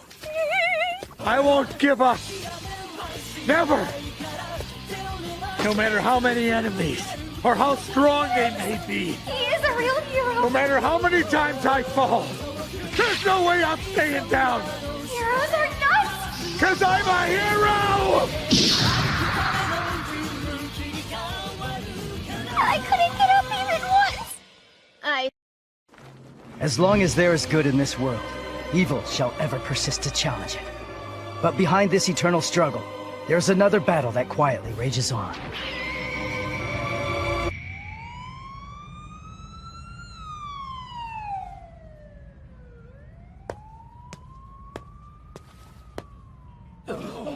Thank you all for taking the trouble to come here today.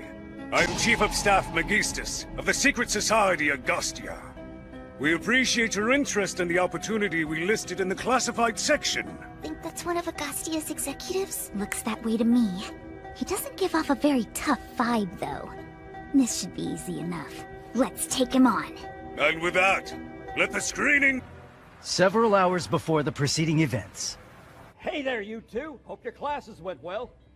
So, you rolling in it yet? With all due respect, Mr. President, from a hero's perspective, I have to say that's a bit of an awkward question. How come? Is there a problem with your royalties? If the payments are behind, I'll let accounting know immediately. It's not that. I just wouldn't want anyone to think we're only doing this for the money. Dear boy, such youthful charm. It's like I always say, if you face a choice between justice and money, you have to choose both every time. That's because money and justice are equally precious commodities. Let's be perfectly clear about that, shall we?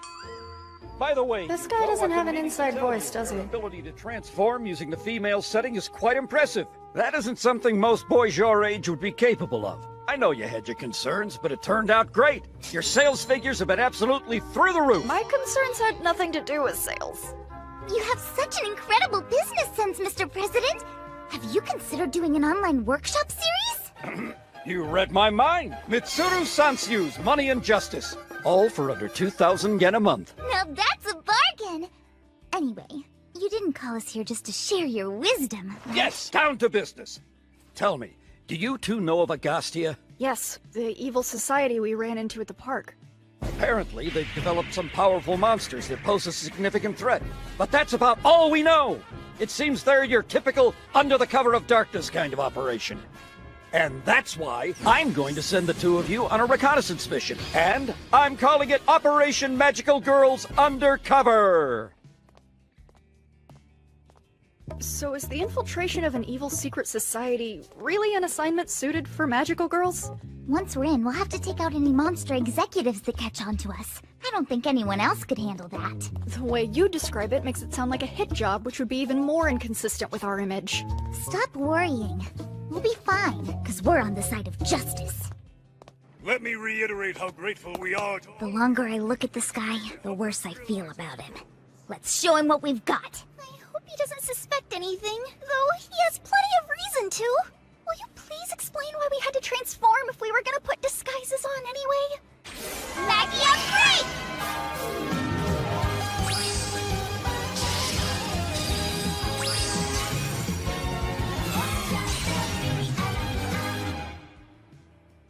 All right now, Yuto. Take it off. It's about time you stop being so darn shy! I didn't know taking off our costumes was even possible. I thought that's what transformations were for. Hey, stop complaining. I let you borrow my clothes and I didn't even get so much as a thank you. Anyway, what's so bad about changing out of our costumes? If we're dressed like this, then we'd be able to hang out together like a couple of girlfriends. Now then, let us proceed. Please enter the room as your number is called. Numbers 1 and 2, please step forward. That'd be us. Right. The screening process for an evil organization. What kinds of horrors may await us? Please introduce yourselves and explain why you're interested in joining our company. It's a totally normal interview! I'm Rin Sato. Sadly, my family and I were abandoned by my dad. My mother worked around the clock to keep us afloat, and she ended up in the hospital. I've been trying to figure out a way to help her pay her medical bills. Such a detailed backstory. She rattled it off just like that. I better come up with something too. Thank you for sharing that with me. I hope talking about it wasn't too painful for you. Moving along, please begin whenever you're ready. Alright. Well then, my name is Yusuke Tanaka. Yusuke. What are you doing, Yuto? I bet you were just thinking to yourself, that sounds like a man's name. Don't worry, I get that all the time. Everyone's circumstances are different, I suppose. I made things way too complicated right off the bat. Now, I'd like to ask you the following. What abilities or life experience do you possess that you feel will help you thrive at our company? Sato. I was recently employed in a monster-facing line of work, so I have quite a bit of experience interacting with them. By which you mean defeating them. Interesting. Past experience with monsters at such a young age. Then, may I presume you have a general idea of what's expected of a combatant? Yes, though I get the impression combatants is a somewhat outdated legacy term. I mean, your advertisement doesn't include any mention of combat ability, so I assume we'd mostly be doing monster support and odd jobs. And if you were to investigate a potential rebranding of this obsolete term, I think you would have better luck finding suitable candidates in the future. Your feedback is most appreciated. Now, how would you describe our company's goal as you understand it? Tanaka.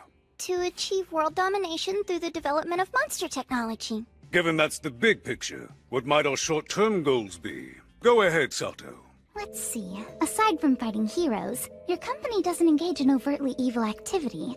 I suspect this means you're still at the stage of maximizing your monster's performance through research and field testing.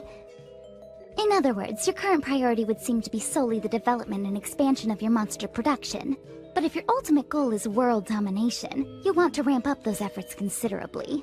Bring me on board, and I'll help you develop a more efficient system. Hey, Ryu. This is all just an act, right? You're not turning your back on justice for real, are you? I see. Quite an astute analysis. It really is a shame I can't hire the two of you. If it's because of our youth, I'd just like to say that I don't believe age is a barrier in the fight against justice. Nonetheless, I cannot hire anyone below the age of majority. Our job is to fight heroes, some of whom may be children themselves. Pitting children against children would be exploitative and unethical. As unethical as, say, sending children to carry out the infiltration of an enemy organization. We're made! Let's do it, Swart! Come on, strike round! Now then, I'll ask my next question. I'm afraid the business we're in can be rather cutthroat. Are you sure you're up to the challenge? We're fully prepared to smash right through any walls that stand in our way!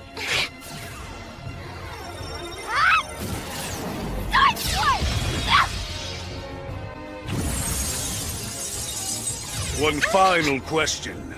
Any last words before we part? Thank you for the opportunity! Mafia forward!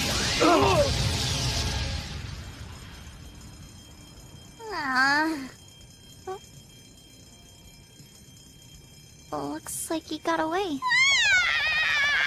Stupid, stupid, stupid! Where do you get off trying to make some super cool exit, old man? Absolute Zero Chief of Staff, my butt!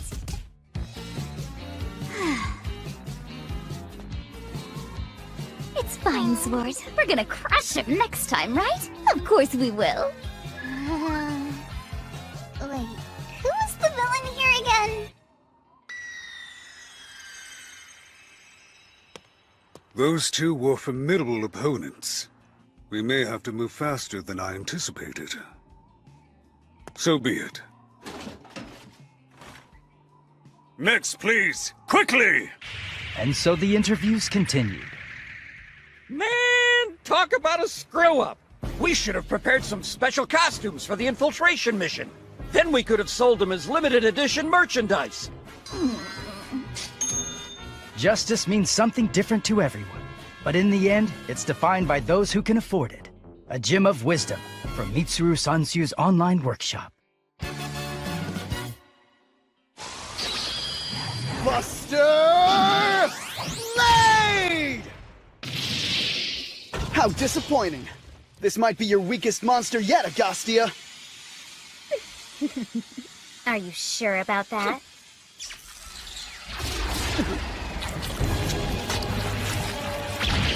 This little guy is based on a concept optimized for the goal of taking down Divine Swordsman Blader. Built with our biggest budget ever, with collaboration the likes of which has never been seen. And a feature I'd proposed before! Nesuo is just his first form, and once he's received sufficient damage from Divine Swordsman Blader, suddenly it will evolve into its second form, significantly powered up and resistant to Blader's attacks. Yes, that hastily improvised concept has at long last been realized. I call it Bandersnatch! It regenerated? Buster Blade!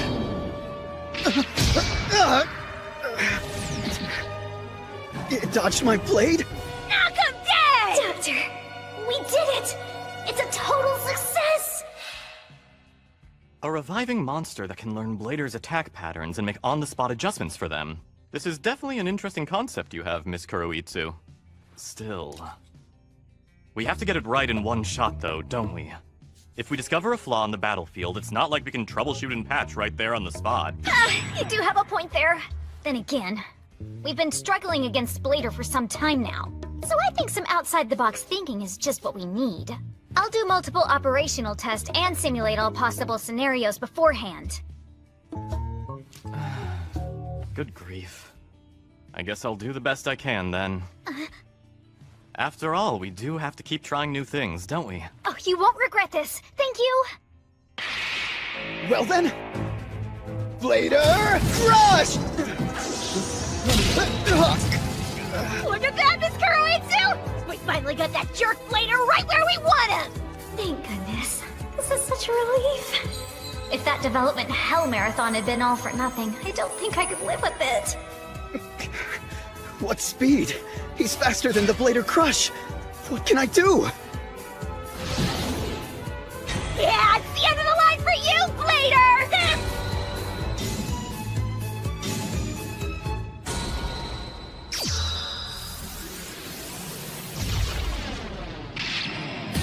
Master Blade! Doing it, send! Second form, Master Blader!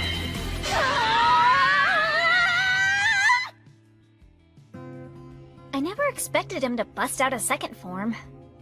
This means it's back to the drawing board on everything. Yeah, it was a mistake not to take this possibility into consideration. There's always a chance that a hero has a second form. If that's the case, then what would have made you assume that Blader didn't have one? I just couldn't bear to imagine that we'd been struggling this badly against his weakest iteration. He is the Divine Swordsman. I think on some level I was afraid he might have another sword up his sleeve. His abilities changed so dramatically that all of Bandy's learned resistances were useless. Oh, no, this isn't your fault, Bandy. I'm the one who came up with your concept, so if anyone's to blame, it's me. Stop talking like that, Miss Kuroitsu! Get it together! It's not like this is the end of the world, you know! Well said. A fight with a hero must be waged one step at a time. Sir, please forgive me. The failure was all my fault. Both Dr. Satomaki and Bandersnatch did exactly what I asked of them. It was me. I should have been prepared for a possible form change. The sentiment is admirable, but you have nothing to apologize for. When working on a team, focusing on personal responsibility can lead to finger-pointing, self-flagellation, and a fear-based reliance on proven ideas over experimentation. When one's ability is exceptional, they must use that ability to the fullest. Holding back and playing it safe because you don't want to risk hurting your reputation would mean you aren't truly giving your work everything you've got. That would be a terrible loss to our organization. You created a monster bursting with originality and innovation. That in itself is worthy of praise. Thank you, Lord Makistus. Ultimately, we do wish to defeat Blader. However, that is far from being our only priority at this time.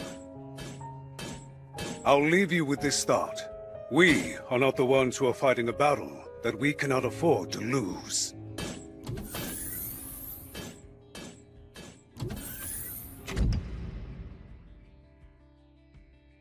Miss Kuroitsu. Thanks for that, Wolfie. You were so right. Sulking around just isn't my style. Let's keep doing our best, huh? As long as you're feeling better, I mean, that's the important thing. Okay then. Now that we know Blader's capable of changing form, we need to develop a diverse array of countermeasures. Yes. There's no telling what form we might be up against next time. Worst case scenario, we may be looking at... you know. Yes. We know. I know. You know, a robot! No way! For real? A giant friggin' robot? That's totally awesome! Now we gotta build a giant monster to fight it!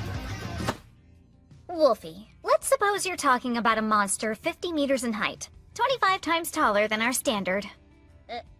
In that case, 25 cubed would be the volume increase, and that would mean we're looking at 15,000 times the material. Taking construction cost into account, plus the maintenance after completion...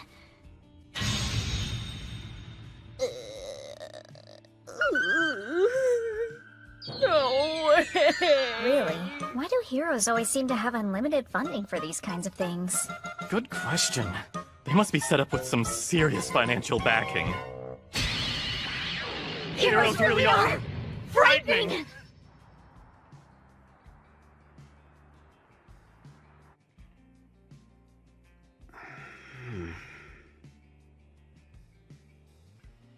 What happened to me back there?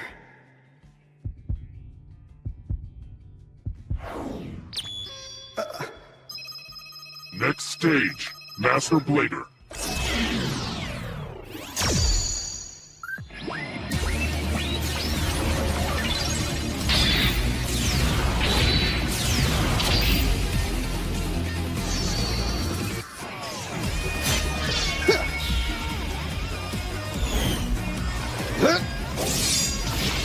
Suigetsen! A second form, huh? I'm home. Uh-oh. Hey there, big bro. What's wrong, Kenji? Oh, nothing much, really. It's just, you work at a big research facility, right? Yeah. Why, what's up? I need some advice about something. If some new gear suddenly showed up out of nowhere, and nobody had contacted you to explain what it was, Not sure I understand. Is somebody trying to scam you? Think that's possible? Let me take a look at your contract. They didn't give me any documentation. This is sounding shadier and shadier. Just what kind of gear is this? Wow, great question. For good and evil alike. Life. Please introduce yourself and explain why you're interested in joining our company. Yes, sir. My name is Karin Mizuki. Recently, I've been doing some contract gigs as a temporary combatant. And, well, I guess I feel like if this is the kind of work I'm gonna be doing, I might as well go full-time with it, you know? Right? I understand. Why don't you tell me about some of your evil deeds? Evil deeds? As you know, we are an evil secret society. Evil is key to our brand. So, what matter of evil have you wrought? I'm not really... Surely you don't mean to tell me you've never done anything wrong? No, I've done bad things, I promise. One time, I got yelled at for squeezing lemon on a shared plate of karaage chicken. Yes, that is exceedingly evil. What else? I play free versions of games. Nothing especially evil about that. Anytime there's an event in a game, I make up a lie to avoid being scheduled at work. From an employee's perspective, that's better than a no-show. I've printed counterfeit money. Yes, that's a serious crime. How much? 100 million yen bill. Anything else? Anything else? Not exactly. The real truth is, I haven't accomplished a whole lot in my life. I'm just a big dud. I can't really help anyone. Basically, all I ever do is cause trouble. And nobody needs me. So, I guess...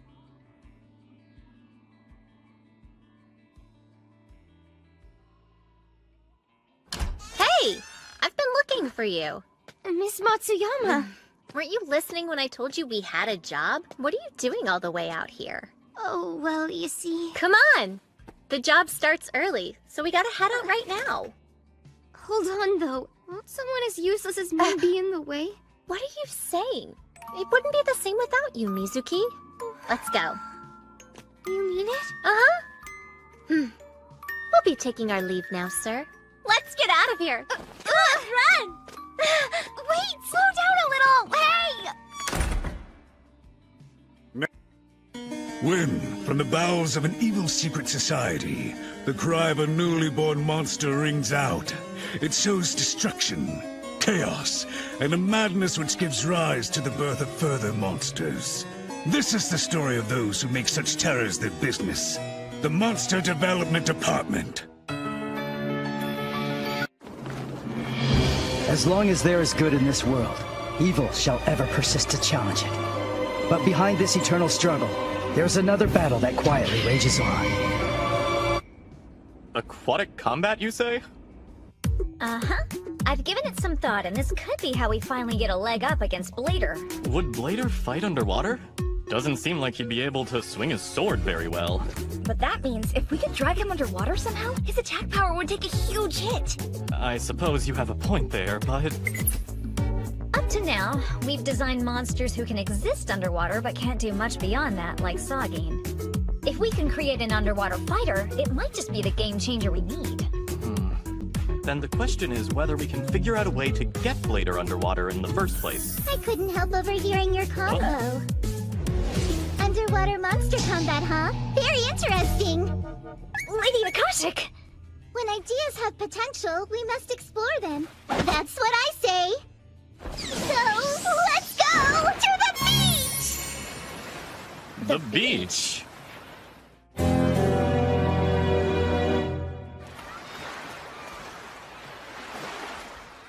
I'm confused. If we want to check our monster's underwater combat capabilities, then why don't we just use the testing pool we've got back at the lab? That's a good question. Maybe Lady Akashic thought field data would be more useful. Hurry, look at this! Huh? It's a food stand! Let's get some yummy soba! Or maybe she just felt like spending a day at the beach. Man, these devices are a lot easier to use when I'm wearing my AR goggles. I'm beginning to think you've been relying on those things too much, Doctor.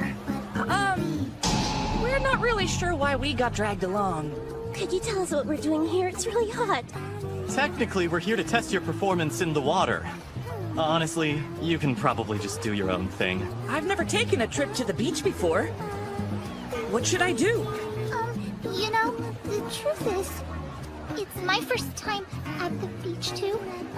It might be a lot of fun to experience it together. Oh, well, if that's what you'd like to do.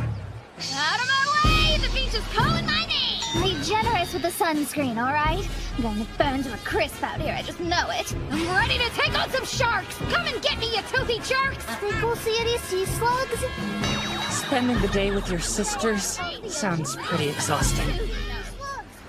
Cannon's so lucky. He doesn't have to wear a stupid swimsuit. What's the matter, Wolfie? Still getting used to it? Do you have any idea how embarrassing it is for me to go out in public dressed in this getup? Aww. Do you think you could try embracing your feminine side just this once? Hold on, where's this coming from? Look at you, Wolfie. Don't you have any idea how adorable you are?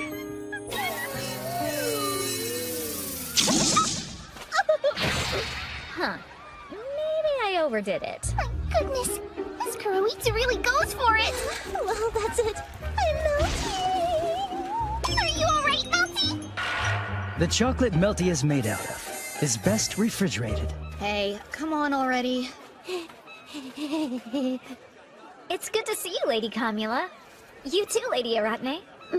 I was surprised when Lady Kamula said she was coming, but I never imagined this would interest you. All of our executives are required to have their abilities tested regularly. And yet, somehow, she always has an excuse to get out of it. This will be the perfect opportunity to finally find out how far she can swim. The sun is so hot, and the outside world is so frightening. Never stop holding my hand, Kamula! Alright then, whatever you say. I heard a rumor that Lady Arachne's combat ability is tripled as long as she's inside her own castle. I'm just dying to know what your specs are like out in the wild! Leave me be! I want to go back to my territory right now! You know, we might be able to get some good data here.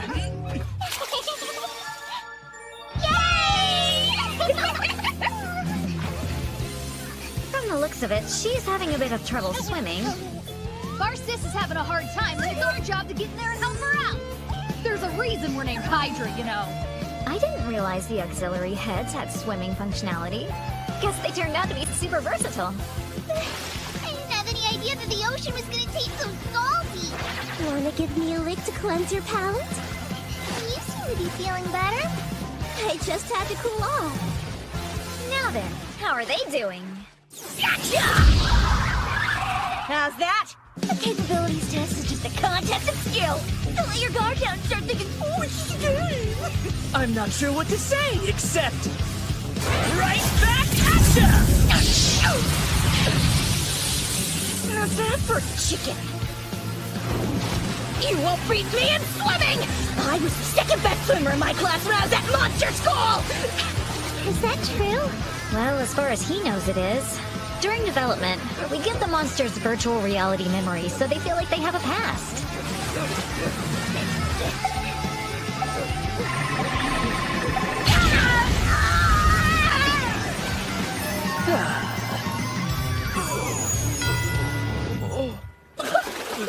What's that? It was tough, but I pulled it off expression! The only reason you did so well is because you had mechanical help!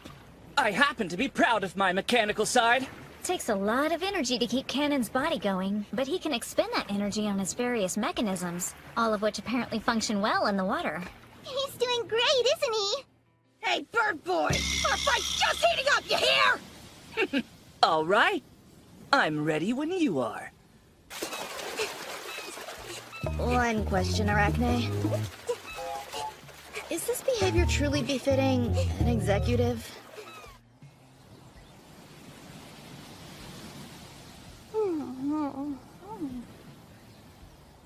All right, Wolfie. Begin! How impressive! Just 2.25 seconds! When you've got a nose like mine, watermelon smashing is almost too easy.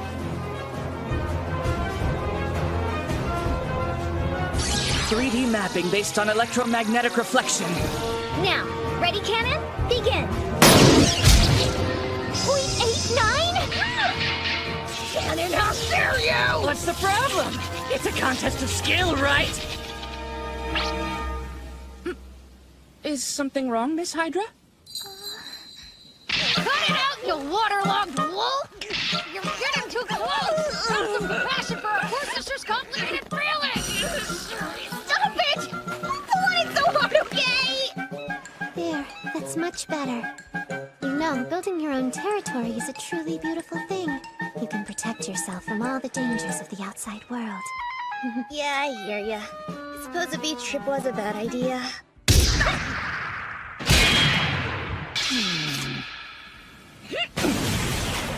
In above-water combat, Cannon's long-range weapons give him an edge. But Wolf might be stronger in the water. Guns don't work as well there. I feel like I must have missed something. Why are those two competing so hard? Oh, Doctor, don't be so dense. Huh? It's because both of them have someone they really want to impress. You think so?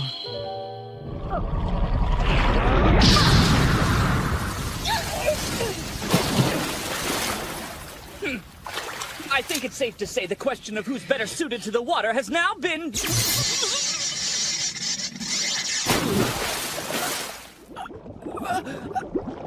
No, my body! What's wrong, Cannon? There must have been a short in my internal mechanisms. I can't move a muscle.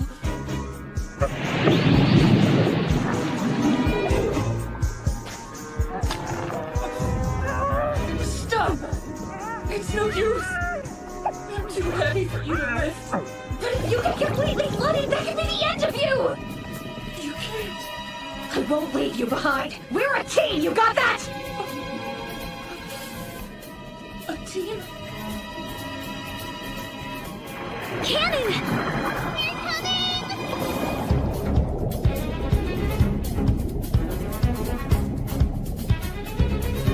Miss Hydra. Miss Melty. Miss Kuroitsu. 1, 2... Such an embarrassment. After all that showing off I did, I end up like this. And yet, he still thinks of us as a team. I'm so sorry. Cannon, give me your location. That voice. Great leader. If I can just manage to... Yeah, there he is. Here goes!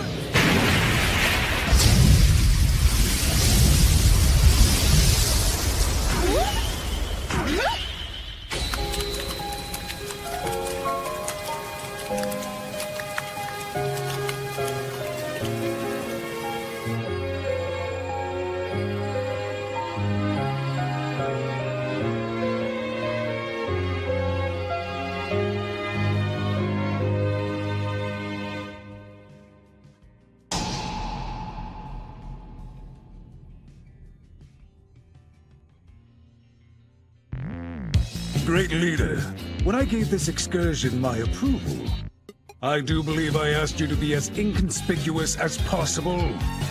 We're sorry!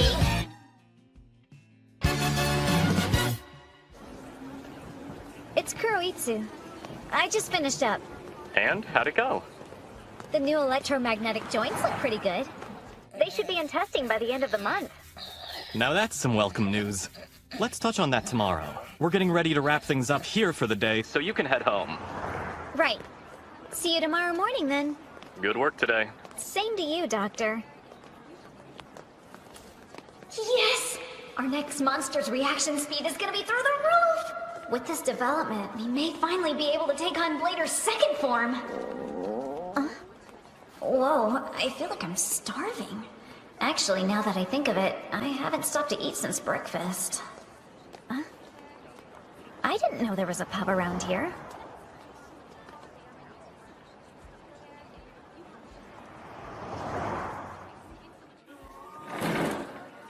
Come on in. Party of one? Yes. Is the counter all right? Yes, that's fine.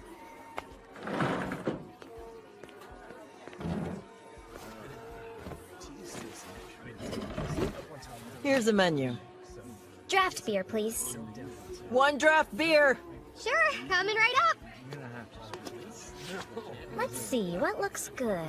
I'd recommend the Amberjack today. Oh, just so you know, we're out of curry and anpan. Curry and anpan at a pub.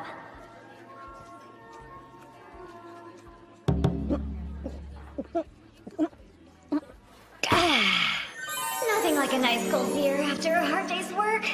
The business trip went great and the food here is delicious, so I'm calling this day a success.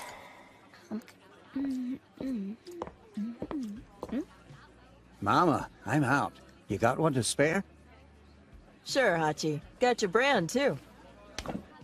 Here. Thanks. Appreciate it.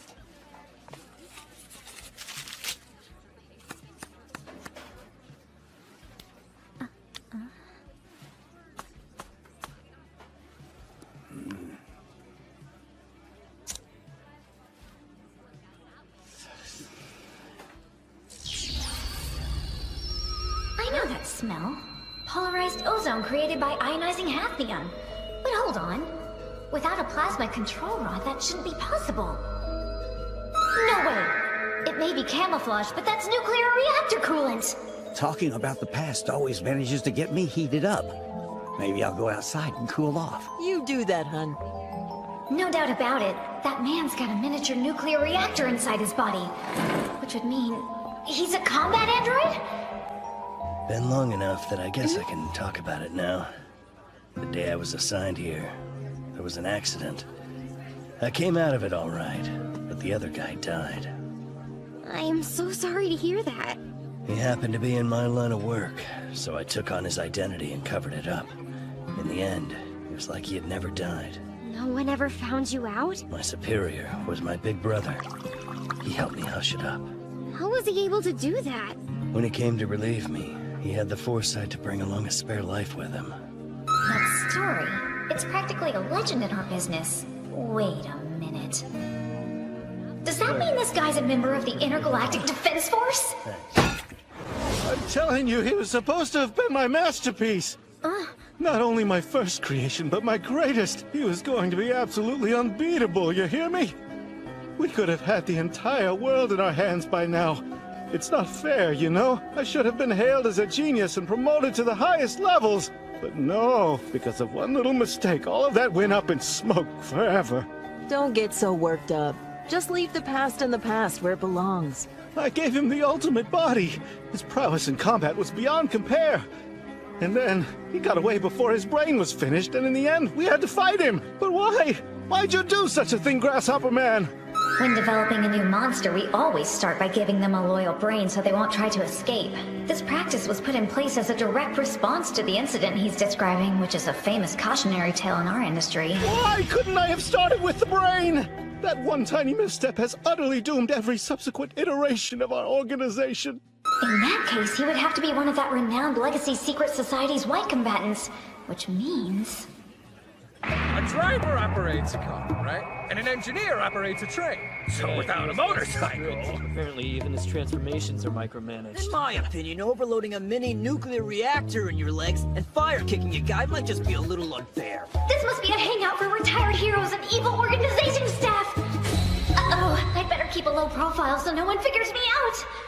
So then, you in the business? Huh?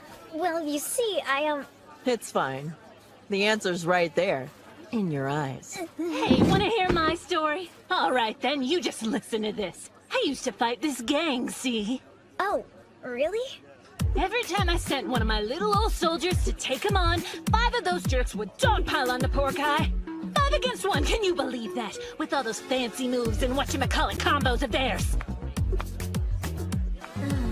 And when I sent someone more powerful, they called their big stickin' robot. Imagine up against heavy machinery with only his fist to defend himself. Even the best martial artist can't make a dent in a bulldozer. It's totally unfair, you know? I could tell that she was just waiting for me to make a move. Well, aren't you a ladies' man? Boy, was she beautiful. Believe you me, I wanted her pretty badly. And I had so many chances, too. But I could never work up the guts. Hey, that's all right. You were just a kid. It's true. I was younger then. But can you imagine how difficult it was for me? Every time I came close to taking off her blouse, my hands froze, and I was seized with fear. And all because I couldn't get past the third button down. That thing would detonate the bomb. I see. The bomb is a metaphor for how dangerous it felt back then. No, I'm telling you, she literally had a bomb in her chest. Well, she sounds dynamite. Oh. I dare you to say that again! I'll say it as many times as it takes to sink in. This world will never be conquered by bozos like you. If you think you can group me in with them, you're an even bigger fool than I thought you were. Genji! Daichiman! I don't want to hear such big talk from someone who couldn't defeat that fatso Daichiman. You have no room to lecture me. Bando Bujin Musashi has arrived. Musashi beats you every single time, you loser. I'd much rather be a loser Slider Common Dragon Knight than the kind of worthless idiot who actually lets his own suit get stolen by his rival, Dragon Knight. I'm gonna kill you! Why don't you just face the facts? My only wish is for smiles of joy. Koshu Kid, Tryon! You're just a bunch of old men who can't even beat Tryon in a 5-on-1. Mark my words, not one of you is going to leave this place with your life. I'll make you regret that threat. Be quiet and listen, you pathetic swine. I'll slice you all to pieces right here and now. There's no way you can possibly... So, they're at it again, are they? Nice to see the younglings go at it with such energy. Not nice at all. Such foolishness. Pipiruma Panpuru, Kuru Kuru Rinkaru, Mahariku Tekumaku Fururu Sharandra. With one fancy touch, a beautiful debut. Magical punishment! Here we go!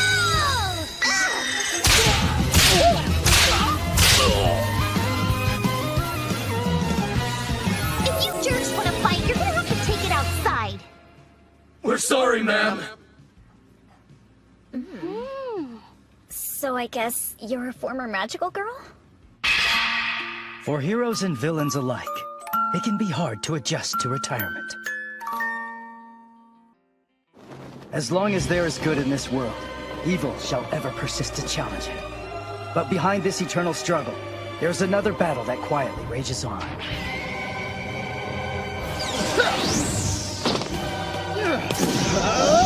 Later! Crush! What? She's able to block the Buster Blade? It's like her body is a weapon! What kind of monster is this? This little one is finally gonna be the end of you, Blader. Our specialized counterblade monster, otherwise known as Mummy! Nice, Miss Kuroitsu! I think a monster filled with swords is a friggin' genius idea! It really was. Who could be better to go up against Blader than a blade monster?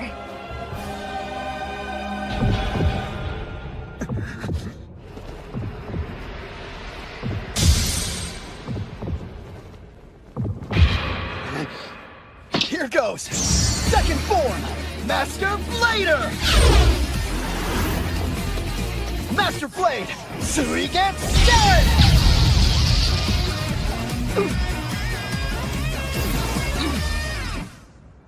And now, a special report.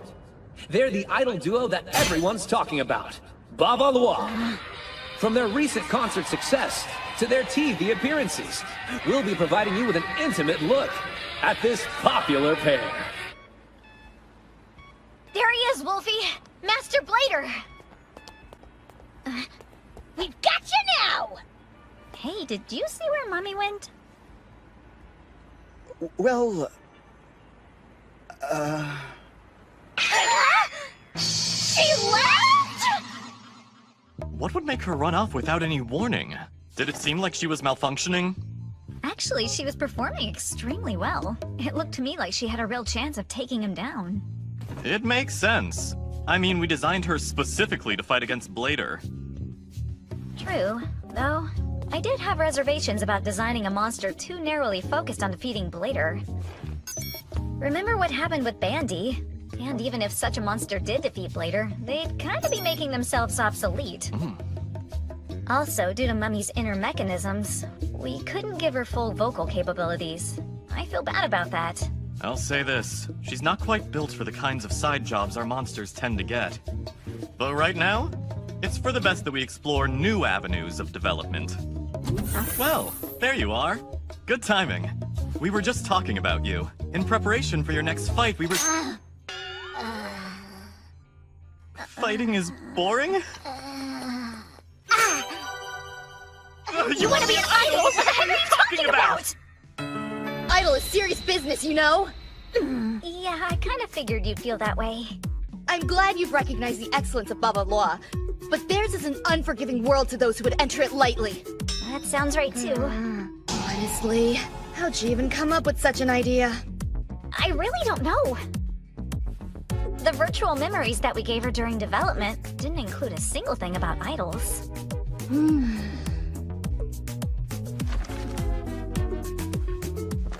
I can let you borrow a Baba Law concert disc. Okay? But hear me. No, wait. For now, though, let me just say this. Kuroitsu, this turn of events may have exposed a serious problem concerning this flexible monster development of yours.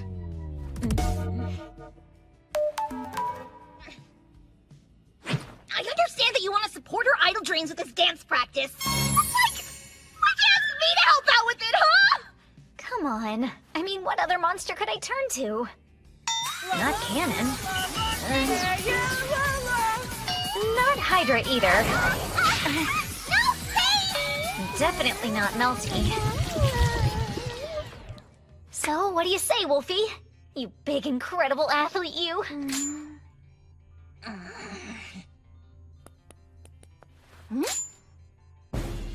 You're making it pretty hard to say no.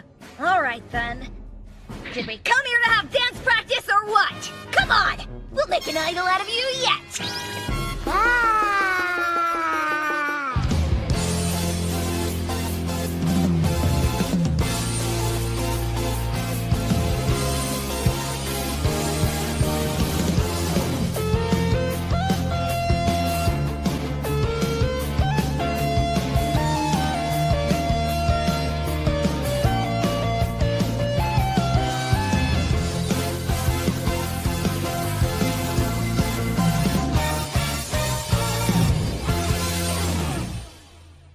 Hard work makes dreams come true. I understand why people find these words so appealing. But do they apply to monsters? Can they transcend their programming as we can? Doctor, do you think Mummy will ever be able to sing? Probably not. She hasn't even been equipped with vocal cords. It's a bit like asking if an armored tank will ever be able to sing. The fact is, she was built for combat and nothing else. Yeah, I suppose you're right. I just thought... When a human being loses part of their brain, sometimes the other parts adapt to compensate. Call it system redundancy. You never know. Maybe it works that way for monsters as well. Huh, yeah, maybe so.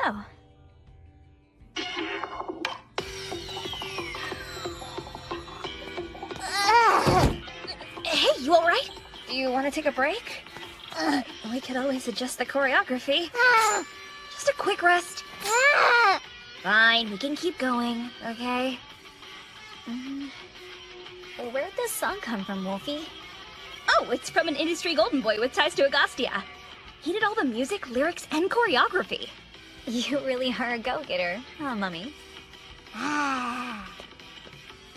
With enough practice, I think she'll get the dancing down. But the singing, I don't know. Maybe if she just dances to the music, it'll be a good enough show on its own. Whatever happens, Mummy, I'll stick with you as far as you want to go, okay? Now let's get back to it!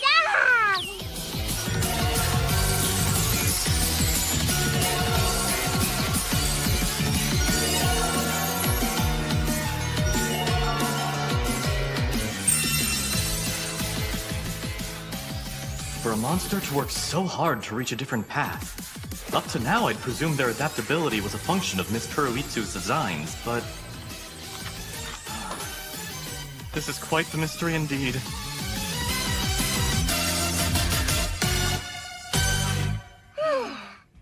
You know, Mummy, I think you're Okay, I see you want to practice singing. Thing is, I'm not sure. Ready to get it!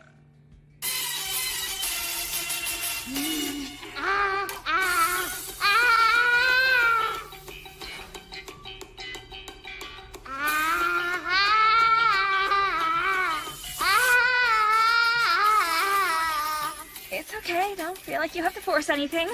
Being an idol is about a lot more than just singing, yeah? Isn't that right, Mommy? Ow!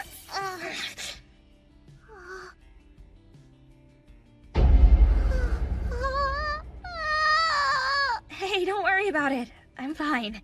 This is nothing, just look at me. Really, I'm okay.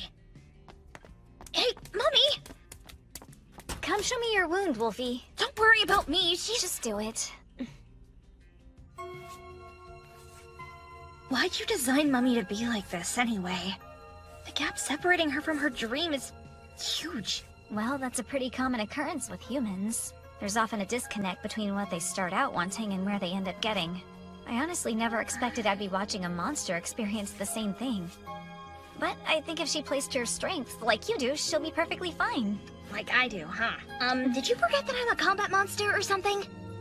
All I do around here is get assigned crazy tasks that have nothing to do with my strengths.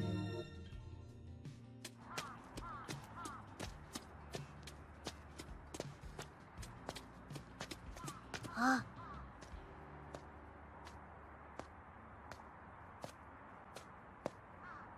I'm not going to pretend to know the depth of your determination to become an idol. I'll admit that a combat monster struggling to mold themselves into an entertainer is quite entertaining itself.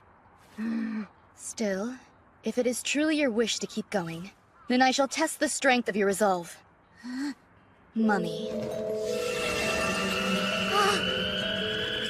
Be forewarned that I am no mere fangirl. You shall either become an idol or a corpse.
Wonderful! I had absolutely no idea you could sing like that, Wolfie. You sound great. So, have you decided to become an idol too? You freaking way, dude! Do you hear me? You're not thinking about forming a duo with Mummy? It's not like that, okay? I just thought maybe you could make it so my voice would come out of Mummy. That way, it would almost be like she was really singing to the crowd. I imagine something like that would be possible, Mummy? So you feel like that would be deceiving the audience, huh? It's true that it's better for people to do things for themselves, no matter how it turns out in the end. For a monster made by people, I guess it's doubly true. Miss Kuroitsu. Some time ago, I had an idea for an idol monster. So, even though you took us a bit by surprise, I happen to think that your quest to become an idol could yield valuable data for the development department. And I'll help in any way I can. It's time to start working toward your debut. All idols need a debut. That's just how it's done. So, we're gonna put together a debut event and make sure that it's a huge success! Yeah!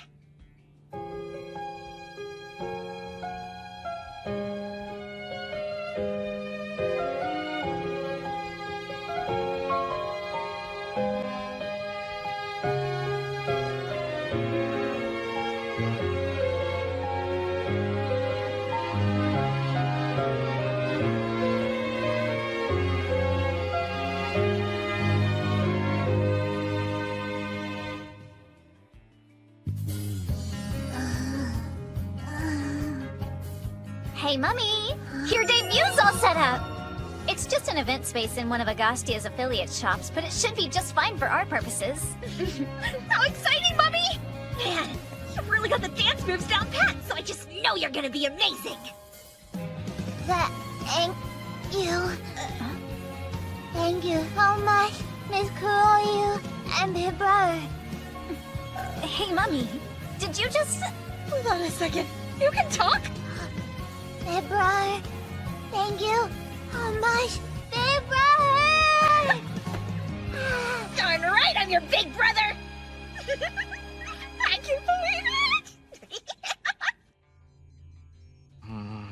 Still, what's behind this? Why would her throat change in such a way? We can't chalk it up to a standard biological reaction. Could it be possible that she's actually evolving a voice box? I wonder... Oh, you have a theory? I think... I might know what's going on here. So, is it true, Lady Comula? Did you give her your pluripotent cells? I just couldn't go along with the idea of monsters trying to be performers. Not only because I object to their taking work away from humans, but because designing a monster for such a purpose would be a self-serving technological showcase. Although Mummy was not originally designed to be an idol. For her, that path is even more difficult than it would be for a human in a way. So I came to the decision that if she wished to become an idol in spite of that, then I would offer her whatever help I could to achieve that goal. Nowadays, it's possible to gain a following through streaming sites and social media. One need not follow the traditional path. The defining trait of an idol is the ability to excite people, to have that certain sparkle, the it factor if you know what I mean. And in my considered judgment, that's something that she might just possess. Lady Comula... And yet, there's something bothering me! Okay, so, if she makes it big, that'll mean my very own cells are part of a real-life idol! How am I supposed to feel about all that? That was the farthest thing from my mind when I did this, you know what I mean? But now it's like I can't stop thinking about it! With all of the other monsters we've developed, we've encountered compatibility issues with your pluripotent cells. Why is it different with Mummy? Well, logically, we could credit her solid construction, or perhaps the fact that there were already multi-purpose cells in her body to begin with. Or maybe she actually is an idol, possessed of the ability and charm to make miracles happen.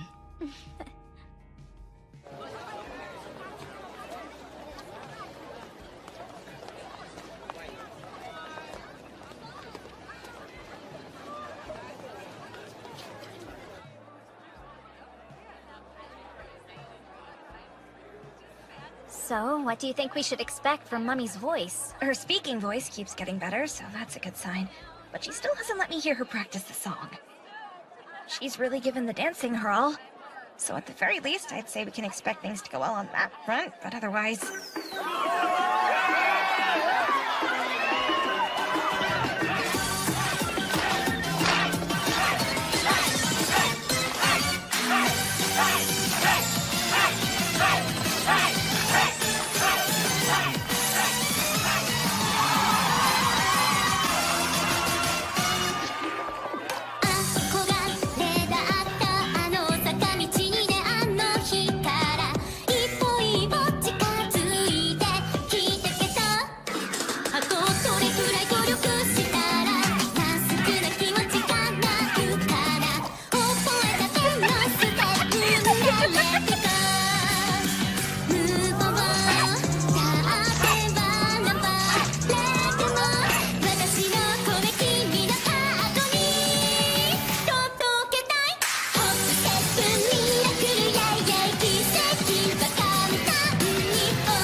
comes to monsters, there's still so much that we don't know.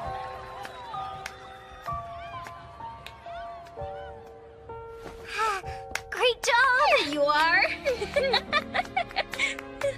Congratulations, Mummy. Your debut turned out perfectly. You did great, Mummy. You didn't even cry on stage. I know you can only say a little right now, but watch out. I'll be talking your head off before you know it. And then we're gonna throw an even bigger concert! Got a soft spot for your little sis. Hey, Big Brother Wolf. Leave me alone! There's finally someone who looks up to me and treats me with respect around here! Jeez, just let me enjoy this, will ya? Golden Boy? Wait, are you saying the songwriter and choreography guy is here? It is I. Lord Megistus? That's right. Music, lyrics, choreography, producing, mixing. I handled every one of these responsibilities. In certain corners of Agostia, the music industry bona fides of Lord Megistus were no secret. What a beautiful voice. But don't I know her from somewhere?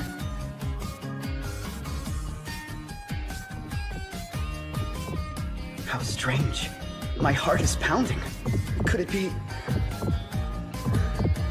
What he felt in that moment was As long as there is good in this world, evil shall ever persist to challenge it. But behind this eternal struggle, there's another battle that quietly rages on. Everyone, thank you for taking part in this Agostia employee retreat. My, Miss Kuroitsu, how brave. Hold on. Is there really only one monster coming with us? Hello all. So glad we could join you. Employee retreat! Yeah, right. This is an executive conference!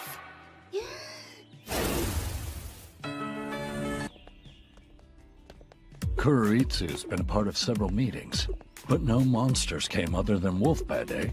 Pretty gutsy move, I think. Sure wish someone in my department had the stones for it. So cute. You're like a darling little sister to me. Did you know that, Wolfie dear? Say what now? When we were first designing your program, we used Lady Skila as a reference. She contributed a lot to your development. Openly revealing your personal specs. Unbelievable. One with a true executive mindset would never do such a thing. Oh, please, Perryton. As far as I'm concerned, being a team player is the hallmark of a true executive mindset. We just got here and those two are going at it already. And as usual, some of us couldn't make it. So who are we missing this time? Kamula had too much work on her plate. Then you have Kraken and Aminoi Watto. Rock-type jerk and squid-type jerk. Typical. It's too dangerous for all of our executives to be away from headquarters at the same time. Therefore, I, Aminoi Watto, shall stay behind to guard it. Rest easy, for our last line of defense is in good hands. And I shall do the same. Anyone who tries anything at Agostia's headquarters will regret it. The chief of staff would have been there. What did they think was gonna happen? They're a couple of worrywarts. Simple as that.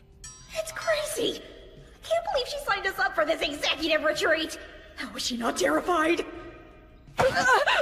Don't sweat it, Wolfie. Have fun. Listen, since the executives are all so aloof, I think this is the only way we can see what they're like and what they're really capable of. That's the reason she did this? Does she think I give a crap about that kind of stuff? My dear Miss Kuroitsu and Sweet Bet, I know a bar around here with a fine view of the city lights. Shall we make it a threesome? Gotta tell you, Lord Uncle, those pickup lines of yours are pretty outdated. And asking both of us is way shady. All I wanted was to escape the pain of loneliness. The company of dear friends always warms me to the depths of my soul. Then go warm your soul with those sweaty losers over there and give the pathetic flirting a rest. Beware, Wolfie dear. Don't forget, all men are wolves. You do realize I'm a... Don't even bother, Wolfie. Trust me, that Skila's totally... awesome. That's it, yeah. Chickened out. How pathetic. Some evil executive you are. Anyway, men are beasts, I mean it. You must watch yourself around them at all times, Wolfie dear. Because Skeela was his genetic forebear, Wolf instinctively viewed her as his superior. That, combined with his canine nature, made it hard for him to go against her. Yeah, I always kind of thought men were pretty scary, so that sounds like good advice to me. You poor thing. There. Oh, man. Here are the room keys. Please come get yours when I call your name. Okay. Seems she's taken a fancy to you, Wolf. So watch out. What do you mean by that? Skeela's quite prone to fixation. Once she gets her heart set on something, that's it. I mean, I should know. Whisper, whisper, whisper, whisper.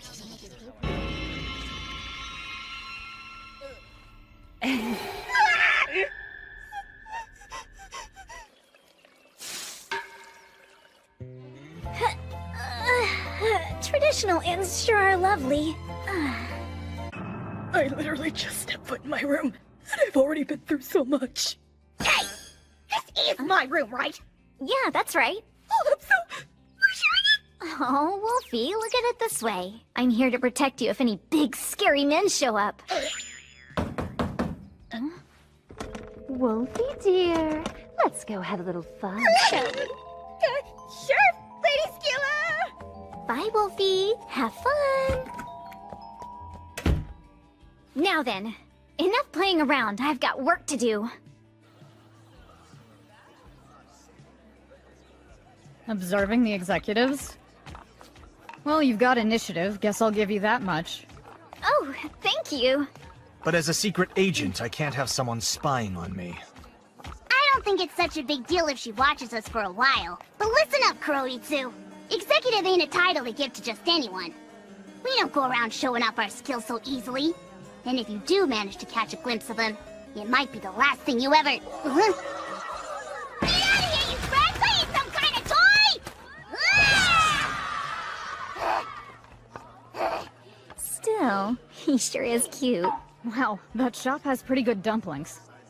Are you sampling all the foods they have to offer? I do run the supply warehouses after all. Testing out the supplies comes with the territory. Freezing Combat Executive Flurry uses the power of ice to provide cold storage for Agastia's foodstuffs. Hey, quit cuddling me! What's wrong with you? Oh, I apologize, Lord Salamander. I didn't realize I was doing it. I wonder if they would be better chilled. If this is what your job is like, you sure have it easy. At any rate, why would one ever need to eat anything other than Hyorogan? Hyorogan, ration pellets commonly eaten by the ninja of old. They're so... Yeah, they're... Do they not taste that good? Well, they kept on increasing the size, hoping people would like them better. Now they're harder to carry around. Plus, they take forever to prepare. And they're way more awkward to eat now. The pursuit of superior flavor is worth it. Ration pellets shouldn't be about flavor anyway. Didn't I just tell you to give it a freaking rest with all the dang cuddling and stuff? I can't help myself. You're just so smooth and squishy. Knock it off! I won't be satisfied till I prove I'm #1. Meaning what? It just so happens that the two of us are the only specialized close-range combat executives, Fenrir. Am I making myself clear or what? Indeed. So, Warrior of Jaguar, it is your wish for the two of us to combine forces and develop a joint finishing move. Have I got that right? Hell no! I want to fight and find out who's better once and for all! That's a real pity. I've spent a lot of time simulating executive combination attacks. Who asked you to do that? Executives like us can't start busting out team attacks like a couple of buddies working together! What are we, heroes or something? It's true. The prospect is complicated. I mean, even if you did plan out something like that, you couldn't really count on Lord Jaguar to follow through. If you got some kind of problem with me, just say so. I'm sorry, I didn't mean to single you out. It's a problem with Lord Uncle, too. Now I'm in the same category as that creep? That's even more insulting! I'll make you pay for that! Not so fast. Violence against subordinates is an unacceptable violation of our code of conduct. From this day forward, I want you to be an evil executive who toes the company line and follows the rules to the letter! There's nothing evil about you at all, is there? What made you turn out like this, old man?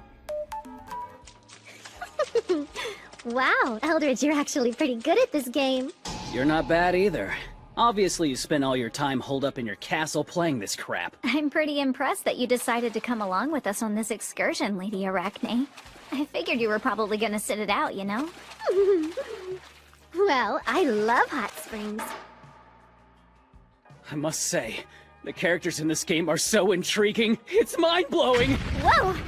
They managed to completely transform from humanoids into mollusks in the blink of an eye! Is this cellular reorganization via electric stimuli? And then they're able to swim in the fluid they've splashed everywhere! But how? Could it be they fuse with it to transmit their mass? Oh! Shut up! Hey! What have you got going on, Lord Uncle? Oh, I'm just managing goods transfers all by my lonesome.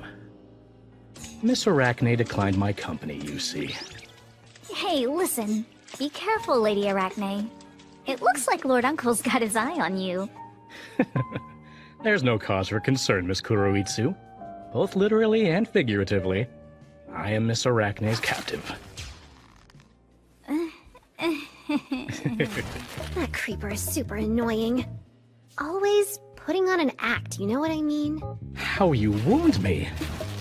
Were you to allow me to speak of your charms, I could go on all night long.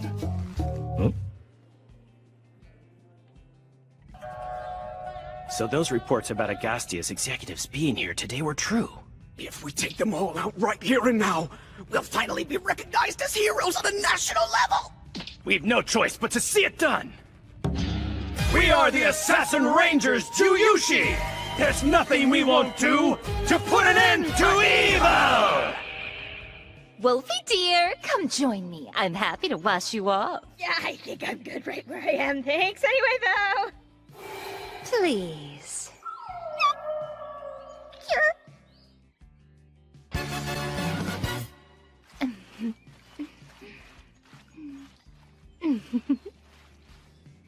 How'd I end up in this mess?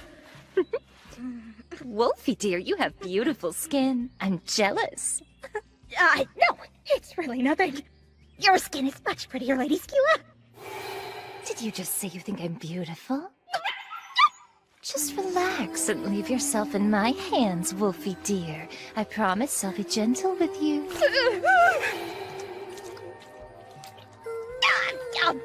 It's a little too... It's harder if you move around, so be still, all right? You really are adorable, Wolfie dear. I'm not so sure about that. What's the matter? You don't enjoy this sort of thing? Well, I'm not saying that exactly. Then you are enjoying it, yes? Yeah, I'm not saying that either. Hit opening! Watch out! These don't look like your average peeping toms. We are heroes! We strike down evil in the name of justice! What the hell kind of heroes attack an open-air bath out of nowhere without even introducing themselves first? Well, announcing that we're the Assassin Rangers isn't very assassin-like. Yeah, what he said. Really? Now then, sit back and be assassinated! Damn you. My alone time with Wolfie dear has been ruined.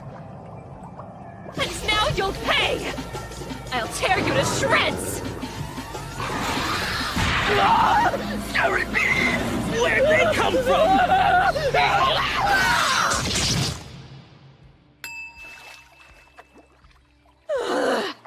Better let the others know about this. Here, it's fine. I'll get you nice and clean again, Wolfie dear.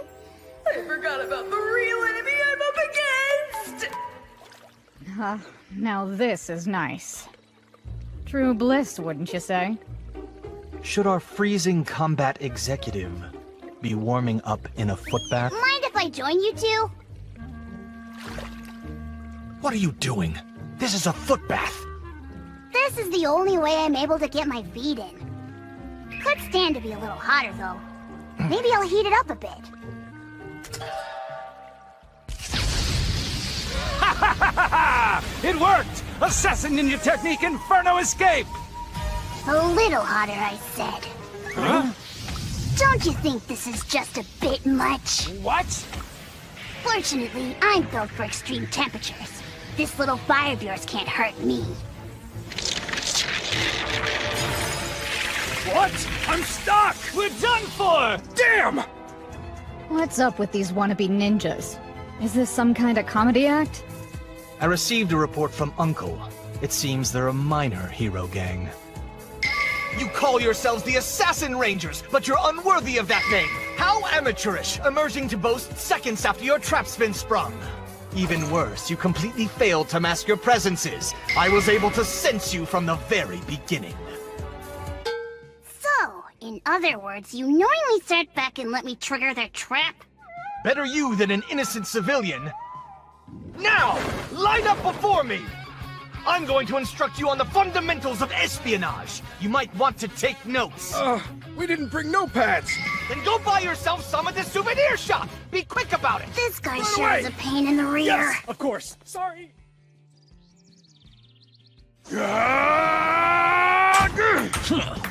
Very impressive, Jaguar. You're up against someone who never loses a fight! I understand. In that case, why don't we kick it up a notch? Sounds good to me!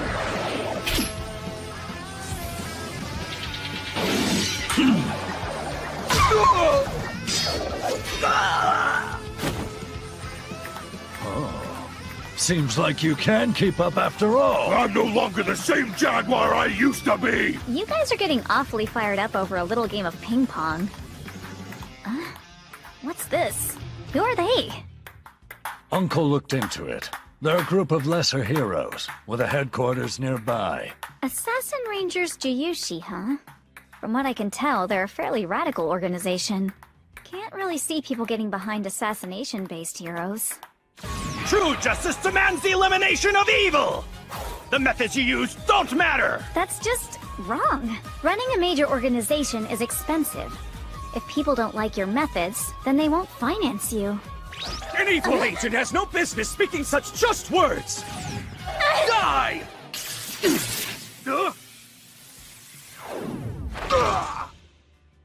Well, guess the Philadelphia plan is running smoothly.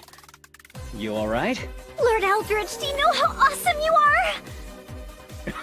are? Yeah.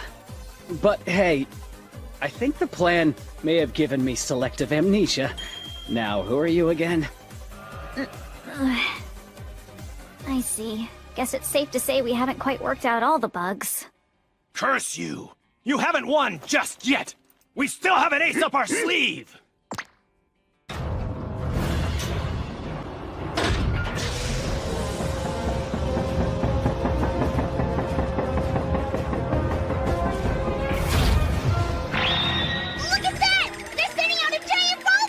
Yeah, and from the looks of it, a used one. They most likely picked it up secondhand from some other hero team. What now? For a secondhand robot, 3 of us would probably be enough to take it down. Hold on. Do you hear that? You've reached the end of the line! In the name of taking down evil, hurting civilians is justice! This isn't good. We've got to get the civilians to safety. Nah, they'll be fine. He's got it under control.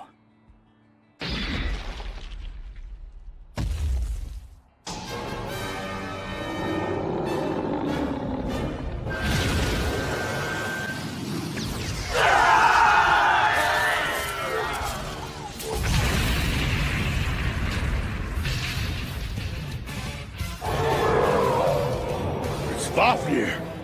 I didn't know he was joining us today. He always wants to, but his operational costs tend to be prohibitive. Yeah, we did it! Hold on. Just who is that big guy anyway? The Philadelphia plan still needs some work. What a sketchy bunch of heroes. But the people seem to think all this was just one big show, so I guess it's fine.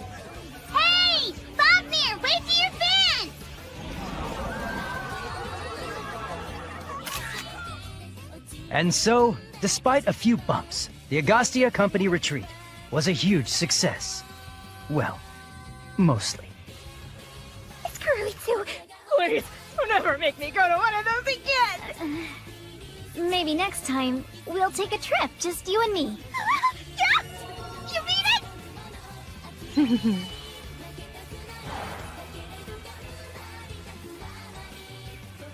Take that! And that! You great big stupid idiotic jerks! You traitors! You can't abandon me like that! You'll be sorry, do you hear me?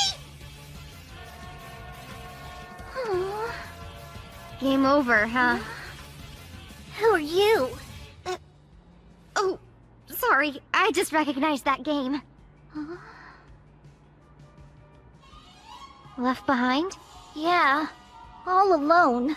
Everyone else went on a fun trip. You must be lonely, huh? I'm not lonely at all. I'm fine.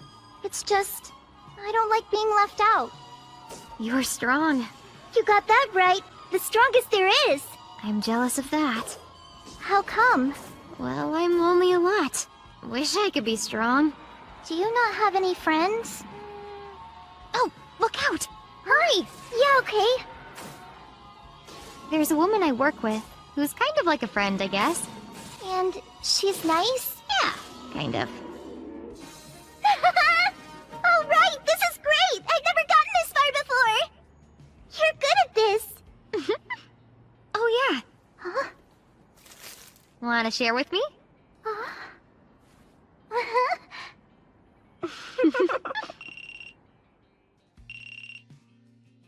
Mizuki speaking.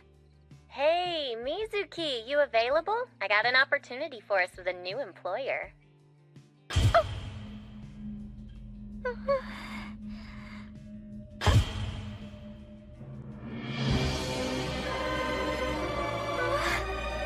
Everyone, your attention please. Allow me to introduce Agastya's newest executives, Karin Mizuki and Heiki Matsuyama. All glory to Agastya! All glory to Agastya! All glory to Agastya. Glory! Glory! I'll be counting on you.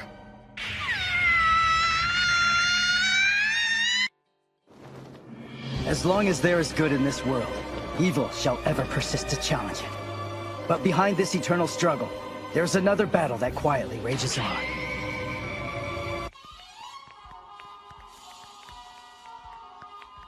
Executive, I'd like some tea.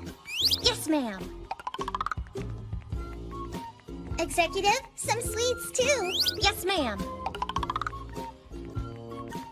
Is there anything else I can do? Perhaps a nice shoulder rub? How thoughtful of you, Executive.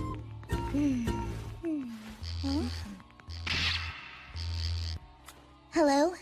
Great leader, the hour is upon us. Understood. I'm on my way. I've got an appointment. Be back later.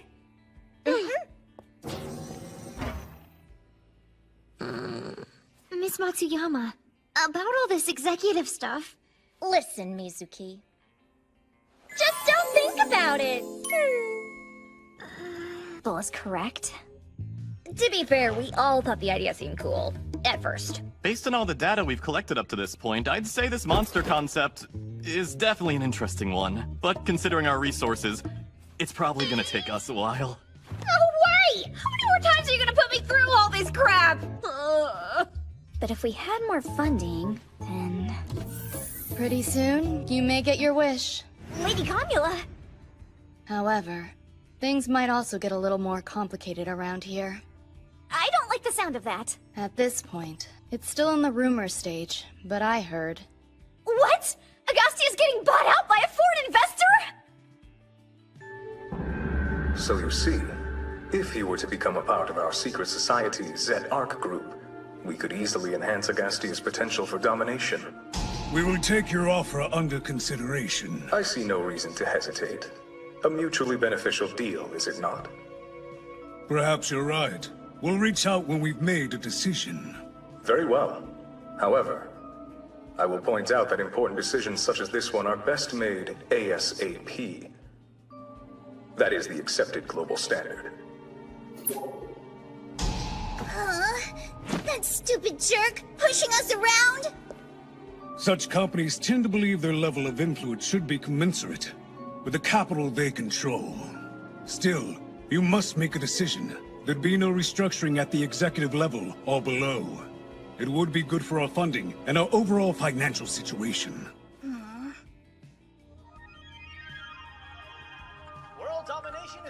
So, the foreign investor is Secret Society's Zet Arc. Those worldwide players are something else. It appears that Zet Arc is looking to expand into the Asian market. M&A among evil secret societies, though? M&A? It's shorthand for mergers and acquisitions, aka buying up companies. I'm guessing they probably see us as a convenient foothold for their Asian expansion. Just look at that lab. It's clearly far beyond ours. Man, that's awesome! Think of all the cool monsters we could make there! But you don't really think that we're actually going to end up joining them, do you? According to Uncle's research, they're not above using strong-arm tactics to get their way.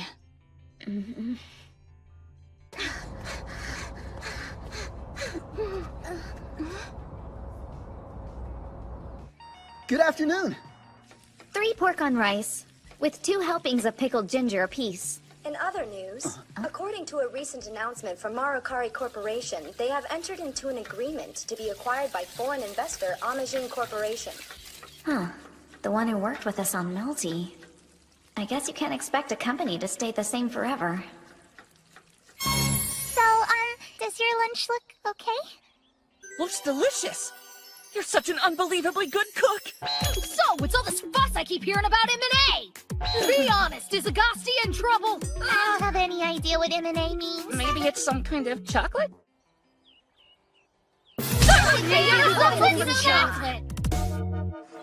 Hey, Areo, won't that be enough?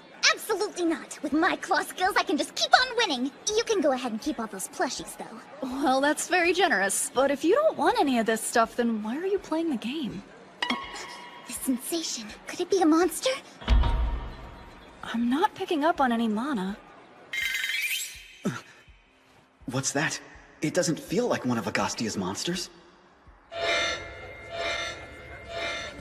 This is Jaguar Base! We're under attack from an unknown monster! I'm unable to reach Lord Jaguar! Undersea Observatory here! Something's got us completely fenced in! Emergency! There's external interference with Lord Eldridge's Philadelphia plans invasion! What's going on here? You don't know? Obviously, we're attacking your executive's bases. We here at Zet are realists.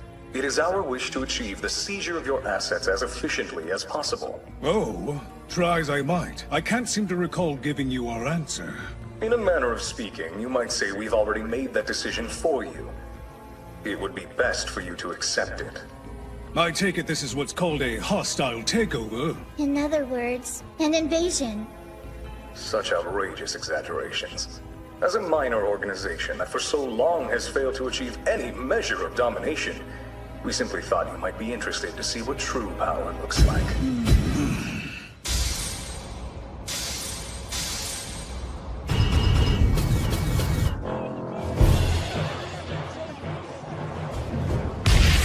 Everybody, clear out! Get to the emergency exits! Hurry!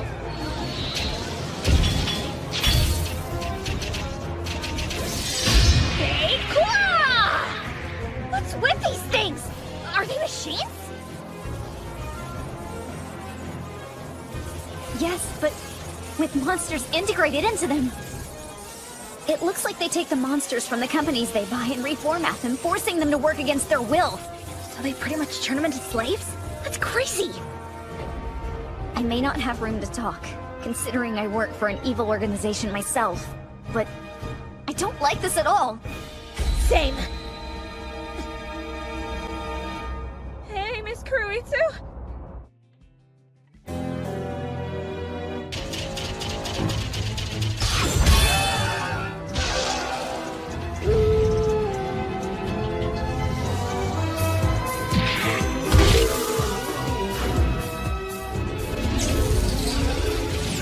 Don't worry, Mr. Cannon, because I got your back, okay? Take cover, everybody! Induce lightning system, great spirit, activate!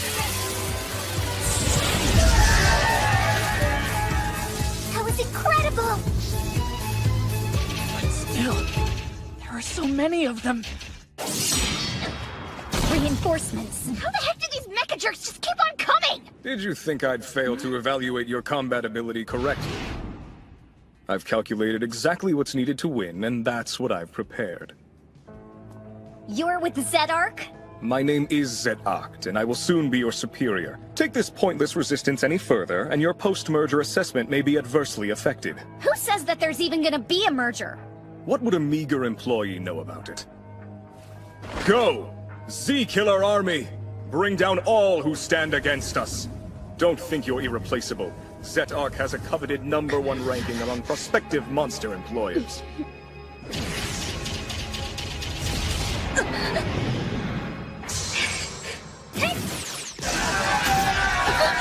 What? Fear not, Mew! Black Lawrence on the scene! We're here, Mew! And no one can touch my precious Wolfie but me! Find somebody else to touch your creepy cat! Magnifico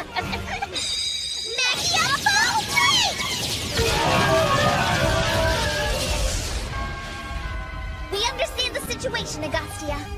We'll help you out this time, but this is just a professional courtesy, so don't get the wrong idea, okay? You really didn't have to explain all that in such detail, you know. The point is, we're joining the fight. Let's work together and take these guys down! Run, run!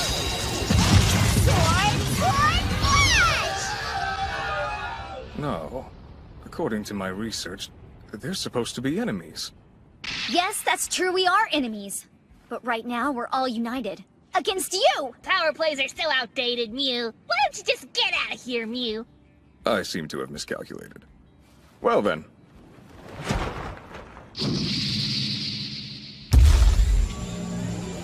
To think I'd end up having to take the field myself. How terribly inefficient. I must reflect on this later. A battle form? No way! I have no choice. You're mine now. Everybody, run!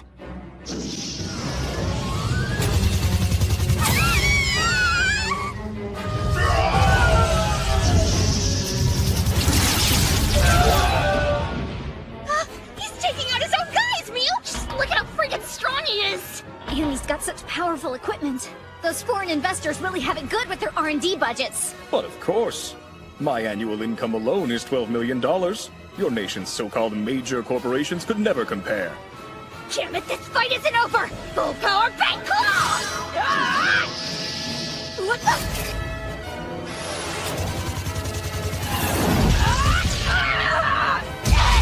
No, Wolfie! Stay away from my Wolfie!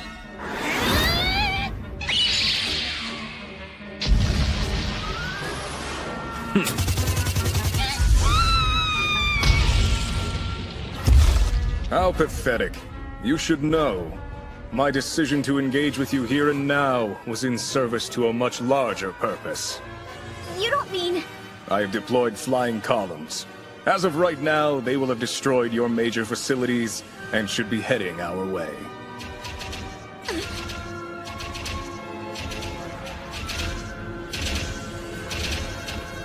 It appears as though this is over.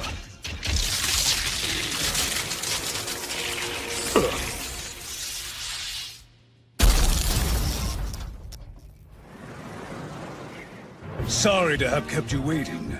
I hope you didn't think we were going to sit idly by through all this. Absolute Zero, Chief of Staff Magistus!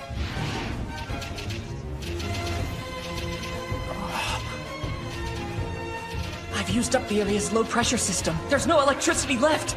Hey, I think it's time for you to get out of here. No, I'm staying by your side till the end! What's that? It looks like... You'll regret mistreating my subordinates! It's Great Leader Akashic!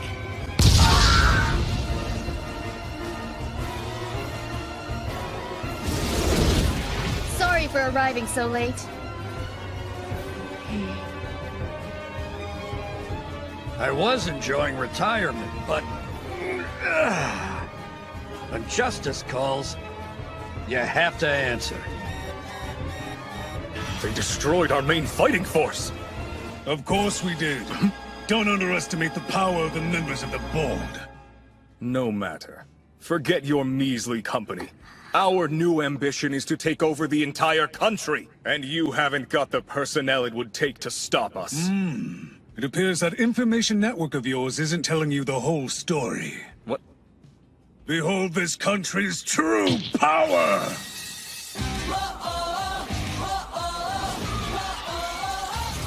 Never thought I'd see the day when we'd be fighting side by side, Evil Iger. To defend peace in Ibaraki, I'll fight my way through space and time! Heck yeah! I'll smash up anyone who comes after Chiba! Alright then, I'll work with you this once, Yasurugi! Your days of wretched greed are through! I'll see to that! The land of Niigata is sacred to us. You won't leave here alive. What can I say? It's a living, you know what I mean? Well, wanna wrap this up, Nagar? Rest assured, you won't get your hands on Akita!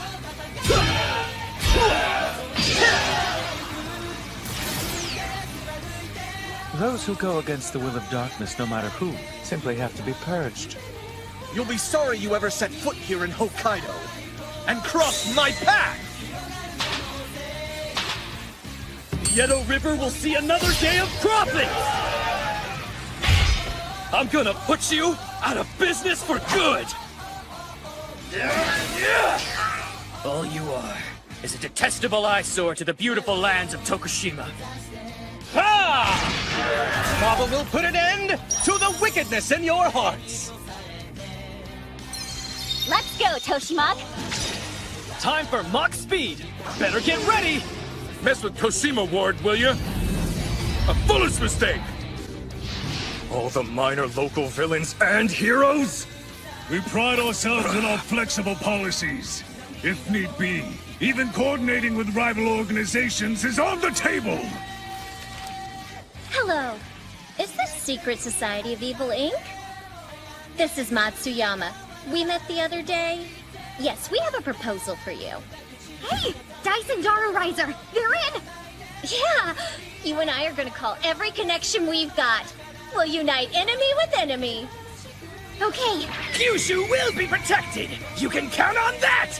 And this time, we're the ones doing the protecting! Quite so.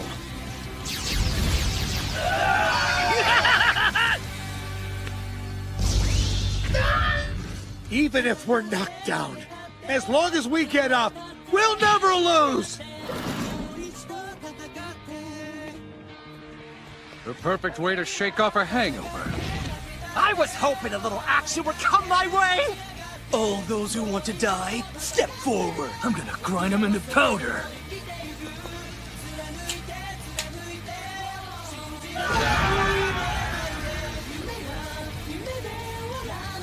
Sorry I'm late. Later, you're here! You're the last man standing, Zet Oct. Time to face the music! You haven't won yet, you pathetic heroes. Rebuilding an army of cannon fodder monsters will be a trivial matter. And in the meantime, I'll take it upon myself to annihilate you! Here comes the blade of justice! Blader, crush! What? No, get up, Blader! You overestimate yourself, you little brat. Who's next? All those who remain standing are my enemies. I'll show no mercy. This ends now!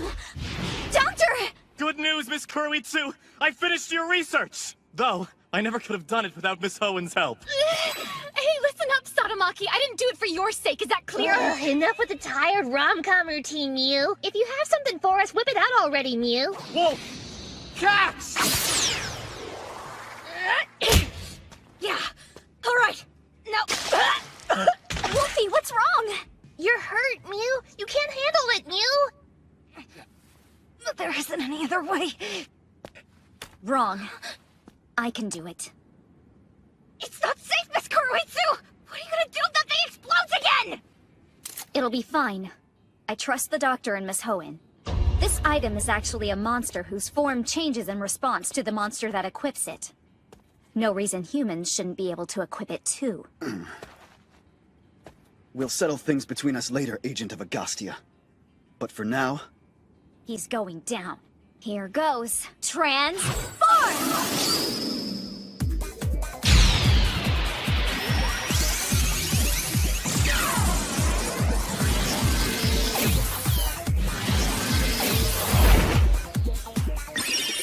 Blader! Next stage, Master Blader. Master Blade! Black Blade!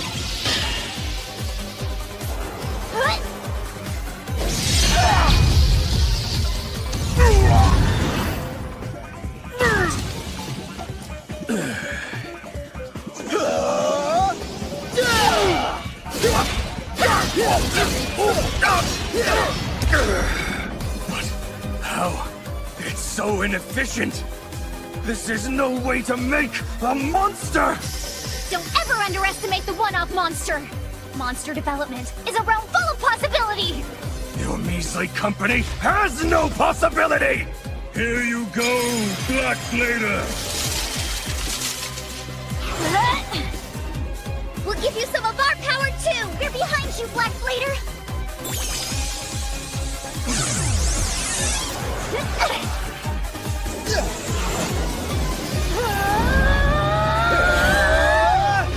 Double Blader! Crush! Impossible! Oh yeah! We did it, Mew! It really worked.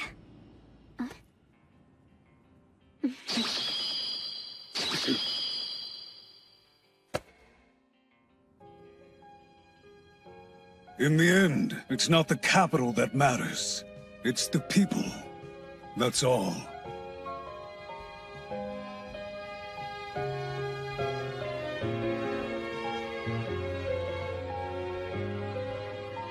Okay, guess it's time to transform back. Huh? But why?